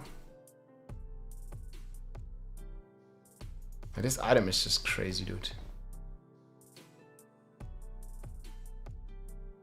I think I'm also gonna move Chain Lightning up. Chain Lightning got some good buffs.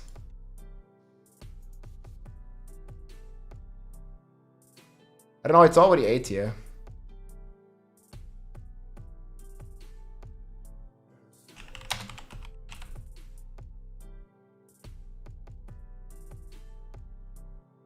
But Frozen Orb above Blizzard, so I mean, I already have Frozen Orb in S tier. Nah, Chain Lightning is not gonna make it to S tier.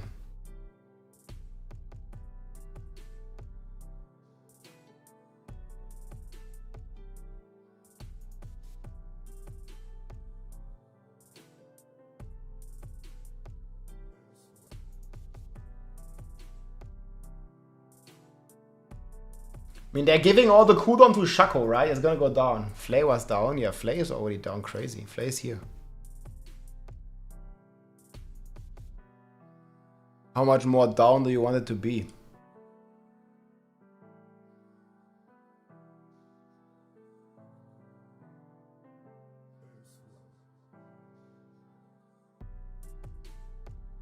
I will see how good or bad it's gonna get. Probably not that crazy.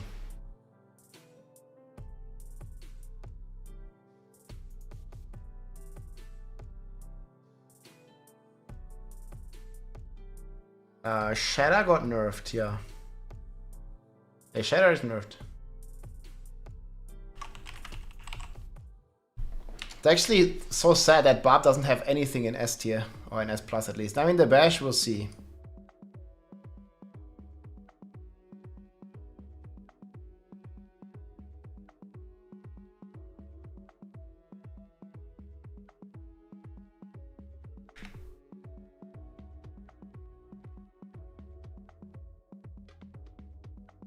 I think Whirlwind and Hoda will actually be pretty decent. Like, Deathblow just sucks. A new build, bad. Upheaval moved up from C tier. Yeah, Bash Temper was nerfed. I think it's still gonna be S tier though. Druid is a bit of wildcard too. Yeah, the thing is, Barb gets the... This is what people underestimate. Like, Barb is gonna get like 4 Mythic uniques. Deathblow is not great. I mean, there's a good change to Overkill, but it's not gonna make it good. At least we're gonna play those builds now. I need to double check on these two. There might be another rogue build. I mean, Andariel rogue might be moving up.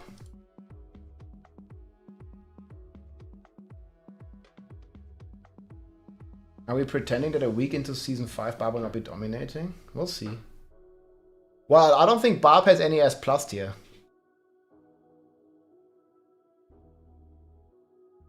What do you think of any?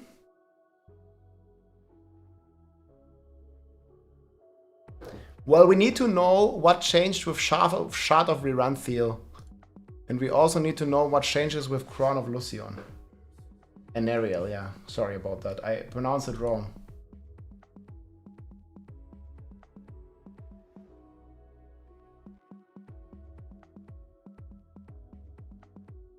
Enariel Rogue. Yeah, Wrathful Roar is pretty shit. And there's a lot of uniques that are nerfed.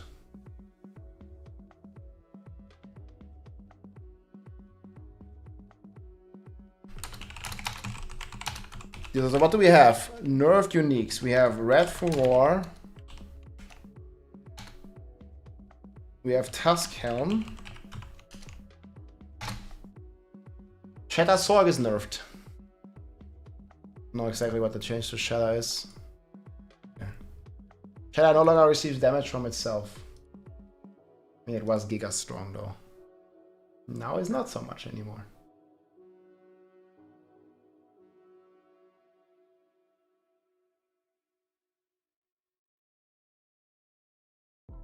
It was pretty insane.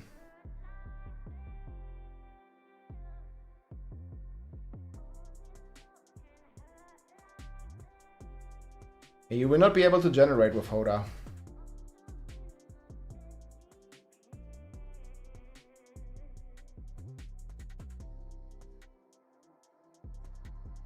I'm probably still gonna go Barb.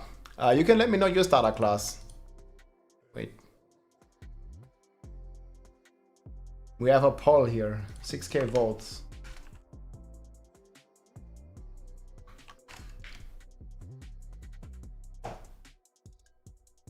Am I the last one? Rent? Nah, Rent still sucks. They didn't really do much to Rent. Bash Barb or Bash as a spender?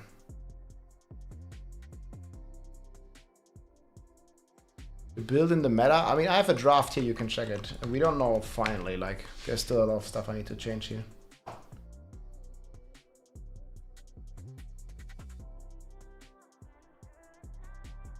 I'll have to talk with some people, check some stuff myself.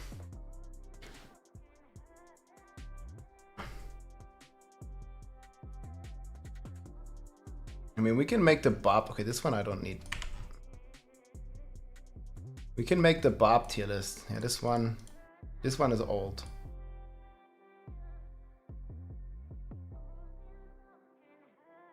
Let's do Barb first. We're just looking at the classes in a vacuum. We can do this over here, I guess.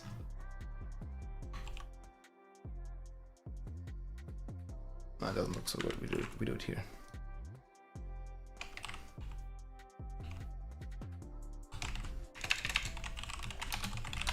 Direct Bash Barb.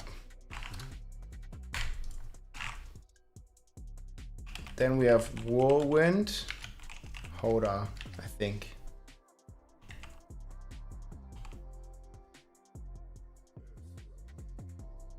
B, I think we have Upheaval. I don't even know about Deathblow. Probably these four.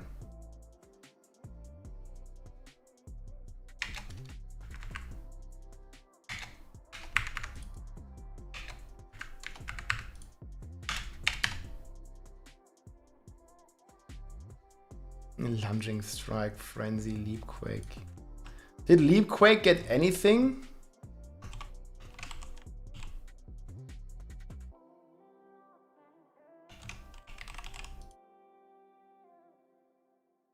So how about this?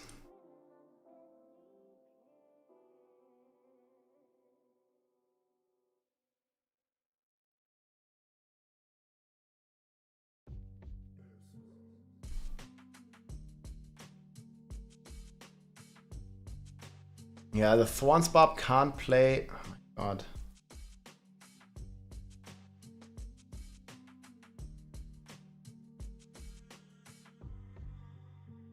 There's no more bleeds.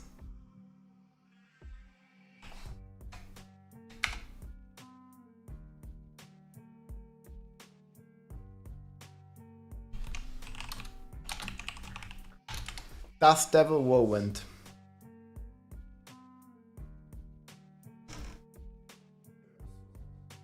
Oh wait, there's Flay. Flay is also A tier. I'm not sure where I'm gonna put it. Flay might be better than Hoda, I think. It depends a bit. I think it'll be the best class for Season 5, Rogue. Bone Spirit Necromancer might be the best build, but Rogue overall I think is the best class. Has most S tier builds. Direct means no bleed. Basically. I have the planner here if you want to check it out. This is the direct bash planner. Well, I need to see some tier lists for Rogue. I need this, but for Rogue. Okay, we can do Sorc. I think Sorc I'm feeling like at least somewhat okay doing. Necro maybe as well. I mean, Necro tier list is easy. Bone Spirit is the best, and then there's nothing for quite some time.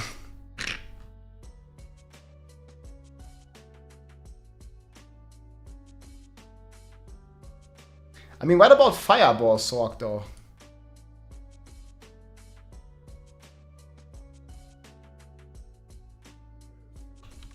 Maybe it's even gonna go there.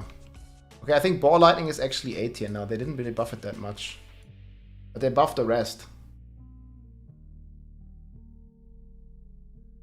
Firebolt. Frozen Orb, I think it's gonna be stronger than Blizzard. But not 100% sure. There's also gonna be Endaria Rogue. Endaria Sorc is also gonna be A tier at least. What about Fireball? Okay, these are like a little bit wildcard for me. Fireball, Chain L. And Daryl I have in S tier. In A tier. That probably makes sense. Meteor might also go up. No, not Aglash. Fireball I have up. Okay, C tier we don't have to list. C tier is shit.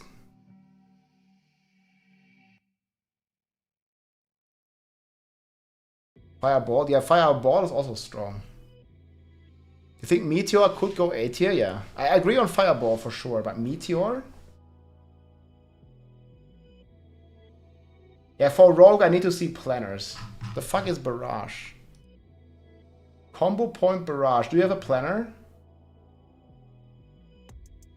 I really don't know on Rogue.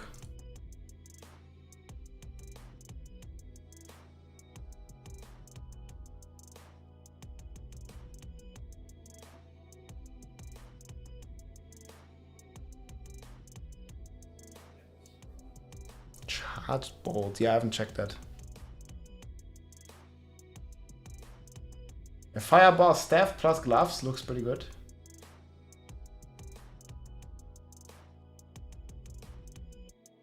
The stuff is rocking.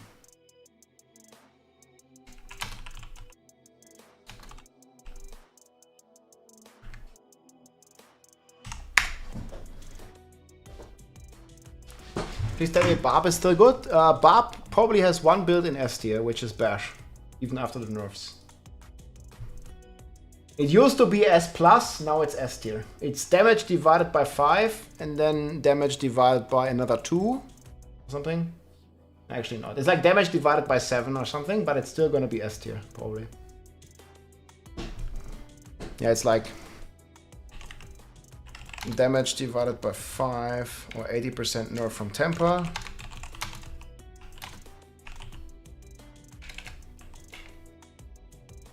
And then what? 50% nerf from key passive. It's actually a 40% nerf. But still good. Bash only got nerfed, but then shut off at Renfield.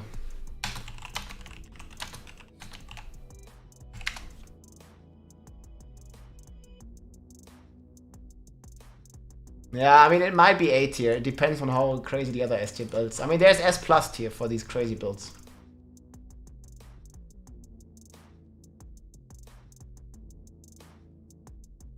Yeah, actually teleport Sorc, huh? Yo, teleport Sorc would be kind of funny.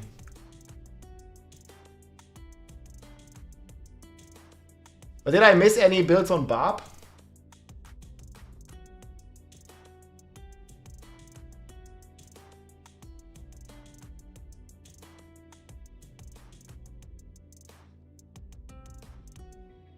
Oh yeah, 50% Shuckle.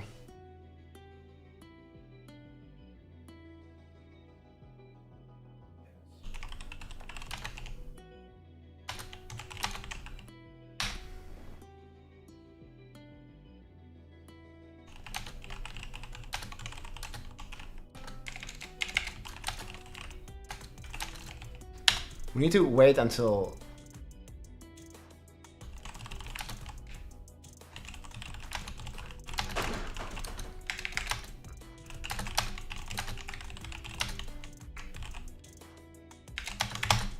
big buffs to make up for key passive, nerf, and double boss DMG.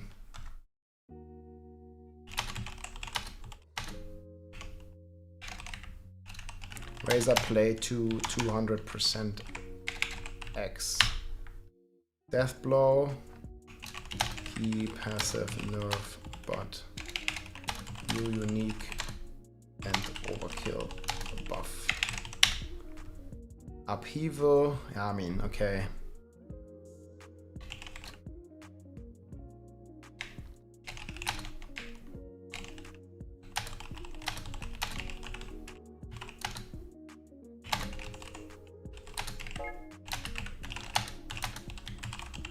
Almost no synergy.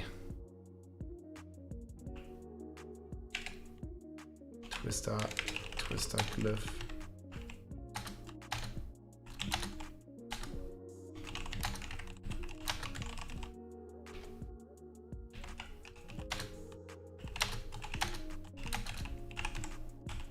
Significant. Okay, there we go. We can type.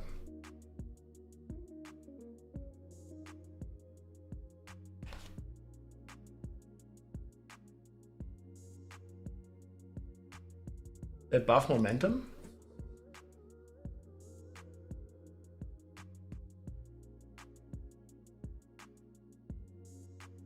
Charge. Yeah, I don't really want to talk about these builds.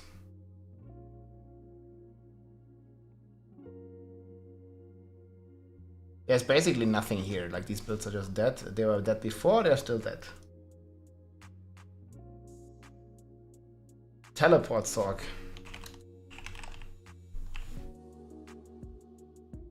I don't even know if Sorc has seed here. Might have. I don't know why I'm writing Sorc here.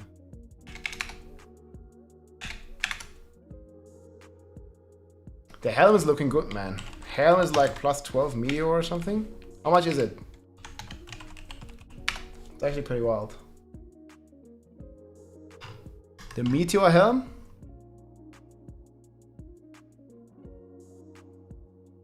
That's pretty cool though. And fractured winter glass is just so much damage.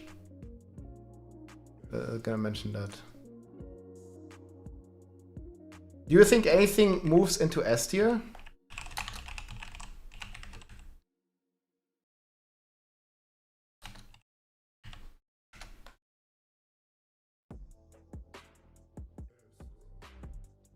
Yeah, I also don't believe Meteor is going to be A tier. I mean, B tier is not great, right? It's like okay tier. It's not great. Don't get it or me wrong. It's kind of okay tier, not great.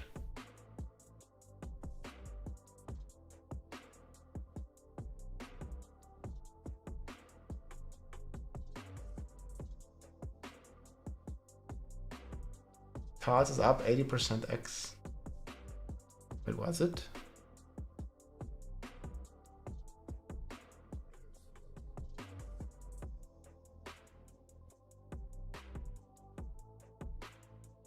Bro, what the fuck?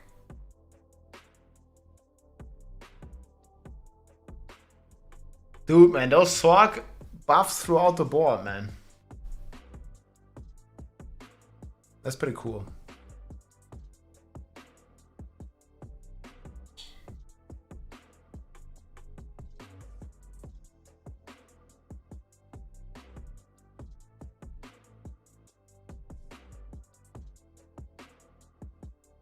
It's worth League starting as a Barb. I mean, you play whatever you want. Yeah, I think it's worth it. We don't have the unique changes yet.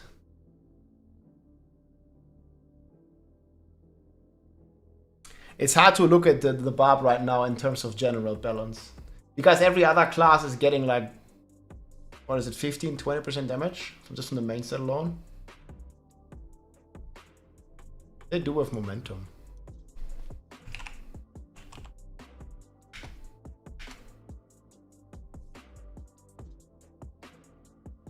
Is it X? Casting a card was to grants a stack of momentum.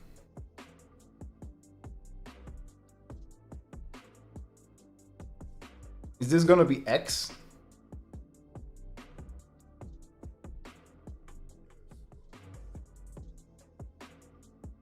Rogue's eating good.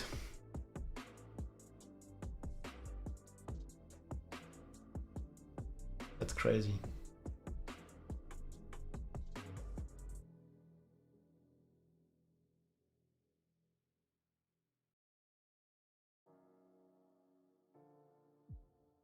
Only if you beam everywhere. Oh, my Sorc's eating good, guys.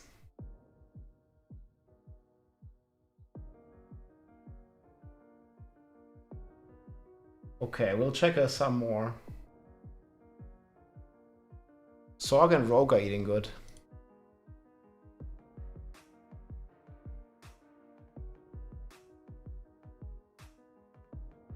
I think Sorc's survivability is going to be kind of okay. You're definitely not going to have perma flame shield anymore. Now we're still waiting on the full unique changes.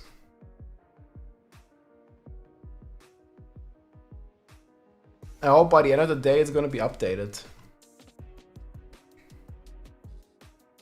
People ask you what exactly is weapon swapping?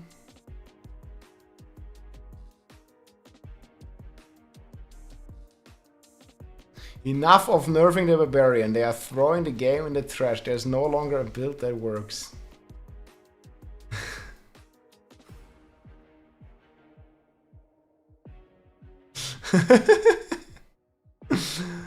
Oh man.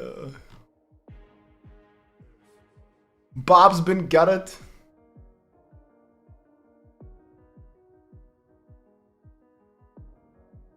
Yeah, I agree with this. Like, what the fuck is this? They nerfed all the health of every boss divided by 5. Cannot understand this one. This one has me wondering. The bones. Yeah, I think we'll be okay on Barb. But why?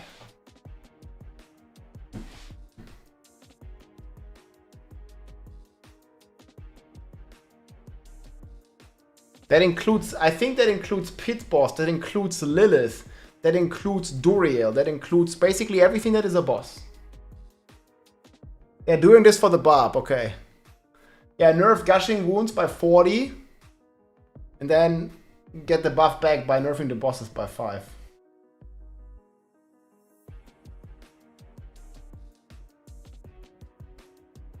And we're gonna one-shot Uber Duriel 10 hours into the season.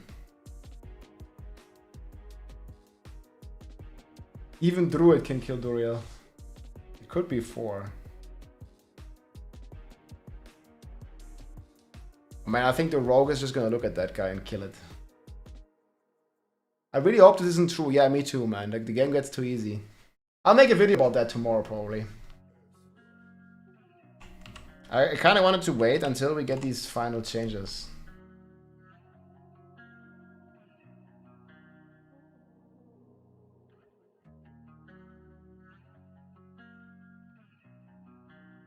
The massive Druid buffs. There's a massive buff to everything. Then there's Barb. Yeah, but it got nerfed from the PTR, right? All the key passives got nerfed. Yeah, key passives. Gonzo.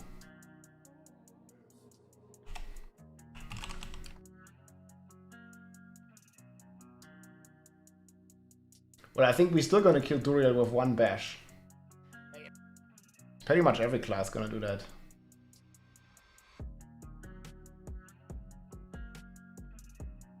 Look at the guy, kill it. I guess use that key pass. Nah, you're still gonna do a point in the key passive. You're not gonna not use a key passive.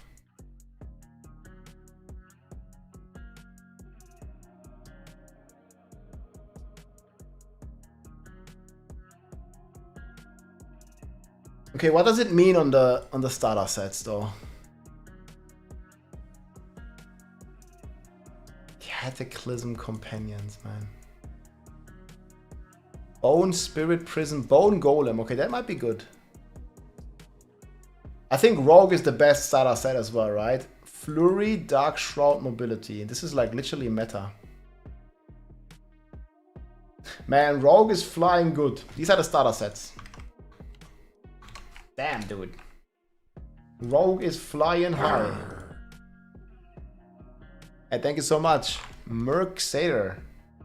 Hey Rob, I'm new to Diablo. Do I delete my Season 4 character or keep them? If you have still character slots, you can keep them. You should also just wait until Tuesday. If you have like 12 characters already, you should delete 1 or 2 to have some space. But you can try some stuff on Eternal if you like, especially when the patch hits.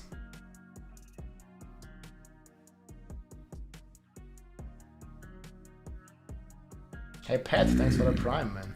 Welcome in.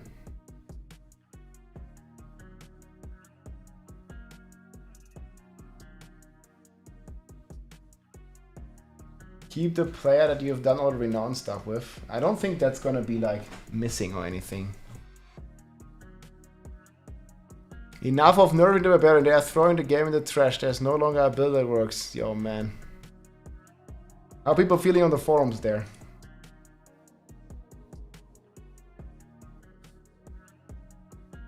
I have a poll on what class we're gonna start with. I think I'm gonna be Barb anyway, but we'll see. I think a Rogue is also looking pretty good. But I did Rogue in Season 1. Maybe it's time for like a Druid or Sorc. Barbarian player loses his remaining hair. Okay guys, I'm gonna get a snack real quick. I think we're gonna be watching the Ubers. Changes to the Uber uniques.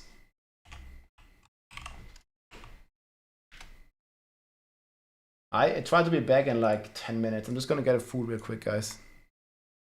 Not gonna take too long. Man, I have so many tabs. Holy shit. Yeah, I want to talk about the Barb tier list and also about the starter sets a bit more. Once we get there.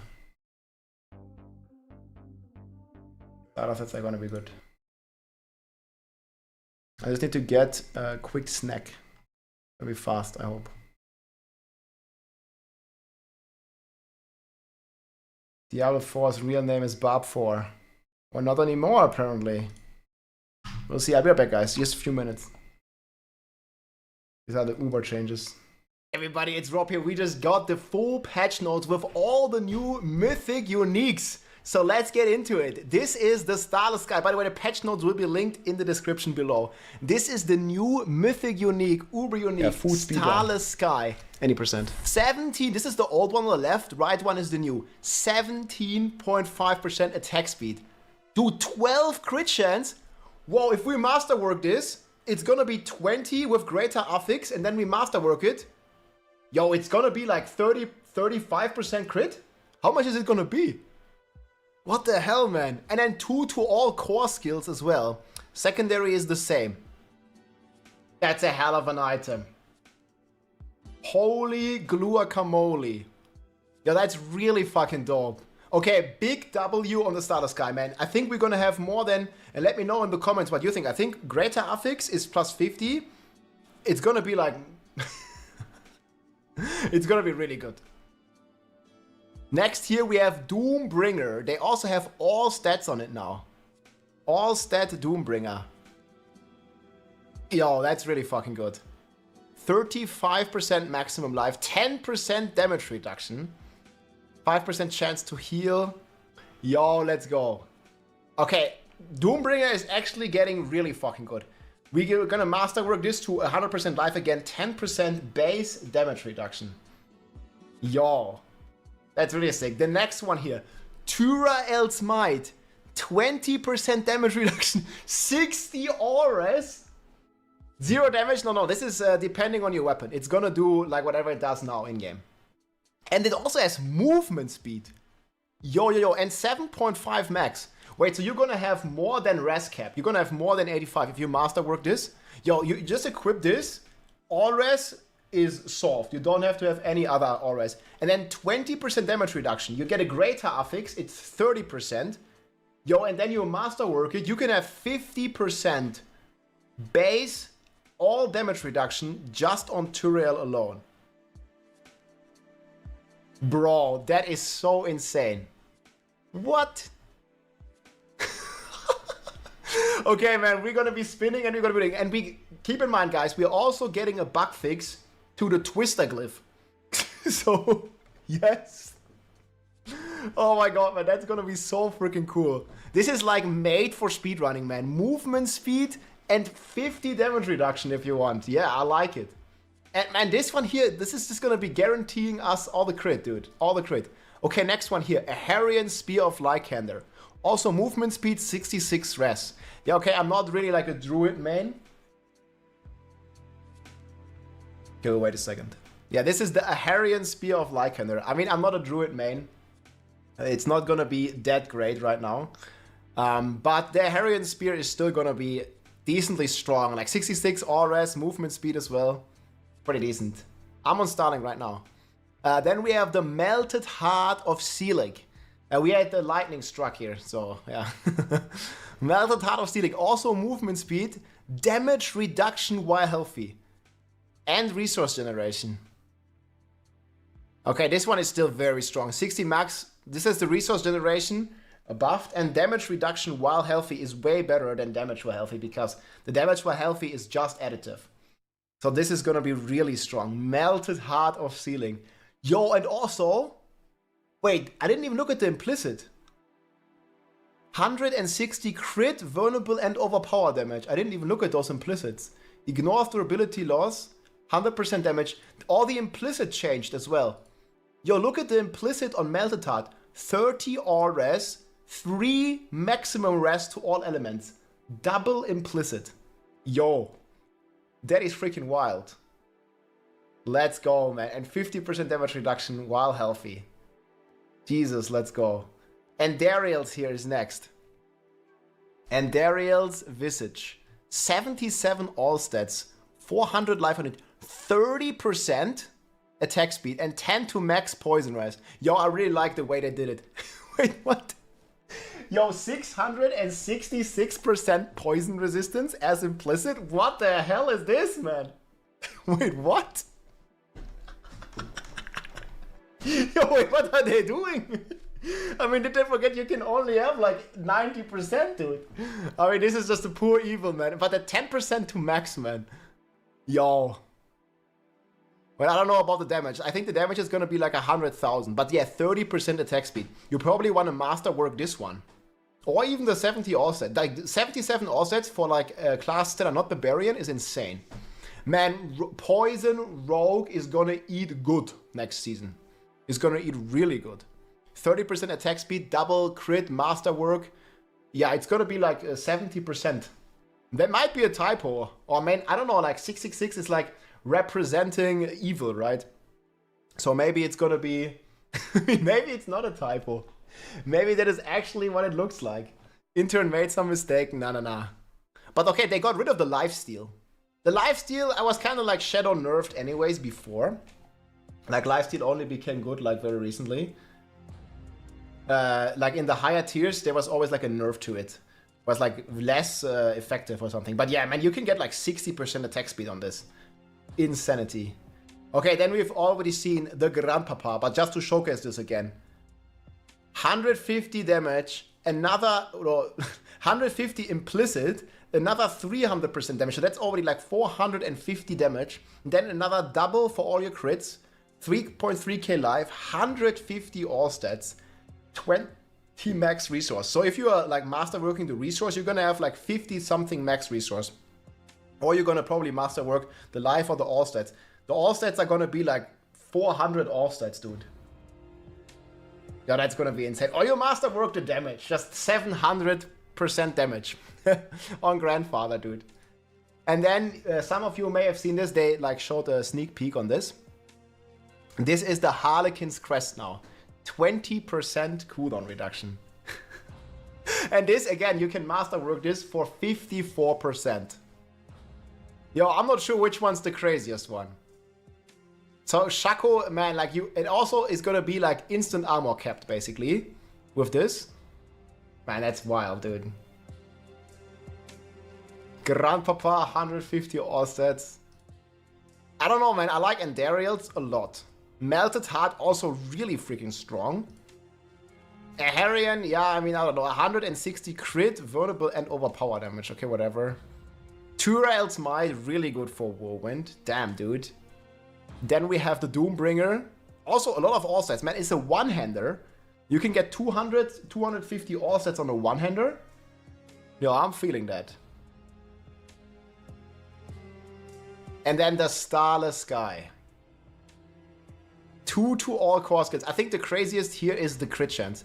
Do 12 crit chance base. Again, you put greater affix on this. 12.5 times 1.5. Is that gonna be like 18?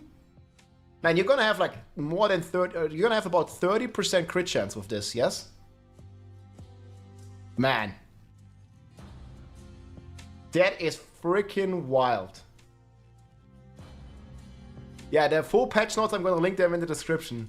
We'll look throughout all the other classes. I just want to check one thing real quick here. Oh, there's no Ramalaldi in here? Maybe they don't have all the uniques yet.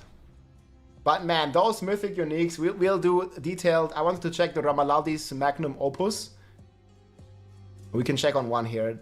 Tuskhelm. Yeah, I mean, it's okay. It's kind of more on the mess side. It's in multi-class. Wait, what? Why is it multi-class? Where the hell is even multi-class? Why they put Ramaladis in multi-class? You want to see the rest as well? Tybet's Will. It's okay, all stats. It's like almost the same. You know, some of these are not loading or something. Okay, here. Pain Gorgers. This is for every. Oh my god, cooldown reduction on the bash. What? Yo, and basic skill ranks? What is going on? Okay, guys, Bash Barb next season. How about Bash Barb? Cool. Okay, no crit though. Wait, why the fuck did they remove the crit? Okay, no crit chance though. It's gonna hurt a bit. But I mean, we're gonna make up. Guys, it's fine. The crit chance, we're gonna get enough. We're gonna have 100% crit chance just using Starless Sky. It's gonna be fine. Plus the Shard of Riranthiel.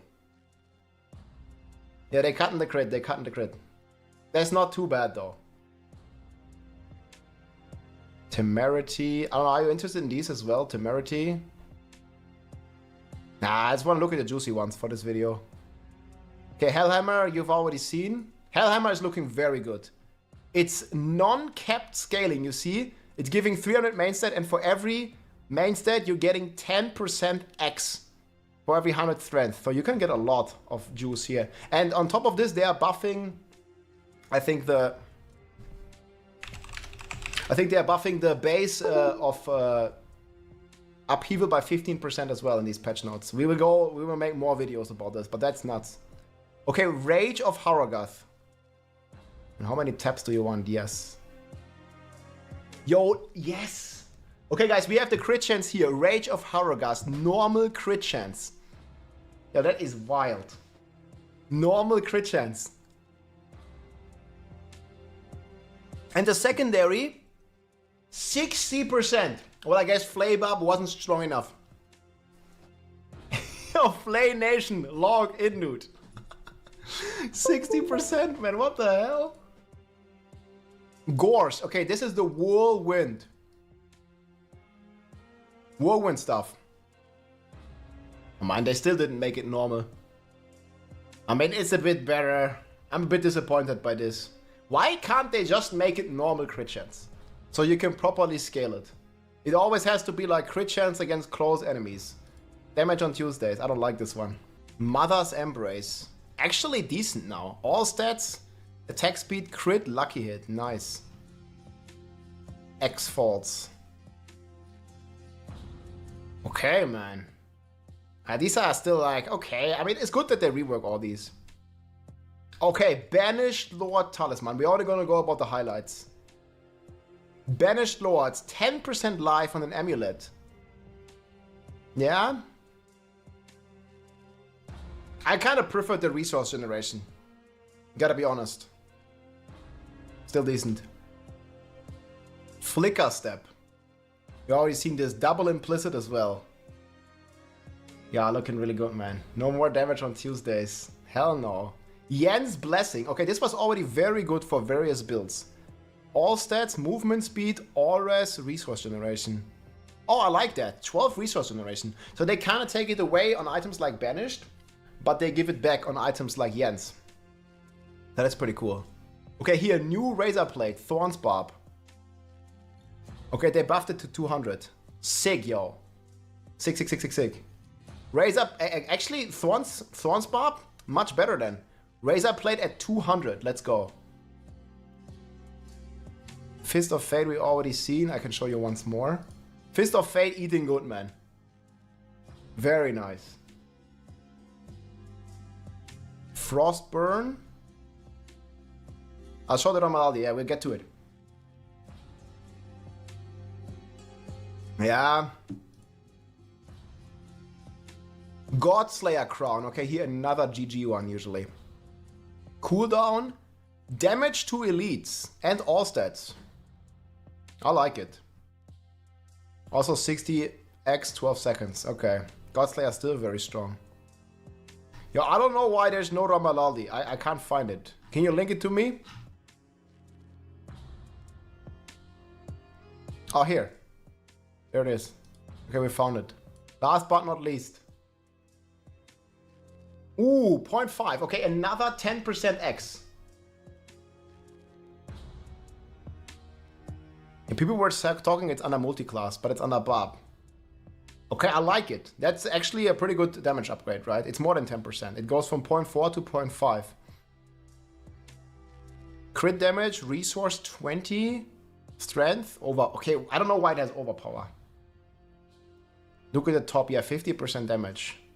It's not that crazy. I mean, everything else is the same. Alright, friends. No, but this is... Okay, girl, you gotta understand, this is just additive. This is the implicit... I don't know, Ramadali wasn't so crazy. I got my dessert still. I got some cheesecake, as I gotta eat.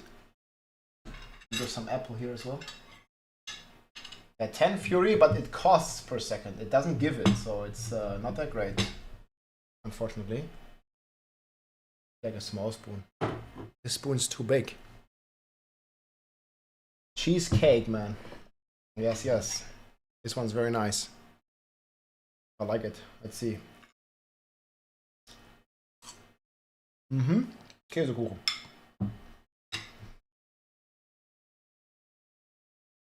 Perfect rolled Fist of Fate. 999 billion. That might actually happen. Thoughts on Hellhammer? I think the synergy is not gonna be that great with Hellhammer and Overpower. And this is like just a draft. But I have Upheaval in B tier. Don't really think it's gonna be much better. You know, the bleed or the burn can't crit. And it also doesn't benefit from Overpower. So it's like not really a great synergy at the moment. Are you rich? You eating cheesecake? No. This cheesecake is homemade. I don't know. Why do you have to be rich to eat cheesecake? What the fuck is that, man? Is cheesecake that expensive? What do you mean?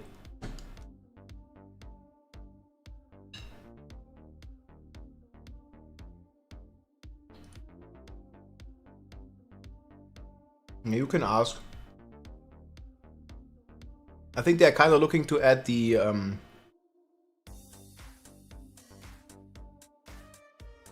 think they're looking to add the new items first. 10 euros a PC. 8 euro by Netto. Well, if you make it yourself, I don't know, like the cheese, the curd, the flour, the eggs, it's not really expensive.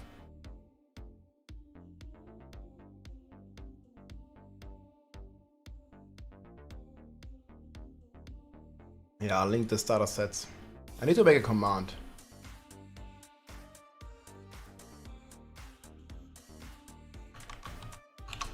These are the starter sets.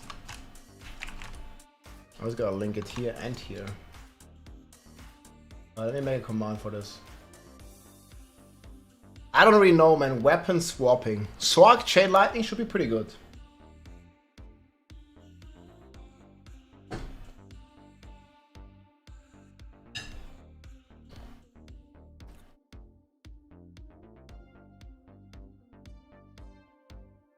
Knockback is for sure Retribution, right? I think Retribution is going to be in there 100%. It's actually going to be pretty good.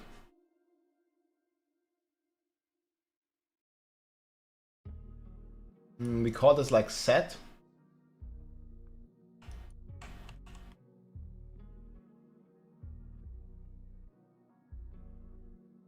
At command set season 5 starter sets.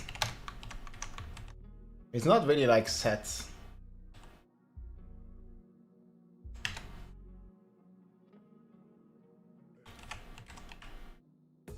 But as close to as it gets. Exclamation mark sets. And here we go.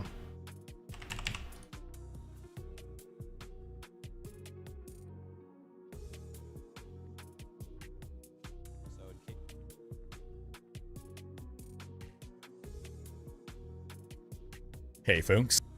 Oh, we have a video from Riker. Let's check what Riker has to say. He's always very good in his take.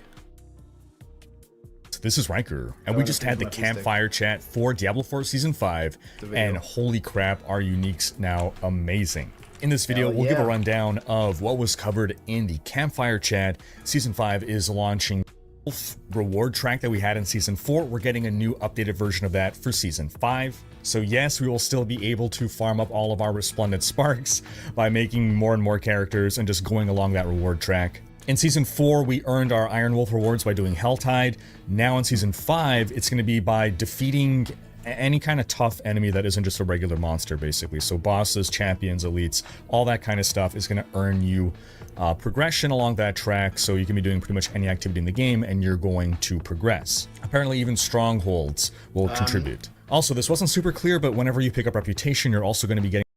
Well, most potential for ST on Druid is AK-47 build. Some kind of a small XP boost. I'm not sure if that meant you're gonna get like a temporary buff to your XP acquisition rate, or a permanent buff to your XP acquisition rate, or just a lump sum of XP all of a sudden. If I had to guess, I think it sounds like we're getting just like a permanent XP buff, a small but permanent XP buff. So you're encouraged to do your reputation system in order to get more and more of that XP buff, so you level up fast. Maybe also from the Smoldering Ashes. They did say it in the blog post. Faster and faster. They're also placing within the reward track reputation system where you are unlocking your different seasonal quests. So I think this green things here, this might be the sets, right?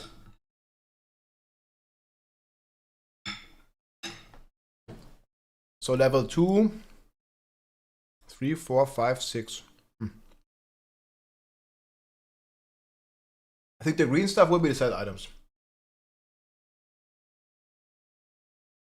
This is just a signaling thing, so now we know, okay. Is that season quest? Wait, what does it mean it's quests? Okay, I completely misunderstood this then. What is it? What is this, the quest? Maybe. On stream they said it was quests. Yeah, I also was battling with like a disconnect and stuff. Wait, what does it mean, quests? Yeah, no, I mean, this entire thing is reputation. Yes, but like, what is this? This entire thing, the thing is entirety, that's reputation. But this stuff?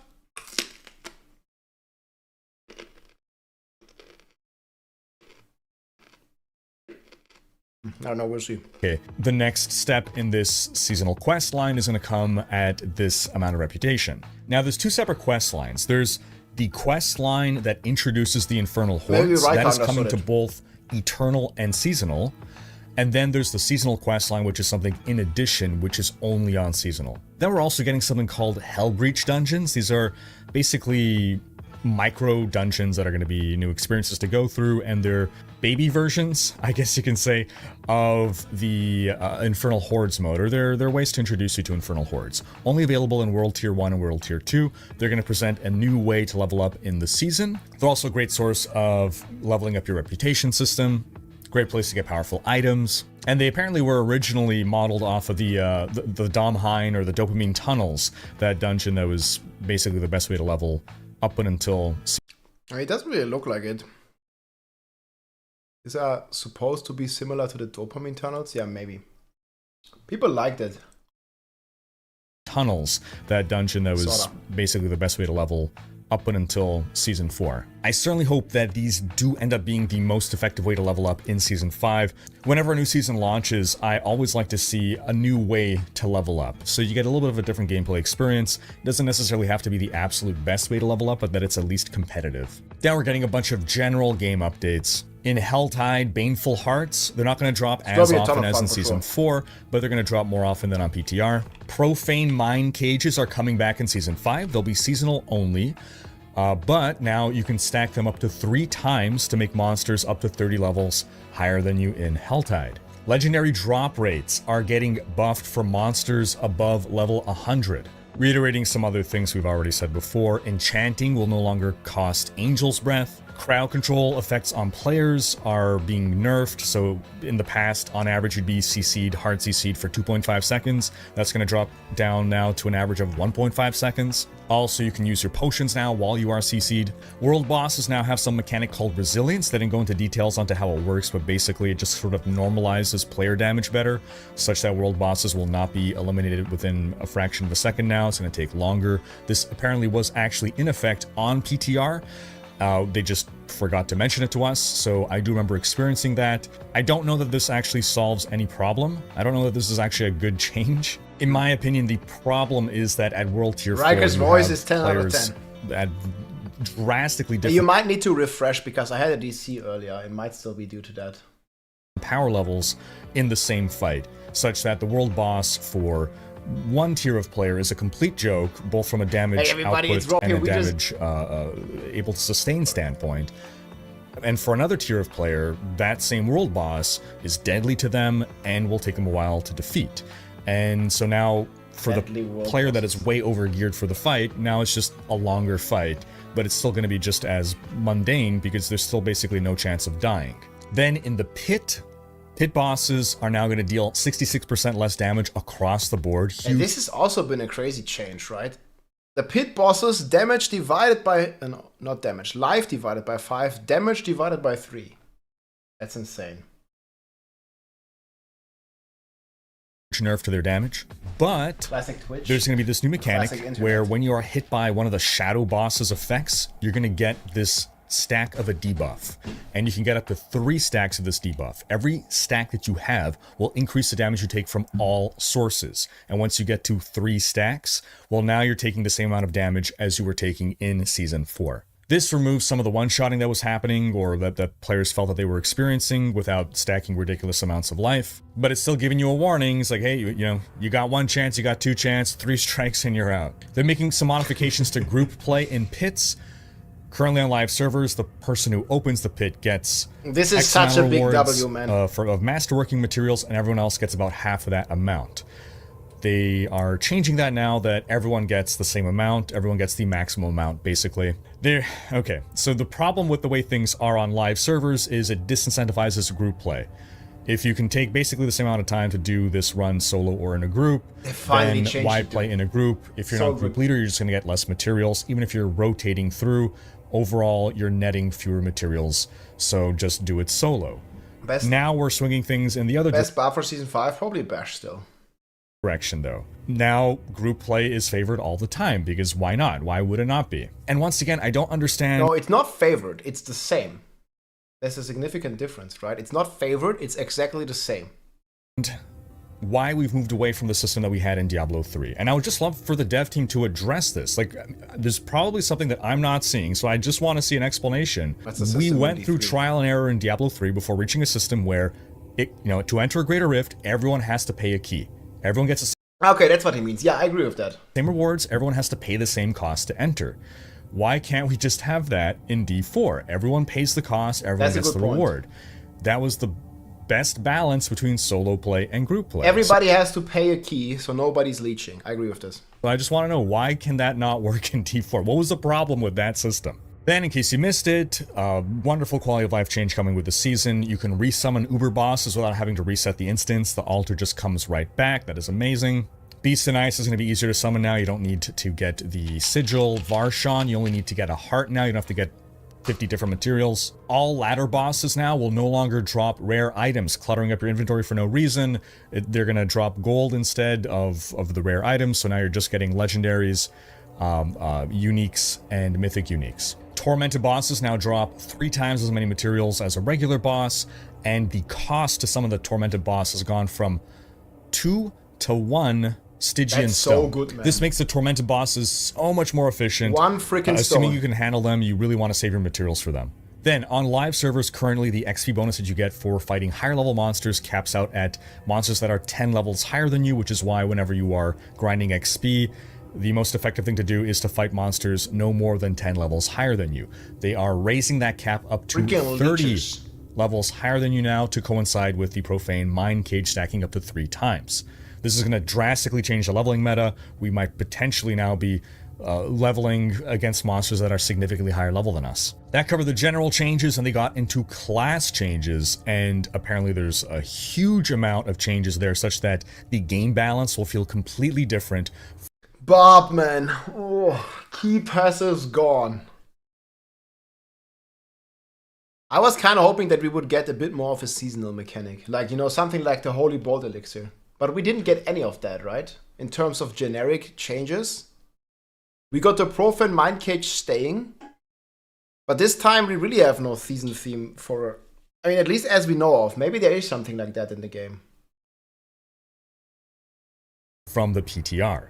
And the first thing that they highlighted was that barbs are too strong, so they were looking to bring down the power of the barb and raise the power of everyone else. First, they fixed some bugs, which results in a change to necromancers that might actually be overpowered. The aspect of the shielding storm was supposed to give you barrier scaling based on your max life, but instead it was scaling based on base life. Now that they fixed this bug, they're actually concerned that it's going to be too powerful. They also fixed a Barbarian bug that'll make Dust Devil builds a bit stronger. Now, when it comes to balancing the class... What exactly did they even say on the Twister Glyph? Fixed an issue where the tempering Earthquake duration lowered the DPS of Earthquake. Twister Glyph was not properly given the player bonus damage when casting Dust Devils. The Barbarian bug that'll make Dust Devil builds a bit stronger. Now, when it comes to balancing the classes and finding ways to bring the other classes more in line with the power of the Barb, what they did not want to do is lose class identity. They don't want to just give every class 4 items.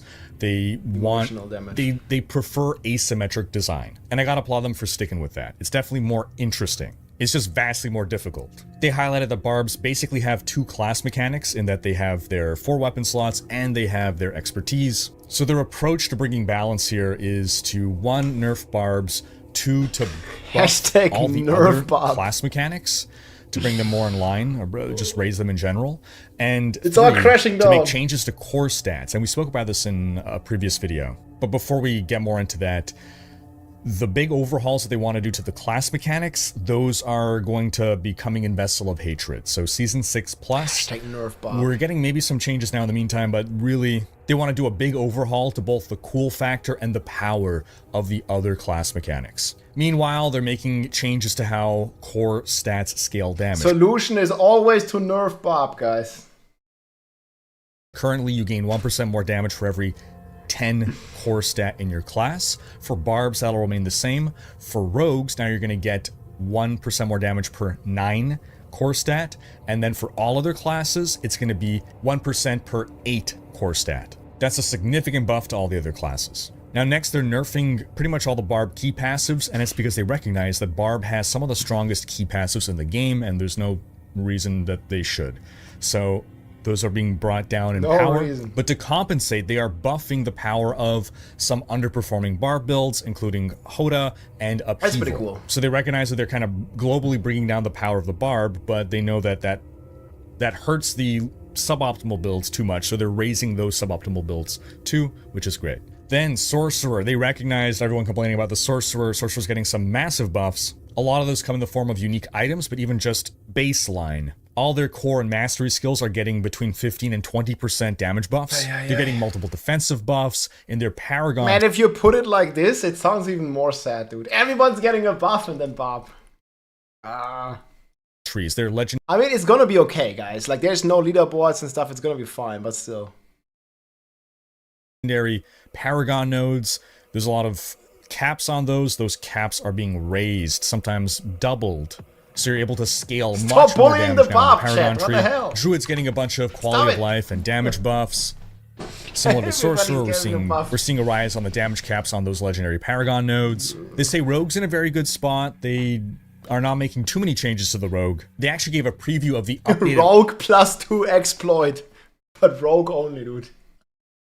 Wind Force, which looks sick. It gives move speed now. Also, instead of knocking back enemies, which is kind of frustrating and not really desired, even though it is, yes, historically accurate to the Wind Force, it is now giving knock down, which is fantastic. For the Necro, we're seeing a bunch of buffs to blood builds, tempering recipes, Paragon nodes. Also, Lucky Hit is basically being buffed across the board. It's going to be a lot easier now for Necros to hit, to land lucky hits. Previously, they had to really rely on Corpse Explosion to do that. Now, this should really open up things. And then the most exciting changes for me, nearly every unique in the game is getting overhauled. They only showed us 3 uniques per class and 3 generic uniques, but we can find all of the changes in the patch notes. Don't worry, Rob. If Barb is too bad, I'm gonna carry you through the Torment bosses. Your materials, though. Don't you worry, guys. The bosses are giga nerfed. 5 times less HP. You're just gonna look or sneeze at Duriel, and it's gonna fall over. Like Lilith, Uber Lilith, you know, the pinnacle endgame boss, is gonna have like 10 million HP or something. I don't know, what does she have right now? Maybe a bit more. It's gonna be ridiculous, man. Which they've already 100 posted. million. But right away at baseline, they just took... How much HP does Uber Lilith have right now? It's like somewhere around 100 million? Dude, you're just gonna sneeze at her and she's gonna trip over. The base unique effective of a unique, in general, those have been buffed. And then they really wanted to lean into whatever the fantasy or flavor of every unique was and double down on that. No, they are not letting us temper on uniques. No, we will not feel like we need to. In cases where it made sense, they actually took existing temper recipes and just made them innate affixes on uniques. And they even did things in places where, you know, this is something that's similar to a tempering recipe, but you normally cannot get, you know, a temper on this skill, for instance. Now on a unique, you can. So there's a lot of really cool effects on uniques now. Some uniques are getting different inherent affixes. Items normally only have that one inherent affix. Lilith has 1 billion HP now. Okay, so she's gonna have like 200 million. Man, that's so sad. Now, with a unique, you can get potentially more than one. You can get different inherent affixes on a base piece of gear. You can get a higher roll than you would normally be able to get. They basically want uniques to be able to break all the rules of itemization. So higher tempering affixes, higher base rolls than you can get elsewhere. Sometimes a single stat on a unique will be able to rival an entire legendary aspect in terms of its build potential. Dude, 200 million. My bash is gonna hit for 5 billion. Couple specific items real quick here, but I'm just going to give my thoughts first and foremost. Well, I mean, divided by 5, so like 1 billion. Most. I love these changes. When D4 launched, I'm pretty sure I said in my review that one of the things that, you know, one of my criticisms was that I just felt items weren't all that exciting, or affixes on items in general weren't all that exciting. I think tempering really helped with that. Now we are adding these exciting, really cool stats. And now looking at these uniques, well, that's Butcher. I'm feeling genuinely excited looking at these uniques and thinking about build possibilities. These are fun, they are flavorful, and, you know, him fighting Butcher. They make me excited. Chop, chop. I'm really glad they didn't just go with the easy, let us temper uniques option, and instead reworked every unique into something cool and exciting. And now we'll have to see how they all fit into the meta. Are we going to be fully kitted in uniques?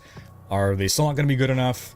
Is a unique going to be a best in slot everywhere? I think the design intent is to land with every build having 2 to 4 uniques is sort of what they've expressed, and it would not surprise me to see that turn out to be the case, but time will tell. So going over some examples here, Penitent Greaves, you can see now it has 2 inherent affixes, and the move speed buff that Evade is granting lasts for 2 seconds rather than 1 second, which is what you normally see on the inherent affix of boots. The Fists of Fate rework might take a moment here to recognize what's going on, but look at those stat ranges. Man, the lucky hit here is so insane. We're gonna have more than 100%, like, so it's like 52, greater affix, you're gonna have 75, and then you triple crit, it's gonna have like 120. Just look at the affix ranges. More. That attack speed can roll from either 0.1 to 8.7.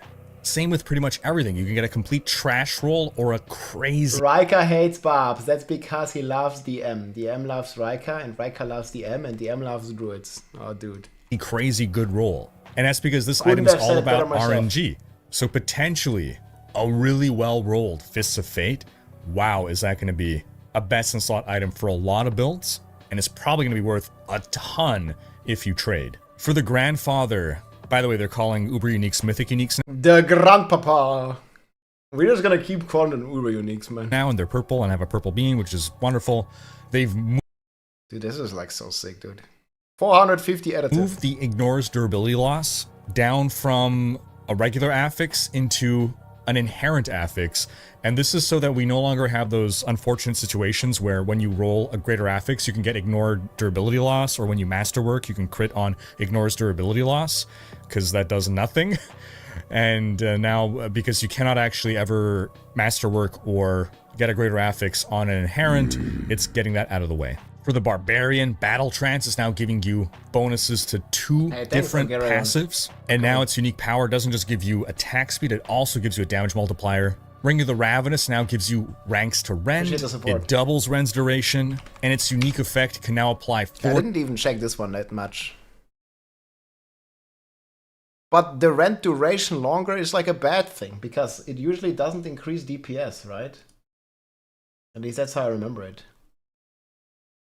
times as often. Fields of Crimson now has enhanced rupture explosion size. For Sorceress, the Staff of Endless Rage now seems like an awesome fireball build staff. 55% faster fireball projectile speed. It gets a tempering recipe to cast fireball twice and gives you +6 ranks to fireball. Think about rolling that on a greater affix and then masterworking that. Holy fireballs, Batman. Then you combine those with the gloves of the Illuminator, up to 15% fireball attack speed. I think fireball is gonna be low-key like A-tier build or something.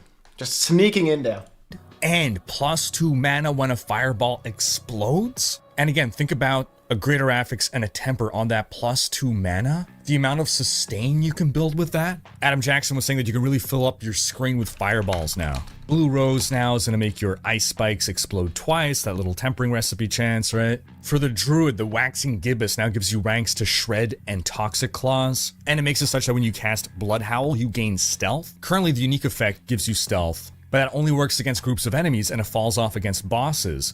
Now it's giving you a way to sustain that against single targets as well. The Great Staff of the Crone now makes Storm Strike chain to +2 targets. And the Storm's Companion unique pants now actually buff a Spirit Boon, plus up to 85% lucky hit chance for the Pack Leader Spirit Boon. I love seeing all these interesting interactions that they're leaning into. For the Rogue, check out this Eagle Horn. It now is a penetrating shot item. You couldn't use it in Season 4 because you needed those temper recipes. Well, now they just gave it to you. Chance to cast Pen Shot twice, +4 to Pen Shot. They're even giving us plus to Malice. Word of Hakan makes it actually seem viable to do a Rain of Arrows build now. Plus 300% ultimate. I love Riker is so excited in his voice. That's really cool. Damage. Chance for Rain of Arrows to cast twice. No temper can even do that. Massive Rain of Arrows cooldown reduction. Saboteur's Signet Ring leaning. And this one here is gonna be more than 100%. You just masterwork it a little bit. It's gonna always cast twice. Temper can even do that. Massive Rain of Arrows cooldown reduction. Log in. Saboteur's Signet Ring leaning way into grenades. Huge grenade damage buff. Stun grenade damage size buff. You now gain energy when a stun grenade explodes. When any of them explode, you drop a whole cluster of stun grenades at once. And they're also changing it from a flurry-based trigger to now just any core skill. For the Necromancer, Kruor's Embrace. Can't believe you're still alive. Yeah, we had some internet problems, but we fixed it. Blood Surge is now going to drain more times on elites. This is not for the explosion, but from the drain effect. Death Speaker's Pendant, +1 essence per enemy drained by Blood Surge. Also, +5 to Blood Surge. Lots of love for Blood Necros. Then Greaves of the Empty Tomb. Holy crap. So first off, Evade leaves behind Desecrated Ground now. +4 max evade charges. Normally the max is 3. We're getting Sever Size, Sever Projectiles, all those I have the new tempers. Ubers here. +6 to Reaper's Pursuit. That's the move speed passive. We're zooming now, boys. And then look how this synergizes with a new aspect that we're getting. I mean, I think we're gonna have like 200 movement speed on these Necros either way, so this is not that big of an effect. Of Creeping Mist. You gain evade cooldown reduction, and you can now evade during Blood Mist, traveling twice as far. Entering or exiting Blood Mist resets your evade cooldown. So we have 5 evade charges with the Greaves of the Empty Tomb. We can evade 5 times, enter Blood Mist, evade 5 more times, exit Blood Mist, evade 5 more times. Necros are absolutely zooming in Season 5. The devs heard that we want more mobility on Necros. Well, here it is. And again, this is just a sample. And we're also going to get like so many more movement speed buffs to the... They've updated almost every unique in the game. Full patch notes. We're going to dive into... I'm probably going to have another video, or I'll include it in my Saturday wrap-up video. More fun things that I've found here. But again, overall, this is the season of uniques. I guarantee you there's going to be some unique somewhere in there that's got an update that's going to be exciting for you. In the Q&A, the devs were asked about whether there'd be an overhaul to the Paragon system. They stated that there will be changes to Paragon, but they're not going to be talking about them yet. I'm expecting that talk's going to come when they're talking about Vessel of Hatred. Similarly about social features, they said social feature changes are coming, but they're not ready to talk about them now, but we'll hear about them soon. Overall, there's 50 new legendary and unique items coming in Season 5. That's on top of all the reworks. On the topic of skill reworks, the dev said that there's an interest internally from the team to make these skill upgrades more impactful. Like, after you pick enhanced skill, you have one of the 2 options. They want those to kind of feel more impactful. This is of interest to them, but they have nothing to announce right now. Also, on the topic of bricking with tempering, we are getting a bit of a buff there, a bit of a quality of life change. Brick by brick. Basically, with Season 5, for every greater affix you have on a piece of gear, you will get 1 additional temper reroll. While some might say it's not enough, hey, it's better than no changes. It's not enough yet. But I don't think they are like completely ready with this, right? So it's appreciated. So that's going to wrap up my video on this update. Feeling very positive, even if in theory the changes to the Infernal Hordes turn out to not make it that exciting. Just the uniques by themselves, all these sweeping changes and the balance changes, the game being in a better balance state where it's not just, are you making a Barbarian or a Barbarian? Overall, things looking really good. And again, we're having a pretty short season, 2 months before Vessel of Hatred launches in early October. It's gonna be hella short. What do you folks think? So what do you folks do? Are you gonna make a Barbarian? Or are you gonna make a Barbarian? Here's the video. Good stuff from Riker. Hell yeah, we're gonna make a Barbarian? Gonna be bold here. We're gonna play a Barb, or are we gonna play a Barb?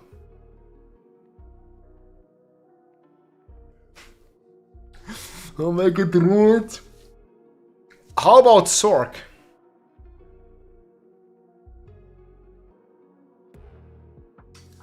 Barb is still going to be good, guys. I think Whirlwind is going to be one of the top builds at the start. I don't know, man. We're getting freaking weapon swap. That's so sad, though.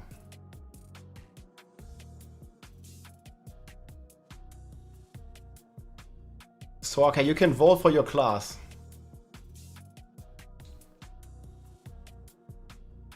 I mean, here we made this poll. There was a lot of people. Yeah, boys, check it out. Vote which class you're starting.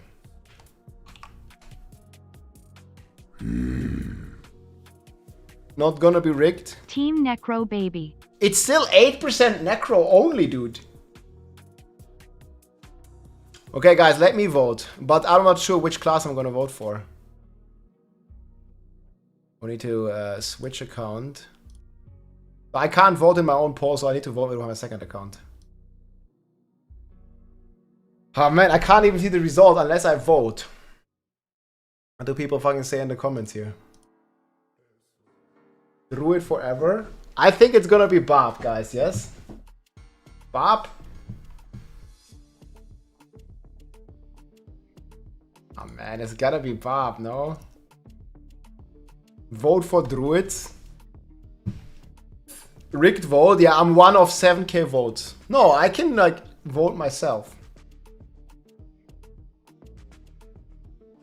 Ah, what is it gonna be? I'm not gonna... Ah, fuck, dude.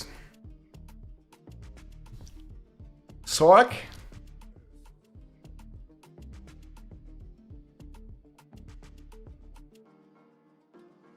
Don't spoil the universe. What the hell, man?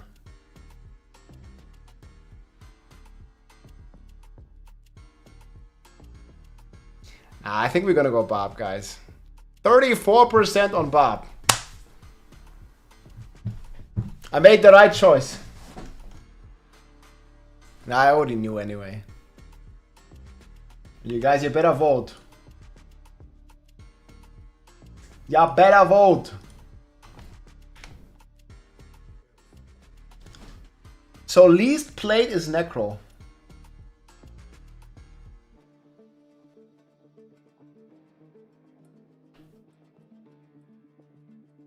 Man, there's gonna be so many rogues. I mean, my poll is rigged. I know that there's more Barbs here than the other classes. Rogue Nation trying Barb for the first time. That's the spirit, man. Solid Sorc here. After seeing the AK-47 Druid I'm playing, it's Mummy's fat boy needs to return to his demon slaying ways. Yeah. Guys, once Barb is jacked up on the Uber Uniques, we will be rocking. Trust. Just gonna be jacked up.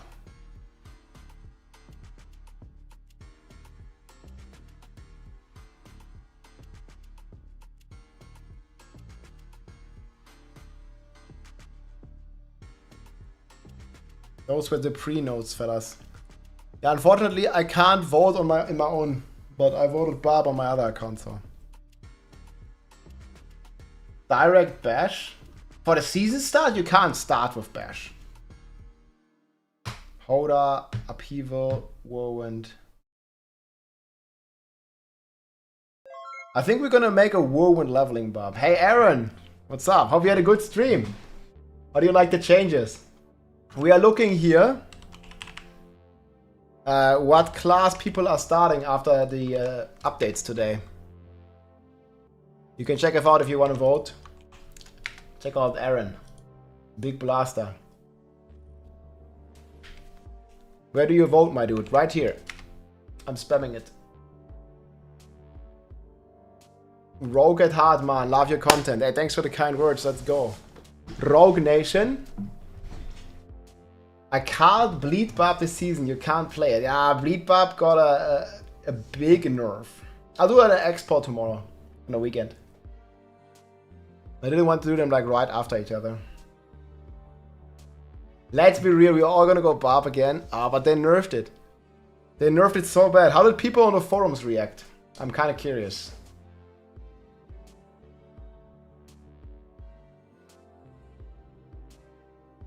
I can't understand why people complain leveling is too fast.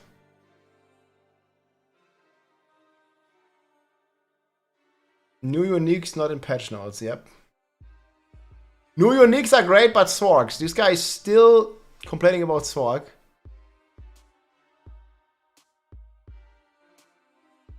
Fuck is this guy going on about? Too much cope.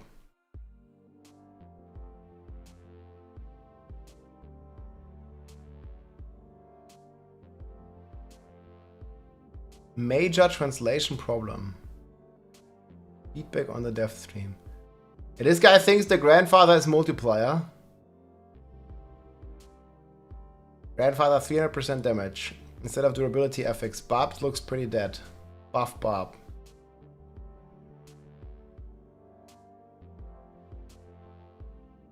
Yeah, people always think this 300% damage on grandfather is not a multiplier, guys. It's just additive.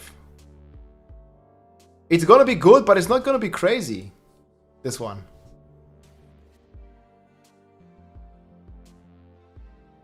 Blizzard said they won't nerf Barb, but bring other classes up to its level. What they do instead, nerf Barb. I always hashtag nerf Barb. You know it from season 1, dude.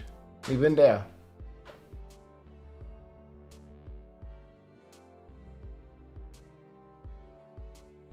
Or was Northy streaming? Yeah, but it's just additive damage. It's still a lot though. You don't have that crazy amounts. No more. I think it's gonna be pretty solid. It's a lot of additive, yeah. I mean, the all stats are big. We're gonna masterwork this, it's gonna be like 400.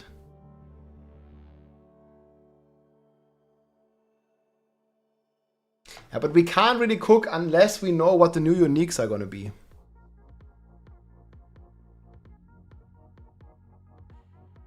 We kind of need to know what the new unique's gonna be.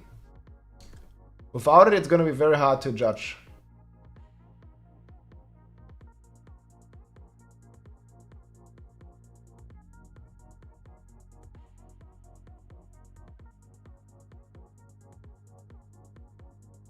Diablo 4 GigaChats play PoE.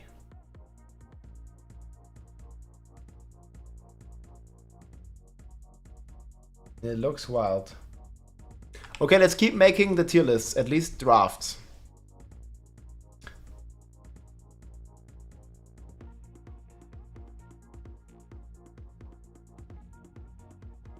I don't know, guys. Are we gonna keep Hoda up here? I think Hoda is not gonna make it to A tier. How do you feel, Hoda? It's gonna be impossible to like just theory craft. Like we need to see how it plays. Because we need to know the new unique stuff. I'm gonna play the season, of course. High B. Top of B. I probably agree with you. But that puts it in the same tier as Upheaval. That might not be fair.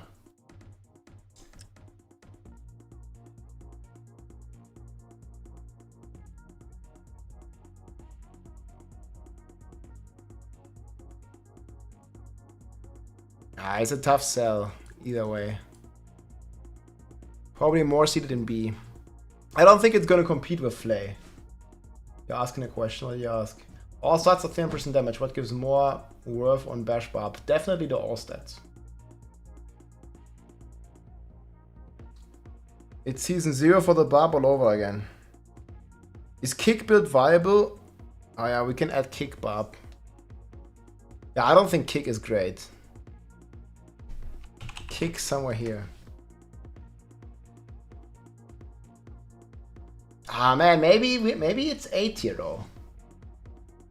We have knockdown on every hit.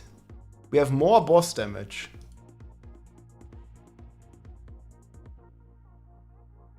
Yeah, kick sucks either way.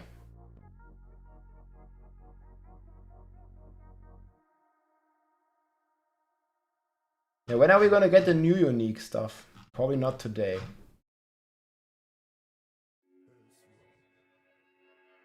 It doesn't look like we're gonna get the uniques.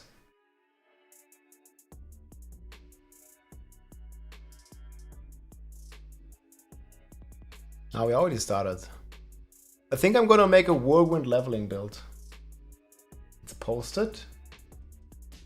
What is posted?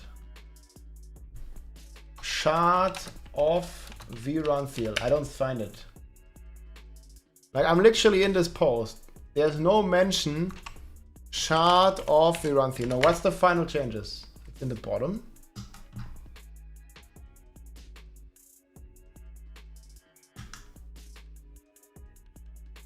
They added them?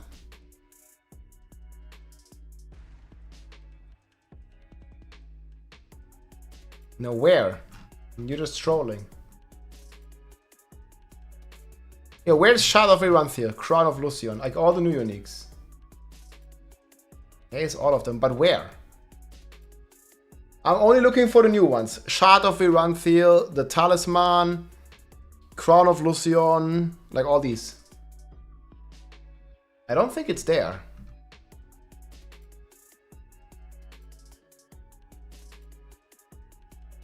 I mean, at least not on my version. Maybe I have a cached version.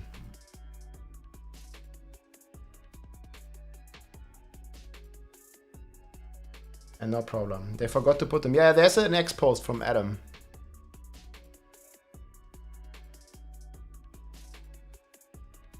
Why do you think they are changing? I mean, if you had seen it on the PTR, you would know why they are changing. They were freaking insane, dude. On the PTR of things.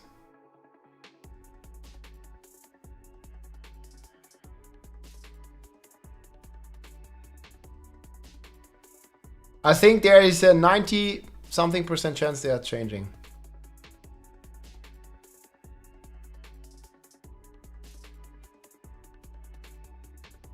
Yo, what is... There's a woman's race to world first 100. That's cool, yo.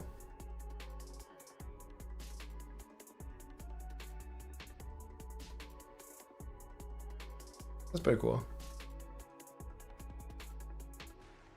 Anna Cake, Elena, Legilo, and Hello Misha. Buff Bob, dude.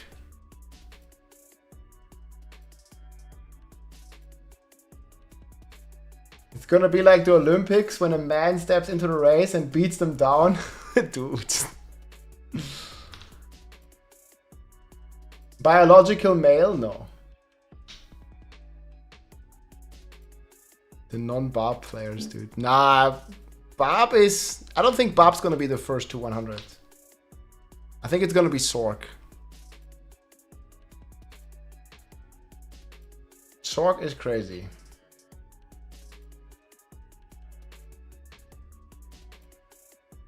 Yeah, we'll see. It will be Rogue. Okay, I mean, Rogue has a chance too, yeah, you're right. It's definitely not gonna be Druid. Even though he got some good buffs.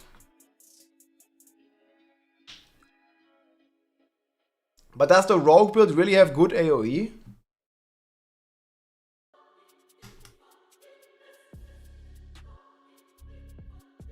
It's gonna be a close race. It's not like an obvious winner, I don't think.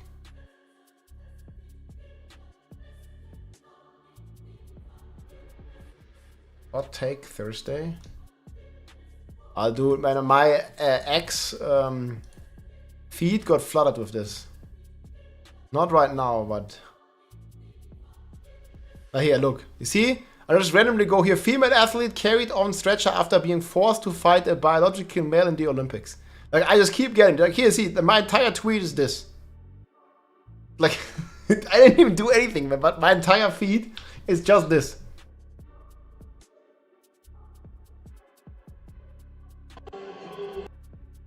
Yeah, I mean, I don't know, dude. Like, what the hell?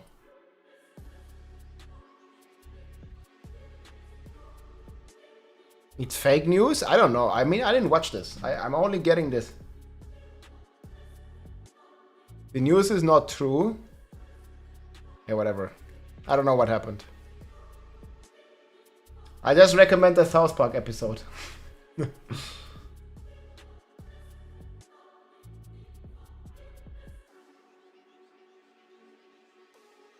Yeah, we're watching the Diablo patch notes, not the Olympics, man.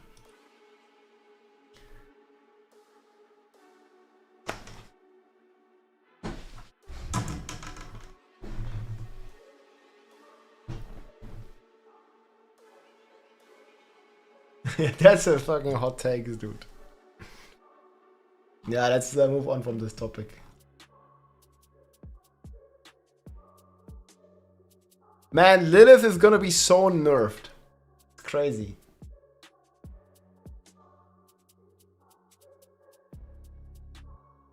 Okay, should we make Necro next?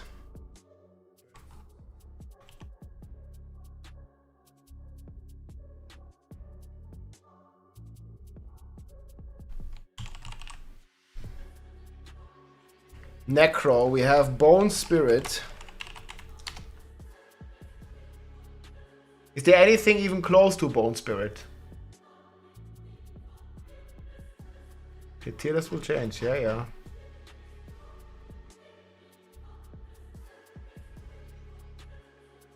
I don't know, is it A tier?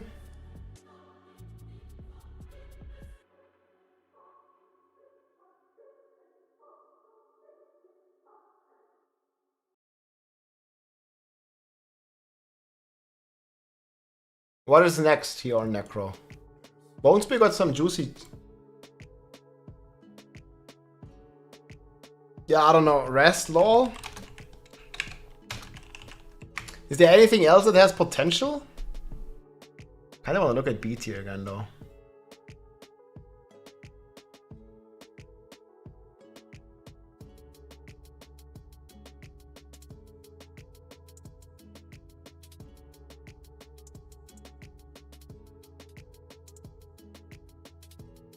I mean, Bonespear also got some juicy stuff.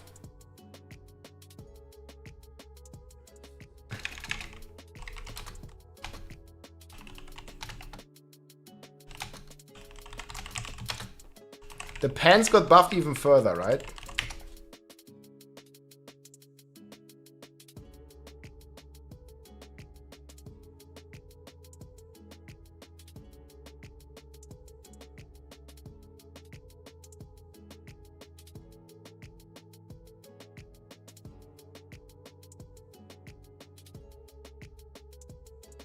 Maybe we'll chat with Mikuna.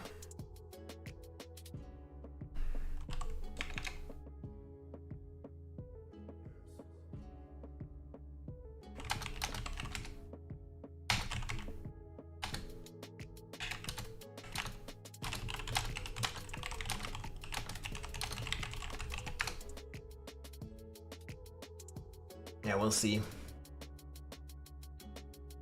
Is there anything else that has potential? I don't think the blood builds are gonna move anywhere. They didn't do so many changes on the other builds, right?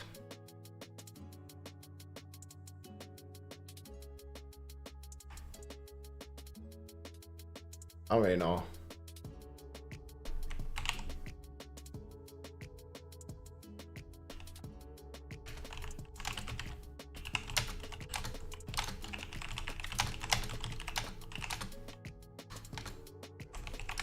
Yeah, I mean, obviously we'll see, but...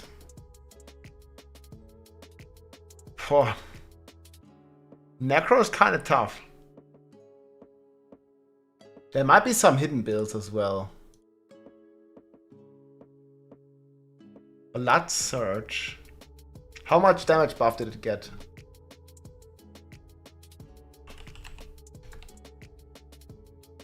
It's only lucky that it got increased. You think from some of the uniques?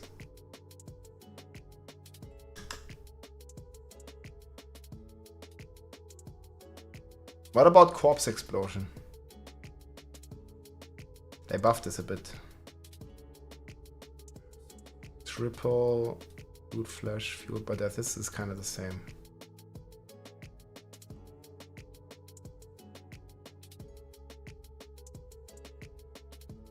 Two uniques.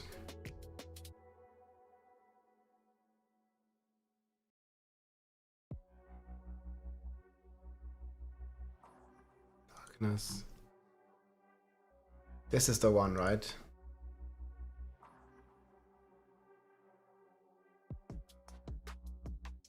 Three to Blood Surge.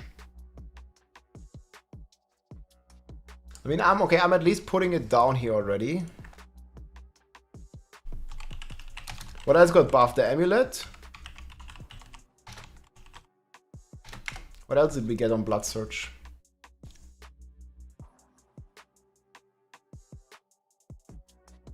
I think Evan Piercer is gonna cut it.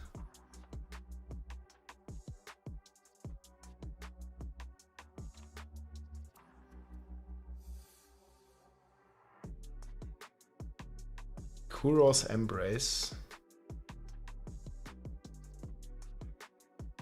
Oh, this one goes up more Blood Surge ranks. Blood Surge drains 3 times from elites, plus 2 to Tides of Blood. And this is mainly the ranks, right? Or is the draining doing a lot? Or not in terms of DPS?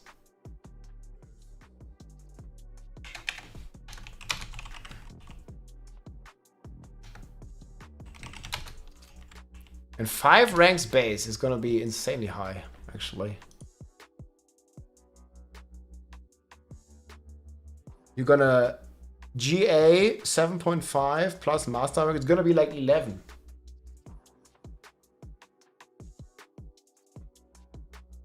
Extra rank on pressure point, something like that. Anything else with big potential?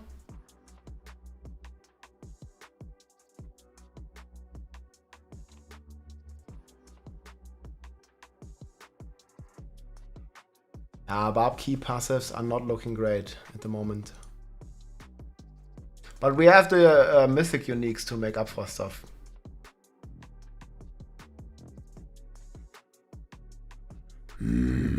Crowd control duration, what does it mean? Diablo 3 pets. Hey, Gator TTP, thank you for the prime, man. Welcome in. Appreciate the support. What up, man? There's more to that. Is Upheaval gonna be good? I got Upheaval in B tier. I think it's decent, but not great. So if I'm re-asking it, cause I only could join now, which one do you think is gonna be the best boss killer? Gonna be some rogue build, I think. But bosses are gonna be divided by 5 anyway, so they're gonna be easy peasy.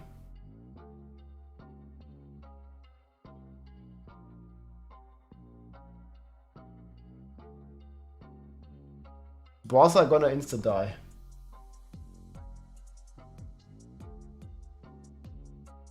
I think.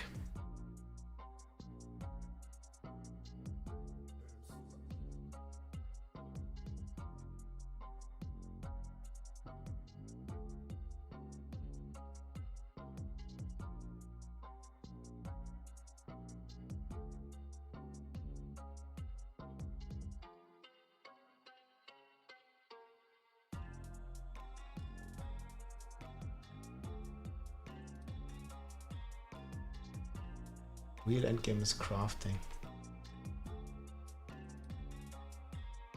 Now we'll see.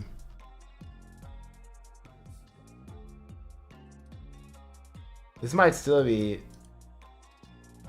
a light Sorc.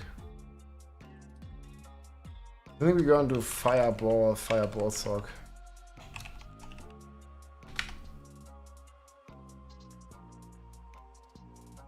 Necro. Mikuna already sleeping?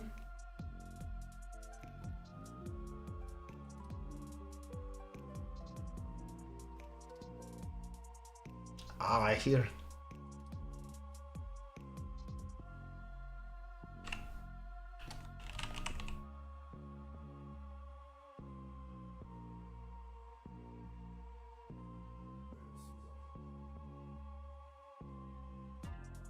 The real endgame is crafting. We'll see about that. Fireball, Frozen Orb, Blizzard, Ball Lightning, and Dariel. Fireball, Chain Lightning. Chain Lightning was looking better, no?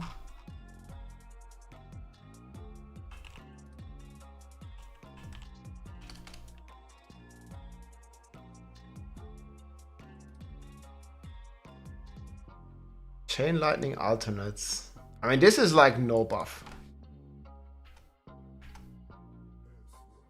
25% chance. This is completely new, right?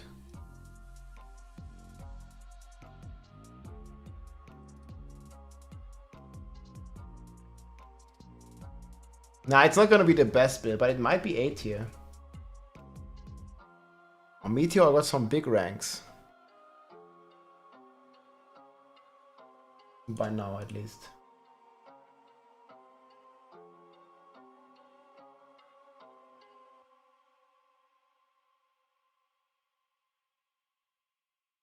But why do you not like Chain Lightning? But what is really the fix on the pants? Wait.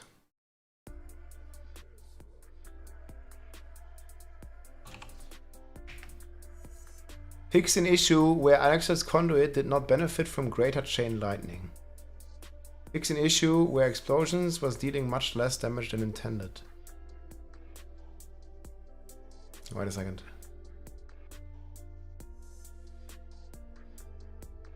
much less damage than intended. We need season 5.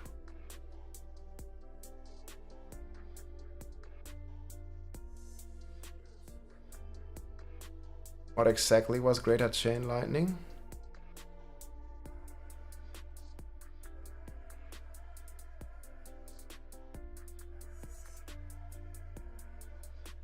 Each time Chain Lightning bounces, it deals X 10% increase for its duration up to 30.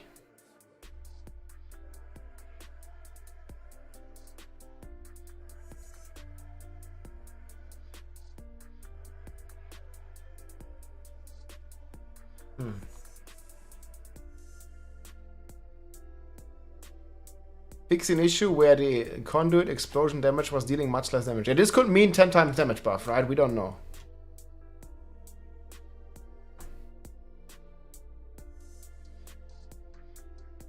You believe in these?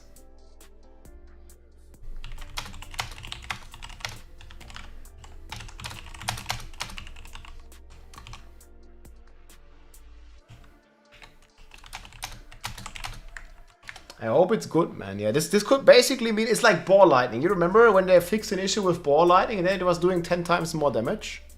It could basically be this.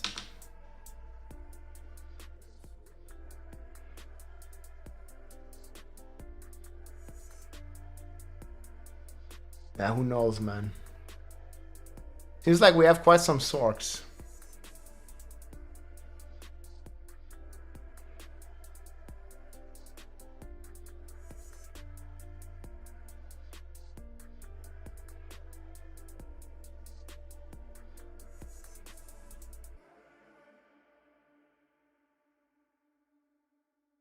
Yeah, it's a wild one, man. But Fire Wall I don't think is gonna do enough damage. It's not even double. It's like 50, a bit more than 50.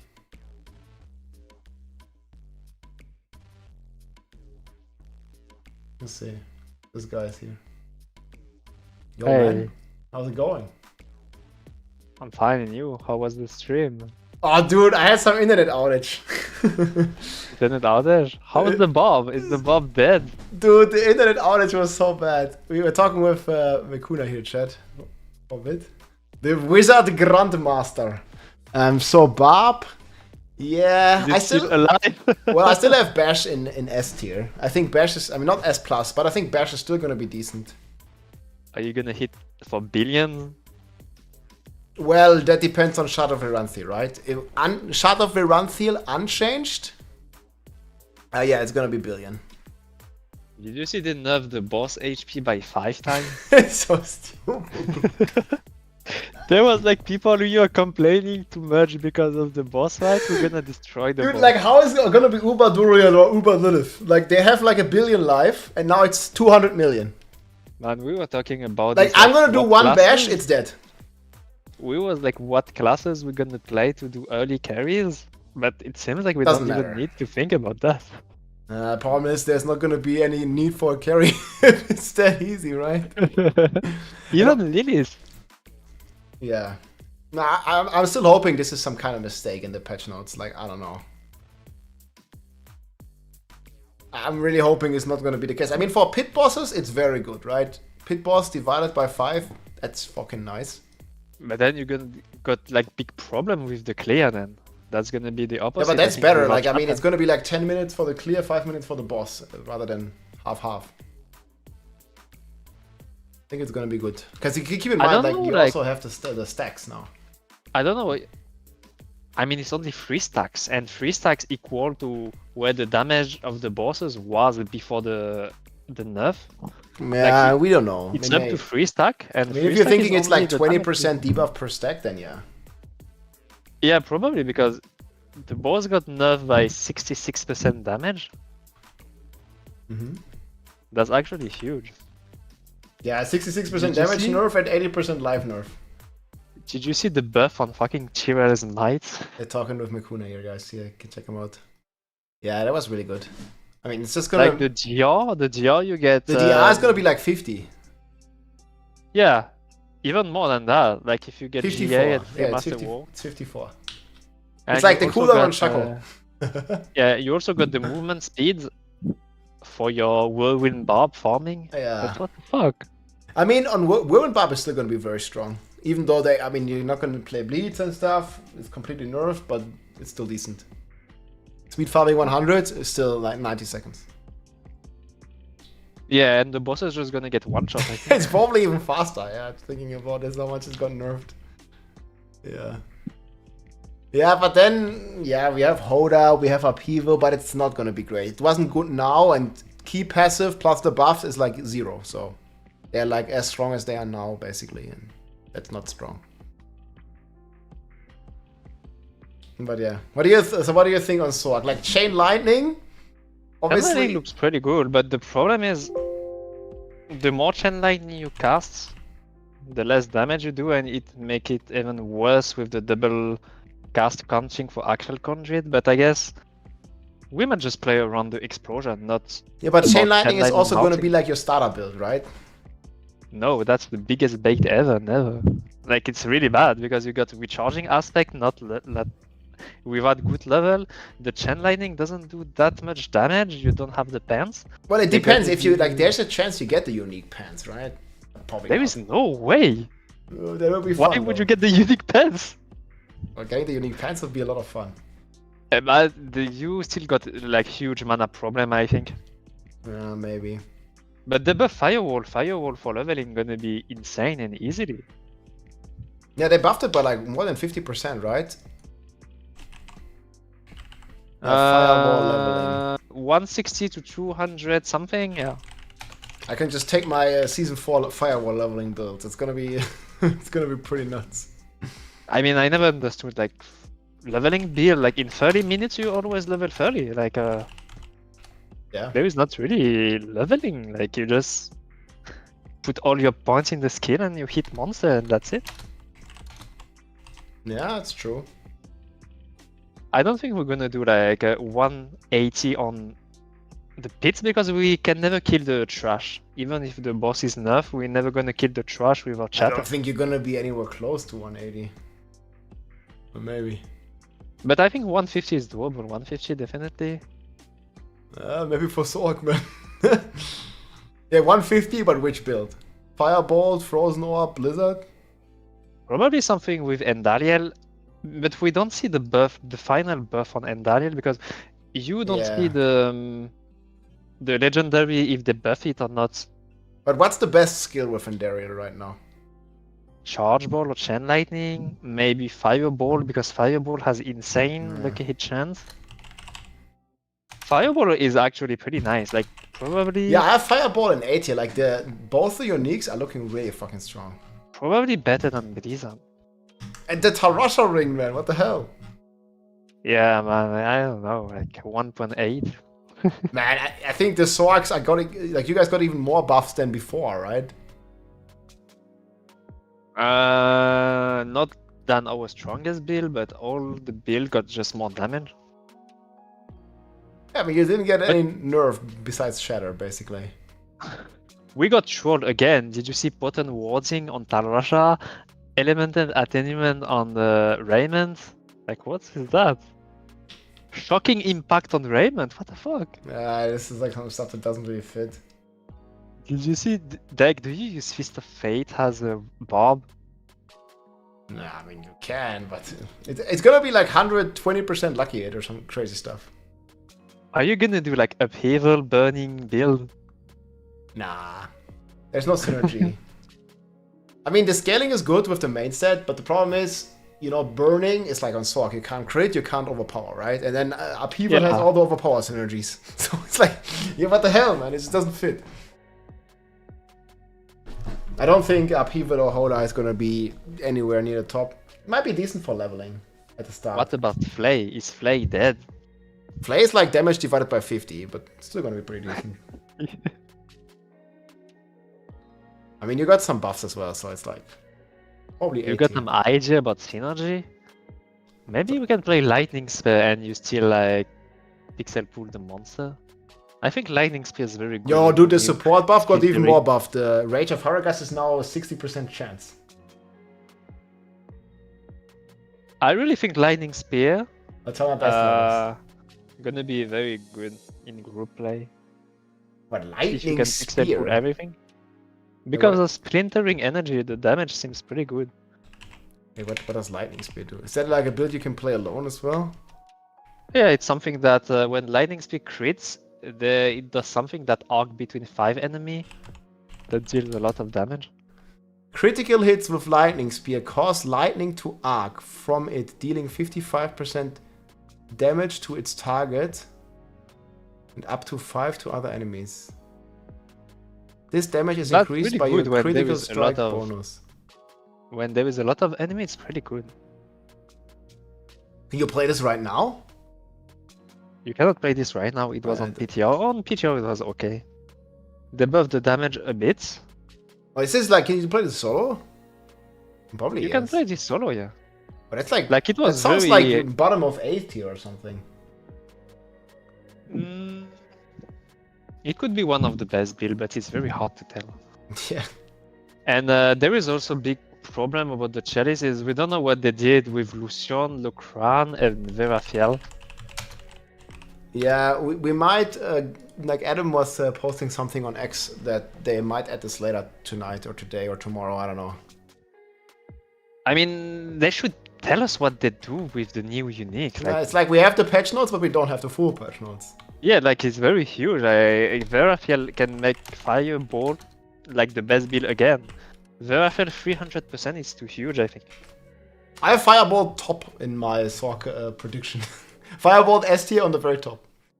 If they don't know, Then have you seen the Fractured Winterglass? Like, man, it has so many ranks to the fucking Mastery passive. How many Masteries can you get these days? Is it +4? Yeah, base! Wait, let me open it. Maybe 7 or 8. 8 probably. Yeah, it's gonna be +8. Greater Affix? No, it's Probably- more. Great. Greater Affix is gonna be 6. It's gonna be 10 or something. Maybe 11. Nah, I don't think it's gonna be 10. Like on Raymond, we get... Nah, Raymond Greater is Affix. +1. Like, you gotta look at something that gives +4 right now. Raymond is Plus, +2 look now. at your pens. You can have on your pens, you can have 3 to 4 Firebolt, right? 4 is 8. Yeah, I think it's gonna be 8. +8 Yeah, Conjuration, 8. +3 base. But I don't think Frozen Orb is... Like, it doesn't got anything special, Frozen Orb. I don't believe in that. You don't think Frozen Orb is S tier? Maybe not. Not at all. Not even gonna play a Frozen Orb. Frozen Orb looks sick, dude. But it's hard to say. No. But what do you think is You next to can- Firebolt? You can play it then. Yeah, I might have Probably Lightning Bill. Lightning Bill looks promising. Yeah, but which one? Chain Lightning, Lightning Spear, or Ball Lightning? There's so many. Not Ball Lightning for sure. Maybe the Splintering one. Yeah, I mean... Lightning Spear maybe. And maybe Chain Lightning. But Chain Lightning you can So hard play to say. Endariel or Shaco. And the problem with Endariel is we don't really know how much damage buff it is. Yeah. Like it's very hard to tell how the pants works, how the explosion works, how many times the Chain Lightning gonna bounce. Everything is so vague.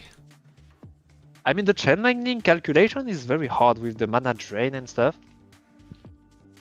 But you're also gonna get like the aspects for mana as part of the starter set. I also Not believe gonna like use it I think endgame, I think.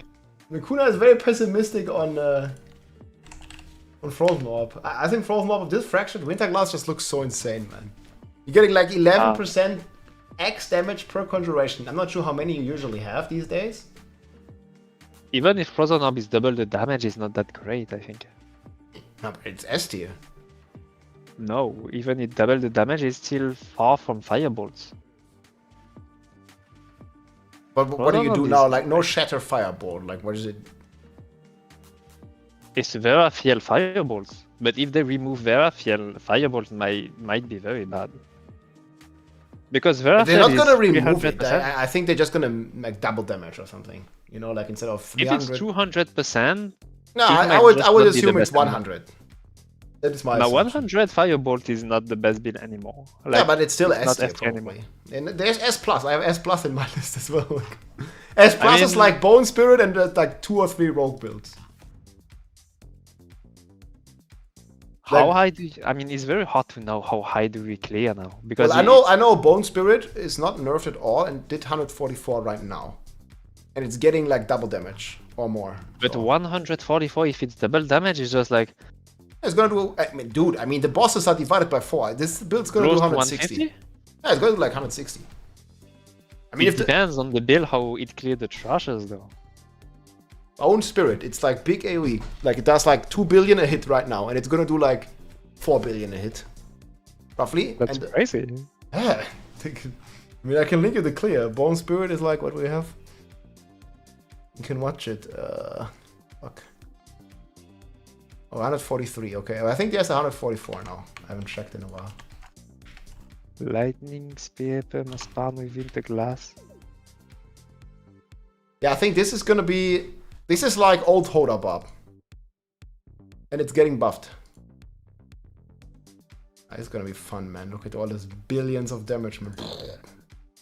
It depends on if Winter Glass Amulet, the explosion caused by the conjuration, counts Such a sick build. to reduce the cooldown of the conjuration skill.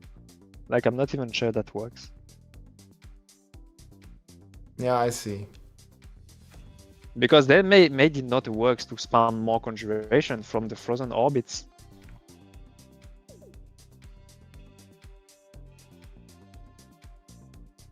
Yeah. Did you see Meteor plus 12? I mean, it's probably not a great build, but it's gonna be a fun build. Nah, Meteor is pretty bad. Plus 12 ranks on that helmet. It just looks cool. Yeah, it looks cool, but it feels bad. Like, yeah. plus 12 or something bad is bad. Ah, but people don't care, man. It looks good. Yeah, I got the Meteor build, but like the investment you need to make it work and the CGR you need is insane. Yeah. So listening to you, man, it seems like man, every build on Sorc could be good. Like we have Firebolt, Frozen Ore, Blizzard, Endarial, Lightning Spear, Fireball, Chain Lightning. I don't trust in Frozen Orb. Yeah, I know, but Frozen Orb, Winter Glass just looks so insane. Fireball might looks better for me than Frozen Orb. I mean, everything is like the Tarasha ring buffs everything, right? How about Blizzard? Like, surprisingly, from Northwest calculation, Blizzard doesn't look good somehow. Enhanced Blizzard? Well, it's mainly the ring, right, that makes Blizzard crazy.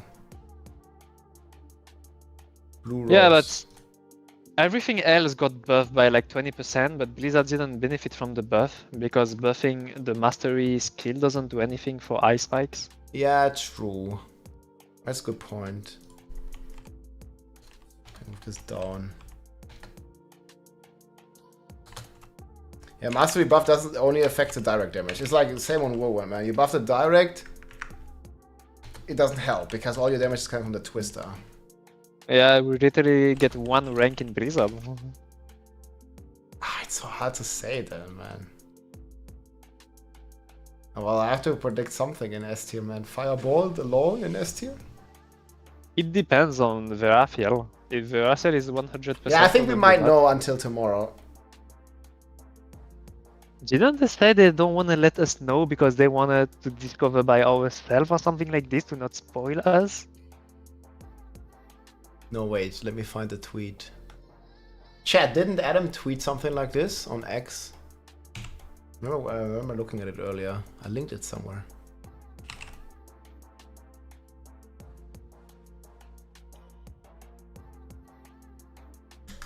Reply.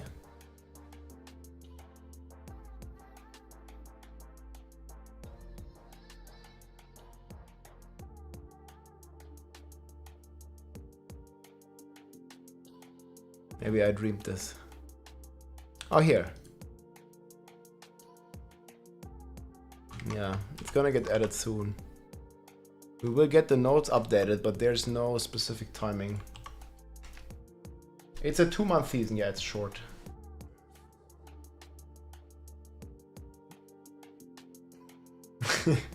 Dude, it's the same, man. I would laugh a lot, man, when the meta on Sorc is still Fireball, dude. That'd be fucking boring. It's like on Barb, man. Bash is still fucking meta, even though they nerfed it hard. Not really excited to play Firebolt again. Nah, there's probably gonna be some crazy stuff with that lightning. And they buff Flame Weather, actually. But how does the lightning, did you test this on the PTR? Like, how exactly does the aspect of splintering work? Is it just 55% weapon damage or 55% of base? I think it scales on weapon, I think. I didn't play Splintering on PTR. 55 damage to its target, up to 5? It was like 2050 on amulets, if I remember. Wait, what is the amulet?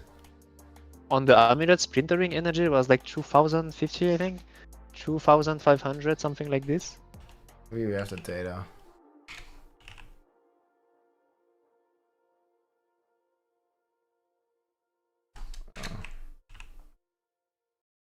What is Adam Fletcher said? Any new? They seem not to be in there. We will get the not updated. Yeah, get the not updated. I hope. No, he says he's getting them updated. What? Yeah, they are not there. We will get the notes updated. Just hasn't figured yet. Lurkin figured out that it was just reworded. No change for splintering. Wait, how did he figure this out? Like, I mean, it's literally new, no?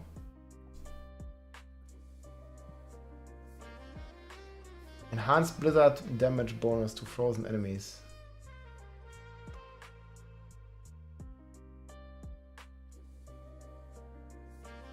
Yeah, that doesn't sound that great. Okay, but if this is... Also, there was a bug that made lightning spears just randomly disappear. Maybe they fixed that.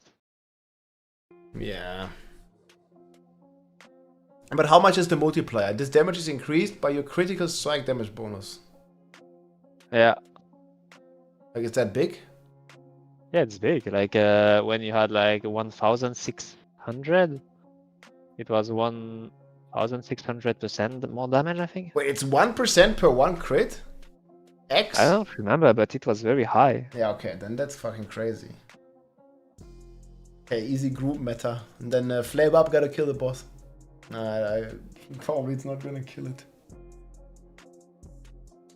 I don't know, man. Flame Up in front of Run-Thiel is still gonna be strong. I have it in 8 here right now, but it might be stronger. I think the boss not gonna be the biggest problem now. Yeah, but then Sorc just gonna solve it somehow, like with this kind of AoE. Without Shatter, it's gonna be very hard. But I mean, even with normal Shatter, it still does area damage, right? Like normal Shatter is very bad. Like I'm not gonna use that. Wait, you kill a monster. Let's say the monster has 100 HP. You kill it. You still deal 45 damage in AoE to everything. Well, 45. Yeah, but you don't need that if you can kill a monster. It still sounds like area damage from Diablo 3 days to me.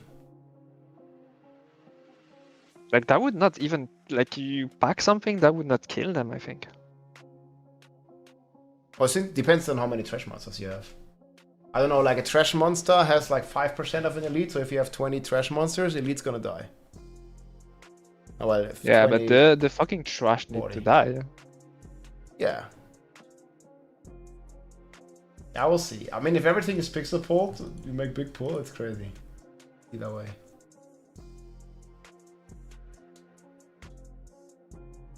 I mean, there's also some sort of like AoE stuff on Barb, so we'll see. I mean, Shatter was definitely the #1 AoE burst. Yeah, that was in Season 2. Without it, it's a bit hard. Ready for August 6th. Hell yeah, I am. So ready. I will see. Well, it's gonna be fun, Mikuna. Definitely looking forward to it. It's a lot of yeah, cool I'm happy stuff. I can play Lightning Bill. I'm missing Lightning Bill for so long. Yeah, but you're gonna play Firewall for leveling, no? Yeah, but like, I'm gonna play Firewall 2-3 hours and I'm gonna switch. Yeah, early transition. I'll do the same, like either with Upheaval or Hoda, I'm not sure which one yet. Probably Hoda. Then transition into Whirlwind. It's gonna be cool, man. Well, okay, yeah, thanks for the chat, man. I mean, we'll see what happens with all the Sorc stuff. I'm hoping it's not going to be Fireball, but it looks pretty promising. I hope we're gonna get some interaction with Chain Lightning Pen or something bugged on Lightning Bill, and that's it. Something bugged? Nah, that could never happen. Yeah, that could never happen, you're right.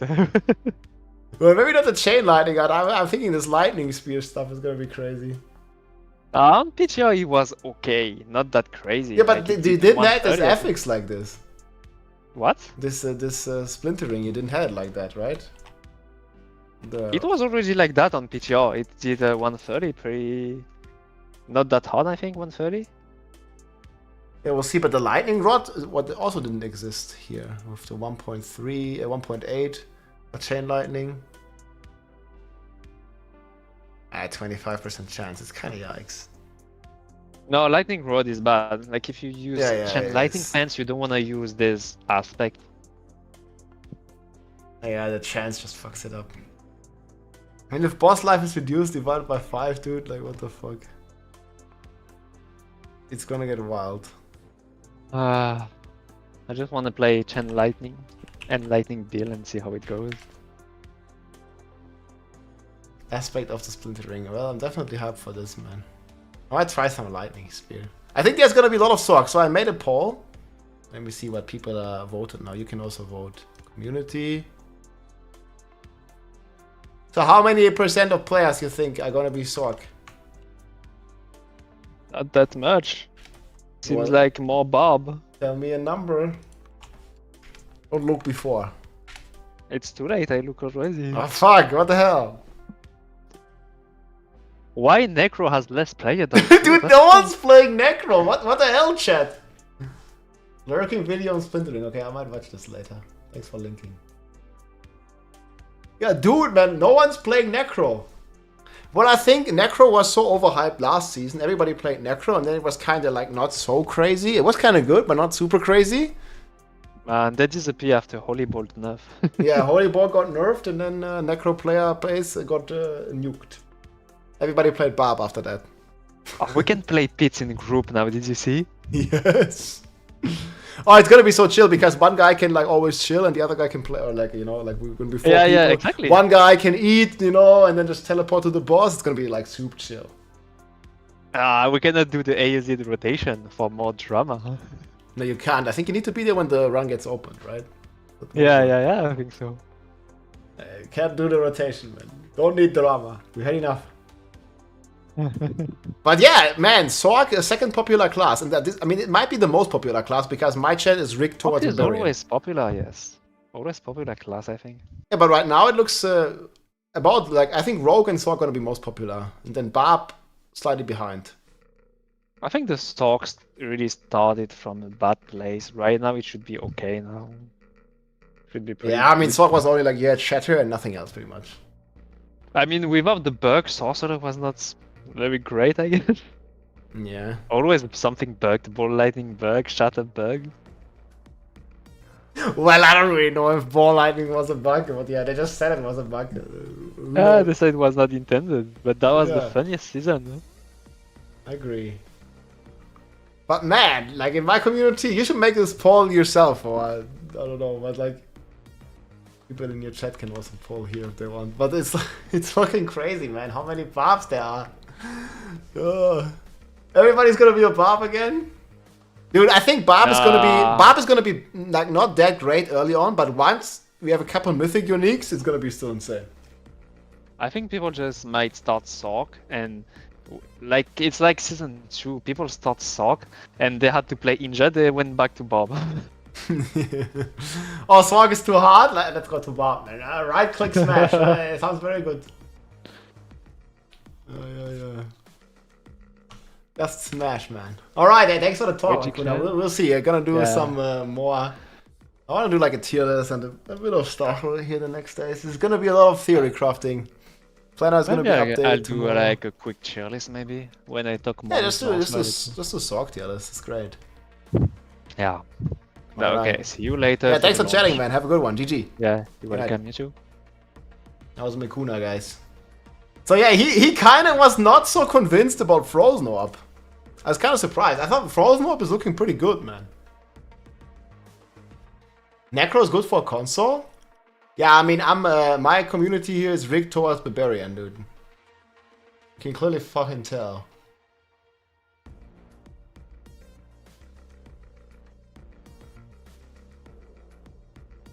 Once a bear, still a wolf. All hail druids.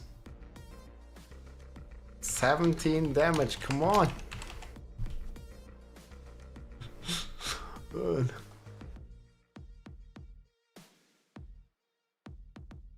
Sorc has to be okay. Billions of damage. Always start with a Barb. Barb Nation strong together, dude. These people know.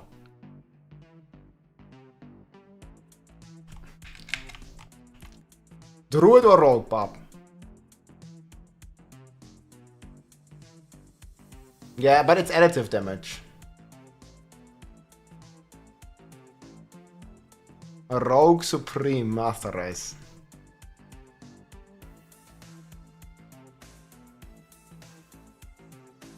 Barb is life.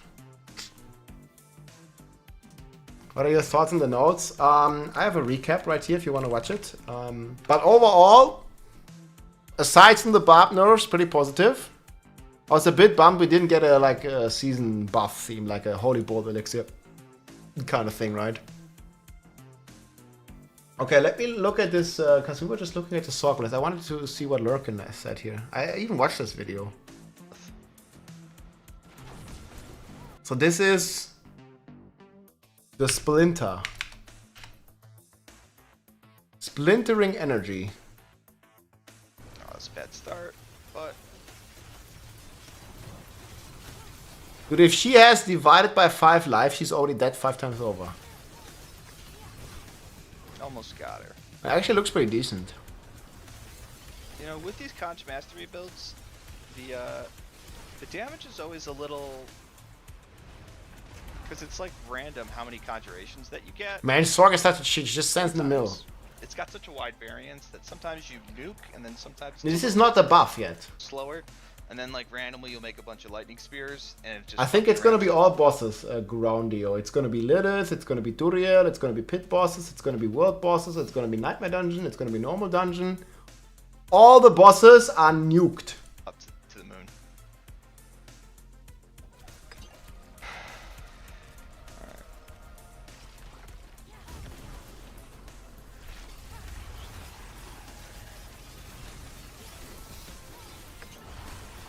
Yeah, this build's already pretty strong. Yeah, I think we're gonna make a Whirlwind Barb as well. I think Hoda Barb or Whirlwind Barb leveling. We're gonna make both of them. So I do have Hoda Barb leveling.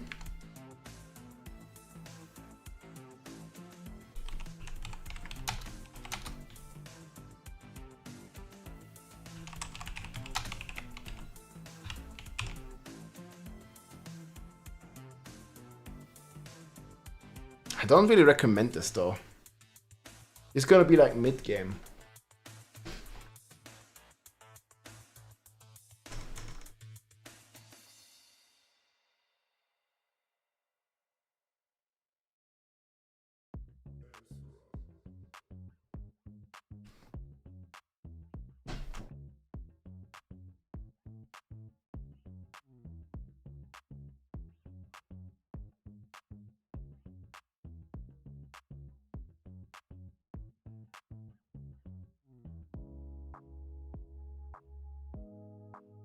I might still play Retribution.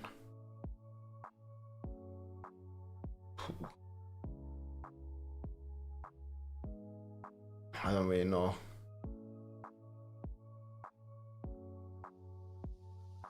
This one's gonna be a bit more tough.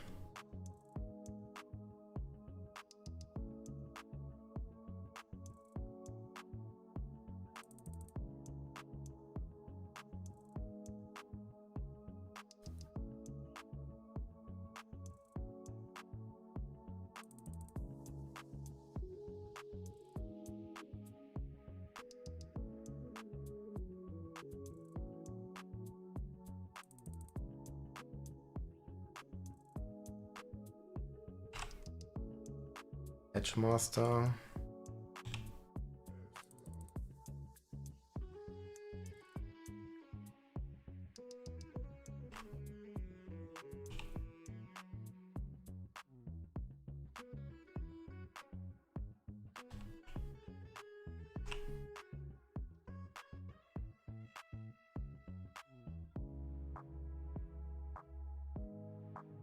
We're gonna play anger management here actually.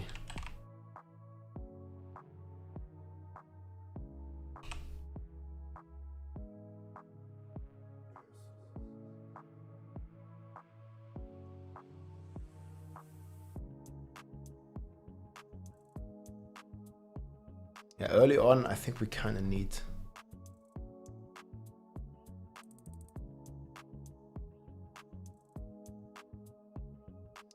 we play this from the start.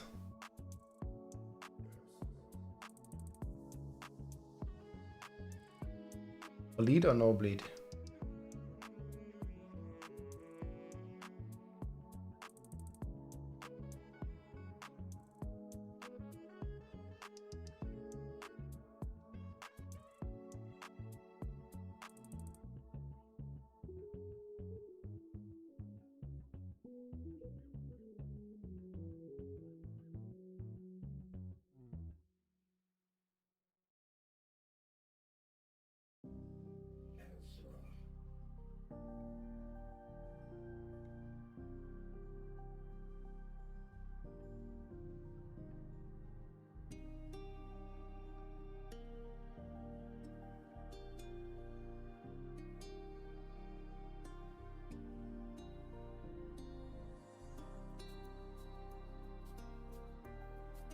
Grid.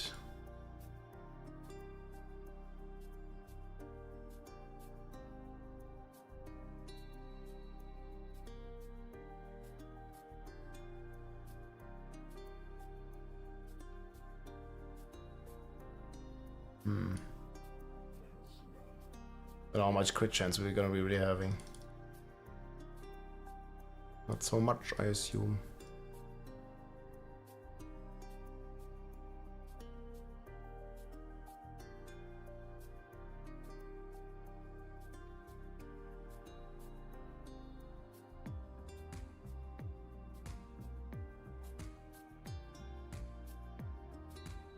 I don't know, something like this.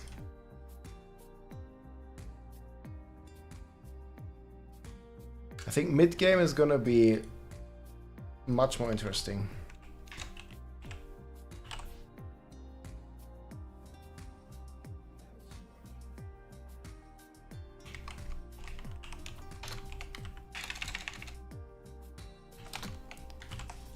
Actually, we might gonna just play Might here. We're not gonna have anything else anyways. So here we have Tusk Helm.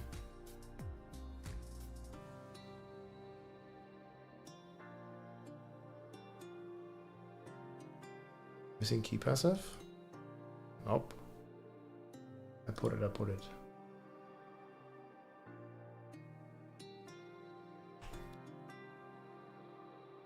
So this, I might play this. Should be able to give up lunging.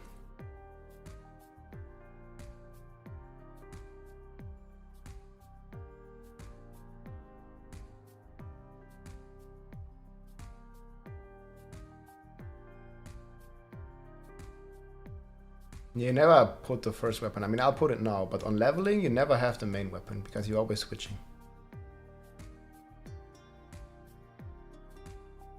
Guys, during leveling, you will constantly upgrade your weapon. You cannot re-imprint. You don't have enough mats. I'll put it now. The leveling builds will never have one weapon because you always just take the next damage upgrade.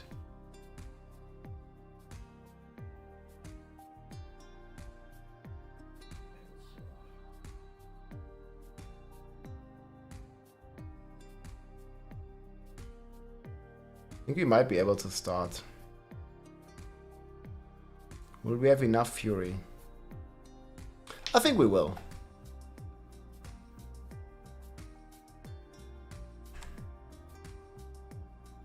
We have Devilish.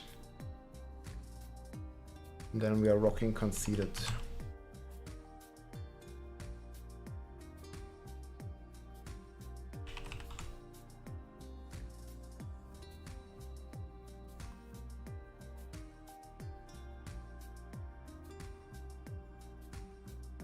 Definitely want the anger management.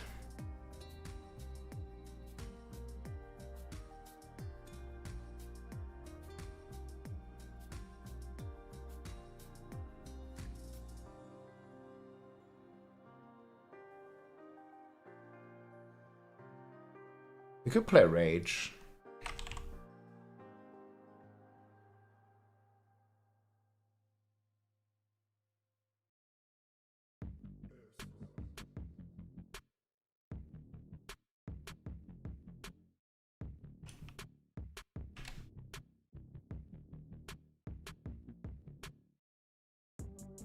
Doesn't fit. Puh, Taskhelm or Juggernaut?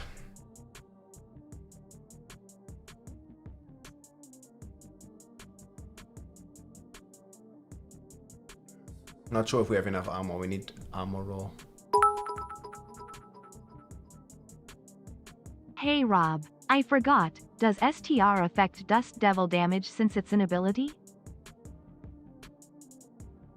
Yes, it does. Durance affected. Hell yeah. Not sure if we need this bleed stuff.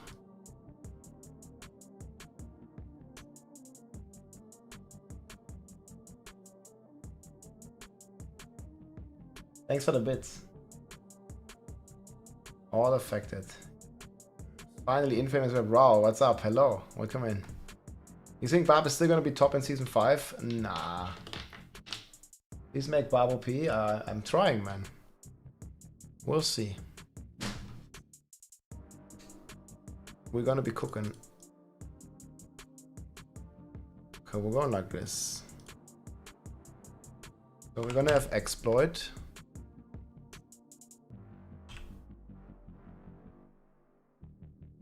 And this is gonna be not max level, it's gonna be like low level exploit. Exploit. So we're gonna need to do this.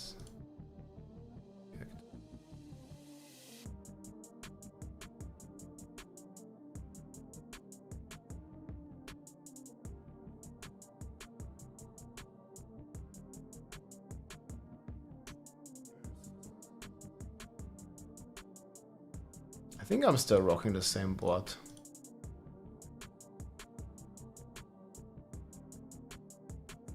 I don't think it's gonna change one bit.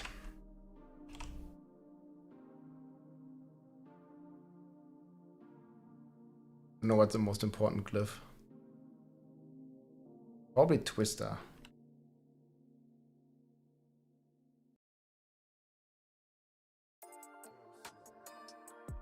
Twister is big now.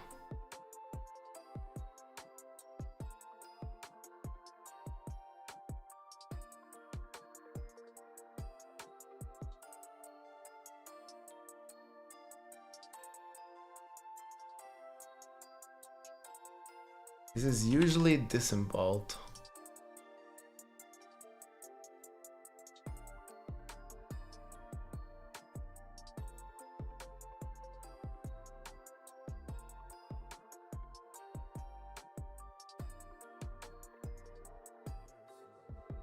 Blood Rage.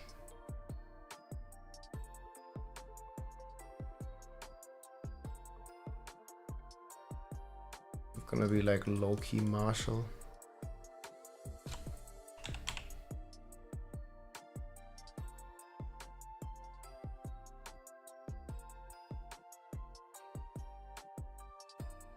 Wait, what? 35, we need one.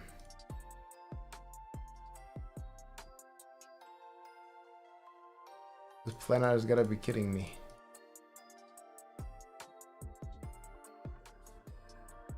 I think that's always like solid starter board.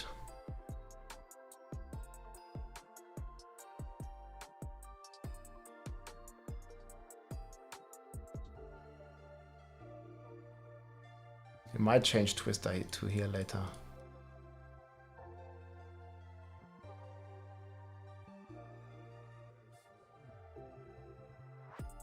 Then we get Decimator.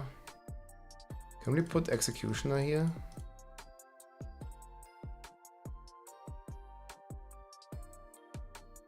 Oh, main stat.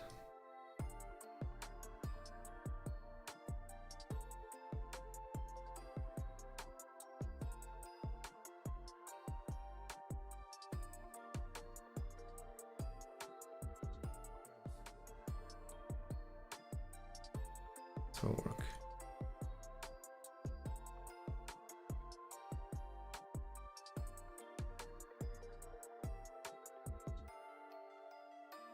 So in this we're already rocking pretty good. I'm still missing Ire though. What is this? It's just for mid game.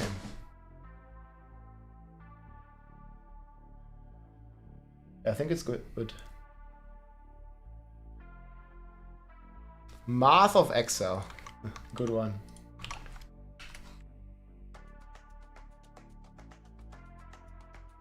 I think I have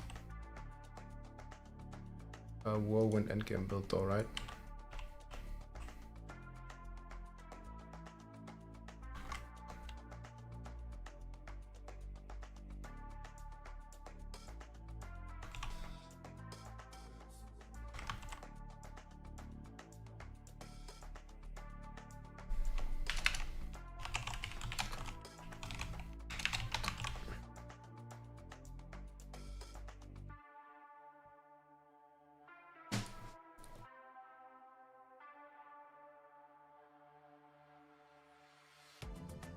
And do you really want the stats here?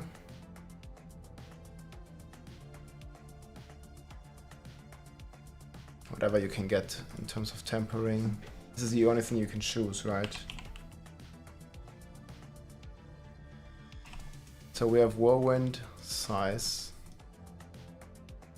We have Chance.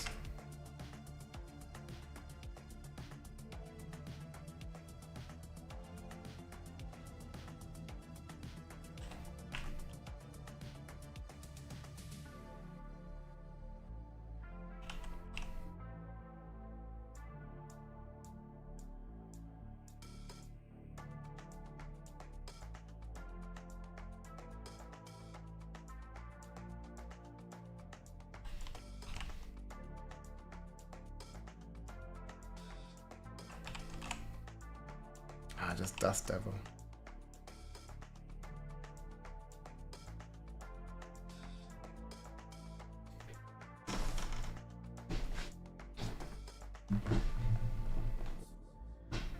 D4 is gonna be better than Path of Exile. Nah. Path of Exile 2 is looking pretty promising.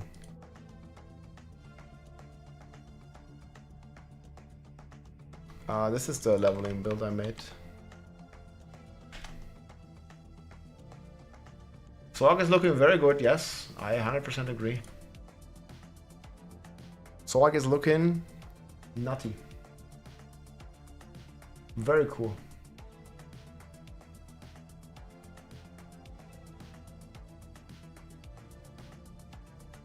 Okay. Well, that's cool.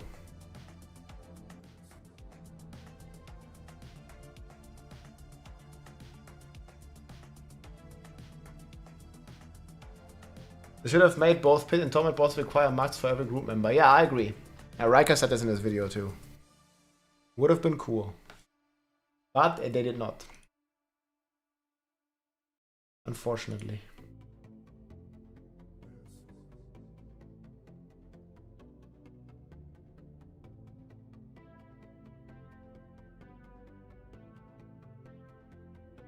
We still didn't get the buffs. The new uniques. We maybe have to wait until tomorrow. Since Sorc is looking better than a couple of weeks ago, Para's Nutcracker rank is no good now. I think it's a bit stronger than was anticipated. Not sure how good it's gonna be. We'll see about that. Anyways, guys, I think that's gonna do it for me today. We're gonna have a lot more cooking to do tomorrow. Thank you so much for watching, my friends. Don't forget to follow on X, YouTube, Twitch, wherever you guys are. We will talk about Druids, X. Just now we don't know. If you will recommend to me a Barb build for Season 5, which would it be? It would be Bash Barb. This would be my recommendation, Bash Barb. Right here. Bash Barb. So we'll be back tomorrow, guys. We're gonna talk in depth tomorrow about all the Barb changes. And we're gonna finalize these lists here. Rank the builds, make the planners. You can already see my Season 5 planners right here. There are already a bunch of them. And I keep updating them. So thank you so much for watching, my friends. I will find someone to raid. And then we'll be back in like 12 hours from now or something. 3 AM, yeah, 12 hours. More stuff to cook, guys. We're gonna be cooking all night, all weekend. Then we make a tier list. Alright, friends. I'll see you soon. Have a good night. GG. Thanks for tuning in. Thanks for hanging out. Peace, my friends. GG.